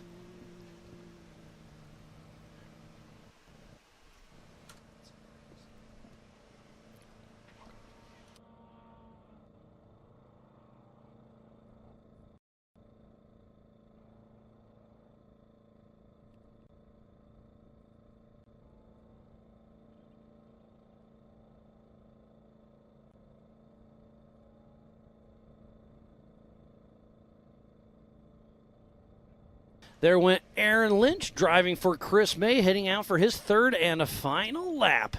As we got another great shot of the race line start-finish. We are 10 miles south of Lake Havasu City in the Standard Wash OHV area, spanning over 7,500 acres of OHV land. The Bureau of Land Management has worked closely with us to make this all come together. And this is Legends of Havasu for the Ultra4 USA Nationals. This is a do-not-miss event. We have Ultra4 USA going on right now. Tomorrow and Sunday is the F1 boat racing. Tonight's the IPRA rodeo. Off and on all week is the American side-by-side takeover.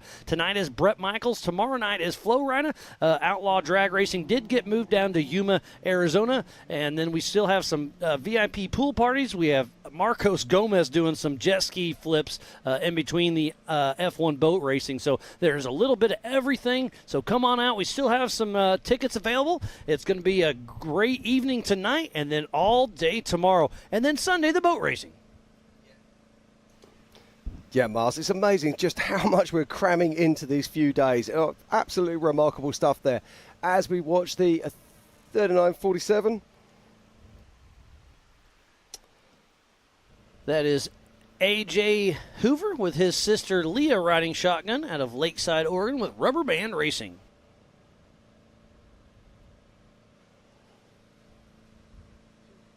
Moving nicely. It looks like they've just started lap 3, so nice run from them. We had 35 runners and riders. In fact, I think it was 33 runners and riders start earlier today. Yeah, we had 33 starts, so it's been a great race for sure.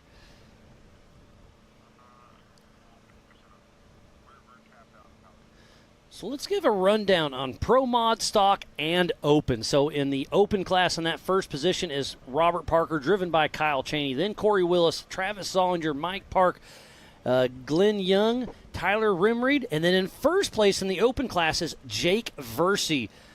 And then Robbie Gordon in second, Josh Smith in that third. And then in the stock class, it looks like it's Byron Starrett, Mark McCleary, and then Chris May, driven by Aaron Lynch. So it's a pretty good battle in all three classes. Yeah, it is indeed. It always amazes me how closely fought these class battles are in the UTV classes. The Everyman Challenge race did get pushed back to 5 p.m. Qualifying took a little bit longer than anticipated. The UTV race started a little bit late, so we're going to push everything back. Looks like that's Tyler Rimreed, I believe.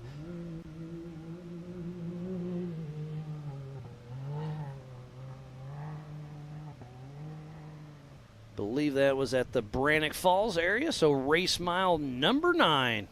As we're going over the Ultra4 USA Village out here in the Standard Wash. Got everybody jammed in here and having some fun. There's still so much great racing yet to come. We have the EMC, the Everyman Challenge, starting at 5 p.m. this evening. 3 classes, the 4600 Spider Track stock class, the 4500 Yukon Gear and Axle Modified class, and then, of course, the Brannick 4800 Legends class. Got another car coming in to click off. Is that Rich Bursch, I believe, with Scott Lesage riding along? As you said earlier, it's great to see Scott Lesage back out here again. It's awesome. Again, all guess, but I think here in about the next 10 to 15 minutes, I assume no other competitors will be able to go out on their third lap. So if you're going to try to finish this race, you better be coming quick, as Brandon Kilgore is bombing down. Oh, no! He bombed down and caught that big rock, destroyed the right front of his car. Brandon Kilgore's day is done. He tried to take that high line and misjudged and completely blew the right front up of his car. Tough break there. Hate to see that. Yeah, that's really unfortunate, but just goes to show, just in a split second, your entire race can change. There's part of the pit guys. There's Hopper Becker fueling up for his buddy Rich Bursch. You see the refuelers there in full refueling gear. So again, you can only have one person touching the car at a time unless they're in full fuel gear. So you saw both of them in the correct gearing, so they can touch the car and make sure everything's good. They got the hands up, sending out Rich Bursch and Scott Lesage for their third and a final lap. And man, that car looks pretty clean still. Yeah, it does. I was just thinking that. It looks like it's been down the pressure washer. Had a clean up there. So Rich Bursch just going out as we was Brandon Kilgore there. Tough break for these guys. I hate to see that. I saw him diving on the upside, and I was like, oh, boom. And speaking about that, we got a rugged replay we're going to show you right now of Brandon Kilgore taking that high line and catching that big rock, and here it is. So he just kind of looks at it, commits, and then just stuffs the front end, breaks an axle, breaks both ball joints. I'm sure that shock has hurt.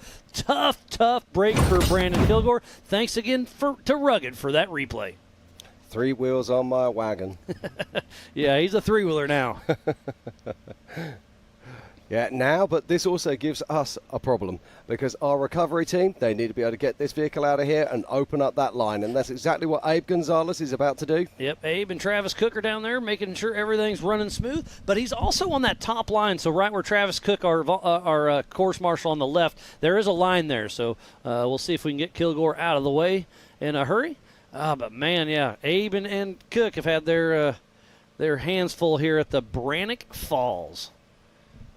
And remember, the Broncos, the Jeeps, and everything have to go down the next race as well. And it's going to be in the dark for the second, probably the last 2 laps. If you can't see it, it's not so scary. That's how it works, isn't it? Yeah, no doubt. So it sounds like Tyler Gibbs is out of the race at race mile 23.9. Racing Tracks, thanks for giving me that update over the Rugged Radios. But Tyler Gibbs, Mitchell Roccacelli are out of the race as well. Attrition is setting in hard and heavy and in a hurry. It is. I'm just looking now at my race tracker, and I can see our current race leader is Robert Parker, a.k.a. Carl Cheney, and is making his way up round about race mile 24. Yeah, what a great run he has got. He won the East, he won the West, and now it looks like he's going to lock down the national championship for Robert Parker. Congratulations to Kyle Cheney and the entire team. It looks like we have another car coming into screen at the Brannick Falls, so hopefully the recovery can kind of take a time out. Looks like that is Matthew Walraven getting ready to drop down, so we're going to take a quick break and be right back after this. At 360 Wraps, we've been working hard to transform the vehicle wrap industry. Wherever you are, we're standing by to show you the professionalism you deserve.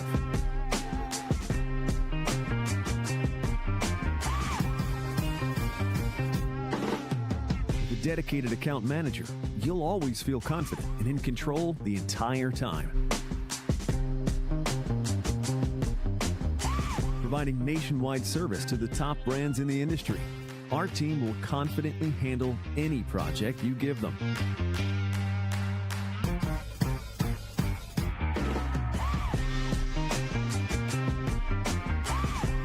One contact, one company, nationwide service. Come by to experience the 360 difference for yourself.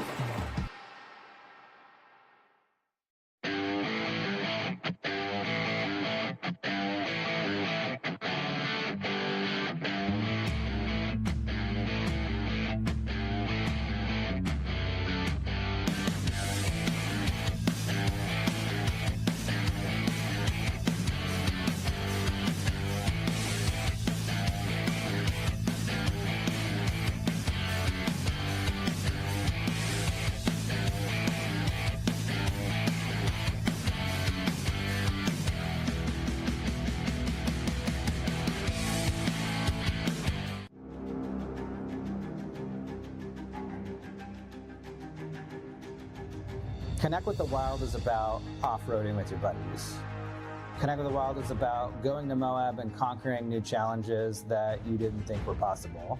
Ultimately, Connect with the Wild is about enjoying the outdoors in your vehicle as best you can. We're treating it like we know it's something special that everyone will remember.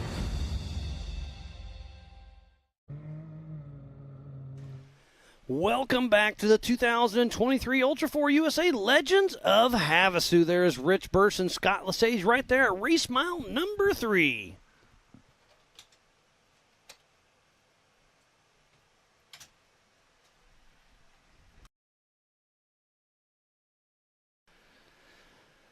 Looks like that's Matt Walraven. He is through the Bronco Fall, so he's roughly race mile between 10 and 11 right now in that little valley. It's fast, it's windy. Oh, here's a good shot. He's going to take a hard left, go up in that little hillside. It's a fun little section. As we switch back to the Yukon Ridge. Jim, this has been a fun one. Oh, it's been fantastic, Mars. I'm absolutely loving this. Now, we're just getting to that stage we were talking about earlier, where we're going to see cars being refused being allowed out onto that third lap. And I think we're going to be right around that. I haven't heard an official hard time, but I'm going to guess it's any moment, because we have to start that next race here in about an hour and 5 minutes. So even the fast guys like Cole Clark could only run that 102, an hour to 20 seconds. So we'll see if... Now, JT Taylor said he will be generous with this, but he also has to be sensible as well, because we have to clear the course. He's allowing this car to go through. So Jason Sushi heading out for his third and a final lap. But remember, we could probably still have cars out racing on cars and still finish, because they could be at race mile 25 and we're at race mile 0. Yeah, well, let's not forget we're talking about adjusted time as well. So we're looking at the adjusted time for the first cars. Let's not forget. For 100 miles an hour right here, and I'm sure that UTV is every bit of 80 or 90. And they're going to kind of wiggle back and forth, and they're actually going to go around the backside of this car. Yeah, I'm just wondering if that might have a rear left-hand flat, to be honest. Just looked a bit funny there. Sometimes you look a little bit funny, too. Yeah, I know. It's a problem I live with. Can't quite tell who that is It yet. looks like he has 4 wheels on his wagon, unlike Brandon Kilgore. Is that Eric Yates? He's maybe him. I We saw think him. it is Eric Yates, yes. We've seen him tumbled over in the Brannock Falls twice, Well, but he's able to get it going. This is redemption, isn't it? Yeah. And if we can stay with this shot, we're going to follow him on the backside here. We're going to take a right. Yep, you see that flag right here. We're going to take them off into the desert. So this is going to be a tight little technical area. So you're up over 100 miles an hour, then dive back in. Yep, Eric Yates confirmed for sure. Look at that. So you kind of wind back and forth through here, and it's a really fun little section. But again, he's been upside down twice and still rocking and rolling. But you're doing 100 miles an hour. Then you come through here, and now you're doing 15 to 20 through these little really – it's getting really rutted out, actually. But it's a fun little section. And it'll take us back to the back section. And so we're not far from the other waterfall at 19.5. What an awesome piece of terrain we were just looking at there. And there is a car coming up to the waterfall right now. Just trying to catch hold of the number there. Looked like Roper Merrifield, if I'm... Yes, it is. Yep, that's part of Ryan Rockhold Racing. That's actually Rockhold's cousin, if I'm not mistaken. His first race with us is at Disney last month, or whatever month it is. Earlier this month, I can't remember. It all blends into one. Ooh, he is. Now, this is interesting. The steering just caught and he had no choice. He probably had to let go of the wheel because it caught that big rock, and it was going wherever it wanted you to go. So we'll see if he can back up and maybe do a little rear steer and get that front end loose so he can get some turning. So that's right now. He needs to back up and jimmy the steering wheel to turn to the passenger side. Man, it looks like he's still a hard looking like driver. he might have a problem Yeah, there. could have some steering issues with old Roper. Let's see what he does here. No, it does look like he's back on track again, so Okay. that's all good news. Well, sweet. Glad to see him still rocking and rolling in that Polaris. It looks like he's running that 35-inch tire, Yep, and yep. that puts a lot of pressure on that steering. Yeah, those Maxes still looking strong. And there is our physical race leader, Robert Parker, and Kyle Chaney driving for him, and number 900. So that's going to put him, what's that, race mile 27, if I remember correctly. So he's 10 miles away from the checkered flag flying here for the 2023 Ultra4 USA Legends of Havasu. And if he can hold this together, he locked down the national championship. He's already won the West, already won the East, and it's looking good. So he's going to lock down that national championship. I know Brian Fulcher and the entire Team Momentum team is super excited to see if Kyle Chaney can bring this home for Robert Parker. Right, looks like we've got two more cars making their way in. Well, I'll be curious to see if it's a white flag or not. I'm going to guess that Kyle Chaney's close enough that JT will wait for him to come in to run that checkered. And once he finishes, nobody else will go back out. Yeah, that's a very good call there. Yeah, again, it's a Miles guess, but I assume we'll keep that open for a little bit longer. It'd make it a little easier and cleaner. Okay, getting a correction. Roper is not a cousin. He's just a longtime friend of Rockhold. Thank you, Lindsay, for the update. Yeah, and it's white flag and back out on course. And I think you're probably right. I think our race director will be looking at where Kyle Chaney is as this vehicle makes its way into the pits.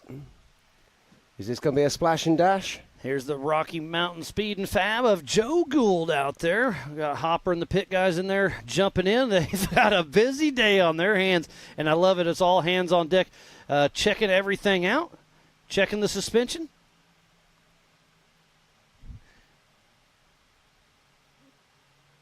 Oh, there's Justin Barth heading out for another lap. So this is a little dicey for Barth in my because his race starts in 1 hour. I don't know if he's going to make it back in time to start his next race. I think I would be getting on the radio right now and said, "Hey, pull over, buddy."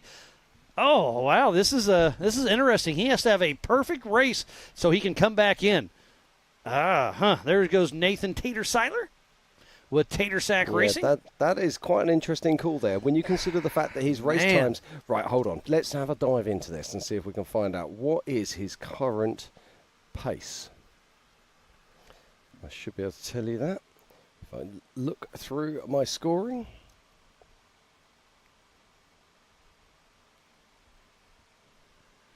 But Justin Barth is top 5 in national points for the stock UTV class. So I guess he's going for that. We'll see if he can roll the dice and get on in, as we just saw Jake Versey cruising through. Well, Justin Barth, I can see here, he is lapping at around about 122. Whoa, so he's going to be back in town at 5:22. The race starts at 5, but hey, I guess he could still start the race. I don't know. That's interesting strategy as we are watching A.J. Hoover and his sister Leah cruising along with Rubber Band Racing and his Kawasaki. Yeah, and he's currently sitting in 5th in class in UCV stock. So, yeah, it's a very interesting decision. Perhaps he's not aware. I hope he's talking to his pits there. And that is A.J. Hoover, as you just said, making his way round. And I'm expecting that they will get the white flag.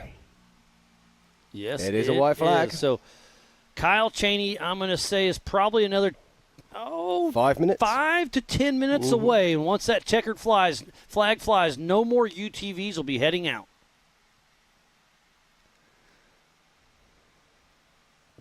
Now this is interesting because we're currently at. It is 4 4:02. So these cars have got to be clear of course.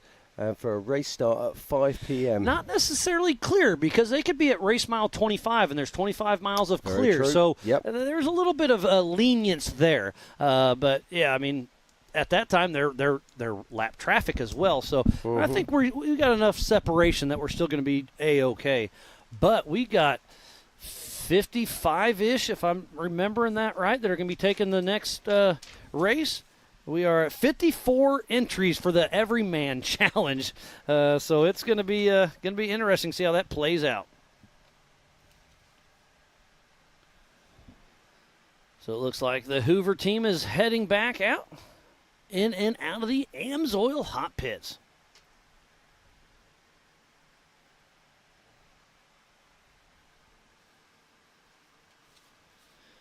What a wonderful day it has been. Again, a huge thank you to Jason and Gayla Robinette, all of our volunteers, the media, the AOE crew, the Ultra4 USA staff, the racers, the fans, the marketing partners, USAC, and all of our safety crew out on site. Without each and every one of these aspects, we would not be racing here today for the 2023 Ultra4 USA Legends of Havasu.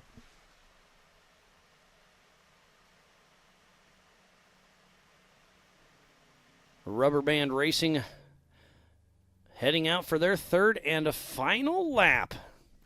Don't forget, you can download the MAO app. We have that on Google and on Apple. Make sure you go to AOE.TV and Speedsport.tv. We have the Ultra4 USA and MAO Facebook and YouTube channels. Make sure to share it, start a watch party. And speaking about Speed Sport TV, they are our official broadcast partner. And stay tuned. This will be a 1-hour post-produced special that will be airing very soon on AOE.TV and Speedsport.tv. And that's mainly the 4,400 class we dive into. Yeah, I'm looking forward to that. Got to say a massive shout out to Speed Sport. They really have helped us out, raised the game to the next level, and bringing this amazing sport and taking it to the homes around the world. Oh, there's Travis Zollinger currently sitting in that third position on adjusted time. We'll see if he can bring it on home. That is an amazing machine. Oh, there's Aaron Lynch driving for Chris May with May Motorsports. I'm sure old Chris May and Raleigh May are tuned in back at home watching their buddy Aaron Lynch, the nominee of the Zandy Willems Sportsman of the Year, out there helping his buddy Chris May, and he's jamming himself in that big rock. I think I'd take a backup right here because you're going to break an axle or a ball joint at that angle. Yep, there he goes. He's going to work the wheel. Perfect. That is textbook there at the, well, maybe not textbook, but he was doing what he should there at the Bronco Falls. You've got a Brannock different, Falls. you have a different book to me, Miles, but he's certainly trying to make it work, that's for sure. This is so difficult. So much pressure on this vehicle, and your race can be done here if you're not careful. We saw that with Brandon Kilgore less than 30 minutes ago. So I think if this was me, I'd almost try to straighten up on that rock. But he deflects around. Perfect. Yep. So Aaron Lynch and JT Strickland make it around. So trying to lock down some points for Chris May, who is sitting second in stock for the national championship. But Byron Sterrett's still out in front of him, I believe. So we'll see how it all shakes out. But Chris May's going to be excited if Aaron Lynch can land him right there on the podium. And very shortly, I think we're going to be seeing Robert Parker, a.k.a. Kyle Cheney, coming in to take the finish and complete 3 laps here at Lake Havasu. Oh, yeah. Who was that? I didn't get a visual. I wasn't paying attention. But, yeah, I think we're less than 10 minutes away from the checkered flag flying here at the race line start-finish. What a day of racing we've had so far, Mars. Let's just talk about the qualifying. So we started this morning with the 4900s that we're seeing on course right now. Then we moved on to the limited classes, the 46s, the 45s, and the 48s. And they'll be racing right after this race. They'll be kicking off in less than an hour. And then we moved into the 4400 unlimited class, and we saw K-Rod go out first, throw down a heater. It lasted all the way till the end, and then Lauren Healy stole the glory from old K-Rod. But what a wonderful qualifying we had. Ooh, that looked like a speed UTV. Is that Robbie or Max at the Spider Track backstretch? I'm going to guess that's Robbie. I'm going to guess that's Robbie as well. Looking to see if it's a 777 or a 777. Looks like a double 7. Yep, so that is Robbie Gordon himself still plugging away. if he can land on his podium for his first non-King of the Hammers race with us here at Ultra4 USA, he's going to be very proud of those Speed UTVs. They just took 5 down to Nora. All 5 finished. Then Max Gordon takes the overall. Robbie Gordon gets that second position. So Speed UTV doing some great things in the off-road industry. And he's so fast the camera can't keep up. Absolutely. And we're back at the race line, start-finish. The shadows are starting to lengthen here, but it's good to see that we've still got a good, strong breeze out there. That's going to be very important for the EMC race that we've got coming up very soon. Don't forget, you go to racingtracks.com, Racing Tracks with an X. And you can see they have the same live tracking we have up here in the Warren studio. And it looks like Robert Parker driving for, or Kyle Cheney driving for Robert Parker is at race mile 32 or so. So he's 5, it could update. So we're 3 to 4 miles away, it looks like. So probably another 10 minutes or so for Kyle Cheney to come in and lock down the national championship for Robert Parker.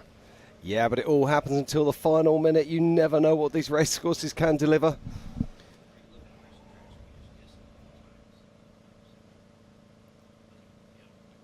And it's never over until it is over.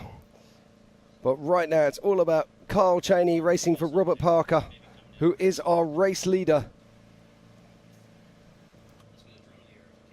And behind him it is Mike Park.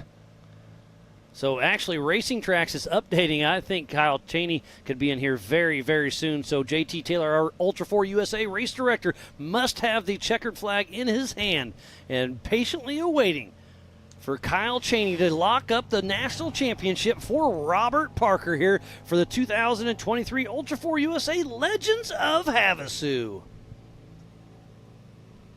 Yeah, he's going to be super happy about this. There's still a lot of track between him and the finish line. You've got to dig deep now as a driver. You've got to push your eyes wide. You've got to look as far as you can in front of you. Concentrate, let that wheel go soft in your hands. Just bring it on home.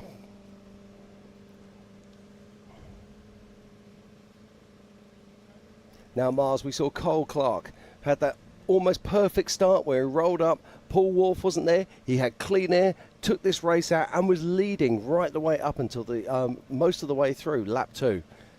Yeah, tough break for him in the rear of the car, had that issue, and you just can't plan for that. Ooh, that Josh Smith chasing down some dust. Is that a pretty sure. UTV? So that's going to be race mile, where are we at? That's probably 17 or so.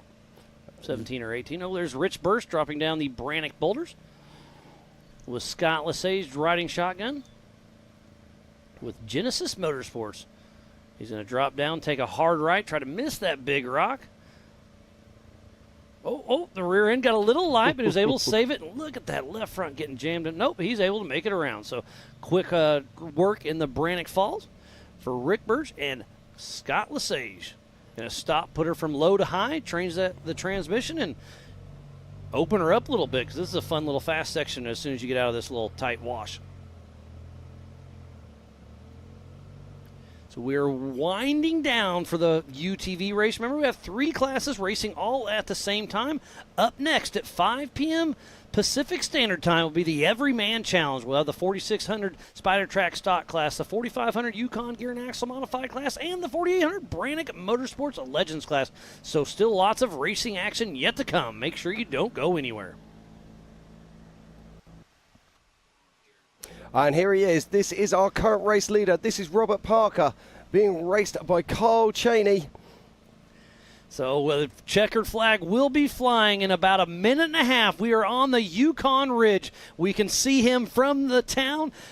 Kyle Cheney is about to lock down the national championship. He's going to sweep the East, the West, and the Nationals for his friend Robert Parker. Kyle Cheney's doing great things. He is indeed. Just look at this, Miles. He's making his way across the Yukon Ridgeline, heading on back past the main pits right now. And just round the next 3 bends will be our race director, JT Taylor, with a checkered flag. So Kyle Chaney driving for Robert Parker. 2 more turns to go, and he won the West. He won the East, and it looks like he just locked down the national championship for Robert Parker. 1 turn to go. The checkered flag is flying for Kyle Chaney right there at the race line, start-finish line. The checkered flag is out, and there he goes. Unofficial first place goes to Kyle Chaney driving for Robert Parker. Team Momentum doing great things this season. Absolutely fantastic stuff. What a race here. Now, we saw him take that gamble first thing this morning, went out, qualified first, ended up in 12th position. We were like, whoa, that's not going to be a great position, but step up Kyle Chaney. He gave us a schooling. He went from 12th to 3rd on the first lap, and now he brings it in.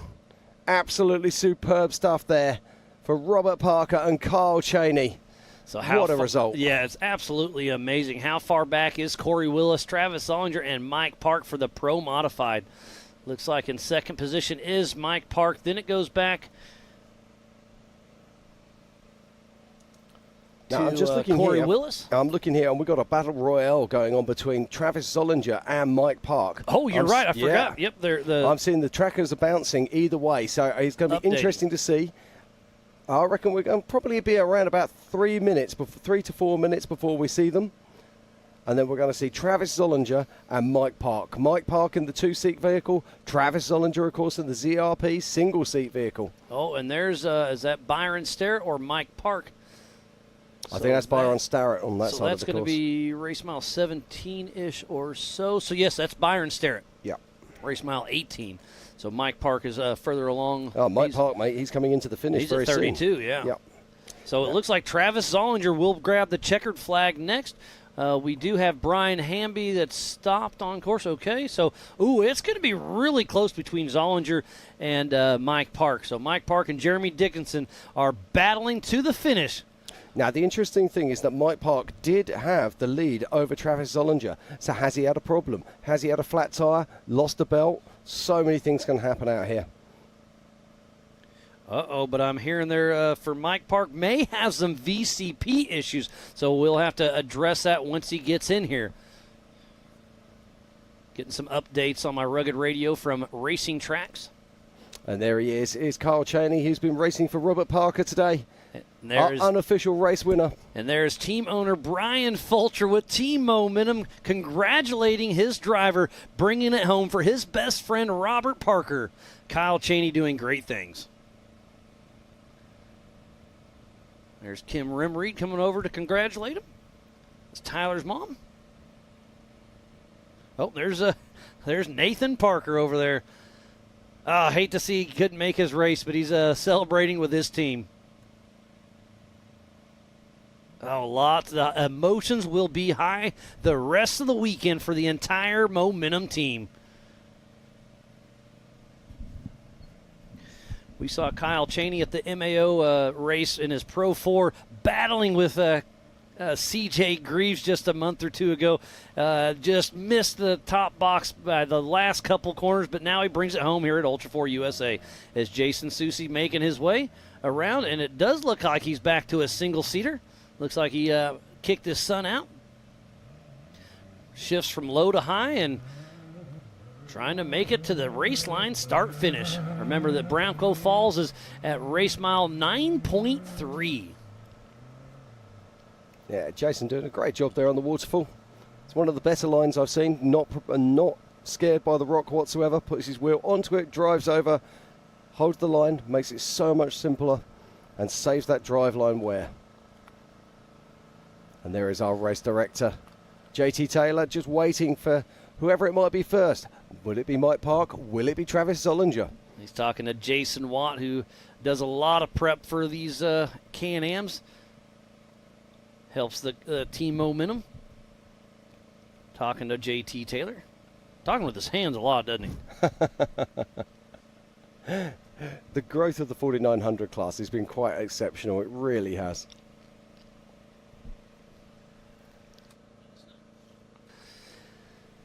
What a wonderful racing it has been. Kyle Cheney driving for Robert Parker down there. Just threw down a great, great race. We have our one and only Pam Hall down there.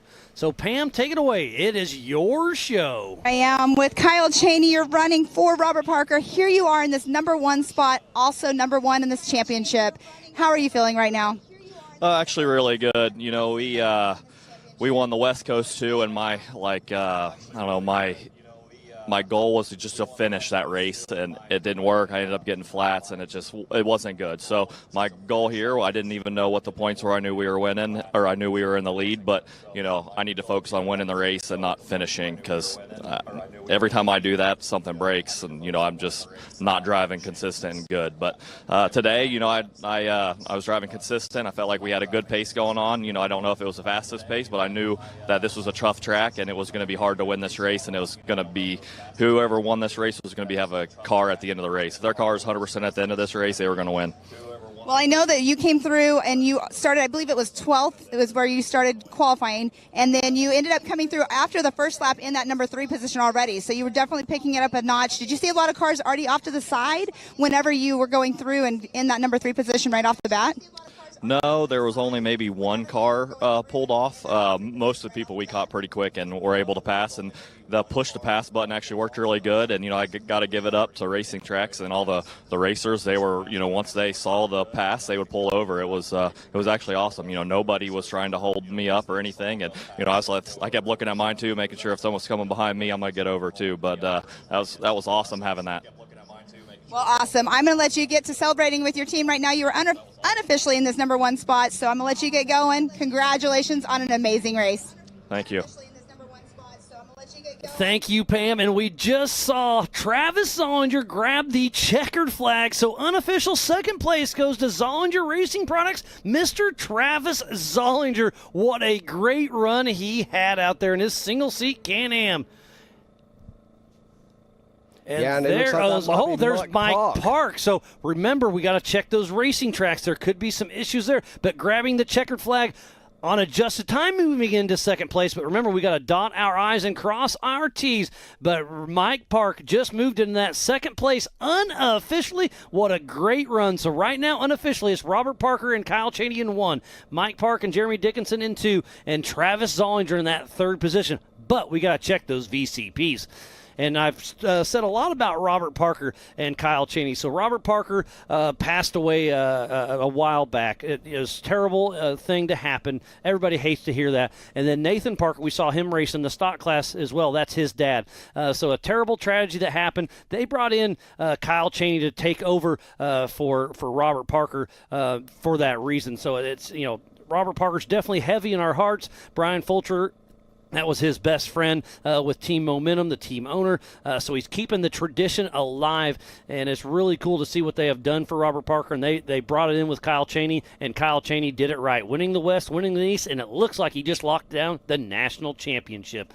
So it's really cool to see him take Nathan Parker under his wing, for his father, and it's just, I don't know, it's hard to talk about. I'm getting goosebumps once again, but again, Robert Parker's definitely heavy in our hearts, and it's great to see the memory live on through Team Momentum.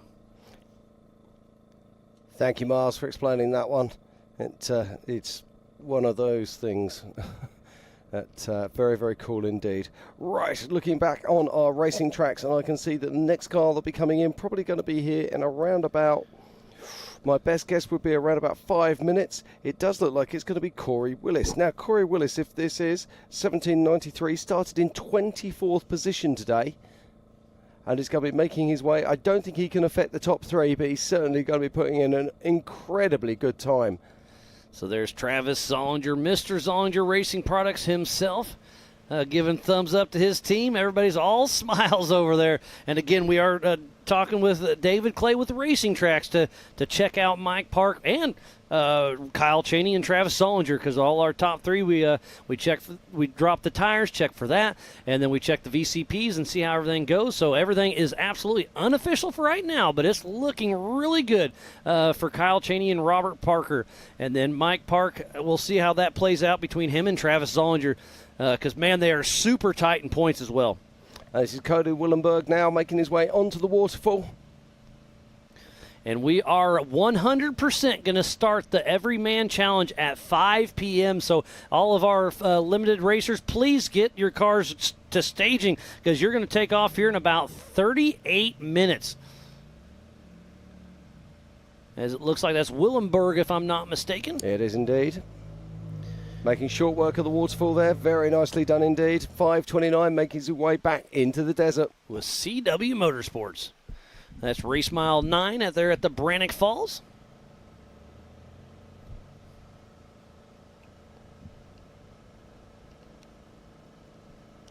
I'm looking here right now and seeing what cars that we've got due in. It does look like that we've got Corey Willis. So he's going to be joining us in around about 4 minutes' time. Then the next car in will be the 143 of Tyler Remereed. But I'm guessing he's around about 12 to 15 minutes out at the moment. But don't forget, we have Glenn Young in the mix as well. The number 77. Yeah, just trying to find and locate 77. 77's Robbie Gordon, of course. Well, I guess we have two 77s we in. do, yes. So, whoops. That's what happens when you get a late entry. We slipped up on that one. So Robbie Gordon and Glenn Young sharing that number. There's Rich Bursch and Scott Lesage making some dust on the Spider Track backstretch.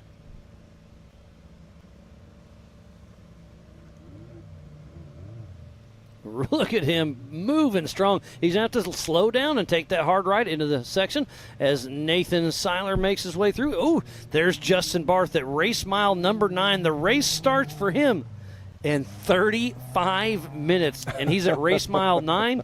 He's not going to make it in time for the start for the 4800 Brannock Motorsports Legends Never class. going to happen. I'm not sure what he's going to do, but yeah, there's pre-running and there's pre-running.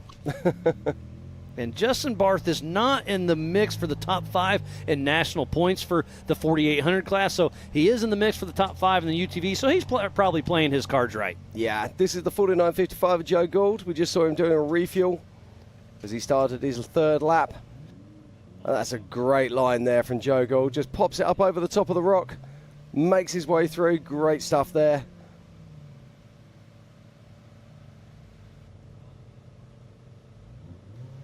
So Joe Gould is just grabbing hold of a high ratio.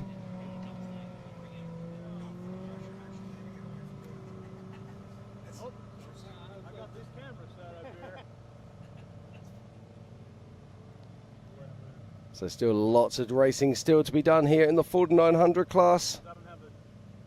There's A.J. Hoover and his sister Leah with Rubber Band Racing getting ready to drop down the Brannock Falls in that Kawasaki. Yeah, we don't see many Kawasaki's out here, so that's great to see that. Most of them are they come from the factory naturally aspirated, meaning no turbos, like most of these other Polaris and Speed UTVs and Can-Ams and everybody else. And that was a great little line he had. Yeah, he worked that well. So now he'll stop, go from low to high, hit the gas, and keep on moving. Now, am I right in thinking that the Kawasaki actually has a sequential gearbox rather than a belt? Nope, it's a belt one as well. It has a CV belt, right, Yep. okay. So the earlier or different Kawasaki's used to have the sequential. I don't recall. Okay. Yes. Here's somebody coming by. The Oh, checkered right, now, flag will be just checking flying this. out. Who is Just- this? That'll be the 1793 of Corey Willis. Corey Willis just unofficially moved into second position on Wow. adjusted time. I should have been paying attention to that. Corey Willis pushing hard all the way from the back because he started in 24th position. spot. So Corey Willis But I'll be honest was a with you, great run. I was watching that tracker. I called it, but I didn't think he was close enough to do that. That's a remarkable charge there by Corey Willis. I believe Corey Willis races over at Mid-America usually. Oh, yeah. He races short course. He races all of Ultra4. As there's one of his teammates, Matthew Walraven, number 118 with Rhett Bryan, riding a shotgun. Yeah, but Corey Willis, let's go back to that. He started in 24th position, moved his way all the way up, unofficial second. Corey Willis with a great shot, and he's in the mix in the points too. So Corey Willis, I believe, man, it's going to be really, really close. Yeah, Corey Willis and Travis Zollinger are in the battle. So's Wall Raven. So second and third is going to be between Zollinger and Willis. Yeah, just looking here also, it's looking like Tyler Remereed is actually stopped on course at the moment, and he would have been our next finisher around about mile 28. And it sounds like our one and only Pam Hall is down in the pits with Mike Park to have a quick chat. So, Pam, what do you got for us? Park, you are unofficially in that number 3 position, but you literally just now got clicked off by Corey Willis. So being in that 3rd position, though, has got to feel pretty good out here. Yes, ma'am, absolutely. We've had a rough year, and I'm glad to be on the podium finally. So it all come together. So the race course out here that JT Taylor put together, everybody keeps comparing it to a mini hammer style course out here. But what's your opinion on the race course? It was fun. It was very technical. Definitely not as fast as I was thinking when we were on the way out here, but very technical, but it was fun. And you had a new co-driver in here with you, Jeremy Dickinson. He is with CA Technologies, and here you have him. How is it having a new co-driver in there with you? It was awesome. It was awesome. He did a phenomenal job.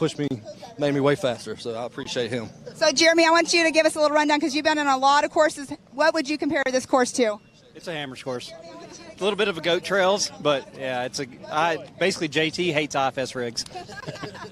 Well, you guys did an amazing job. You guys out here in this number 3 spot unofficially. Great job out there. I know a lot of people get you here. So who all do you want to thank for getting you guys out here?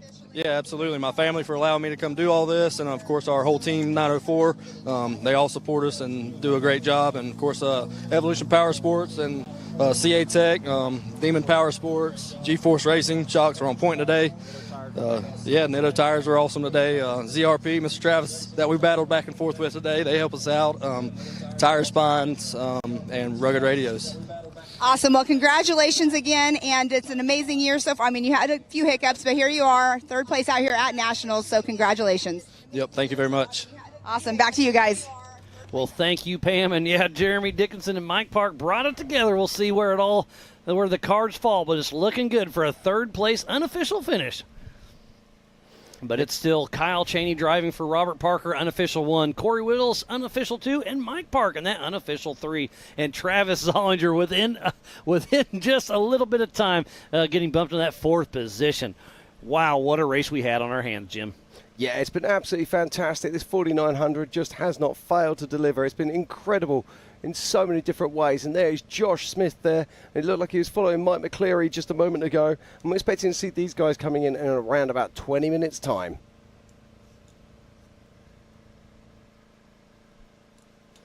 Now that's going to be an interesting one as well, Miles, because we're going to have cars finishing as we've got cars starting.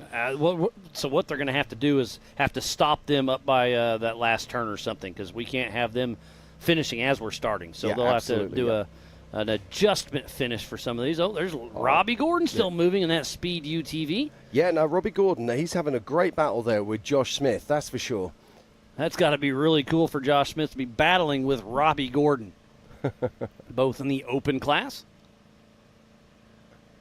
No, Robbie Gordon's in stock, I believe. I'm pretty sure. No, his tires are big. So, yeah, double check, but I'm pretty sure he's an open. Yep, you are quite right. He is an open. Hold on, I didn't hear you, Jim. What'd you say? Robbie Gordon is currently running in 2nd place in open. But he's still pushing strong. Great to see such a new machine out there doing great things in the industry. Yeah, and Jake Versey is currently heading up in open right now. Now, we saw Jake. I haven't seen Jake for a little while, so I'm going to hook back onto my tracker. Remember, you can go to racingtracks.com, Racing Tracks with an X, and tune into the 2023 Ultra4 USA Legends of Havasu for the live tracking. But for our live timing, go to live.ultra4racing.com to see the same tracking and timing we have here in the Warren studio.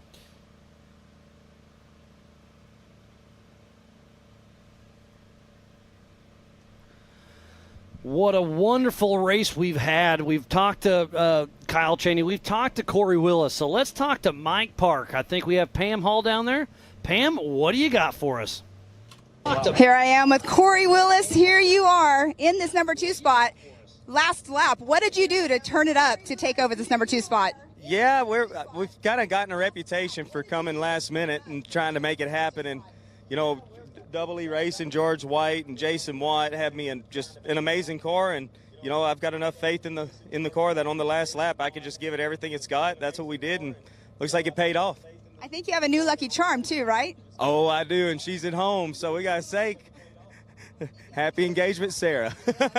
So exciting for you. Saw that you guys got engaged right after we left MAO last weekend, right? That's it. And you know, if anyone wants a tip, just leave a race and then get engaged when you get home. Don't wait for anything. Well, congratulations. I know you have a line of sponsors that get you out here, so who do you want to thank? We do Double E Racing, Halo Lockers, Hess Motorsports, United Trailer, Jason Dici, JW Performance, PPI Tuning, my company, for allowing me to leave and be able to do this stuff. Just everyone that gives us a hand, Yokohama Tire, Raceline Wheels, the list is endless. And I got to say a thanks to Kyle Chaney and the Miller brothers as well for kind of taking us in the off season and showing me how to drive these things a little bit. Well, Corey Willis, congratulations on this unofficial number 2 spot. What are your plans for 2024? We've got a few ideas. For sure going to focus on short course really hard, but we might pop on in here a few times too. Awesome. Well, congratulations again. Awesome to see you up here. Maybe we'll see you up here again next year. Most certainly. Back to you guys. Thank you, Pam. Thank you, Corey. Now, there's a guy who looked very happy indeed. Oh, absolutely. Yeah, he's been pushing all season long hard. There's Byron Starrett in the stock class who is battling with Chris May and Aaron Lynch to get that top box for the national championship. It's looking good for Byron Starrett. If he can hold this together, he will lock down the national championship. So Byron Starrett and Sarah riding shotgun, pushing hard. So can we get 2 Team 904s on the podium for the Pro Mod and the stock class? It's looking good for the Floridians. And you can see the shadows are already starting to set in. You can see right there that berm on the left side. You can't see it. The shadows completely covered it. So as we go into this Everyman Challenge, it is going to be the shadows are going to be playing tricks on a lot of these drivers. Luckily, the weather is absolutely beautiful. It's 85 and sunny here, so it'll chill off a little bit, but it won't be like hammers cold for sure. Yeah, absolutely. I'm just looking at our trackers right now, trying to work out who's going to be coming through next. And I think it might be Jake Versey, although it's showing on the tracker with an orange tab rather than a green one. Oh, so he's not moving possibly. No, he's moving, but I'm just waiting for it to update.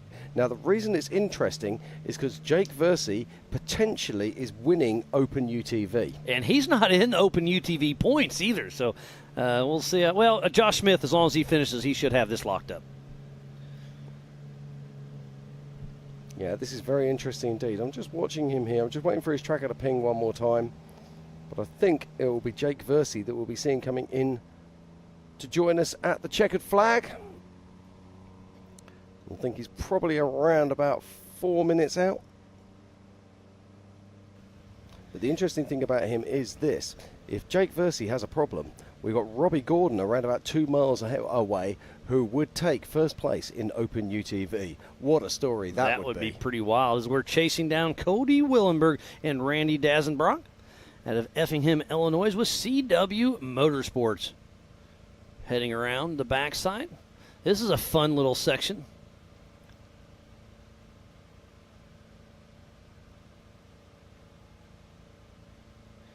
So Cody Willenberg running around up and down. Look how tight and technical this actually goes. But it sounds like we have Pam Hall once again with Zollinger Racing Products, Travis Zollinger. Pam? Here I am with Travis Zollinger. You were up here in this number 3 spot, and then at the last second, Corey Willis came through and ended up in that number 2 spot, knocked you down to the 4th position with Mike Park in 3rd. But here you are, an amazing race out here. We did see you did have a belt. Is that the only issues you had? Yeah, pretty much. Blew a belt on beginning of lap 2, had to get out and change that, and I knew that slowed me down a little bit, and then I had to pull my pace back just a hair so that I could stay alive the whole time. Well, I mean, we saw it happening on there, and we always talk about single seat. Usually people that have a co-driver, they are trained to get out and, get that belt changed really quick, but you did it pretty fast by yourself. Yeah, changing snowmobile belts my whole life. Figured it out. You're well seasoned then, but you're up here in this number 4 spot. Who helps you get out here to the racetrack? Man, my team. I just got to thank them, my family for supporting. They're out here with us this weekend, and just my team. The guys back at work and all the guys that help build parts and tune the car and everything. So I really appreciate them. Well, Travis Stollinger, congratulations. You are unofficially in that number 4 spot, but an amazing race out this weekend. Congratulations. Thank you. Thank you, Pam. Back to you guys. Thank you, Pam. That's absolutely fantastic. And look at this, Mars. This is Jake Versey making his way along the Yukon Ridgeline. And Jake Versey will be our first place in Open UTV. What a great run he has had. He's raced with us off and on for quite some time. Jake the Blonde Ambition Versey coming across the Yukon Ridge. And got to give a huge shout out to Dave Johnson. He was supposed to race with us, but he had some mechanical issues, wasn't able to do it. So he is enjoying Lake Havasu, found a little beach. So he's tuned in watching the live show, but playing in the sand. So Jake Versey comes around 2 more turns, and he will see JT Taylor with that checkered flag. And Jake Versey will lock out the Open UTV. So the flag is flying, coming into the race line, start-finish. Ultra4 USA race director JT Taylor waving the checkered flag. Unofficial first place in the open class, Jake the Blonde Ambition Versey. Great stuff. And look how good this car looks, Miles. Yeah, it still looks like it's in great shape. It does.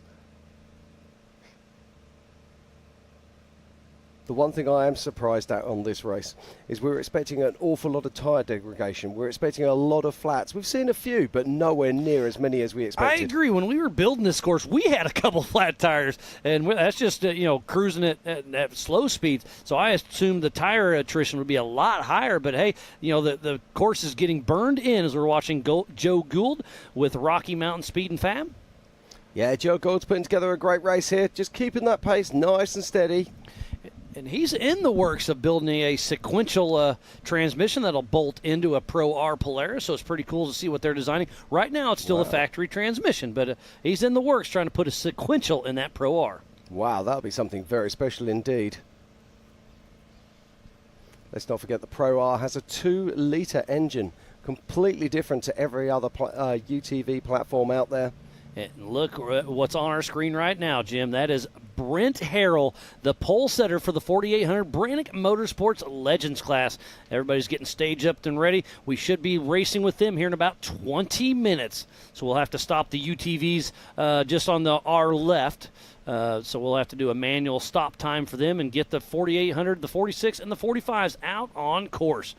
They will all be doing, the 45s and 48s will be doing the same 3-lap course. The 4600 Spider Track class will be doing 2 laps. They will indeed. We saw Brent Howell lay down an incredible qualifying run of 1:56. Remarkable stuff. Yeah, what a great run from him.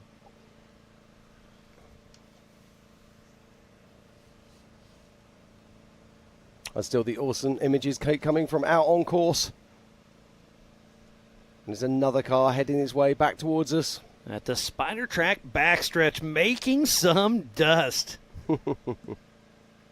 And at quick glance, I'm going to guess Roper Merrifield. We saw him still moving just a little bit ago. Yeah, that's a good call there, mate.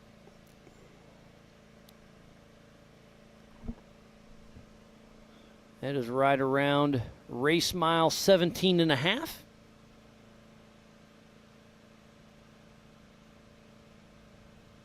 Yep, it sure is. Roper Merrifield still plugging away. Part of Ryan Rockhold Racing. You see the drone chasing him down? So we got a Styx camera on top of the hill. Bill's running that, and then Jack's flying the drone. Again, give a huge shout-out to the entire production crew. They showed up here in the dark. Well, they showed up days ago, just like we did. And to make all this happen with multiple camera angles, multiple drones, and, Clyde Bynum, the whole Speed Sport team, live media. I mean, it takes an army to bring it all together, but it's puts on live race media, brings it all together. Now, I think this is Matthew Walraven making his way towards the checkered flag. Just trying to get confirmation there.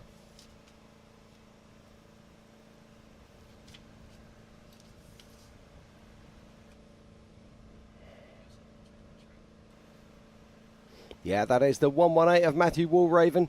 We saw him qualifying late today, but it hasn't hurt him at all, and he's absolutely powering his way towards the line right now. And he's in UTV Pro Mod. It looks like it's probably going to be a top 6 finish. So Matthew Walraven, one more turn, and he will be seeing the checkered flag. Race director, JT Taylor. So Walraven grabs the checkered flag at the race line start finish. That looks like it puts him in 6th overall and 5th in Pro UTV. All unofficial at this stage, of course, but a fantastic run there from Matthew Walraven. There's Zach Swatsky. He's new to the Ultra4 USA team. He's part of the pit guys, but we brought him over to the other side. Great to have him. He's kind of job shadowing Alan Johnson and doing a little bit of everything.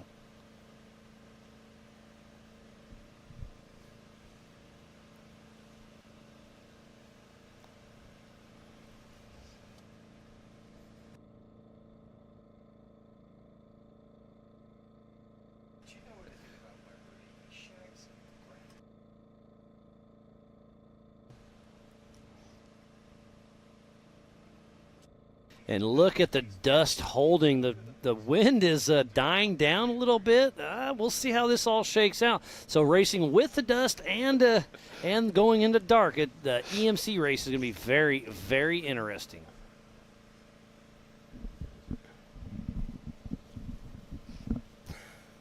If you are just tuning in, this is the 2023 Ultra4 USA Legends of Havasu. We are winding down on the 4900 UTV races. We had 3 races going on all at the same time. We have unofficially locked down the podium for the Pro Modified class. Yeah, it looks like we're still waiting for finishers in the stock class.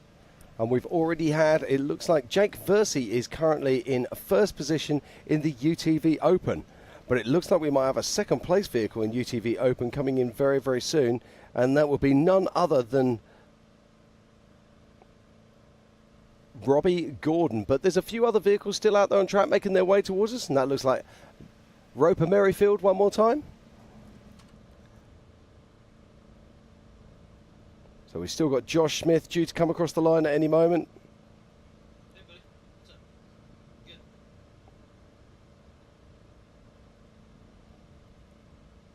Everything's good. We were winding down the UTV race. The EMC will be kicking off. Yeah, so we're going to have a heap of cars joining us very soon across the start-finish line. And it looks like one of those will be Robbie Gordon.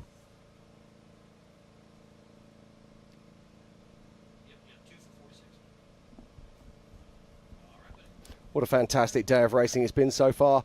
And it's still going to get better and better. We have the Everyman Challenge vehicles going to be taking the line very soon.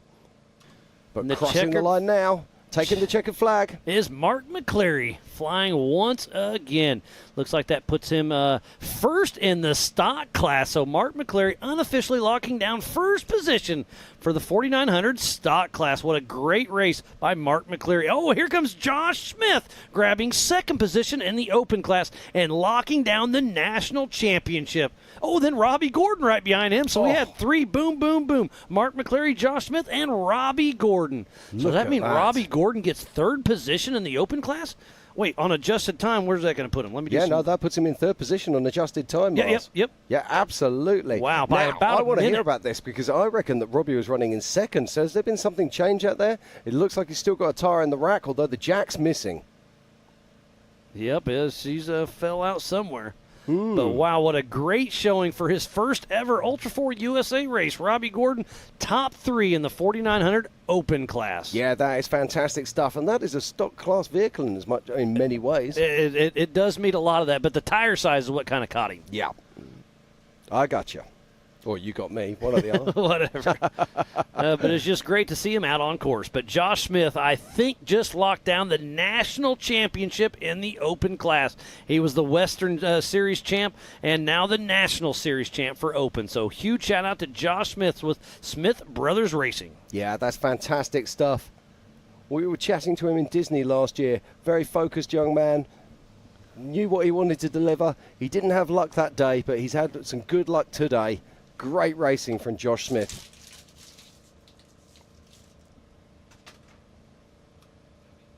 As the racing continues here, we've got Pam Hall down in the pits, and she's catching up with some fantastic interviews today. So let's pop on down to Pam Hall and see what you got.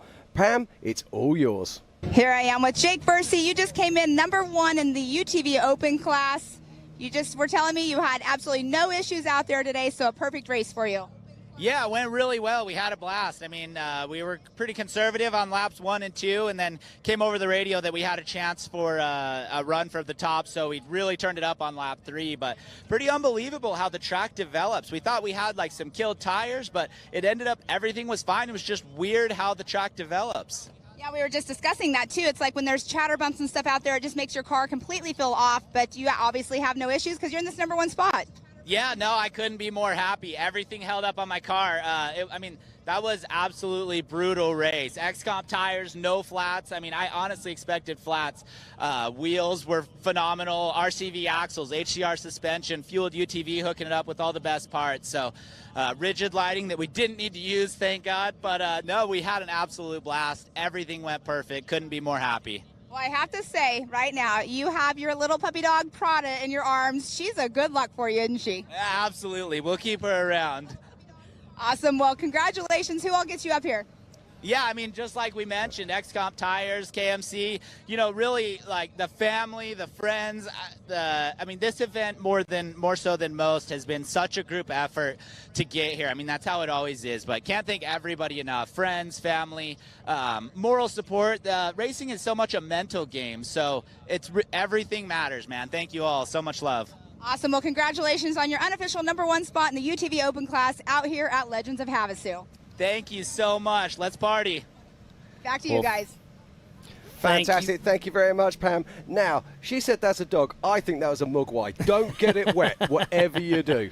Uh-oh, and here comes Byron Sterrett coming on in, gripping ready to grab the checkered flag for the 4900 stock class. This looks like he may be locking down the national championship here at Legends of Havasu.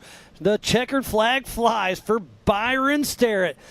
What a great run for him, locking down that unofficial first place in the stock for this race and the national championship. Congrats goes to Byron Sterrett and the entire Team 904. Wow, that's amazing. What a run there from Byron Sterrett. I'm just looking here. He started in 20th position today. Incredible stuff. I was just looking at his second. It was Mike McCleary. Now, Mike McCleary, he qualified in 9th. So there is where we had the time difference. Even so, we saw Mike McCleary cross the line a couple of minutes ago. There was enough adjusted time there for Byron Sterrett to actually claim that victory in UTV stock. Wow, what a great run all season long. And there it is again. Seriously, don't get it wet.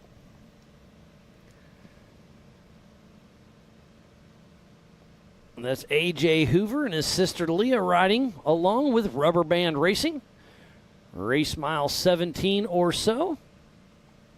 Yeah, and in around about 10 minutes' time, they're going to become the Hunted as the EMC classes take to the track. I can hear the horsepower right outside the Warren studio. They are ready to rock and roll. I can't wait for this race. This is going to be absolutely incredible. And we've also got some big stories from the back of the pack, but we'll come to that later as we continue to watch the 4900 class here. And they've delivered some fantastic racing.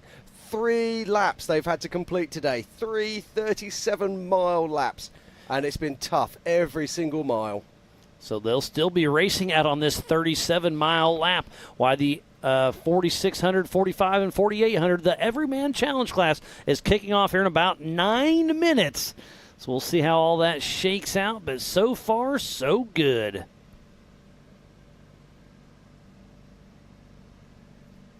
And you can see what they're saying about when they say technical. Lots of ups and downs, lots of sideways, lots of left, lots of rights, and lots of rocks on the side of the track. They just want to steal those tires out of you. So what a wonderful race we have had on our hands. We are wrapping this one down, but it sounds like Mrs. Pam Hall is down there once again to have a quick chat with Mark McCleary. So, Pam, what do you got for Here us? I am with Mark McCleary. You just came in #1 in the stock class. How are you feeling right now? Feel amazing. That race was rough, and we definitely earned that one. We were first lap, flipped off of the waterfall, had to roll it back over, and it was just a fight from then on just to finish.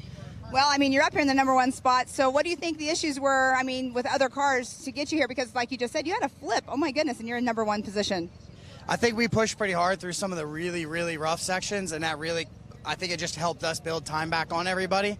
There's some blind rocks and stuff out there that will sneak up on you. You come around the corner, and there'd be a guy with a tire tore off because it'd be like a blind 90, and then there'd be a giant rock face. And I think that's what got a lot of people out here, and people really backed off trying not to hit that stuff. I always say they're like jumping rocks, right? It's a joke. They jump out at you. But, yeah, I mean, they're tire getters. You come in, drifting into a corner, and they're, like you just said, ripping off. But here you are. You're injury-free. Yeah, no, it worked out really good. Like I said, they do jump out, and by the third lap, down the main lines, the rocks were starting to slowly come up, and they were just going to grab you if you weren't paying attention. Well, what do you think the most difficult part about that race course was? Probably trying to be smart in all the heavy downhills with like 90 rights, 90 lefts, and there was a couple really big uphills where if you went straight, you were going right off a cliff. Well, that definitely sounds difficult for me. So, who do you want to thank for getting you out here for Legends of Havasu? First of all, I got to thank my family. I couldn't do this without them. Big shout out to my co-driver / mechanic, Jason. He owns Dirt Monkey Performance. I got to thank Turned Up Racing, Gary at G-Force, Raceline Wheels, MRT Tires, Wayland Speed, PATV Power Sports. Anybody else, thank you. I appreciate it, but we did it. Well, congratulations. An amazing race for you. I mean, obviously you said you flipped, but here you are up in the #1 spot. Thank you. That was awesome. Awesome. Back to you guys. Well, thank you, Pam. And while we were talking down there, it is unofficial. It looks like Byron Starrett did take that #1 spot. Mark McCleary unofficial in that second position. But it was really close down to the adjusted time. But still, congratulations to Mark McCleary in that unofficial second position. But Byron Starrett looks like he just locked down the national championship in the stock class. Yeah, absolutely fantastic stuff there from Byron. As I say, he started right the way back in 20th position, whereas Mark McCleary started in 9th, and that gives you the adjusted time difference as each car left the line in 30-second intervals. And we are only around about 6 minutes away now from the start of our EMC race. So it sounds like the race line finish for the 4900 will be closed here shortly, but they will still get their finishing points. We'll just have to manually time them, 100 yards back or so for safety reasons, obviously, because we can't start a race while a race is finishing for the timing loop. But wow, what a wonderful day of racing. We started out this morning at 8 a.m. Well, we started out this morning at 7 a.m. with a driver's meeting. Then at 8 a.m. we went qualified all the way till about 1 o'clock, and then started off the UTVs. Haven't had a break yet. Break in action. It's been fun, Jim. It's been fantastic. People say this race is very similar to King of the Hammers. Well, it actually is like King of the Hammers for us because we're working all day and into the night. Yeah, you're absolutely right, but I wouldn't have it any other way. And it sounds like Pam Hall's down there once again, having some fun down in the Amsoil Hot Pits. Pam, what do you got for us? Here I am with Josh Smith. You're in this #1 spot out here for the national championship, but let's talk about the race right now. What do you think about that race course? That race course is a lot of fun, a lot of challenging things, and a lot of things that'll bite you. I hear it's a lot of the rocks were jumping out, and the rock faces and everything were the kickers. What do you think the most difficult part of the race course was? Most difficult part was probably just the big bottom out bumps that you can't hit too fast. You're going to blow the front end apart, and I think that was the hardest part for me. Well, your car held together. Here you are. You were having some issues, I believe, with the steering belt. Is that correct? Yeah, we blew a power steering belt on the first lap, and then we blew a drive belt on the second lap.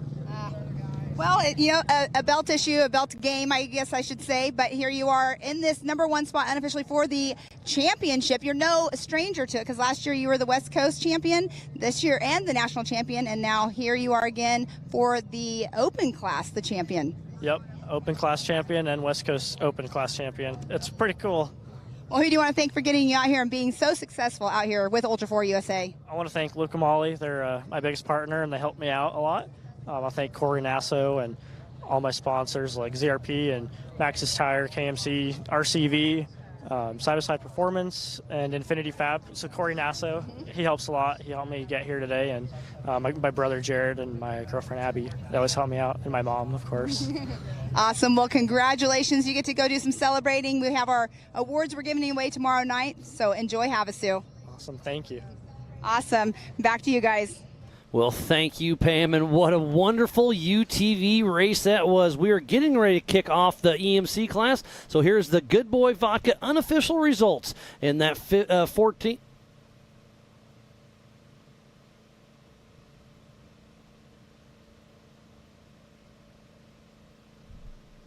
You are right. It's been a fantastic day of racing out here. We had the qualifying this morning. Then, of course, it's moved across.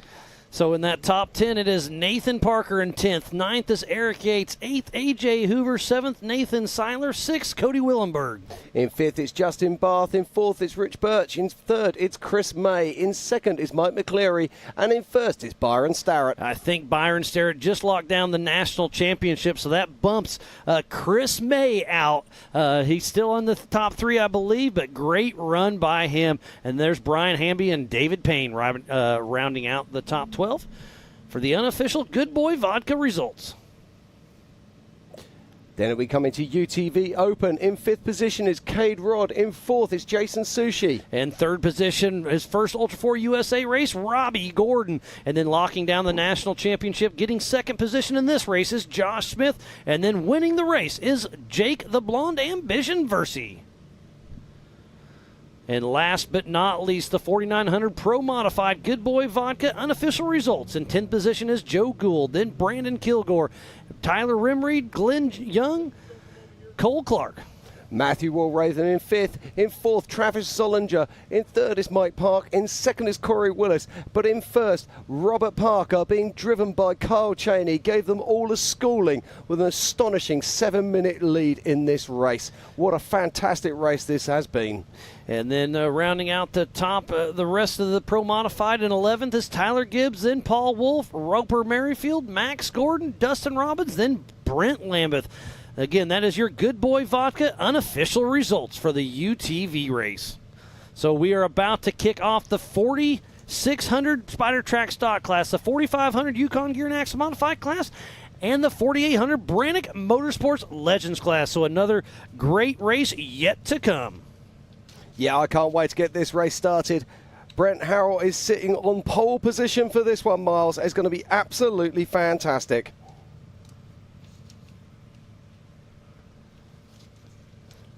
I'm looking here right now. So here is the Project X starting line, and that pole position is Lauren Healy, Alex Fleming, John Williams, Sergio Panilios, Josh Atterbury. Jess Bennett in 7th, Doug Langford, Preston Glines, John Ranson, Albert Contreras. And then it's Jeremy Lucas, Mick Henson, Roger King, Tom Biddle, and Justin Reese.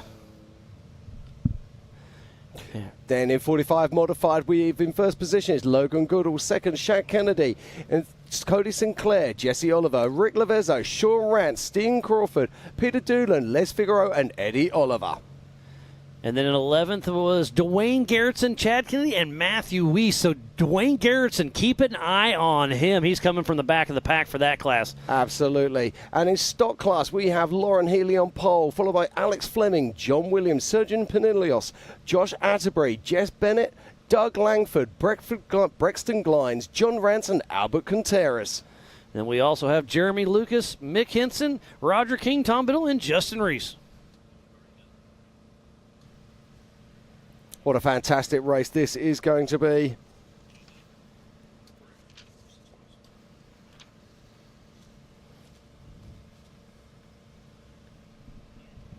And we can see there our pole sitter. That is Brent Harrell sitting on the line right now, qualified with a 1:56. And here's the 4800 Brannick Motorsports Legends class. Brent Harrell, Jeremy Jones, Brian Trimp, Austin Thompson, Greg Neff, Antonio Drift, Steve Graff, Eric Weichel, Matt Torney, and Ryan Webb. Jesse Lee, Johnny Valdez, Justin Barth, John Holtzman, Russell Raven, Andrew Gorman, Paul Groger, Matt Murphy, Bob Lindgren, and Ryan Taylor. And then it's Ross Glaive, Brian Moore, Woody Rose, Greg Allen, and Ryan Webb. So look out for Woody Rose charging from the back of the pack. This is going to be one heck of a race. We should be live racing here any moment. Yeah, now we've seen already some big stories coming through with adjusted time scenarios in the 4900. Expect to see plenty of that in this EMC race. Let's not forget EMC, Every Man Challenge. This comes from King of the Hammers way back in the day. I think the first Every Man Challenge was in 2011, if I'm not mistaken. I always thought it was 12, but I think you're right. I think it was 2011. I get those two mixed up.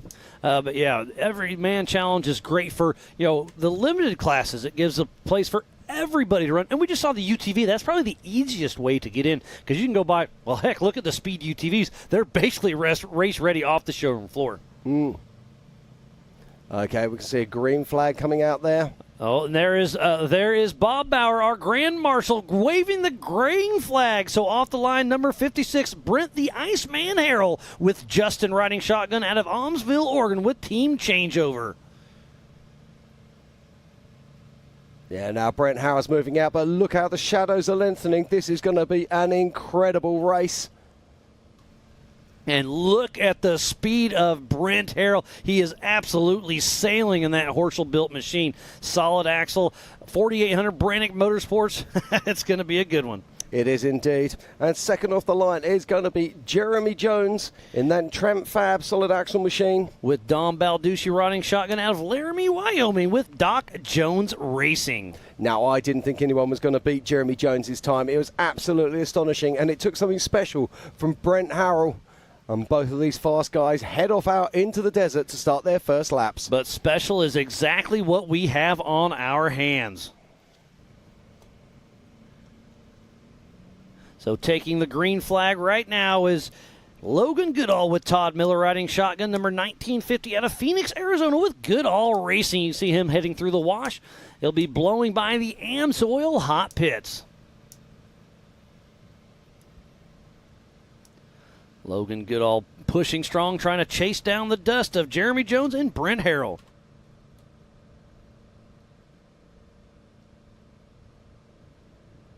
And taking the green flag right now is Shad Kennedy with Jess Cooper out of Prescott, Arizona, with Kennedy Motorsports in his Poison Spider chassis.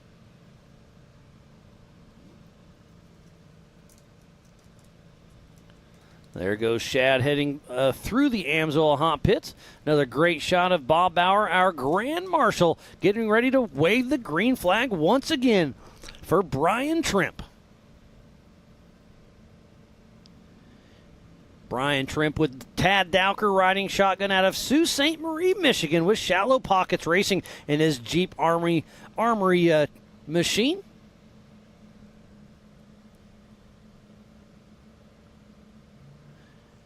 And this is going to be a one heck of a race. So our pole position in the 4500 Yukon Gear and Axle Modified class is Cody St. Clair getting ready to take off the 4561 with Tyler Haggard riding shotgun out of Ponder, Texas, with SCR Motorsports in his Tribe 16 chassis. Cody the Texas Kid St. Clair. Remember, we do have 3 races going on at the same time. We have the 4800 Brannick Motorsports Legends class, the 4500 Yukon Gear and Axle Modified class, and the 4600 Spider Track Stock class. Yeah, we've got so much racing coming up here today. It's going to be absolutely incredible. And I'm just looking right now at our racing track. And as Austin Thompson next, off the line. Bam Bam Jr. himself with his dad, Brendan Thompson, running shotgun. He'll be racing tomorrow during the 4400 class out of Nevada City, California, with Outcast Racing and that UFO solid axle rear engine machine. It's an oldie, but a goodie. It is indeed. It's a car we've seen so many times at King of the Hammers. And next off the line is Greg Neef. With Eric Risco riding shotgun out of Broomfield, Colorado, with Neff Motorsports in his Neff Motorsports chassis.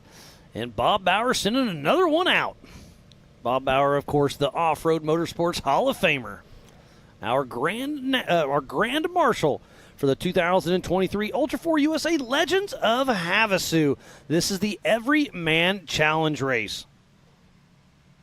And next is the 449 of Antonio.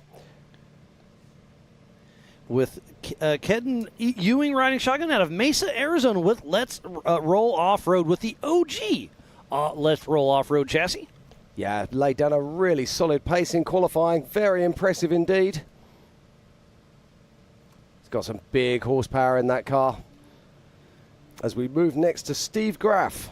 With John Dykus riding shotgun out of Litchfield Park, Arizona with Graff Racing his Steel Nuts Off-Road Ultra Pro chassis. So Steve Graff and John Dykus getting ready to grab the green flag. And there he goes. Bob Bauer having the time of his life there. And next on the line is Eric Weichel as we watch Steve Graff making his way out onto track. Eric Weichel, the man with the smiley face, the man with the flames.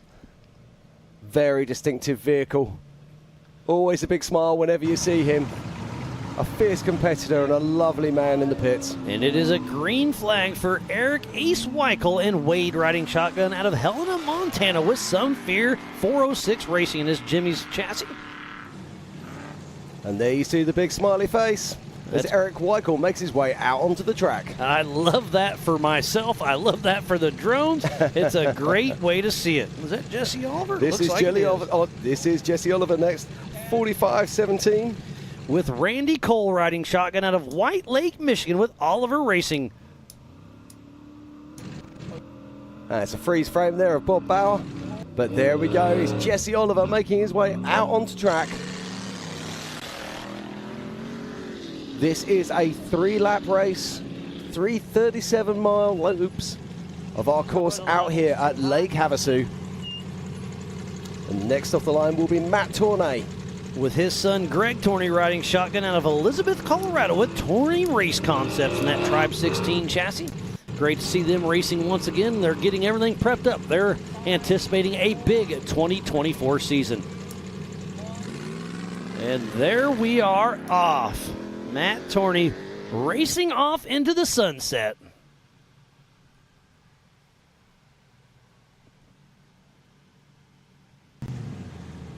And up next, it will be Rick Lavezzo and James Mahoney riding shotgun out of Fort Worth, Texas with R Squared and Team Obstacle in that Get Bent Fab machine. Now, I've just had an update on this. I was saying earlier that this car actually had cables on the steering. It doesn't. Apparently, it has a steering box and works on a cam system. Okay, perfect. Thank you for that little tidbit. Yeah, that was from Jimmy Jack, so thank you, Jimmy. Yeah, miss Jimmy Jack yeah, out here. We do. Very Jimmy much. Navy, they're always a lot of fun out here on track. They're still racing a little bit of the NorCal stuff, and they come hang out with us at King of the Hammers a little bit. Hope to see them a little bit more in the future. They took a pretty gnarly tumble a year or so back, so they're getting taking a little slow. And off the line next is the 717 of Ryan Rollover Webb with Chris Branton riding shotgun out of Bossier City, Louisiana with Kryptonite Racing and that Jimmy's Bloodline chassis. And then next up, it will be none other than Lauren Healy in the Bronco, and he'll be our first place 4600 stock class car. So he got those 14 points in the 4600 Spider Track stock class. The MAO ambassador, Lauren Healy with Eric Davis riding shotgun out of Farmington, New Mexico with Fun Haver Off-Road in that Ford Bronco. And he'll be very pleased that he's quite a way ahead of Sergio Pinilios. But remember, this race is on adjusted time. They take off in 30-second increments, one at a time. And this is the OG Bronco here of Sean Rance. With Chuck Richardson riding shotgun out of Aztec, New Mexico with the Mud Nut Racing, that 1976 Ford Bronco Jesse Haynes fabrication machine.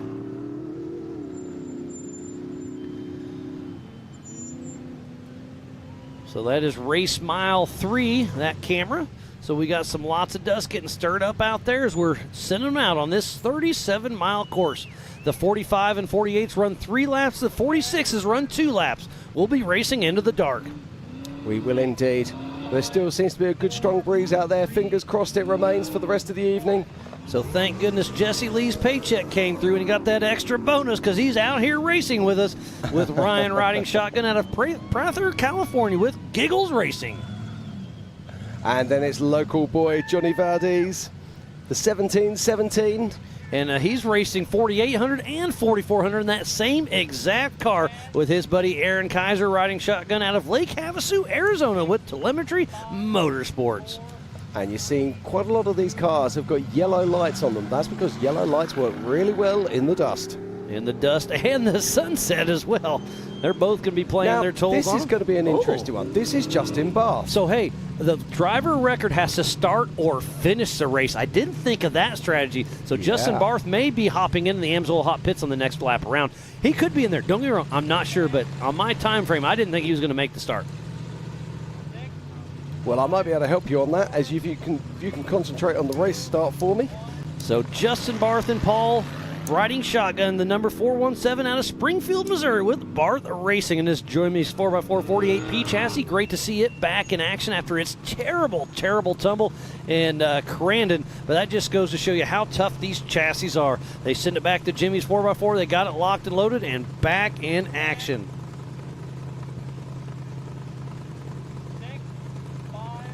So the husband and wife team of John and Jody Holtzman out of Newcastle, California with Holtzman Racing in their Jimmy's chassis take out, riding out into the sunset. I believe this is our second position in the 4600 Spider Track stock class of Alex Fleming with Will Oliver riding shotgun out of Denver, Colorado with Sherpa Motorsports in their 2004 Toyota 4Runner. Heading out for another lap. 3, 2, 1. Bob Bauer with the green flag getting ready to take off. And here we go.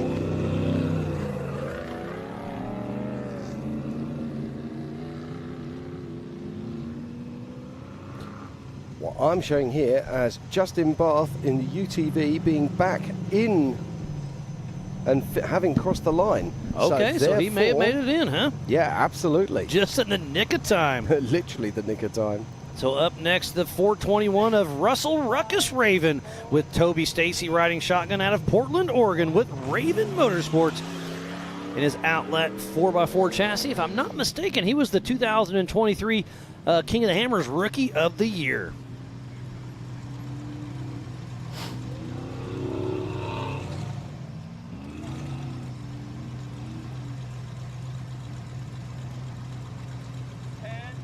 I think this is the 4853 here of Andrew Gorman.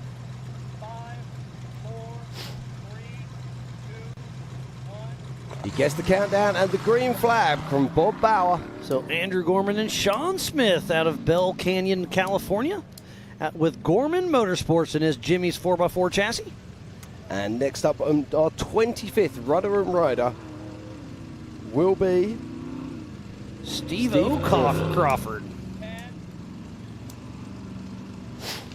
Lots of communication through the rugged radios. We're getting ready to throw down Steve-O Crawford and Jimmy Harrogee out of Paso Robles, California with SC Firestone Racing in his M&S Fab chassis.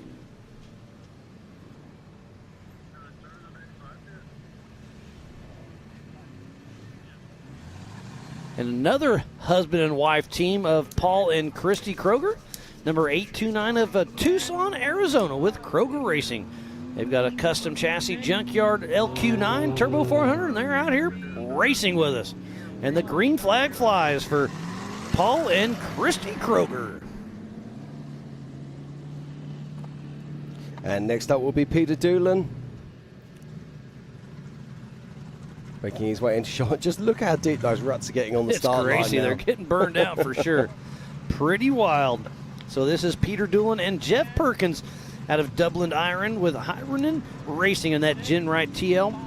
And they're racing for cystic fibrosis. Great to see them bring in light to something that they hold dear to their heart. And speaking about the 4800 Brannick Motorsports Legends class, we have Brandon and Stan Haynes tuning in. Brannick Motorsports themselves, thank you for your support for so many years. They wish they were here, but they're loving the live show. Great to hear. And I hope they're enjoying it. A few cold ones on the side, I'm sure. Oh, they're not scared of those, I promise that. So John and Nate Williams off the line out of Logan, Utah with Crossfire Off-Road Racing in their 2021 Jeep JL, part of the 4600 Spider Track stock class. And it's a battle between this man and Lauren Healy. Who's going to win the national championship for the 4600 Spider Track stock class? Lauren Healy or Sergio Pinillos? Well, Lauren Healy does have the slight advantage. He's out on track already. But Sergio Pinillos, let's not forget, he's not feeling great at the moment. And there's no worse place to be when you're feeling unwell than in a race car. So let's hope he's feeling a bit better as he makes his way out on track. And Brad Goodfellow with Warren is riding shotgun with Sergio, and out of Mount Dora, Florida with RPM Extreme and Warren Racing in their 2015 Jeep JK, owned by John Schaefer. And it's Fig Speed next. This is Les in the 4578. And he's getting the count, and off he goes. Les Fig Speed Figaro out of Henderson, Nevada with Fig Speed Special in that 2014 JK. Part of the 4500 Yukon Gear and Axle Modified class. The sun is starting to set.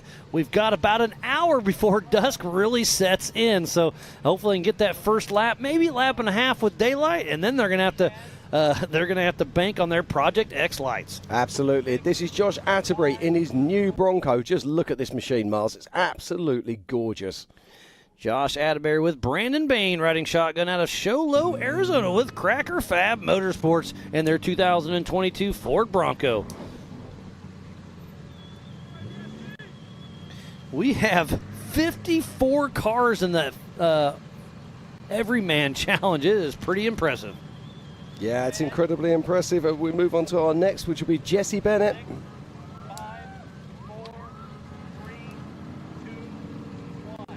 Now, let's not forget, you didn't actually have to qualify for this race if you didn't want to. You could decide to take a rear start. And some of these people have done exactly that. But we've also got the big stories.